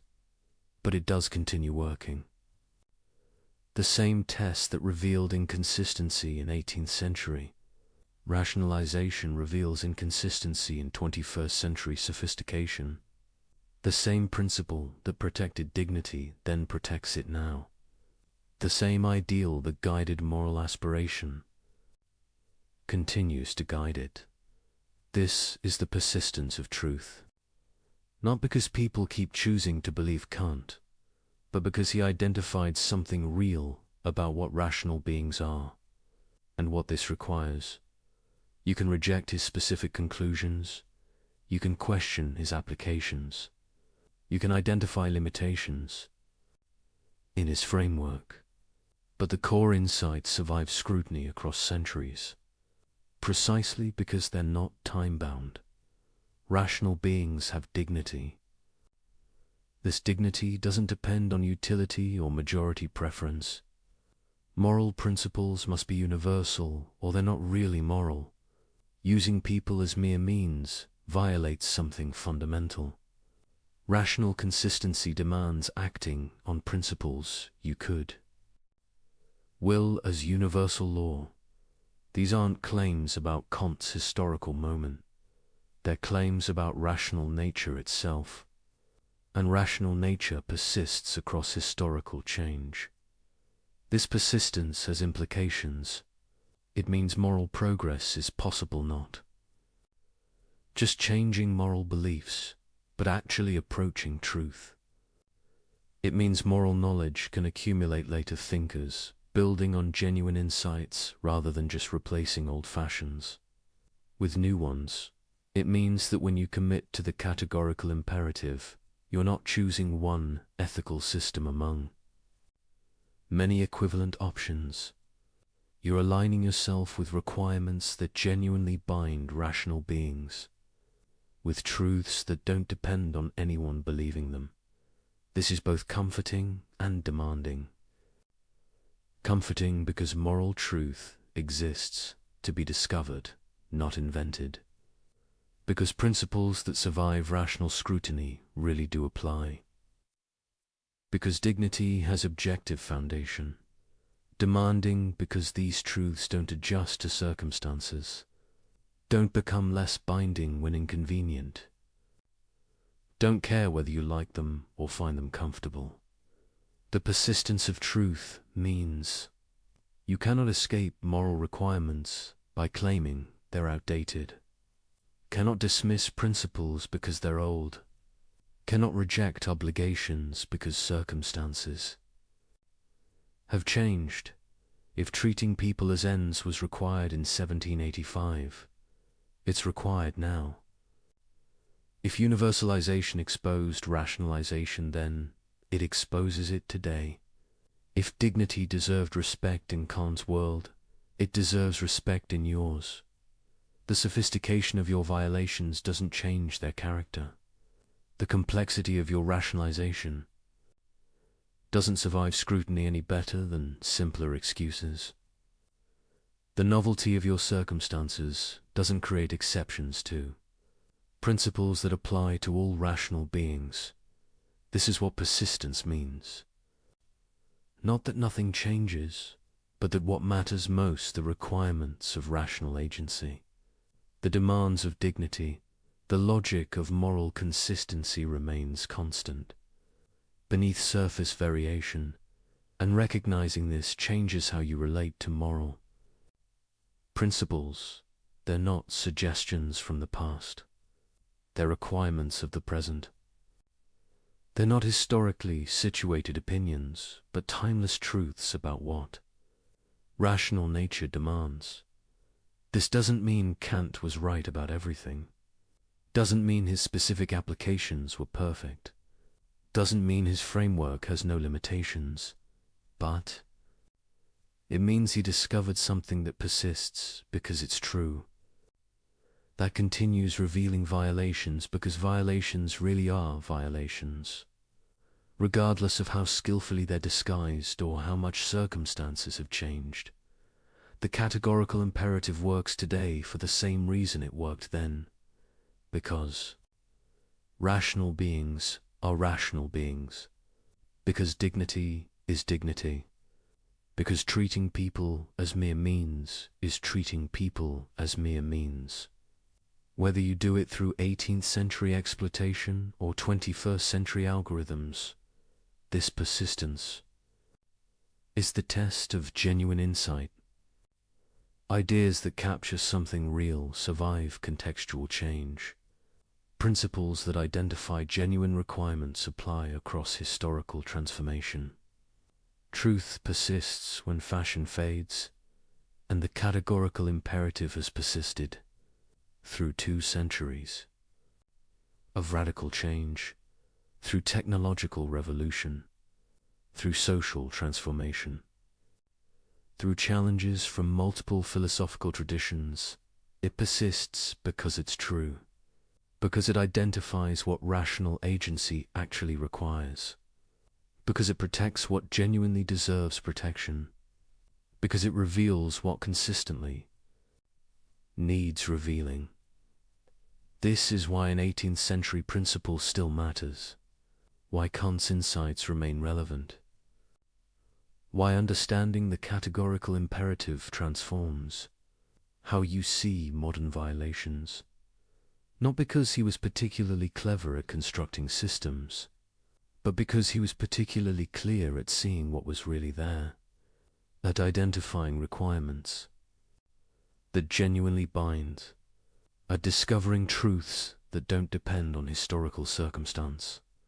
The persistence of truth is the ultimate validation, not immediate popularity, not universal acceptance, but survival across time, across context, across challenge. And by this measure, Kant's core insights have proven themselves. They persist because they're true. They continue working because they identify what really matters. They remain relevant because rational nature remains constant. This is the first meditation, that truth persists, that Kant discovered something real, that the categorical imperative works across centuries because it keys into what rational agency itself requires, and that recognizing this transforms obligation from historical accident to genuine requirement, from interesting idea to binding. Truth, from philosophical system to revelation of what you really are and what this demands. But this raises a deeper question. How did Kant discover these truths? How did rational analysis alone reveal requirements that genuinely bind? How is moral knowledge possible at all? This is the mystery at the heart of ethics. Not just what's right, but how we can know what's right. Not just what obligations exist, but how we access them through thought. Kant's answer is simultaneously elegant and mysterious. Moral knowledge is possible through the same rational faculty that makes any knowledge possible. Through reason examining its own requirements, through rational self-reflection revealing what rational agency itself demands. But this seems almost magical. How can thinking about thinking reveal genuine obligations? How can examining the structure of rationality uncover duties that really bind? Consider what Kant actually did. He analyzed what's involved in making any moral judgment at all, what you're implicitly claiming when you say something is right or wrong, what rational agency requires when you act for reasons rather than mere impulse. And from this analysis, he derived the categorical imperative, not from external authority, not from empirical observation, not from surveying what people happen to believe, but from examining what's involved in being a rational agent at all. This is the crucial move. Morality emerges from rational agency itself, from what you must presuppose to act rationally, from requirements that come with claiming to be a reasoning being. When you assert your own dignity, demand respect, make claims against others, you're implicitly affirming that rational nature deserves respect. But rational nature is universal, so you're committed to respecting it wherever it appears. When you justify your actions by citing reasons, you're implicitly claiming your reasons could justify similar actions by others. But then you cannot coherently reject others acting on equivalent reasons in relevantly similar circumstances. When you treat certain things as binding on others, you're implicitly granting that principles bind. But principles, by their nature, apply universally, so you're committed to being bound by the same principles. You assert bind others. Each of these moves reveals that rational agency comes with commitments. Not commitments you choose, but commitments built into what rational agency is. Requirements that come with thinking and acting rationally at all. This is how moral knowledge is possible. Not through mystical intuition or divine revelation or empirical observation, but through analyzing what rational agency itself requires. Through reason examining itself and discovering what it demands. The mystery is how this works. How examination of rational structure reveals genuine obligations. How thinking produces knowledge of what you ought to do. Part of the answer is that rationality has intrinsic norms. To be rational isn't just to follow any patterns of thought whatsoever. It's to conform to standards of consistency, coherence, and universality. These standards aren't imposed from outside. They're what makes thought rational rather than arbitrary. Moral norms emerge from applying these standards of rationality to action. An action is rational when it conforms to principles you could will universally, when it respects the rational nature that makes principle following possible, when it treats rational beings as ends rather than mere means. These aren't additional requirements added to rationality. They're applications of rational standards to the domain of action, logic extended to practice, consistency demanded in behavior as well as belief. This is why moral obligations are categorical. They're not based on what you happen to want or contingently value. They're based on what rational consistency itself demands, on requirements that come with being a rational agent at all. But the mystery deepens when you recognize that these requirements are simultaneously discovered and binding. You don't create them by thinking about them, but you cannot know them without thinking about them. They're objective, but accessible only through subjective, rational reflection. This is the paradox at the heart of moral knowledge. The requirements are real, they bind, whether or not you recognize them. But knowing them requires rational self-examination. They're accessible only through your own thinking. Can't resolve this by arguing that rational nature is both empirical and noumenal. As empirical beings in time, we discover moral requirements through reflection. As noumenal beings, we're subject to those requirements independently of whether we discover them. The moral law is both in us and above us. We give it to ourselves through reason, yet it binds us unconditionally. We're simultaneously the legislators and the subjects of moral law. This might sound paradoxical, but it captures something important about moral knowledge. You cannot delegate it to others. Cannot accept moral truth on authority. Cannot know what you ought to do except through your own rational reflection. Yet what you discover through reflection isn't arbitrary or invented. It's genuine knowledge of requirements that really bind, of truths about what rational agency demands. This is the mystery.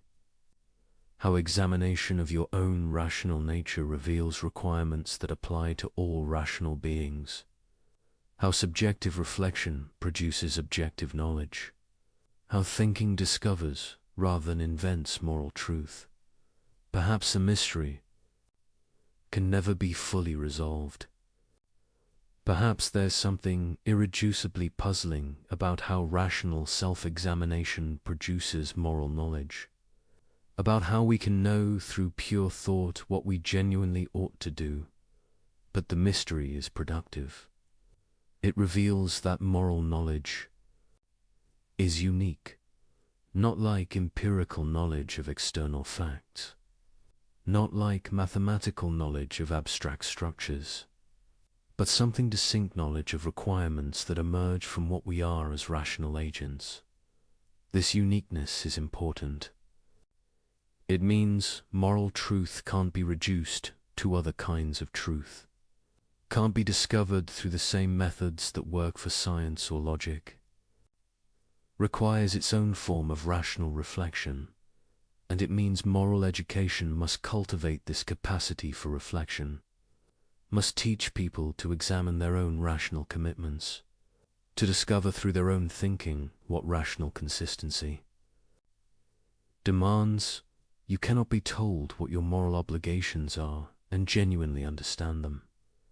You must discover them yourself through rational analysis, must work through the arguments, test the principles, examine your own commitments. This is why Kant's philosophy is simultaneously accessible and demanding. The insights are available to any rational being, but accessing them requires work, requires thinking carefully about what rational agency involves, requires honest examination of your own principles and their implications. The mystery of moral knowledge is that it's both profoundly personal and completely universal. Personal because you must discover it yourself through your own reason.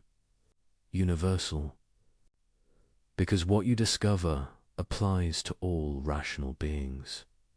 This combination makes moral truth unique, neither purely subjective nor purely objective, neither invented nor simply found, but discovered through rational self-examination and binding on all who share rational nature. The mystery remains, but it's a productive mystery, one that reveals something important about what we are and how we know what matters most, about the strange gift of rational agency that examining ourselves reveals truths that bind everyone, that thinking produces knowledge of what we ought to do.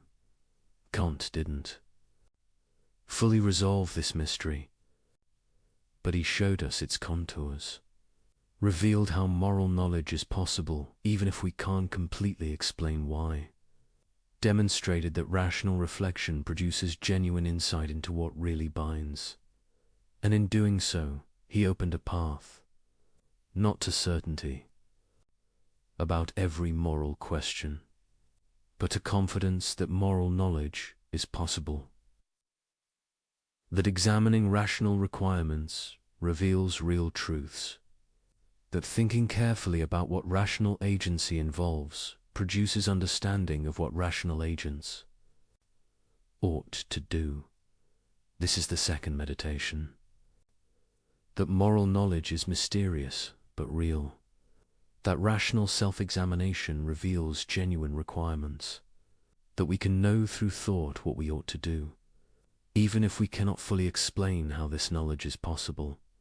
The mystery remains.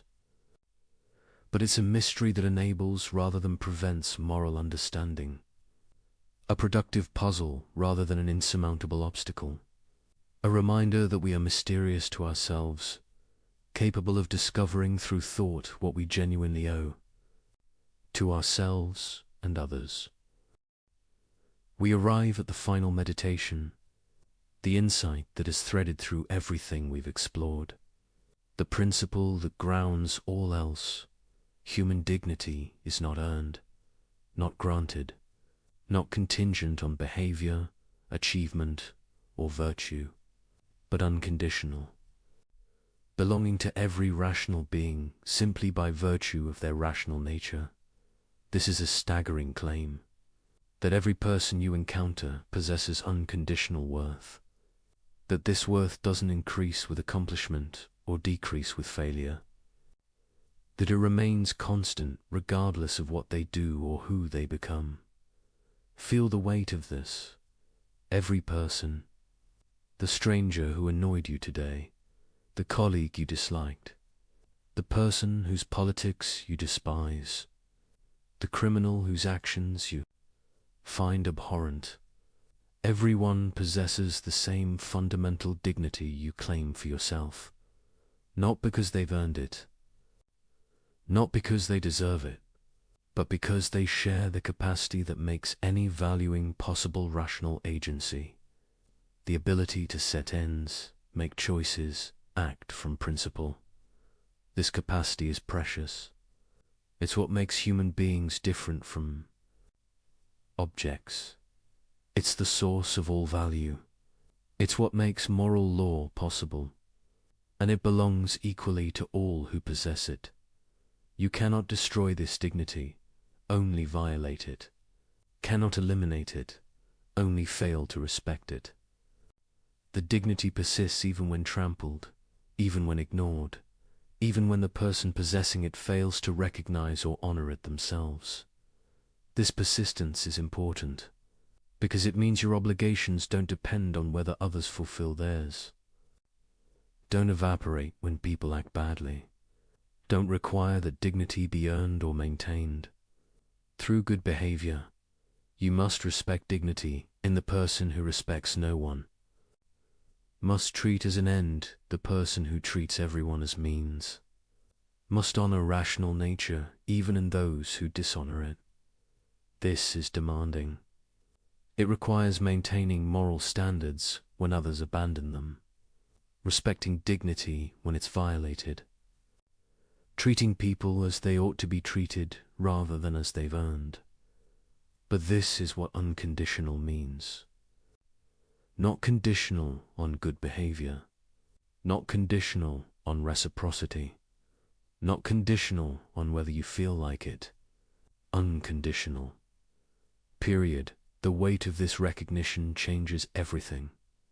When you truly see that every person possesses unconditional dignity, you cannot casually instrumentalize them, cannot thoughtlessly use them as means, cannot dismiss their rational nature as irrelevant.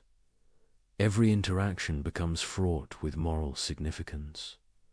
Every choice about how to treat someone becomes a choice about whether to honor their dignity or violate it. Every relationship requires conscious attention to whether you're respecting their autonomy or undermining it. This weight is heavy. It's meant to be, because what's at stake matters absolutely. The dignity you're called to respect is the foundation of all value. Violating it isn't a minor transgression, but a fundamental failure to recognize what rational beings are.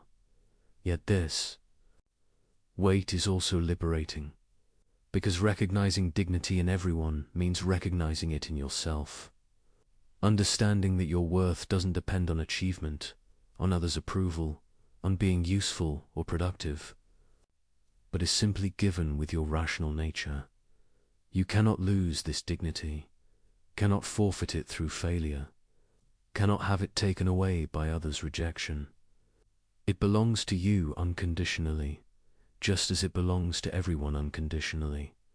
This should change how you see yourself. Not as a resource to be optimized or a function to be performed, but as a rational being whose worth is absolute, whose capacity for autonomy deserves respect even from yourself. Many people treat themselves as mere means, instrumentalize their own lives, sacrifice their autonomy for goals that matter less than the capacity being sacrificed, treat their own rational nature as expendable. But the formula of humanity applies to yourself as much as others. You cannot justifiably treat your own dignity as mere means any more than you can treat others. Dignity that way, this creates duties to yourself, to develop your capacities, to maintain your integrity, to resist corruption of your rational nature. Not because self-improvement is nice, but because your rational agency deserves respect. The weight of dignity is thus double. You must respect it in others and in yourself, must treat all rational beings, yourself included, as ends, never merely as means, must honor rational nature wherever you encounter it, including in the mirror.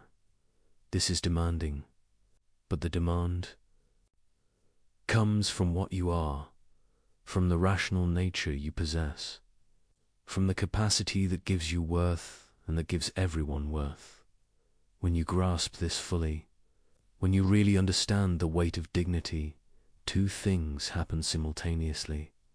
First, you become more serious about morality, because you see what's actually at stake. Not arbitrary rules or social conventions, but recognition of what makes beings valuable at all. Violations aren't just bad behavior, but failures to respect what really matters. Second, you become more free, because your worth doesn't depend on anything external. Your dignity is given with your rational nature and cannot be taken away. Others can violate it, but they cannot eliminate it. You possess unconditional worth regardless of circumstances. This combination increase seriousness about moral obligation and increased confidence in your own worth is what understanding dignity produces. You're called to more because you recognize what's at stake, but you're also liberated because you understand that your value is secure, that nothing can diminish your fundamental worth as a rational being.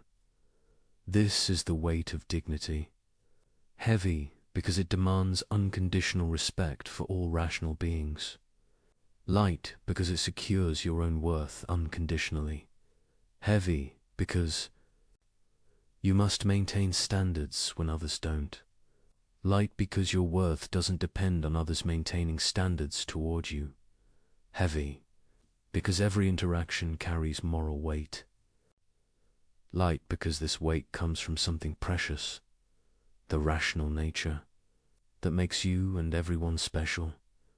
Kant's ethics returns us to this fundamental insight again and again, that rational beings have dignity, that this dignity is unconditional, that respecting it is what morality requires. Everything else follows from this. The categorical imperative, the formula of humanity. The kingdom of Enzol are applications and elaborations of this basic recognition. When you truly grasp the weight of dignity, you understand why lying violates morality, why manipulation fails the categorical imperative, why exploitation is wrong, why all violations of rational agency are fundamentally failures to recognize what matters most. You understand because you see clearly, not through moral intuition or cultural conditioning or divine revelation, but through recognizing what you are and what this means, a rational being capable of autonomy, possessing dignity that deserves unconditional respect, worthy not because of what you achieve, but because of what you are. This is true of you. It's true of everyone. And recognizing this truth, recognizing it, letting it transform how you see yourself and others, is what moral enlightenment means. The weight of dignity, both burden and gift, demand and liberation, obligation and assurance. This is what Kant revealed. Not invented, but discovered, not constructed, but seen, the unconditional worth of rational beings and what this requires. We end where we began, with a question that exposes every lie, every manipulation, every excuse for treating people as less than they are. But having traveled through Kant's ethics, having examined its implications and applications, having understood why it works and what it demands, a deeper question emerges. What does it mean that one 18th century principle still exposes modern evil? Not just that it works, we've seen why it works. Not just that it persists, we understand its persistence. But what does this persistence reveal about human nature, about moral reality, about what we are? It reveals that beneath all surface change, something essential remains constant. That rational beings in the 21st century face the same fundamental choice as rational beings in any century, whether to respect dignity or violate it, whether to treat people as ends or as means, whether to act from principle or from mere inclination. The technology changes. The sophistication of manipulation increases. The complexity of social systems grows. But the basic structure of moral choice remains the same, because rational agency remains the same. The capacity that makes humans special, that gives them dignity, that creates moral obligations, this hasn't evolved. It's as present now as it was in Kant's time, as it has been throughout human history, and the violations remain the same in Marès. Structure, new methods, new contexts, new rationalizations, but the same fundamental pattern, treating rational beings as mere tools. Making exceptions for yourself, you won't grant others. Claiming dignity while denying it to those you exploit. The categorical imperative exposes all of it, not because Kant was uniquely clever, but because he identified something real and permanent about what rational beings are, and what this demands. This reveals something sobering about human nature, that the same violations keep recurring, that each generation must rediscover moral truth, that clarity about dignity is constantly threatened by convenient rationalization, but it also reveals something hopeful, that moral truth persists to be rediscovered. That reason can still identify what really matters. That understanding is possible even when convenient forgetting is tempting. The question that remains is thus not about Kant or his principle. It's about you and your choice. Will you use the tool you've been given? Will you apply the categorical imperative to your own maxims? Will you examine your behavior honestly and change what fails the test? Will you recognize dignity in everyone you encounter? Will you treat rational beings as ends rather than means? Will you maintain standards when others abandon them?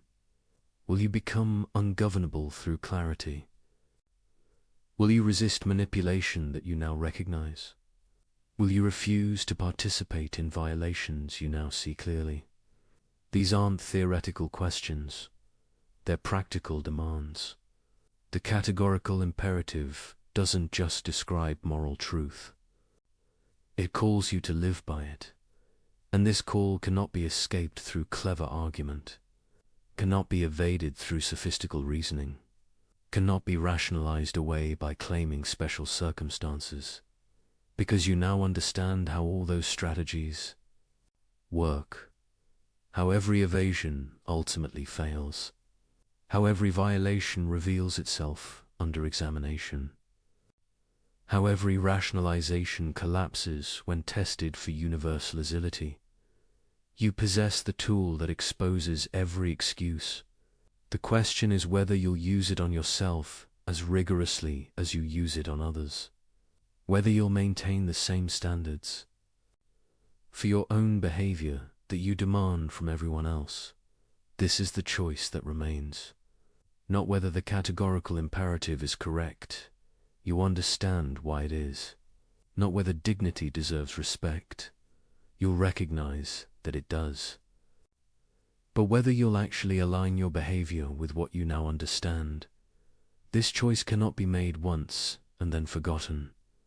It must be renewed constantly.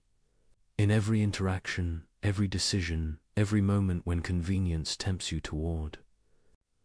Violation, the categorical imperative, doesn't make moral life easy. It makes it clear. You now know what you're called to do. Whether you'll do it is up to you. But understand what's at stake. Not just your personal virtue, though that matters. Not just your relationships, though they'll be affected. But your very nature as a rational being. To consistently violate the categorical imperative is to live in contradiction with your own rational nature. To claim dignity while denying it to others. To demand respect while refusing to give it. 2. Assert autonomy while undermining the autonomy that makes your own meaningful.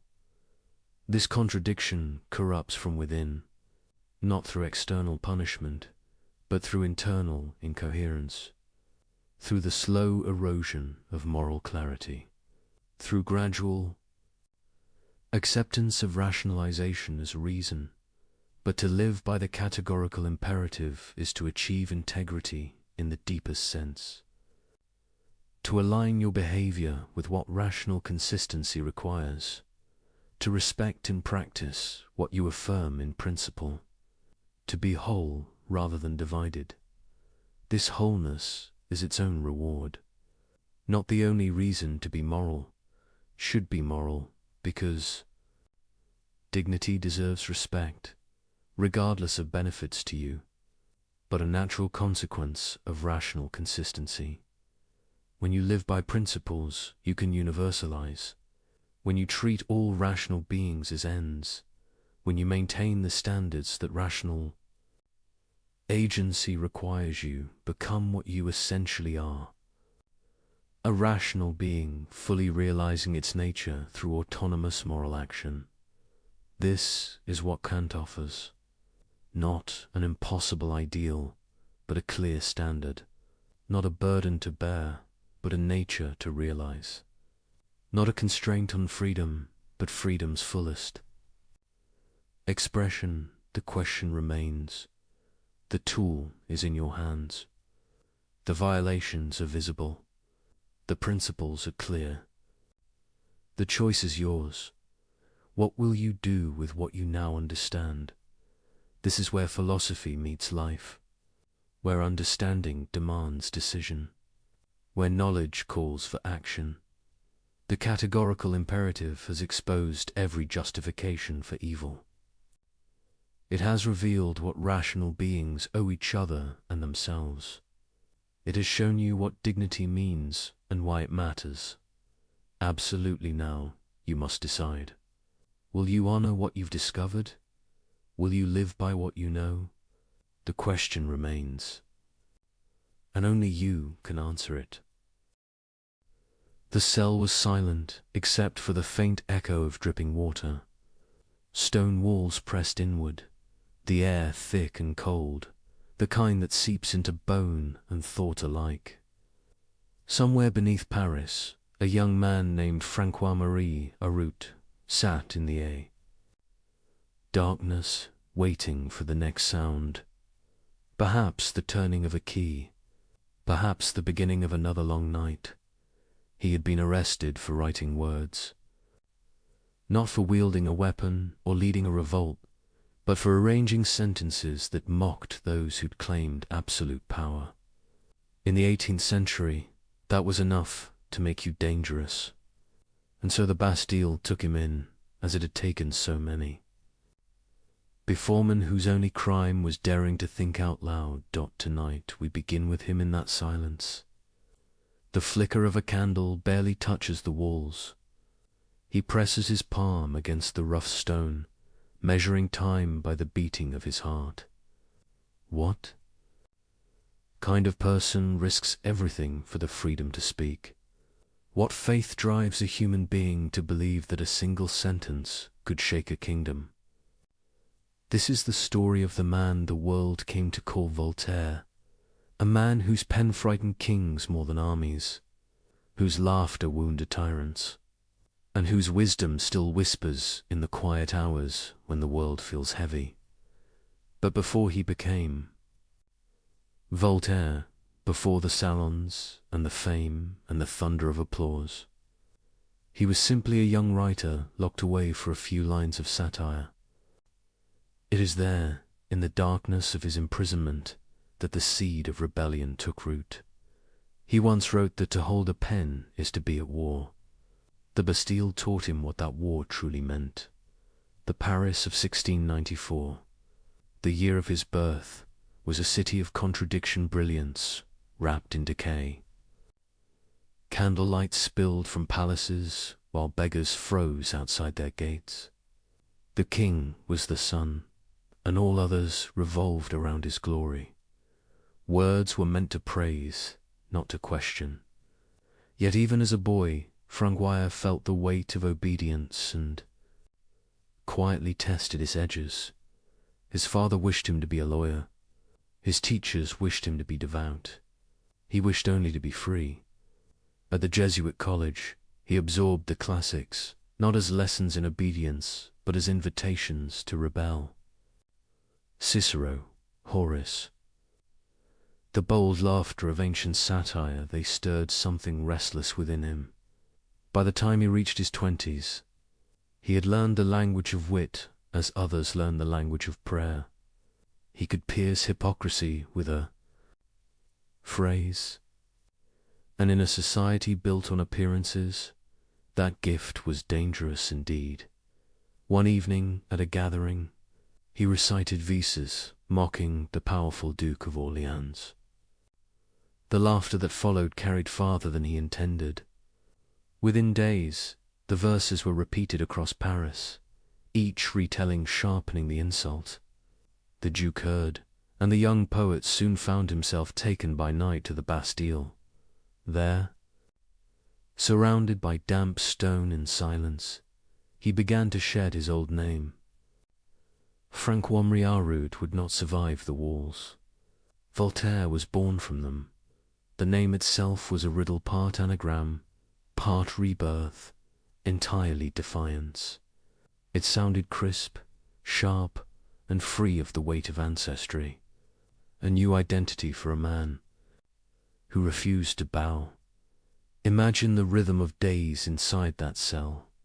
Hours blurred into one another. He wrote verses in his head because ink and paper were forbidden. He rehearsed conversations with imaginary opponents, refining his logic, polishing his irony. When the guards mocked him, he smiled, a small act of rebellion that no punishment could erase. They could confine his body, but not his thought. And thought, once set free, spreads quietly through time. After nearly a year, he was released different. Harder, certain that words could move the world more surely than swords. He returned to Paris, a writer who understood the cost of expression, and he chose to pay it willingly. The years that followed were a storm of creation. Plays, poems, letters, essays, each line testing the limits of what could be said aloud. Each success brought applause and suspicion in equal measure. Yet Voltaire thrived on the tension. To live without danger, he believed, was to live without purpose. Tonight, as you drift deeper into thought, picture him at his desk in a small Paris apartment. A single candle, the quill moving swiftly, laughter in his eyes. Outside, the city murmurs with gossip and fear. Inside, sentences form like spark-steamy fires in the dark. He writes of love, of reason, of injustice. He mocks kings, disguised as gods, and priests, disguised as saints. He believes that humor is the sharpest blade, because it cuts without drawing. Blood yet leaves the deepest mark, and always there is that quiet resolve, never to stop writing, never to stop questioning. We begin to see why kings feared him. They could silence a man, but not an idea. They could burn a book, but not the laughter it inspired. Voltaire's words slipped through walls, crossed borders, hid in letters, whispered in cafes. They made people think, and once people think, they are no longer so easily ruled. But for all his wit and courage, he was still young, still learning where ideas met consequence. When the pressure became too great, exile followed. England welcomed him, and there he found a world, unlike his own land, where Parliament debated openly, where newspapers mocked ministers, where scientists questioned even the heavens. To Voltaire, it was revelation. He attended plays that ridiculed authority, and no one was arrested. He met thinkers who spoke freely of God and nature without fear of the scaffold. He saw, perhaps for the first time, what freedom sounded like. Those English years shaped him. He studied Locke's philosophy, Newton's physics, the calm confidence of a nation unafraid of ideas. He began to understand that liberty was not chaos but discipline, the courage to let truth stand without chains. When he returned to France, he carried more than books in his luggage. He carried a new faith, that reason could civilize power, that tolerance could tame fanaticism, and that laughter could outlast persecution. Yet freedom, he knew, is never granted forever. Each generation must earn it anew. He would spend the rest of his life doing just that, testing the limits, defying decrees, and proving that the pen, when guided by conscience, can be the most dangerous weapon of all. As we settle into this long night of thought and rest, let his beginning stay with Euther, young rider alone in the Bastille, forming in darkness the light that would spread through Europe. From that silence came the voice of an age, and from that voice a challenge that still lingers. Will we think for ourselves, or let others think for us? The question drifts, gentle but unending. As the first section closes and the next begins, a soft fade, as candlelight dissolves into dawn, and the dangerous mind begins to awaken. Morning light returned to Paris as if nothing had changed. Carriages rattled, merchants opened their stalls, the church bells marked the hour. But within one apartment, a man who had known confinement now studied freedom as if it were a delicate instrument, beautiful but easily broken. Voltaire's release from the Bastille was not an ending. It was a beginning, sharpened by memory. An ambition, he walked through the streets with the quiet confidence of someone who had seen power at its most fragile.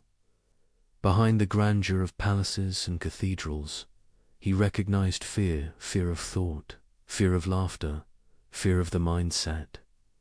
Loose. And he smiled. For he had learned that laughter, once born, cannot be imprisoned. Voltaire began again, writing with the energy of one who owed the world an answer. The salons of Paris, glittering with chandeliers and conversation, soon welcomed him. He observed the courtiers, the nobles, the poets, each trapped within the rules of elegance and obedience. He mastered those rules, only to twist them. His verses sparkled, his epigrams travelled, and behind every clever line lay a subtle defiance. He understood something few others did. Ridicule could reveal truth more clearly than sermons. It stripped away pretense, leaving only what was absurd and unjust. Where philosophers debated endlessly, Voltaire preferred a single sentence that would make a tyrant blush. The young poet's fame grew, but fame is never a stable ally. Every success attracted jealousy. Every joke risked punishment. He learned to balance on that thin wire between admiration and arrest. Each letter he sent, each play he staged, carried both praise and danger. He began to live in anticipation of the knock on the door, and soon it came again. This time the quarrel was personal. A nobleman insulted him, and Voltaire, unwilling to bow, answered with words so cutting that the man replied with violence. Voltaire demanded satisfaction. He requested a duel, believing in honor more than safety. But nobility in France was privilege, not virtue. The nobleman's servants beat him before dawn, and Voltaire, battered and humiliated, was again thrown into the Bastille. The irony was bitter but instructive. Once more he found himself in a cell, writing invisible sentences in his mind. He realized then that courage without prudence was waste. What mattered was not to die for freedom, but to live for it long enough to make a difference. After weeks of confinement, the authorities offered him a choice: silence in France or freedom in exile. He chose exile in England. The crossing of the Channel was rough, the wind cold and heavy with salt. Voltaire stood on the deck, shivering not from chill but from excitement. Behind him lay a country chained by hierarchy. Ahead a land that whispered possibilities. London astonished him. He saw newspapers arguing openly with ministers. He heard preachers contradict each other without fear of the scaffold.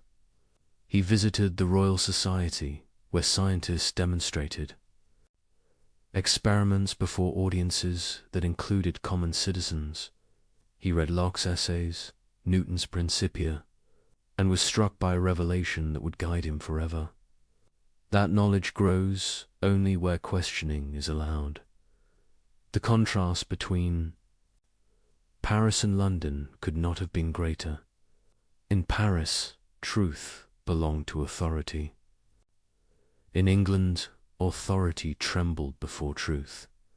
He began to write letters on England, a series of reflections that compared the two worlds. He praised English tolerance, admired its constitutional monarchy, and celebrated the free exchange of ideas. He was careful, witty, but unmistakably critical of his homeland's rigidity. When the letters eventually reached France, they were condemned and publicly burned. Voltaire, safely abroad, only smiled. Ideas, he knew, cannot be reduced to Ashdod. His English years refined him. He met thinkers who taught him moderation and skeptics who taught him humility. He studied commerce and saw how prosperity grew not from decrees, but from cooperation. He admired Quakers who refused violence, yet lived by conscience. He attended Newton's funeral and wrote, "He was the greatest man who ever lived." He proved the universe obeys laws, not caprice. To Voltaire, this was revelation. If nature itself was governed by reason, then reason must also govern mankind. Superstition, fanaticism, cruelty were violations of the same harmony that move the stars. He began to dream of an enlightened France, one where education replaced dogma, where merit outweighed birth, where thought could breathe. But dreams are dangerous things, especially when written by hands known to mock the throne. After 3 transformative years, Voltaire returned to France. He was older, calmer in manner, but fiercer in conviction. He dressed elegantly, spoke smoothly, but carried dynamite within his sentences. Friends noticed a difference. His humor had purpose now. He no longer mocked for pleasure. He mocked to reveal. He published tragedies that drew crowds and controversy alike. His plays entertained, but always carried hidden commentary. Audiences laughed, cried, and went home uneasy, sensing meanings just beyond the curtain. Voltaire had turned art into philosophy disguised as theatre. He understood that people resist doctrine but welcome stories. Through stories, he could smuggle truth past senses and into hearts. It was a delicate dance between intellect and instinctor. Rhythm he perfected with time. Paris loved him, envied him, feared him. He had become something new, a public intellectual in an age when thinking publicly was perilous. Letters arrived from admirers across Europe. Princes sought his friendship. Priests cursed his name. He thrived on the contradiction. To be praised by power was comfortable. To be condemned by it was meaningful. He preferred meaning. Voltaire's correspondence grew into a network of thought. From Amsterdam to Geneva, from London to Berlin, ideas moved faster than armies. He believed this was how revolutions truly began, not with gunfire, but with conversation at night. He worked tirelessly, composing essays that challenged superstition, poems that ridiculed cruelty, and treatises defending tolerance. He wrote letters to ministers, to philosophers, to anyone who might listen or might one day remember. His wit became legend. When asked why he opposed certain powerful men, he answered, "Because they are wrong." When a censor demanded that he retract a line, he replied, "Very well, I shall retract it to 10 more editions." The more they tried to silence him, the more his words multiplied. And yet, for all his fire, Voltaire was not without doubt. He watched revolutions of spirit fail because men preferred slogans to sense. He feared fanaticism, whether in religion or reason. He began to see that freedom required discipline, that truth without kindness becomes another form of tyranny. He wrestled with these thoughts in solitude, seeking balance. He was no dreamer, detached from reality. He was a craftsman, shaping his own mind as carefully as a sculptor shapes marble. Each essay, each dialogue was another stroke toward clarity. In those years he began to form the philosophy that would guide his entire life. That tolerance is not weakness but strength, that happiness is found in usefulness, and that reason, though fragile, is the only true light. His private notebooks reveal a quiet aside reflections on mortality, friendship, and the absurd theatre of human ambition. He wrote, "We are all made of weakness and error. Let us forgive each other's woes. Follies, that is the first law of nature." It is in such lines that the revolutionary and the sage converge. The Paris he returned to was restless. The Enlightenment was dawning, but darkness still lingered in its corners. Censorship remained harsh. Faith and fear shared the same pulpit. Voltaire moved through it all with the grace of a survivor. He knew when to jest and when to hide, when to provoke and when to retreat. To wage war with words required patience. He often said, "The secret of being a bore is to tell everything." He learned instead to suggest to let readers draw the dangerous conclusion themselves. It was a form of intellectual aikido, turning censorship's weight back upon itself. Through this subtle rebellion, Voltaire matured into more than a writer. He became a mirror held up to his age. Those who looked into it saw either inspiration or insult, depending on their conscience. His reputation expanded beyond France. Across Europe, thinkers whispered his name with admiration. governments whispered it with unease. He had become, in every sense, a revolutionary one who fought not with armies but with enlightenment. By the time the 1730s arrived, Voltaire was no longer merely a provocateur. He was a symbol. People read his works secretly, discussed them, by candlelight copied them by hand. Each reader found a different message. Skeptics found reason, believers found tolerance, reformers found courage. That multiplicity was his genius. He never imposed belief.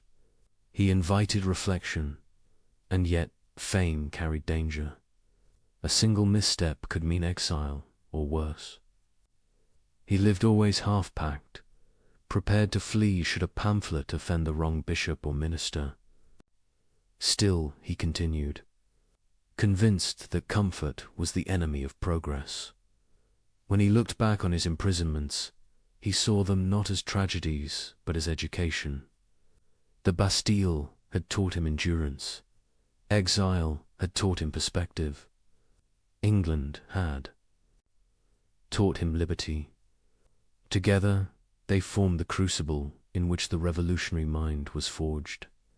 He emerged not as a saint or a martyr, but as something rarer, a man who chose intellect over impulse, irony over anger, and principle over safety.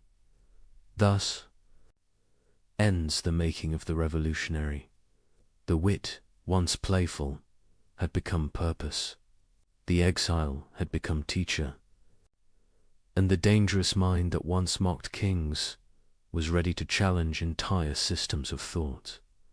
As we drift onward into the next chapter, imagine the candle burning lower on his desk, ink drying on the final lines of a letter that will soon be. Read in secret and discussed in whispers. The writer pauses, listening to the city breathe. He smiles softly, knowing that the revolution he began will move not through noise, but through thought. And so we fade again, from the restless energy of youth into the steadier flame of conviction, as Voltaire steps fully into the philosophy of freedom. Freedom. It is a word that glows brightly in the mind, yet feels fragile in the hands. In Voltaire's century, freedom was not a birthright, it was a suspicion. To question power was to endanger yourself, and yet he could not stop. He once said that thinking is disagreeing. To him, that disagreement was the highest form of respect for truth. The world around him, however, was built upon obedience. Kings ruled by divine right. Priests claimed heaven as their endorsement. Voltaire looked upon this structure of fear and saw an illusion, a system maintained by habit and silence.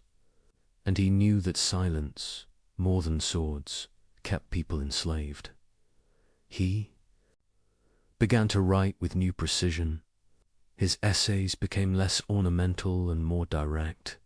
His purpose was clear, to awaken minds dulled by reverence. Reason, he argued, was the one authority that required no permission. It was not granted by kings, nor confined to scholars. It was the common property of every thinking being. He saw superstition as the oldest enemy of liberty. Superstition whispers that obedience is virtue, that ignorance is safety. But Voltaire had learned in prison that ignorance never protects, it merely delays punishment. He believed that to use one's reason was not rebellion, but duty. To think freely was the true act of gratitude toward existence itself. He expressed this belief through stories and dialogues, through the gentle art of seeming to entertain while teaching deeply. In philosophical letters, he praised the English for their tolerance of religion, not to flatter them, but to expose the narrowness of France. He compared nations like a physician compares fevers, noting which symptoms mark sickness, which mark recovery. The church called him dangerous. They were right, though not for the reasons they claimed. He did not want to destroy belief.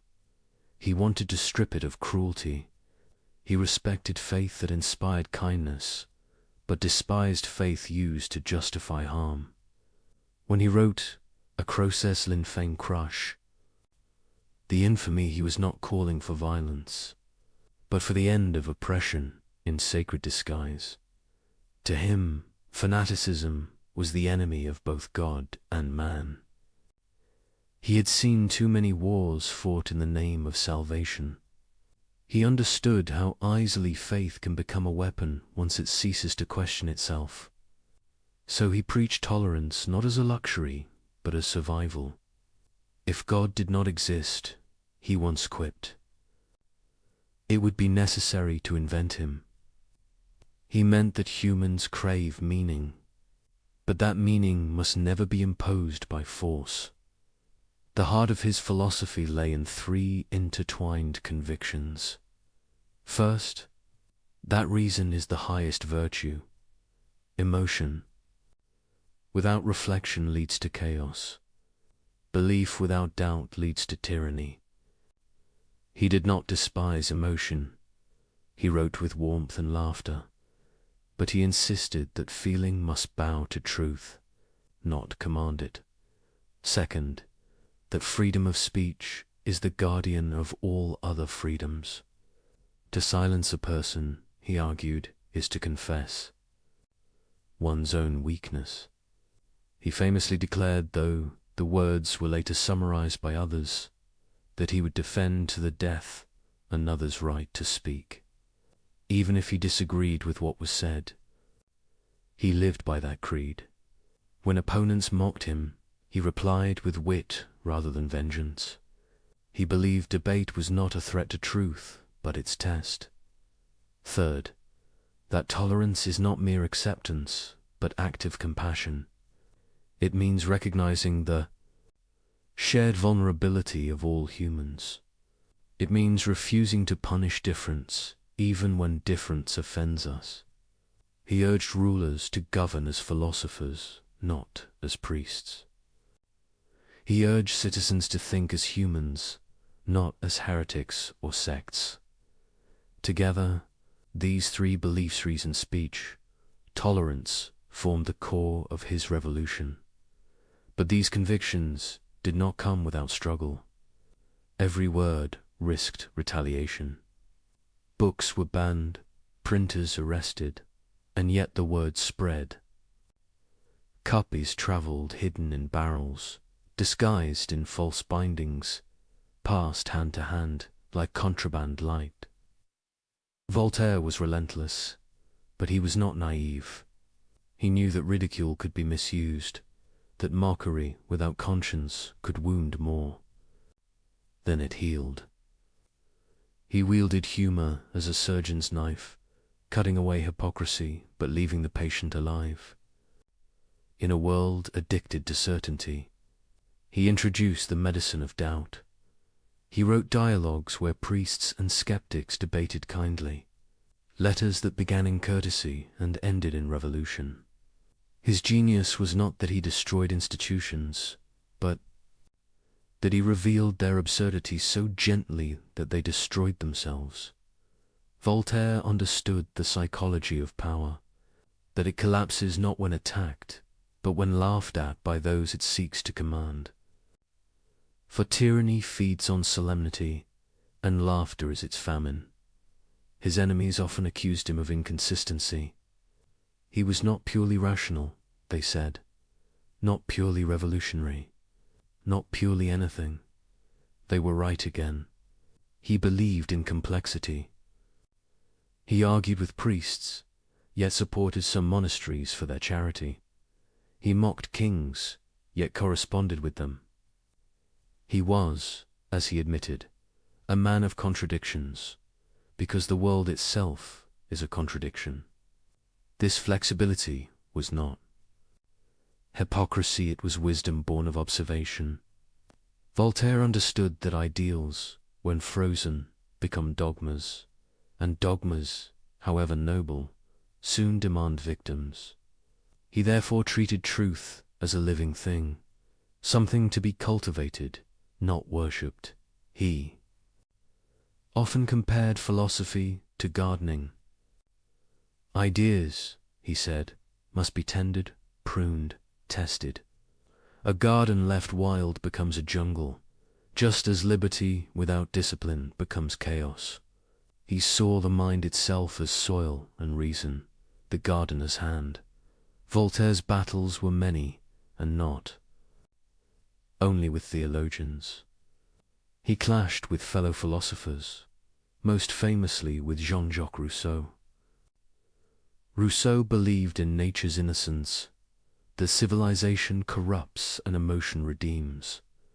Voltaire, pragmatic and scarred by experience, disagreed.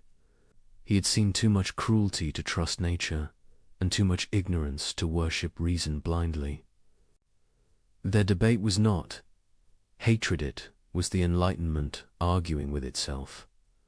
Rousseau dreamed of utopia. Voltaire sought improvement. Rousseau prayed for virtue. Voltaire demanded justice. Both loved humanity, but one through ideals, the other through evidence.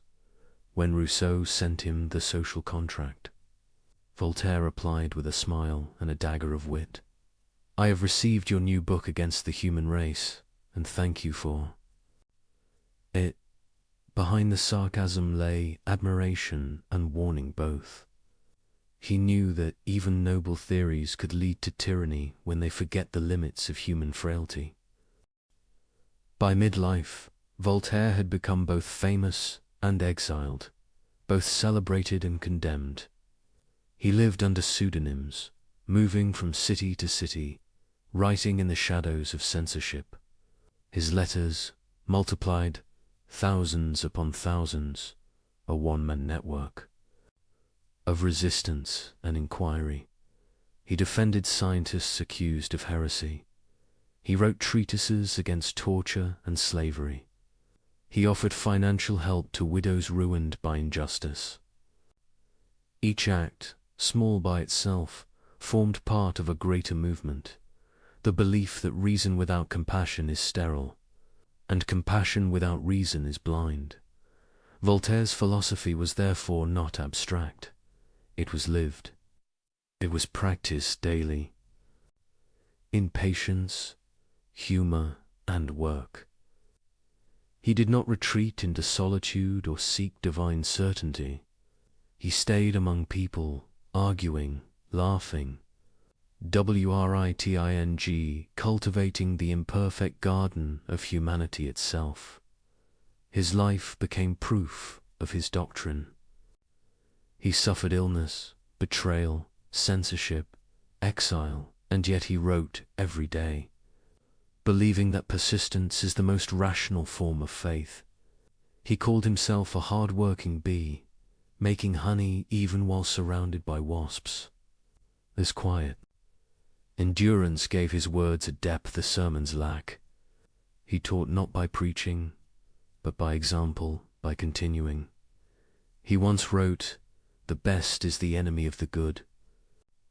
He meant that perfectionism paralyzes progress. To act imperfectly is better than to dream flawlessly. It was this modest realism that separated him from zealots.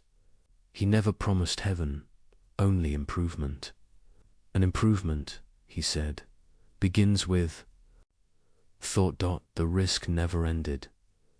Authorities monitored his writings, but the more they suppressed him, the wider he spread. His letters were smuggled across borders, his ideas copied by candlelight, his name whispered as both warning and inspiration. To those in power, he was a nuisance. To those in darkness, he was dawn. He never founded a school nor claimed disciples, but his influence became a quiet contagion. Every person who began to think for themselves became, unknowingly, a child of Voltaire. And yet, amid all this intellectual fire, his most profound insight remained simple. that happiness begins not in conquest or fame, but in understanding. To think clearly is to live peacefully. To reason is to be free. By now, his ideas had outgrown their author. He had become the embodiment of a movement, the Enlightenment itself. Princes quoted him to appear wise. Commoners quoted him to appear bold. He knew the irony. Once dangerous ideas become fashionable, their sharpness dulls. So he kept writing, kept refining, urging readers to question even him. He feared that dogma might one day wear his own name. So he insisted on humility. Doubt, he said, is not a pleasant condition, but certainty is absurd. He invited all who read him to doubt him, too. In that invitation lay the purest freedom of all, the freedom to disagree, even with the teacher. This was the essence of his philosophy of freedom. That liberty is not license, that thought is not rebellion, that doubt is not despair, and that laughter, when kind, is the truest prayer of the wise. As this section draws toward its quiet close, picture Voltaire at his desk again, older now, the candle shorter, the quill moving steadily in practiced rhythm. Each word another step away from ignorance, another seed for gardens he may never see bloom. He smiles, aware that his own freedom came at a price, but certain it was worth paying. The cell in the Bastille, the exile in England, the duels of wit, and the scars of battle, they were not burdens but tuition. Through them he learned what no book could teach, that true liberty is not given. It is cultivated, one thought, one act, one moment of courage at a time. And as he dips his pen again into the ink, he writes the words that would echo for centuries. Simple, steady, unflinching. Think for yourselves. The candlelight trembles, and with it begins the next chapter, where satire becomes prophecy, and a book called Candid will change everything. The year is 1759. Europe trembles under the noise of armies, sermons, and earthquakes littoral and moral. Empires are at war, philosophers argue about optimism, and the ground itself seems uncertain. Somewhere on that shifting continent, an aged Voltaire sits by candlelight and begins to write the book that will distill half a century of observation into a single work of laughter and sorrow.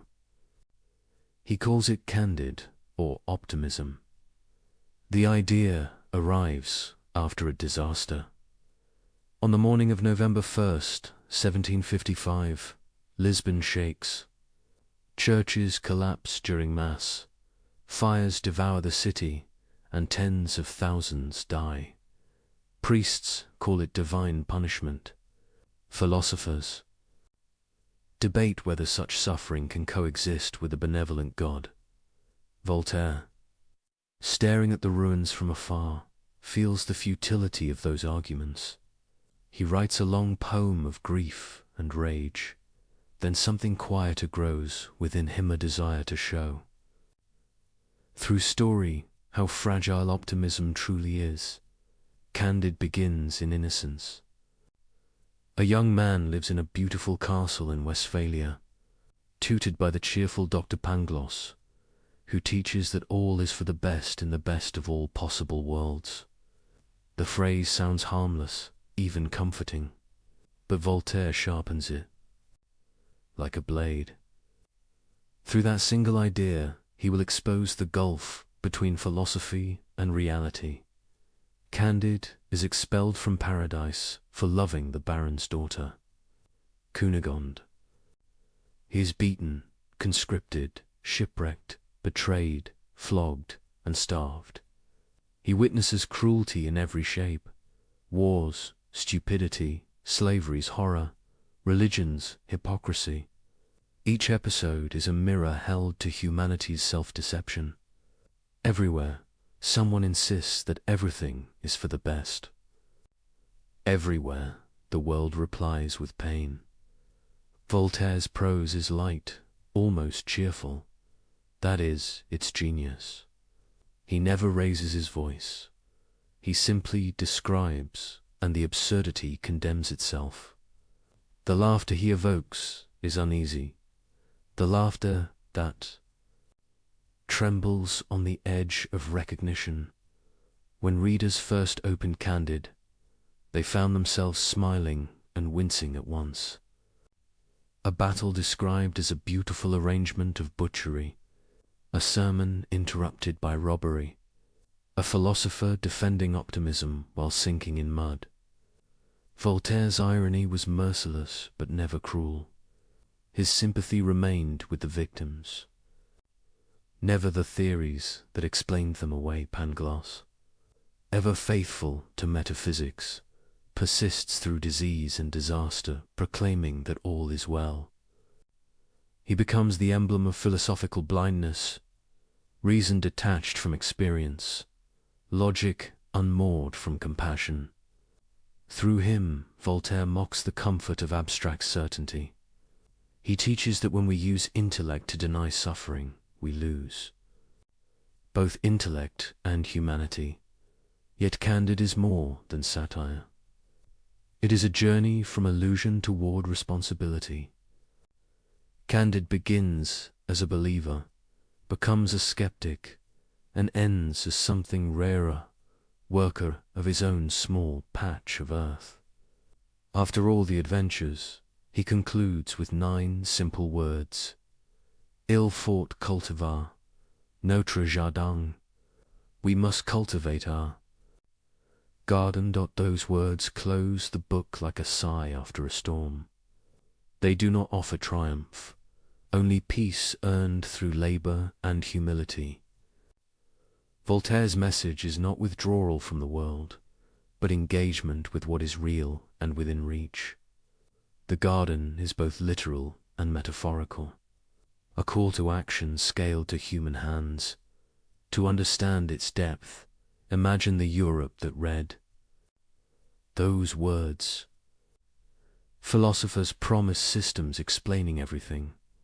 Churches promise salvation for obedience. Kings promised order through conquest. Voltaire promised nothing, only a hoe, a seed, and a mind awake. He suggested that the search for meaning begins not in heaven or empire, but in the small, daily work of decency. It was radical advice disguised as modest wisdom. Instead of overthrowing the world, he proposed tending it. Instead of explaining evil, he proposed alleviating it. The effect was electric. Some readers laughed, some were outraged, and many were frightened. Governments banned the book. Priests denounced it, but people copied it anyway. Within months, Candide spread across Europe, translated, smuggled, whispered. It became a mirror no one could put down. The church called it impious. Revolutionaries called it inspiring. Voltaire accepted both judgments with a smile. He had achieved what he desired most, to make people think without telling them what to think. Beneath its humor, Candide carries quiet compassion, each grotesque episode reveals not only folly but endurance. Even in ruin, the characters continue moving forward, searching for something better. Voltaire understood that survival itself can be a kind of wisdom. The novel's cruelty is always balanced by resilience. He never despairs completely, because despair would flatter the absurdity he mocks. Consider the old woman who tells Candide she has suffered everything yet still loves life. Her tail loss, slavery, disfigurement becomes a parody of tragedy. So extreme it circles back to tenderness. Voltaire invites readers to laugh, then to wonder why they are laughing, and finally to feel compassion. That oscillation between amusement and empathize, the pulse of Candide, even Pangloss, ridiculous as he is, receives forgiveness. Voltaire allows him to survive, scarred but unrepentant, because he knows humanity rarely learns completely. We cling to illusions because they comfort us. Better, Voltaire implies, to recognize them and smile gently than to hate ourselves for needing them. The Lisbon earthquake, the executions, the betrayals, these are not random episodes. They are symbols of an age struggling with faith and doubt. Voltaire shows that suffering is not a test from heaven nor proof against God. It is simply part of the fabric of existence. Our task is not to justify it, but to respond humanely. In this sense, Candide becomes a spiritual text for the unbelieving. It teaches moral courage without metaphysics, hope without naivety. Its final lesson, cultivate your garden, compresses an entire philosophy. Tend to what you can, repair what you touch, and leave metaphysical debates to those who prefer clouds to soil. For Voltaire, this was not retreat, but revolution. He had seen how grand theories led to grand cruelties. He wanted a wisdom that begins with breakfast, with friendship, with the simple refusal to harm. The garden is not escape, it is ethics, made tangible. In later years, readers would interpret those words endlessly. Some saw resignation, others defiance, still others serenity. Voltaire encouraged all interpretations and claimed none. That was the trick. He left space for the reader to think. The very openness of Candide was its freedom.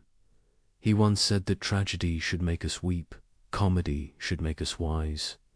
In Candide, he achieved both. Its laughter washes the dust off reason. Its pain reminds us why reason matters. When the book reached Rousseau, he accused Voltaire of cynicism. "How," Rousseau wrote, "can you laugh while people suffer?" Voltaire answered, "How can you sing hymns while they burn?" The difference between them was not morality, but method. Rousseau sought salvation in emotion, Voltaire in lucidity. Both longed for a better world. Voltaire merely refused to lie about the one that existed. The making of Candide also reveals Voltaire's mastery of craft. He wrote it in 3 months swiftly, secretly, moving between inns and borrowed studies. He disguised it as a translation. From the German to evade censors. Each sentence is polished, short, rhythmical design to sound effortless. Behind that simplicity lies perfect control. He chose the name Candide from the Latin candid sclere, shining, naive.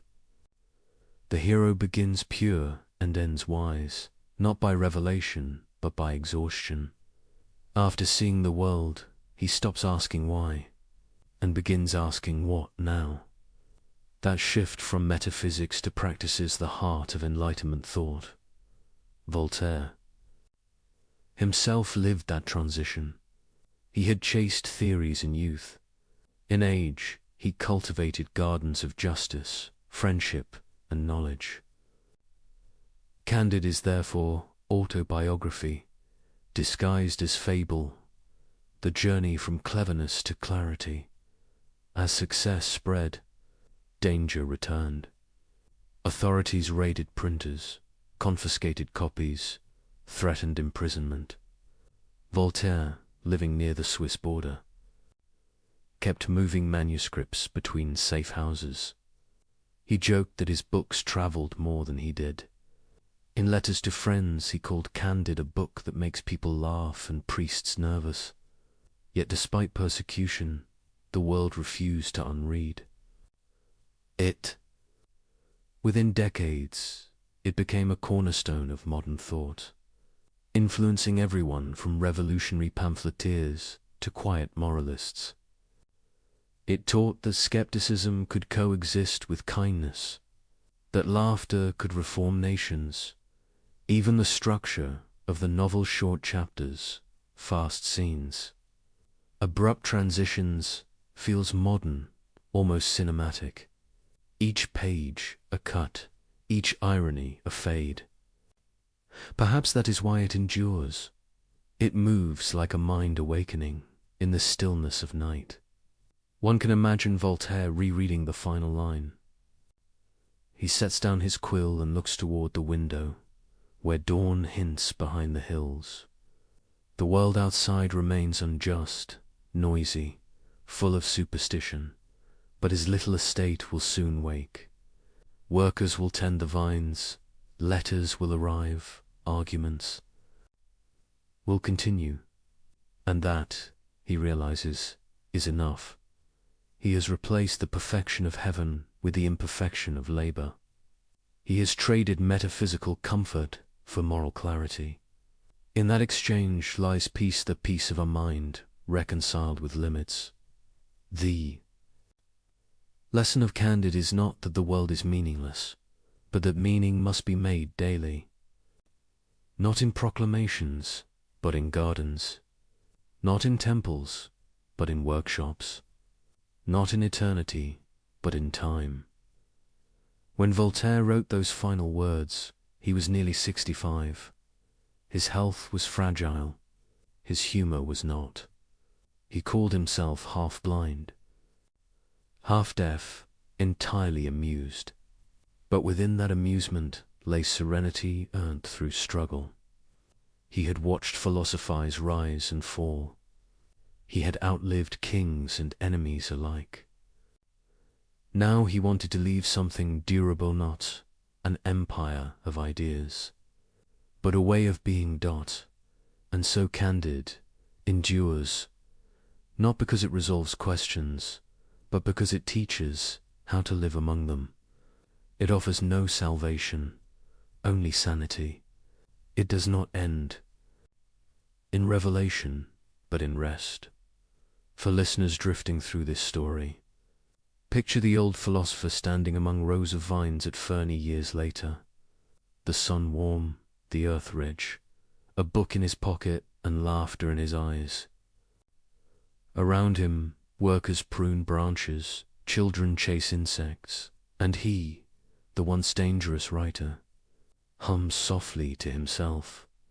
He has cultivated his garden, literally, philosophically, spiritually, not because the world is good, but because it can be. Tended, that is the triumph of Candide, a victory without parade, a wisdom without pride. It is the story of humankind growing older, learning that perfection is a childish dream, and that peace belongs to those who keep working after they stop pretending. As night settles over our journey, the pages of Candide close quietly.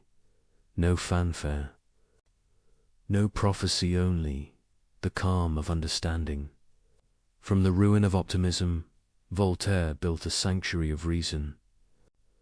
From the chaos of history, he drew one enduring sentence: we must cultivate our garden. The candlelight fades, leaving the reader, the listener, the dreamer with that single thought, blooming softly in the dark. That freedom begins not with rebellion alone, but with care. And as the ink dries, Voltaire sets aside his quill, ready to turn from ideas to action, from satire to service, from laughter to justice. The storm of Candide has passed. Now the air is still, the fields soft beneath the sun. Voltaire, no longer the restless wanderer, begins to live the metaphor he once wrote. He tends a real garden, rows of vines and fruit trees near the border. Village of Fernie. Each morning he walks the paths slowly, staff in hand, eyes thoughtful. He watches workers prune and harvest, watches life renew itself through simple effort. Here the philosopher becomes the farmer. Here the dangerous mind finds its peace. Yet what does it mean, this phrase the world now repeats? Il faut cultiver notre jardin. To cultivate, not to conquer. To care, not to command. To choose labor over illusion.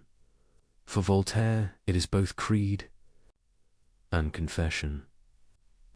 He has spent his life battling superstition, arguing with kings, mocking priests. Now he discovers that wisdom is not only resistance, but reconstruction. The garden is the place where rebellion becomes creation.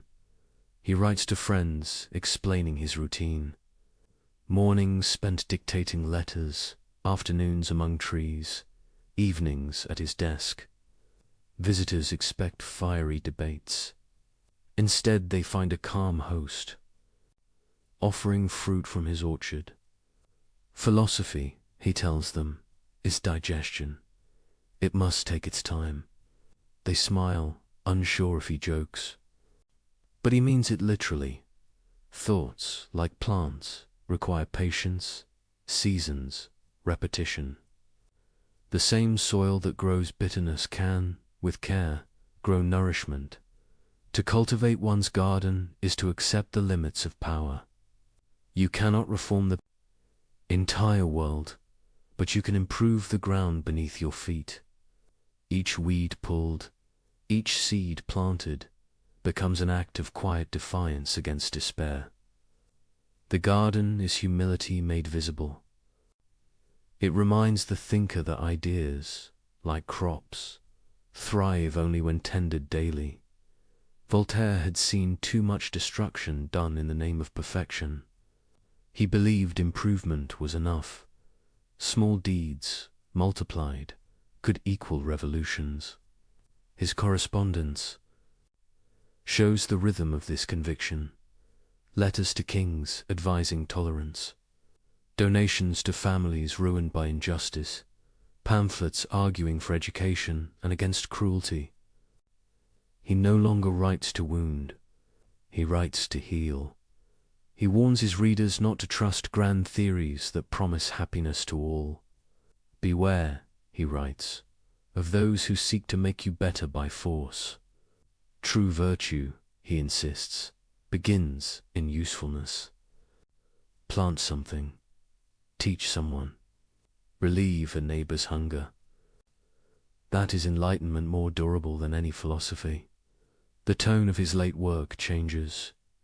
Where once he laughed sharply, now he smiles gently. He keeps irony, but tempers it with gratitude. He speaks often of work not ambition's work, but sustenance's work. He sees in labor the rhythm that reconciles body and mind. Work protects from idleness. Idleness breeds fantasy. Fantasy breeds fanaticism. To cultivate one's garden is therefore to cultivate one's sanity. In these years, he transforms Fernie into more than a home. It becomes a symbol. Travelers arrive from across Europe to glimpse the legendary philosopher in his sanctuary. They find him walking with villagers, settling disputes, funding schools. He builds workshops so the poor can earn wages. He pays teachers to educate girls as well as boys. He writes, half amused, that the village once known for ignorance now exports clocks and ideas. Voltaire calls himself the innkeeper of Europe. His house never empties. Princes, poets, refugees, skeptics all pass through. Some expect a profit. They meet a man in a straw hat offering pears. He listens more than he speaks, laughs more than he lectures. He tells them, "My garden is my argument." The example replaces the sermon at night. When the guests sleep, he sits again at his desk. The candlelight touches piles of correspondence. He answers them one by one. Letters about justice, tolerance, war, and faith. He no longer expects quick victories. He has learned that truth travels slower than rumor, but endures longer. He writes, "We must judge progress by the number of children who can read." It is a sentence as humble as it is revolutionary. In the stillness, he reflects on his long path. He remembers the Bastille, the duels, the exile, the applause. He feels no bitterness, only clarity. The struggle has not ended oppression, but it has enlarged thought.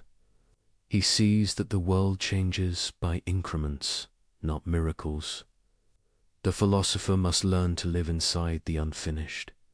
That is the essence of the garden philosophy, to accept incompleteness without surrendering hope.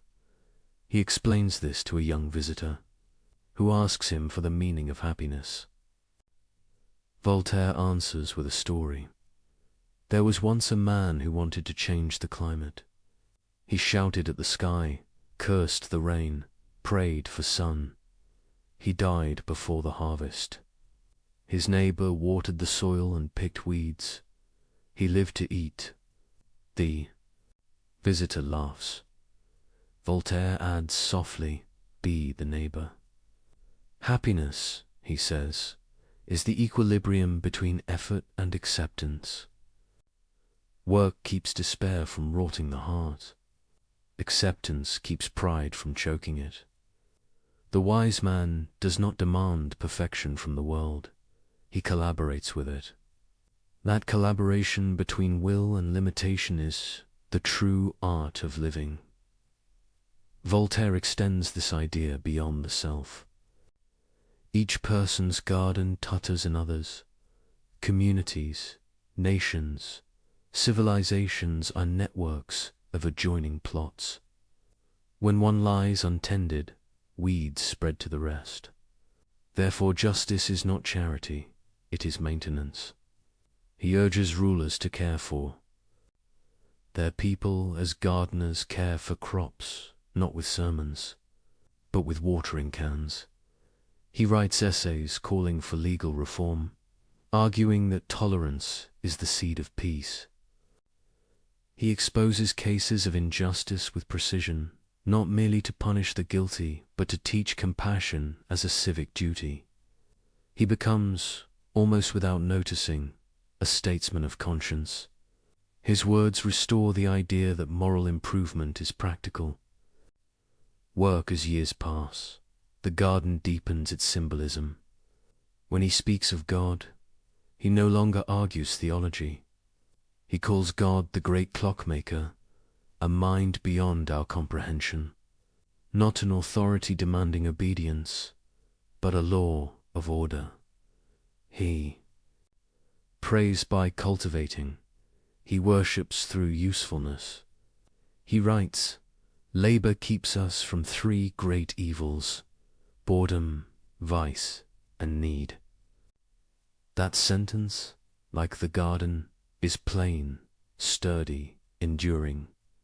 Through it, Voltaire redefines enlightenment. It is not dazzling revelation. It is steady light sufficient to work by. He tells a correspondent that optimism and pessimism are both escapes. The wise person stands between them, hoe in hand. He believes that the greatest act of faith is persistence. Fernie flourishes. The philosopher's presence turns the village into a beacon.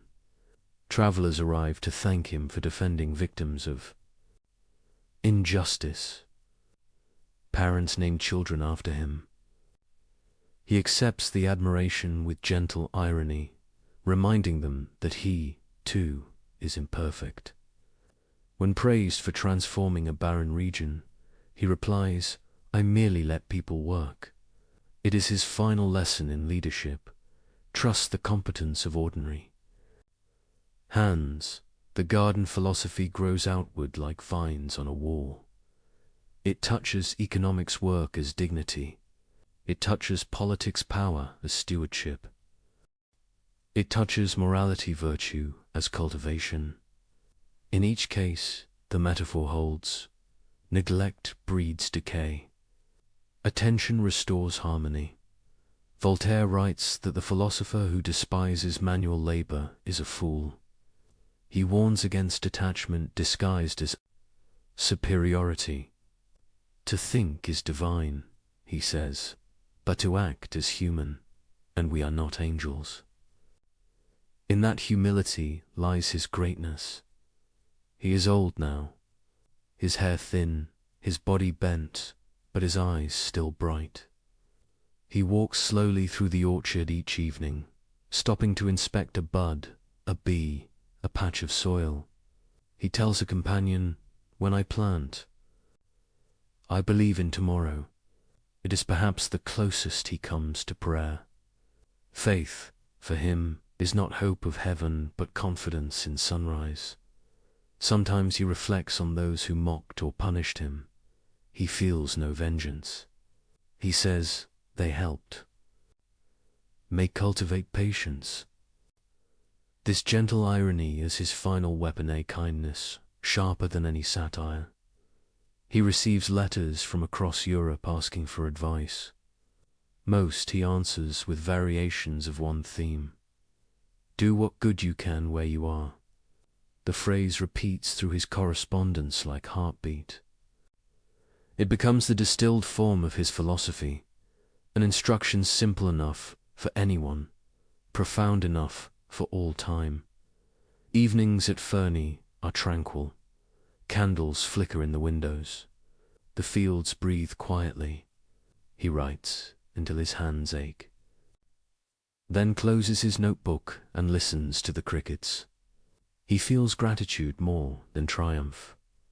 He has lived long enough to see the seeds of his ideas sprout beyond him.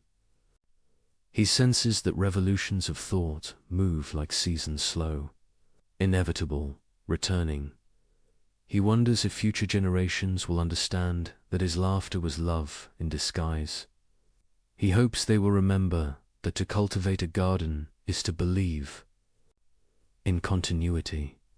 He smiles at the thought that someday someone he will never meet might pick fruit from trees he planted. That, he decides, is immortality enough. When visitors later write of meeting him, they describe a man at peace, but never idle. Even in frailty, he debates, jokes, dictates letters. He says, rest is good after work, not instead of it. His mind remains sharp, his humor kind. He repeats his maxim endlessly, aware that repetition is how truth sinks in. Cultivate your garden, cultivate your garden. He knows people crave grandeur, yet he gives them simplicity. He knows they want revelation, yet he gives them routine. He trusts that maturity will make them grateful for both. By the time he nears 80, the world outside Ferney is changing fast. New revolutions stir. New thinkers quote his words.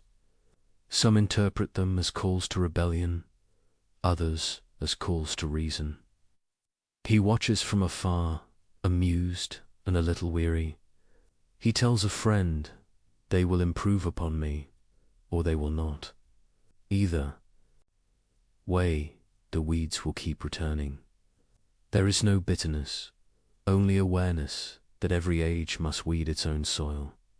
He does not live to see how widely his seeds will spread, how future nations will claim his ideas as their foundation, how his insistence on tolerance will shape laws, how his laughter will echo in the concept of human rights. But perhaps he would have shrugged. For him, the reward was always the work itself. As this section draws to its close, picture the old man in his chair at twilight. The sky turns gold, then grey, then deep blue. He looks toward the horizon and whispers a line half to himself. The earth is the only paradise we shall ever know if we learn to care for it.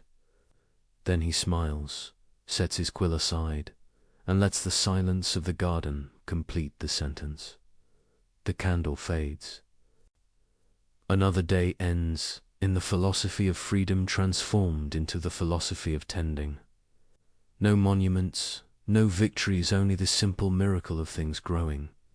And so we fade with him, into evening light and patient soil, carrying forward the lesson that wisdom is work, and that every mind, every life, is a garden waiting to be cultivated. The garden at Ferney is peaceful, but the world beyond its hedges is not. From across France come stories that disturb Voltaire's quiet mornings, families ruined by prejudice, men condemned without trial, women silenced by superstition. Each new letter reminds him that weeds grow fastest in places untended. He realizes that philosophy, if it stays only among books, becomes decoration. To mean anything, it must act. Thus begins the final transformation of Voltaire, the philosopher. Becomes the warrior. His pen, once playful, now sharpens into an instrument of justice. He will spend the last decades of his life not in contemplation, but in combat, fighting cruelty with words precise enough to cut and measured enough to heal. It begins with a tragedy that echoes through. Europe, the case of Jean Cola is a Protestant merchant from Toulouse, accused of murdering his own son to prevent his conversion to Catholicism. The evidence is thin, the witnesses contradictory, yet the courts, swayed by fanaticism, condemn him. He is tortured, broken on the wheel, and executed. His family is disgraced, his name destroyed. Voltaire hears of it months later. He reads the reports in disbelief, then anger, then purpose. Here, he sees, is everything he has fought in theory: superstition, intolerance, the arrogance of power, compressed into one human catastrophe. The philosopher who once mocked priests now takes up the case like a lawyer for the dead. He writes to ministers, ambassadors, magistrates. He gathers testimony, publishes essays, letters, arguments, not in fury but in relentless clarity. He refuses to let the world look away. For 3 years he works to prove Carla innocent.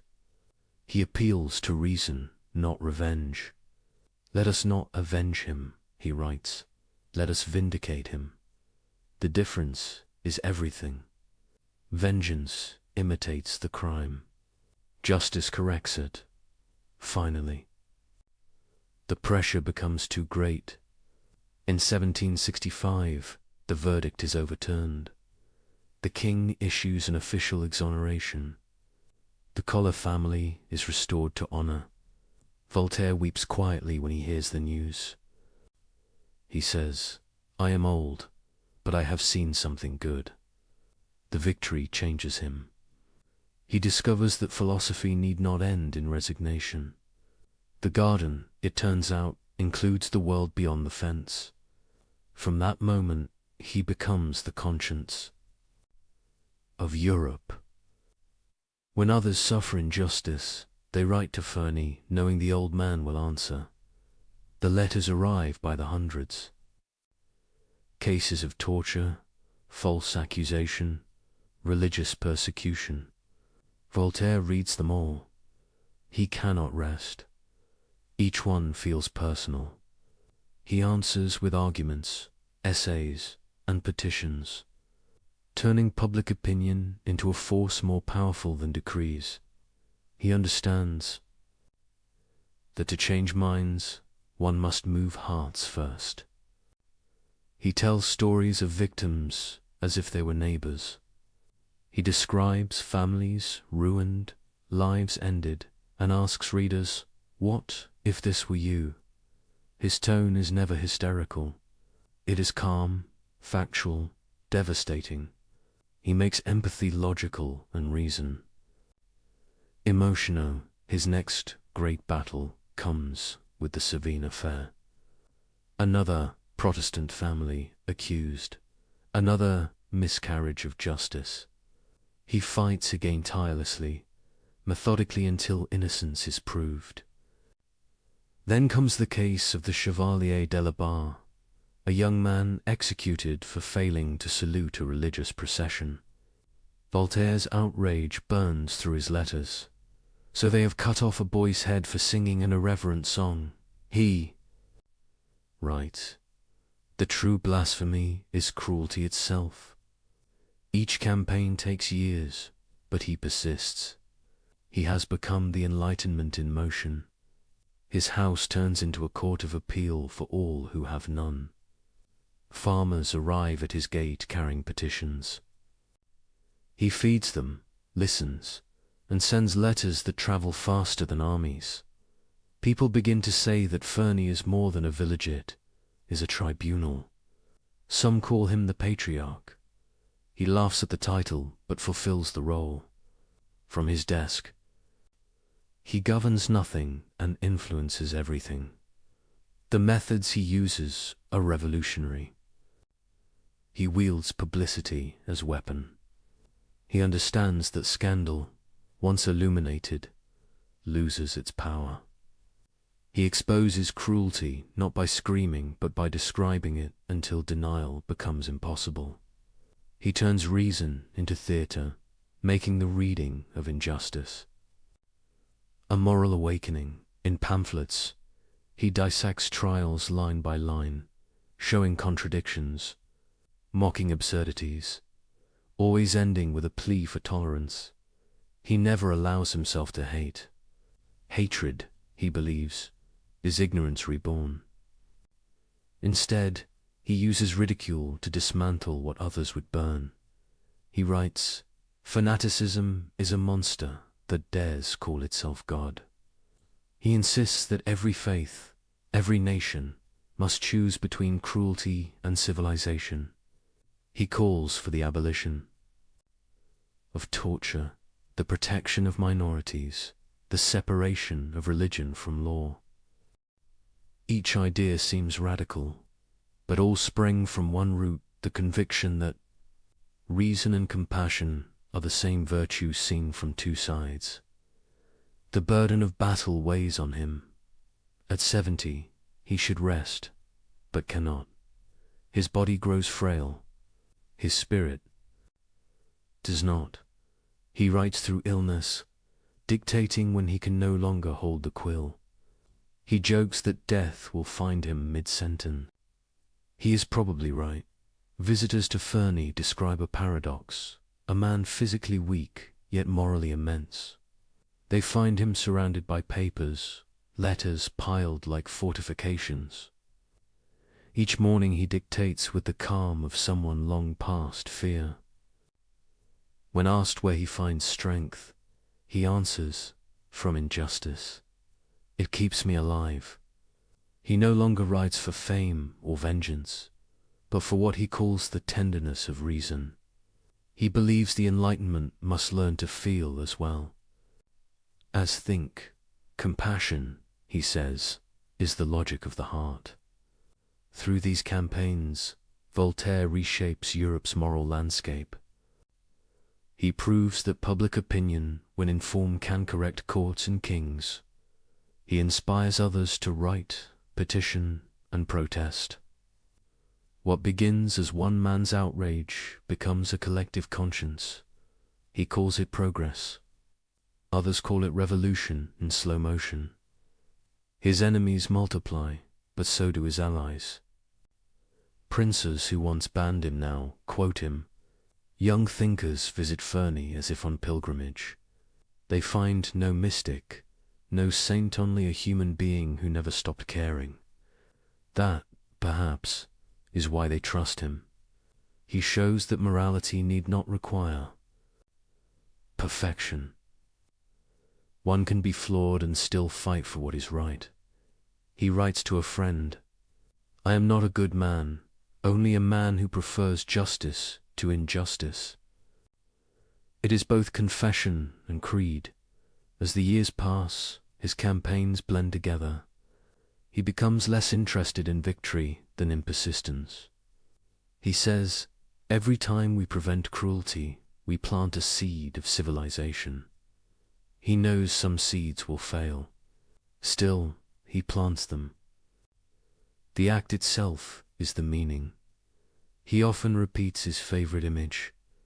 The truth is like a torch, cannot be touched without burning, but it lights the way. He has been burned many times, yet the light remains. In his late letters, fatigue seeps through the wit. He confides to a friend, my only wish is to see reason have the last word before I have my last breath. It is a prayer disguised as irony. One afternoon, near the end of his life, a visitor asks whether all his battles were worth it. Voltaire looks out the window at his fields, pauses and answers softly, look around you, the wheat grows straighter. When it is tended, the visitor nods, understanding. Justice, like agriculture, is never finished. It demands constant cultivation. He writes one final appeal on behalf of a prisoner he has never met. He seals it with unsteady hands, smiles, and says, the garden must never be left alone. That is his final message to the world, that conscience is maintenance, that civilization is continuous care. By the time he is 80, he has become both legend and lesson. Children learn his maxims by heart. Rulers read his essays in secret. He has outlived persecution. The voice once forbidden now shapes law. Yet he remains humble, reminding admirers that truth is older than any author. I did not invent justice, he says. I only reminded people it exists. When asked what kept him writing for so long, he replies, the world kept misbehaving. And then, with a laugh, I could not allow it the last word. As we drift toward the close of this chapter, imagine the old philosopher at dusk, quill resting beside a half-written letter. The window is open, evening air stirs the curtains. Outside, voices of workers returning home. He listens, content. For all the battles, this sound ordinary life continuing is his reward. The warrior for justice has become a guardian of peace. He has learned that righteousness without gentleness hardens into tyranny, that truth without humor dies of solemnity, and that compassion, practiced daily, is the highest form of reason. The candle burns low. He leans back, closes his eyes, and murmurs, let us cultivate the garden of justice, for the weeds never rest. And with that thought, we fade into the next part of the journey, a reflection on the age he helped shape, and the enemies his light exposed. The 18th century calls itself an age of light, but the shadows are never far. Every candle burns against darkness. Every idea meets resistance. Voltaire knows this better than anyone. He has lived long enough to see knowledge advance, and ignorance advance beside it. For every mind awakened, another retreats behind dogma. The struggle, he realizes, is not between good and evil, but between curiosity and fear. By now, the world names him a leader of the philosophes, the writers, scientists, and dreamers who believe reason can civilize humankind. Their movement is not an organization, but a conversation, a network of letters stretching from Paris to Berlin, from Geneva to St. Petersburg. They debate, they argue, they contradict, but all share one belief, that light is worth its cost. Voltaire watches. this awakening with mixed pride and caution. He knows ideas spread faster than understanding. He warns his friends, "Let us enlighten, but let us not inflame." For he senses that every philosophy, once simplified, can become a banner for zeal. He has seen how easily reform turns to revenge. The enlightenment, to him, is not rebellion, is renovation. He does not wish to destroy the old house of faith, only to open its windows. He does not want atheism to replace religion, but tolerance to replace cruelty. He writes, "If God did not exist, we should have to invent him." Not as theology, but as irony, a reminder that belief can serve morality only when it ceases to serve oppression. He admires science, but distrusts arrogance. He honors Newton as a saint of reason, but warns that even science, if worshipped, becomes superstition by another name. Reason must remain humble before mystery. That humility is what separates the sage from the fanatic. Voltaire's personal faith is quiet, almost agnostic. He calls himself a deist, believing in a creator who does not govern by miracle. The world, he says, runs on laws. The miracle is the law itself. He prefers the god of geometry to the god of thunder. It is a faith compatible with reason, a reverence without fear. Yet the age is not ready for such balance. Around him, monarchs tremble, priests plot, and revolutionaries sharpen words into weapons.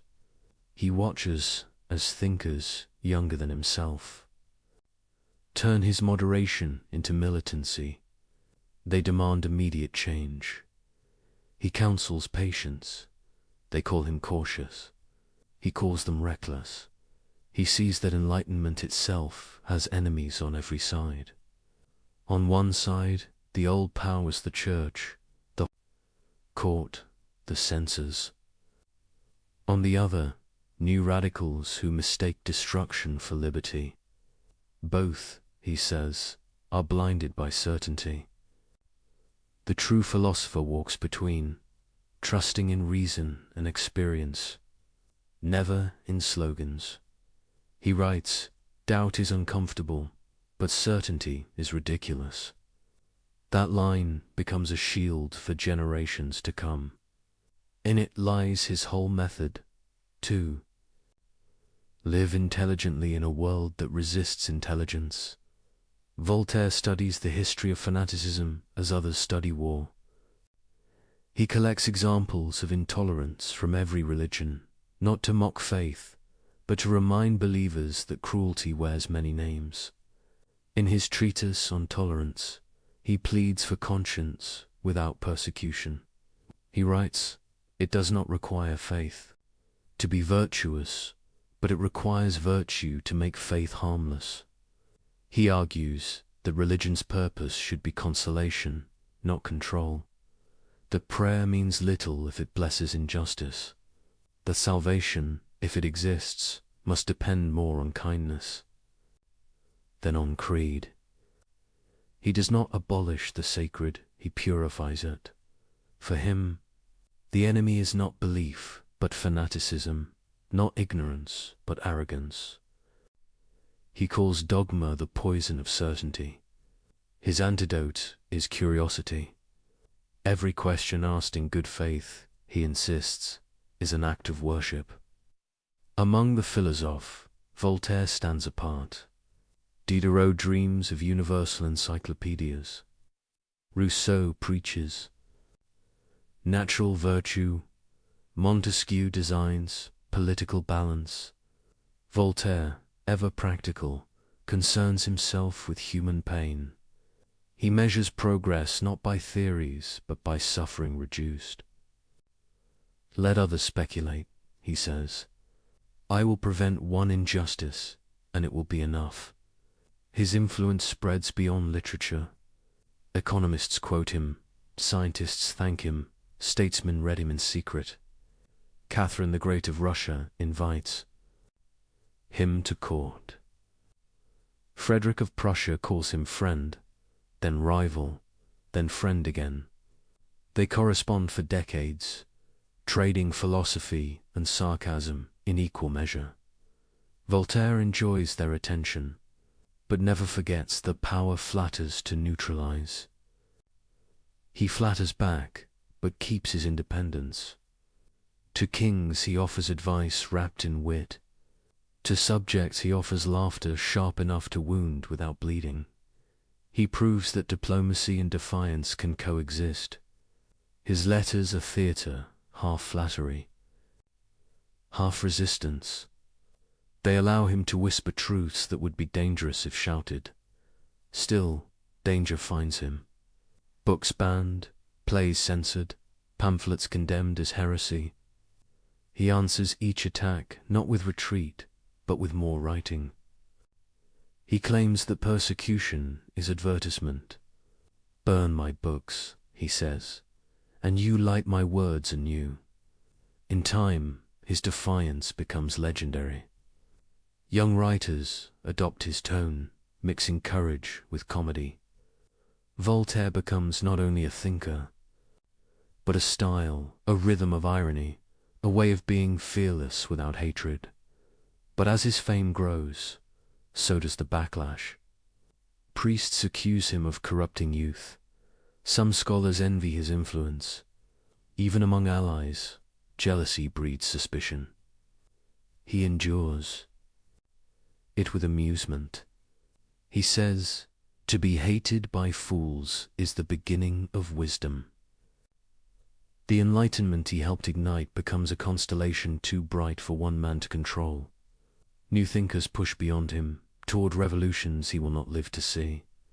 He reads their manifestos and feels both pride and unease.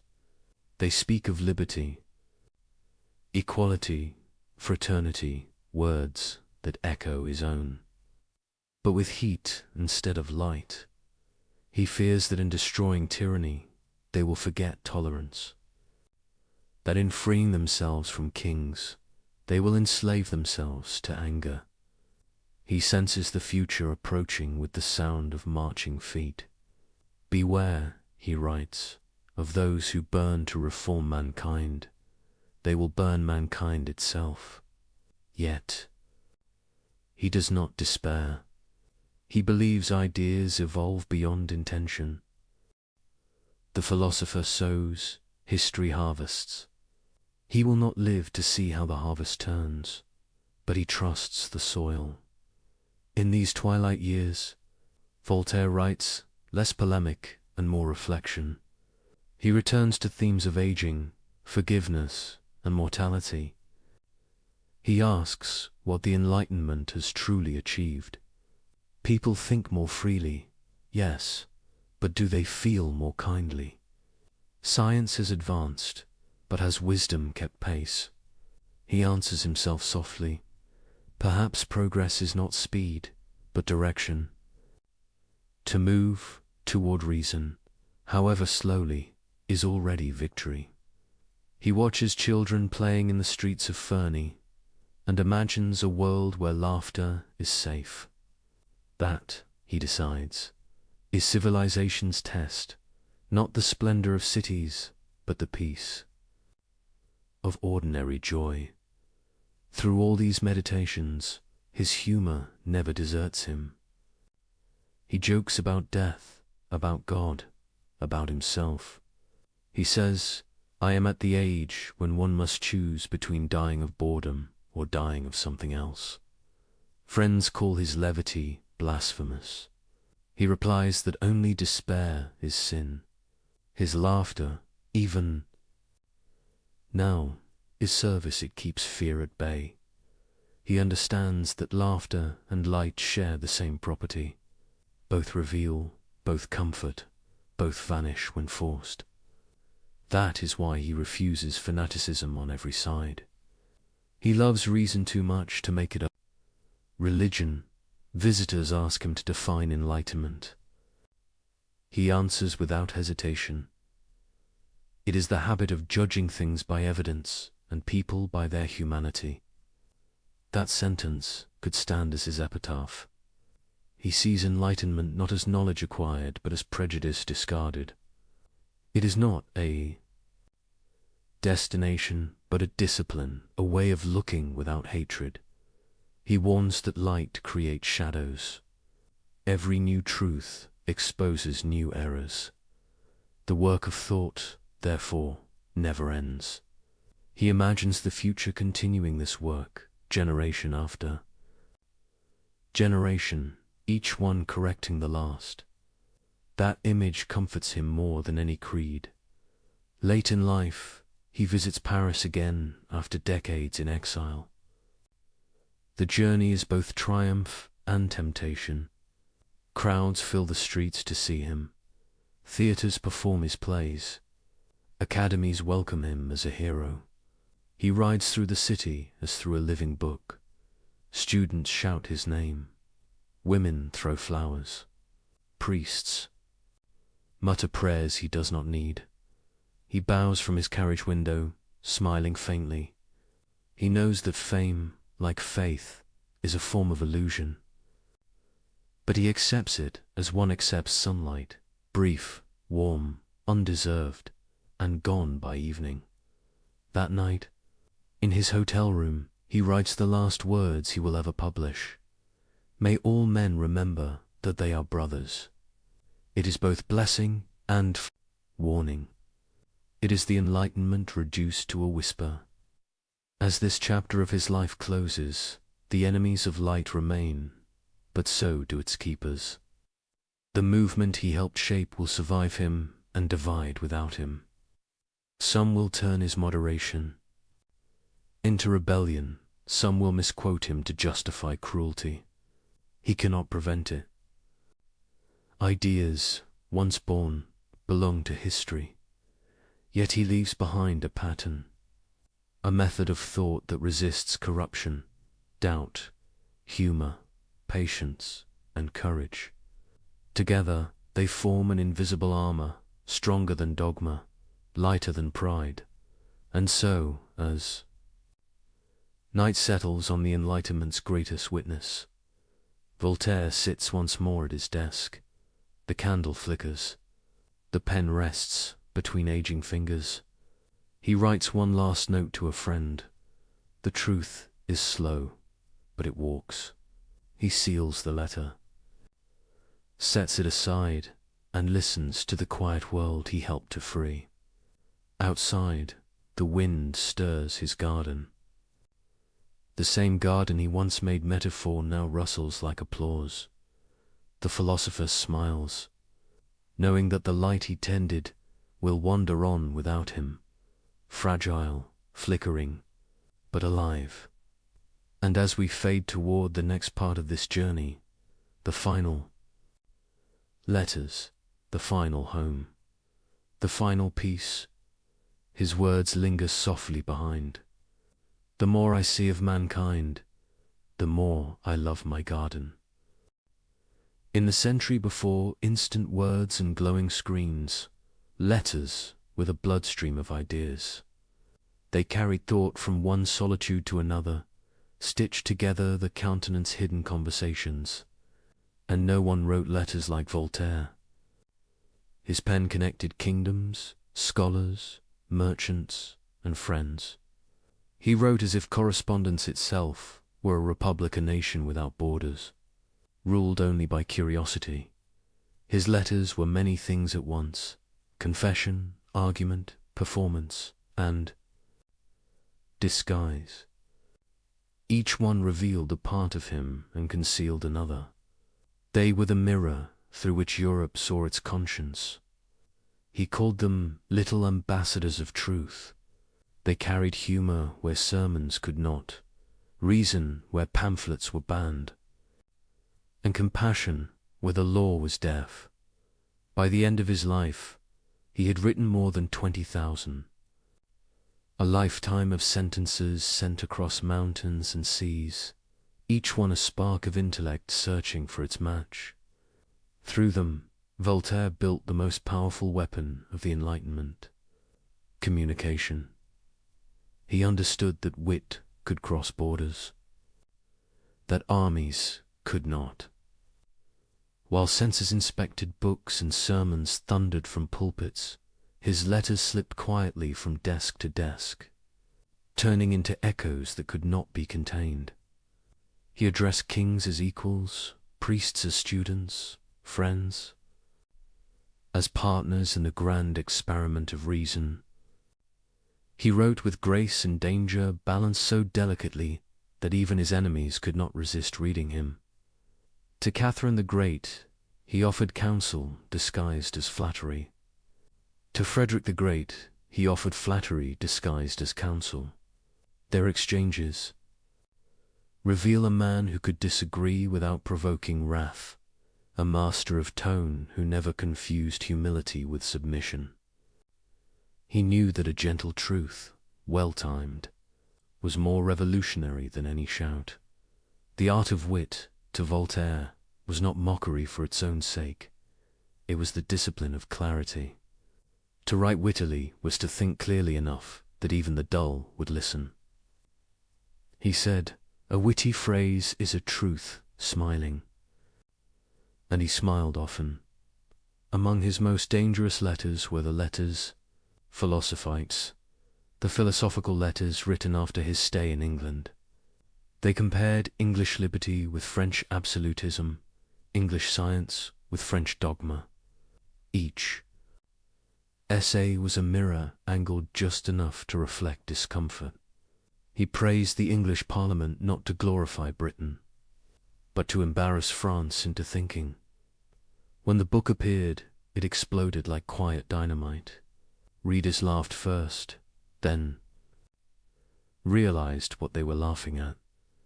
The clergy denounced it. The government banned it. Copies were burned in public squares. Voltaire, from exile, watched the smoke rise and murmured, "Fire purifies my ideas, will be sterilized and reborn." Those letters marked the birth of modern journalism. Fact and opinion fused into art, argument disguised as conversation. Voltaire had discovered that information, when made elegant, could move faster than authority could suppress it. What made him truly dangerous was accessibility. He wrote not for academies, but for anyone who could read. He refused the obscurity of scholars, believing that knowledge locked in jargon was as useless as treasure buried in stone. He wanted light to reach kitchens and workshops. His enemies called him vulgar. He took it as praise. "Let us be clear," he said, "so that clarity itself becomes contagious." He believed that reason must be shared to survive. An enlightened few accomplish little. An enlightened many transform the world. So he simplified without betraying depth. He laughed in sentences short enough for memory. He quoted himself before others could misquote him. And always he wrote as if speaking to one attentive mind, the reader alone at night, candle burning, low, heart open to thought. Voltaire's wit served not only philosophy but humanity. He used humor to comfort the afflicted, to reassure them that laughter need not vanish in suffering. In letters to grieving friends, he writes not of theology, but of endurance. He tells one widow, "Your tears are proof of love, and love is proof of life. Therefore, you honor the dead by living kindly." To another, he writes, "We cannot choose our tragedies, but we can refuse to be their accomplices." His compassion is always practical, never sentimental. He treats sorrow as he treats tyranny, something to resist through clarity. He once advised a friend tormented by doubt, "Do not be ashamed of uncertainty. It is the first step of reason, and the last of pride." These lines, written for one person, would later circulate through Europe as anonymous wisdom. Every letter he sent risked interception. So he developed a style of subtlety. Jokes within jokes, meanings within meanings. Censors could not punish what they failed to understand. His metaphors became armor, his laughter camouflage. He sometimes used pseudonyms or fictional editors. One pamphlet would quote another that did not exist. One character would contradict another, so that blame dissolved in ambiguity. It was a chess game of intellect and survival. He loved it, not for deceit's sake, but for the elegance of evasion. Yet he never hid completely. He wanted his opponents to know that behind the masks was always the same smile. He wrote, "They will never catch me, for I run faster than their anger." And he did through wit, through mobility, through sheer endurance. The charm of his letters lay not only in ideas, but in tone. He wrote as if speaking softly across a table, never as a lecturer above a podium. He replaced dogma with dialogue. Even when he corrected, he invited. Even when he mocked, he included. He used humor to level the field between philosopher and reader. To a young writer, he advised, "Do not preach, converse." To another, truth enters through the ear that laughter has opened. He believed that reform achieved through conversation endures longer than reform achieved through coercion. Because conversation, unlike conquest, preserves dignity on both sides. This is why his letters outlasted his polemics. While essays grow dated, letters preserve tone, the texture of living thought. They reveal a mind in motion rather than a monument. Some of his finest insights hide in casual sentences. To a mathematician he writes, "Precision is the politeness of thinkers." To a soldier, courage without reason is a wild dog. To a poet, the rhythm of a verse is the rhythm of breathing. If it stops, so does the reader. He could be teacher, friend, and provocateur in the same paragraph. He turned correspondence into mentorship on a continental scale. Many of his recipients never met him, yet felt they knew him intimately. He belonged to them, not as idol, but as companion in the art of questioning. He gave them permission to think aloud. And that permission, granted quietly through envelopes, became one of the most subversive acts of his century. The tone of his letters also reveals a paradox. For all his attacks on hypocrisy, Voltaire loved the theatre of life. He enjoyed playing roles: courtier, rebel, sage, comedian. He believed irony was not deceit but perspective. It allowed him to see both sides of truth at once. Seriousness, he said, is the refuge of the mediocre. Yet his laughter always served. Sincerity. He joked, only to expose what people took too seriously. In his later years, the letters mellow. He no longer fights with everyone. He chooses his battles with care. He praises young thinkers, encourages women, writers, and debates priests who have learned, finally, to answer with civility. The age has changed, partly because he forced it to. But not all his correspondence is gentle. Sometimes the old fire returns. When he reads of injustice, the sentences sharpen instantly. He writes to a bishop defending intolerance. If you wish to serve God, begin by making men less miserable. He writes to a minister who excuses censorship. Do you fear words? Then you have already lost. Even at 80, his pen still carries the precision of outrage. He signs each letter not as philosopher or noble, but simply Voltaire, cultivator of Ferney. That title, half humorous, becomes his signature philosophy. Cultivator, one who tends the soil, the mind, the human conscience. It replaces all other honors. Through these letters, Europe learns to think aloud. They form the nervous system of the Enlightenment, carrying shock, sympathy, and stimulation across distance. Voltaire teaches that conversation itself is civilization. That where people exchange words, they are less likely to exchange blows. His wit softens disagreement into curiosity. He makes the act of correspondence a moral duty. He writes, "To answer is to exist." He means that silence is complicity, and that every reply, even in disagreement, keeps reason alive. He anticipates the future without knowing it, a world connected by voices instead of chains, a world where words travel faster than armies.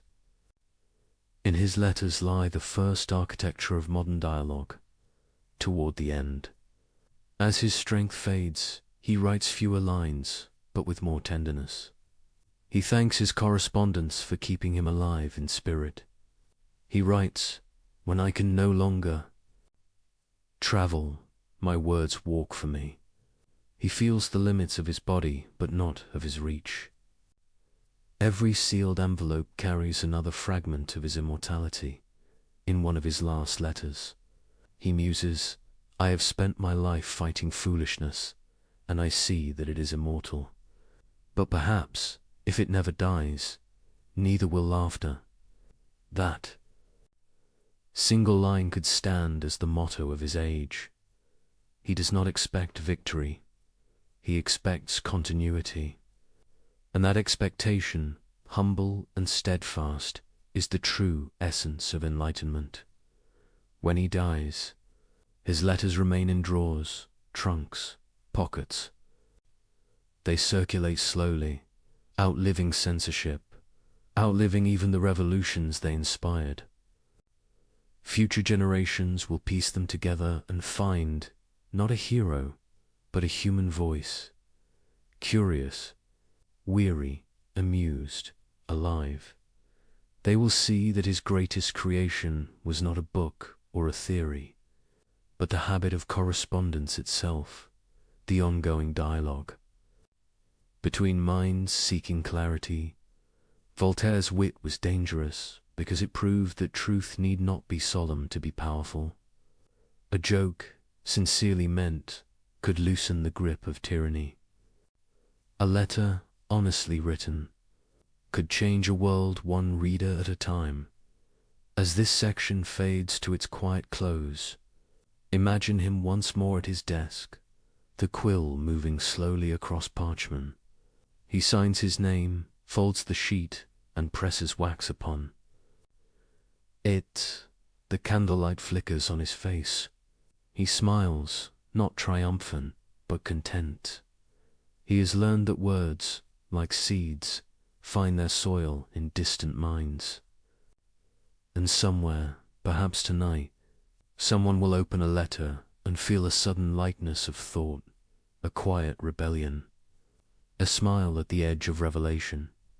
That is how enlightenment travels, not by decree, but by correspondence, and in the hush that follows, his voice drifts on, patient and amused, a whisper through centuries, still teaching us to think, still reminding us to laugh, and still daring us to tell the truth gently. By now the world has changed, and Voltaire with it. He has written his way through prisons, courts, and revolutions of thought.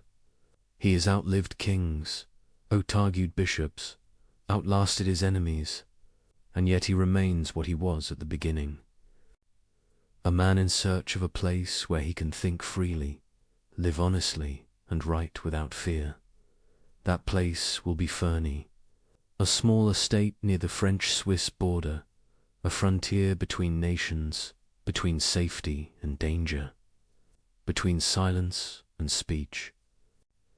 It is fitting that his final home lies between worlds, for Voltaire himself has always lived there, half rebel, half diplomat, half jester, half judge. He arrives in Ferney in 1758, an old man in years, though not in energy. The journey has taken him through exiles in England, Geneva, and Lorraine, each offering temporary shelter, but never rest. He has been a guest of princes, a fugitive of priests, a man to free for any government's comfort. Ferney is his compromise with fate. A place close enough to France to matter, but far enough from Paris to survive. The land is wild when he buys it. A handful of peasants tilt thin soil under mountain winds. The houses lean with age. The fields produce little. Voltaire sees not poverty but potential. He looks at the valley and imagines a living philosophy, a village where work, knowledge, and tolerance could coexist. He begins to build. He renovates the manor, plants orchards, digs wells, hires masons and carpenters. Soon the sound of hammers replaces the silence of neglect. Ferney becomes a construction site for reason. Voltaire walks among the workers, sleeves rolled, discussing both measurements and metaphysics. He tells them, "We shall cultivate, and therefore we shall live." They laugh, thinking it jest, but he means it with sacred seriousness. Word spreads that the great philosopher has settled near the border. Visitors begin to arrive, refugees, scholars, merchants, dreamers. Some come seeking wisdom, others protection. They find both. Voltaire's home becomes a sanctuary without formal walls. Catholics and Protestants live side by side under his roof. He insists they share meals, arguing that reason requires no uniform creed. He builds a chapel, and above its entrance carves an inscription that confuses authorities. Dio rerexit Voltaire to God. Voltaire built this. It is part devotion, part joke, part defiance. The message is clear. A man may believe in God without belonging to any church. The local bishop protests. Voltaire replies politely, saying that charity is better theology than quarrel. He continues his work, turning Ferney into a model of peaceful productivity. Within a decade, the barren village becomes prosperous. He introduces better farming methods, founds a watchmaking workshop, brings in teachers and artisans. He ensures the poor are paid fairly, that the children learn letters as well as trades. He pays for dowries, repairs roads, funds hospitals. Ferney becomes known as the city of Voltaire. Travelers marvel at its order and civility. When asked why he invests so much in a small village, he answers, because the world begins. Wherever we stand, that is the garden philosophy made flesh. What he once wrote in satire, he now lives in practice. Ferney is not only refuge, it is proof, a demonstration that enlightenment, applied patiently, can feed the hungry and calm the fearful. The house itself becomes legendary. Guests come from all corners of Europe. They find a host both humble and theatrical, a man who can quote Latin one moment and gossip about local harvests the next. He delights in conversation more than ceremony. The dining room becomes his new salon. Each meal a symposium, each guest both student and teacher. He listens intently to stories, asks questions that turn anecdotes into parables. He laughs easily, yet beneath the humor lies purpose. He tests ideas the way farmers test soil, by seeing what grows. He writes less now, but what he writes carries the weight of distillation. Each letter, each essay, feels like a seed packed with seasons of experience. Despite the peace of Ferney, controversy finds him still. The Church denounces him anew for his epitaph to reason. Critics call him a hypocrite for his wealth, as if comfort disqualified conscience. He answers with the same composure as always, "Let them shout. The more noise they make, the less harm." They do. Even kings tread carefully around him now. They need his approval as much as they once feared his scorn. Frederick of Prussia still writes, sometimes flatteringly, sometimes bitterly. Their friendship has cooled, but not died. Voltaire answers courteously, always returning to the same theme, that wisdom is better than power. Because wisdom needs no guards. He corresponds with Catherine the Great, sending advice on law, education, and tolerance. She admires him enough to call him the teacher of Europe. He replies, half amused, "I am but a student who never stops asking questions." Ferney becomes both fortress and lighthouse. From its quiet hills, Voltaire watches the world evolve. He sees revolutions stirring in America, reforms rising in France. He senses the tremor of an era ending. He is too old to travel, yet his words move faster than any courier. Visitors describe him as radiant in his frailty thin, pale, but glowing with vitality of mind. He speaks of the past with affection, of the future with curiosity, of himself with irony. He refuses to be solemn, saying, "One must die as one has." Lived-amused. In those twilight years, he becomes philosopher, mayor, and father to his villagers. When disputes arise, they come to him. He listens, decides, and often pays from his own purse to settle matters. He prefers peace to principle, because peace feeds more people. He writes that governments could learn from gardeners, remove weeds, but never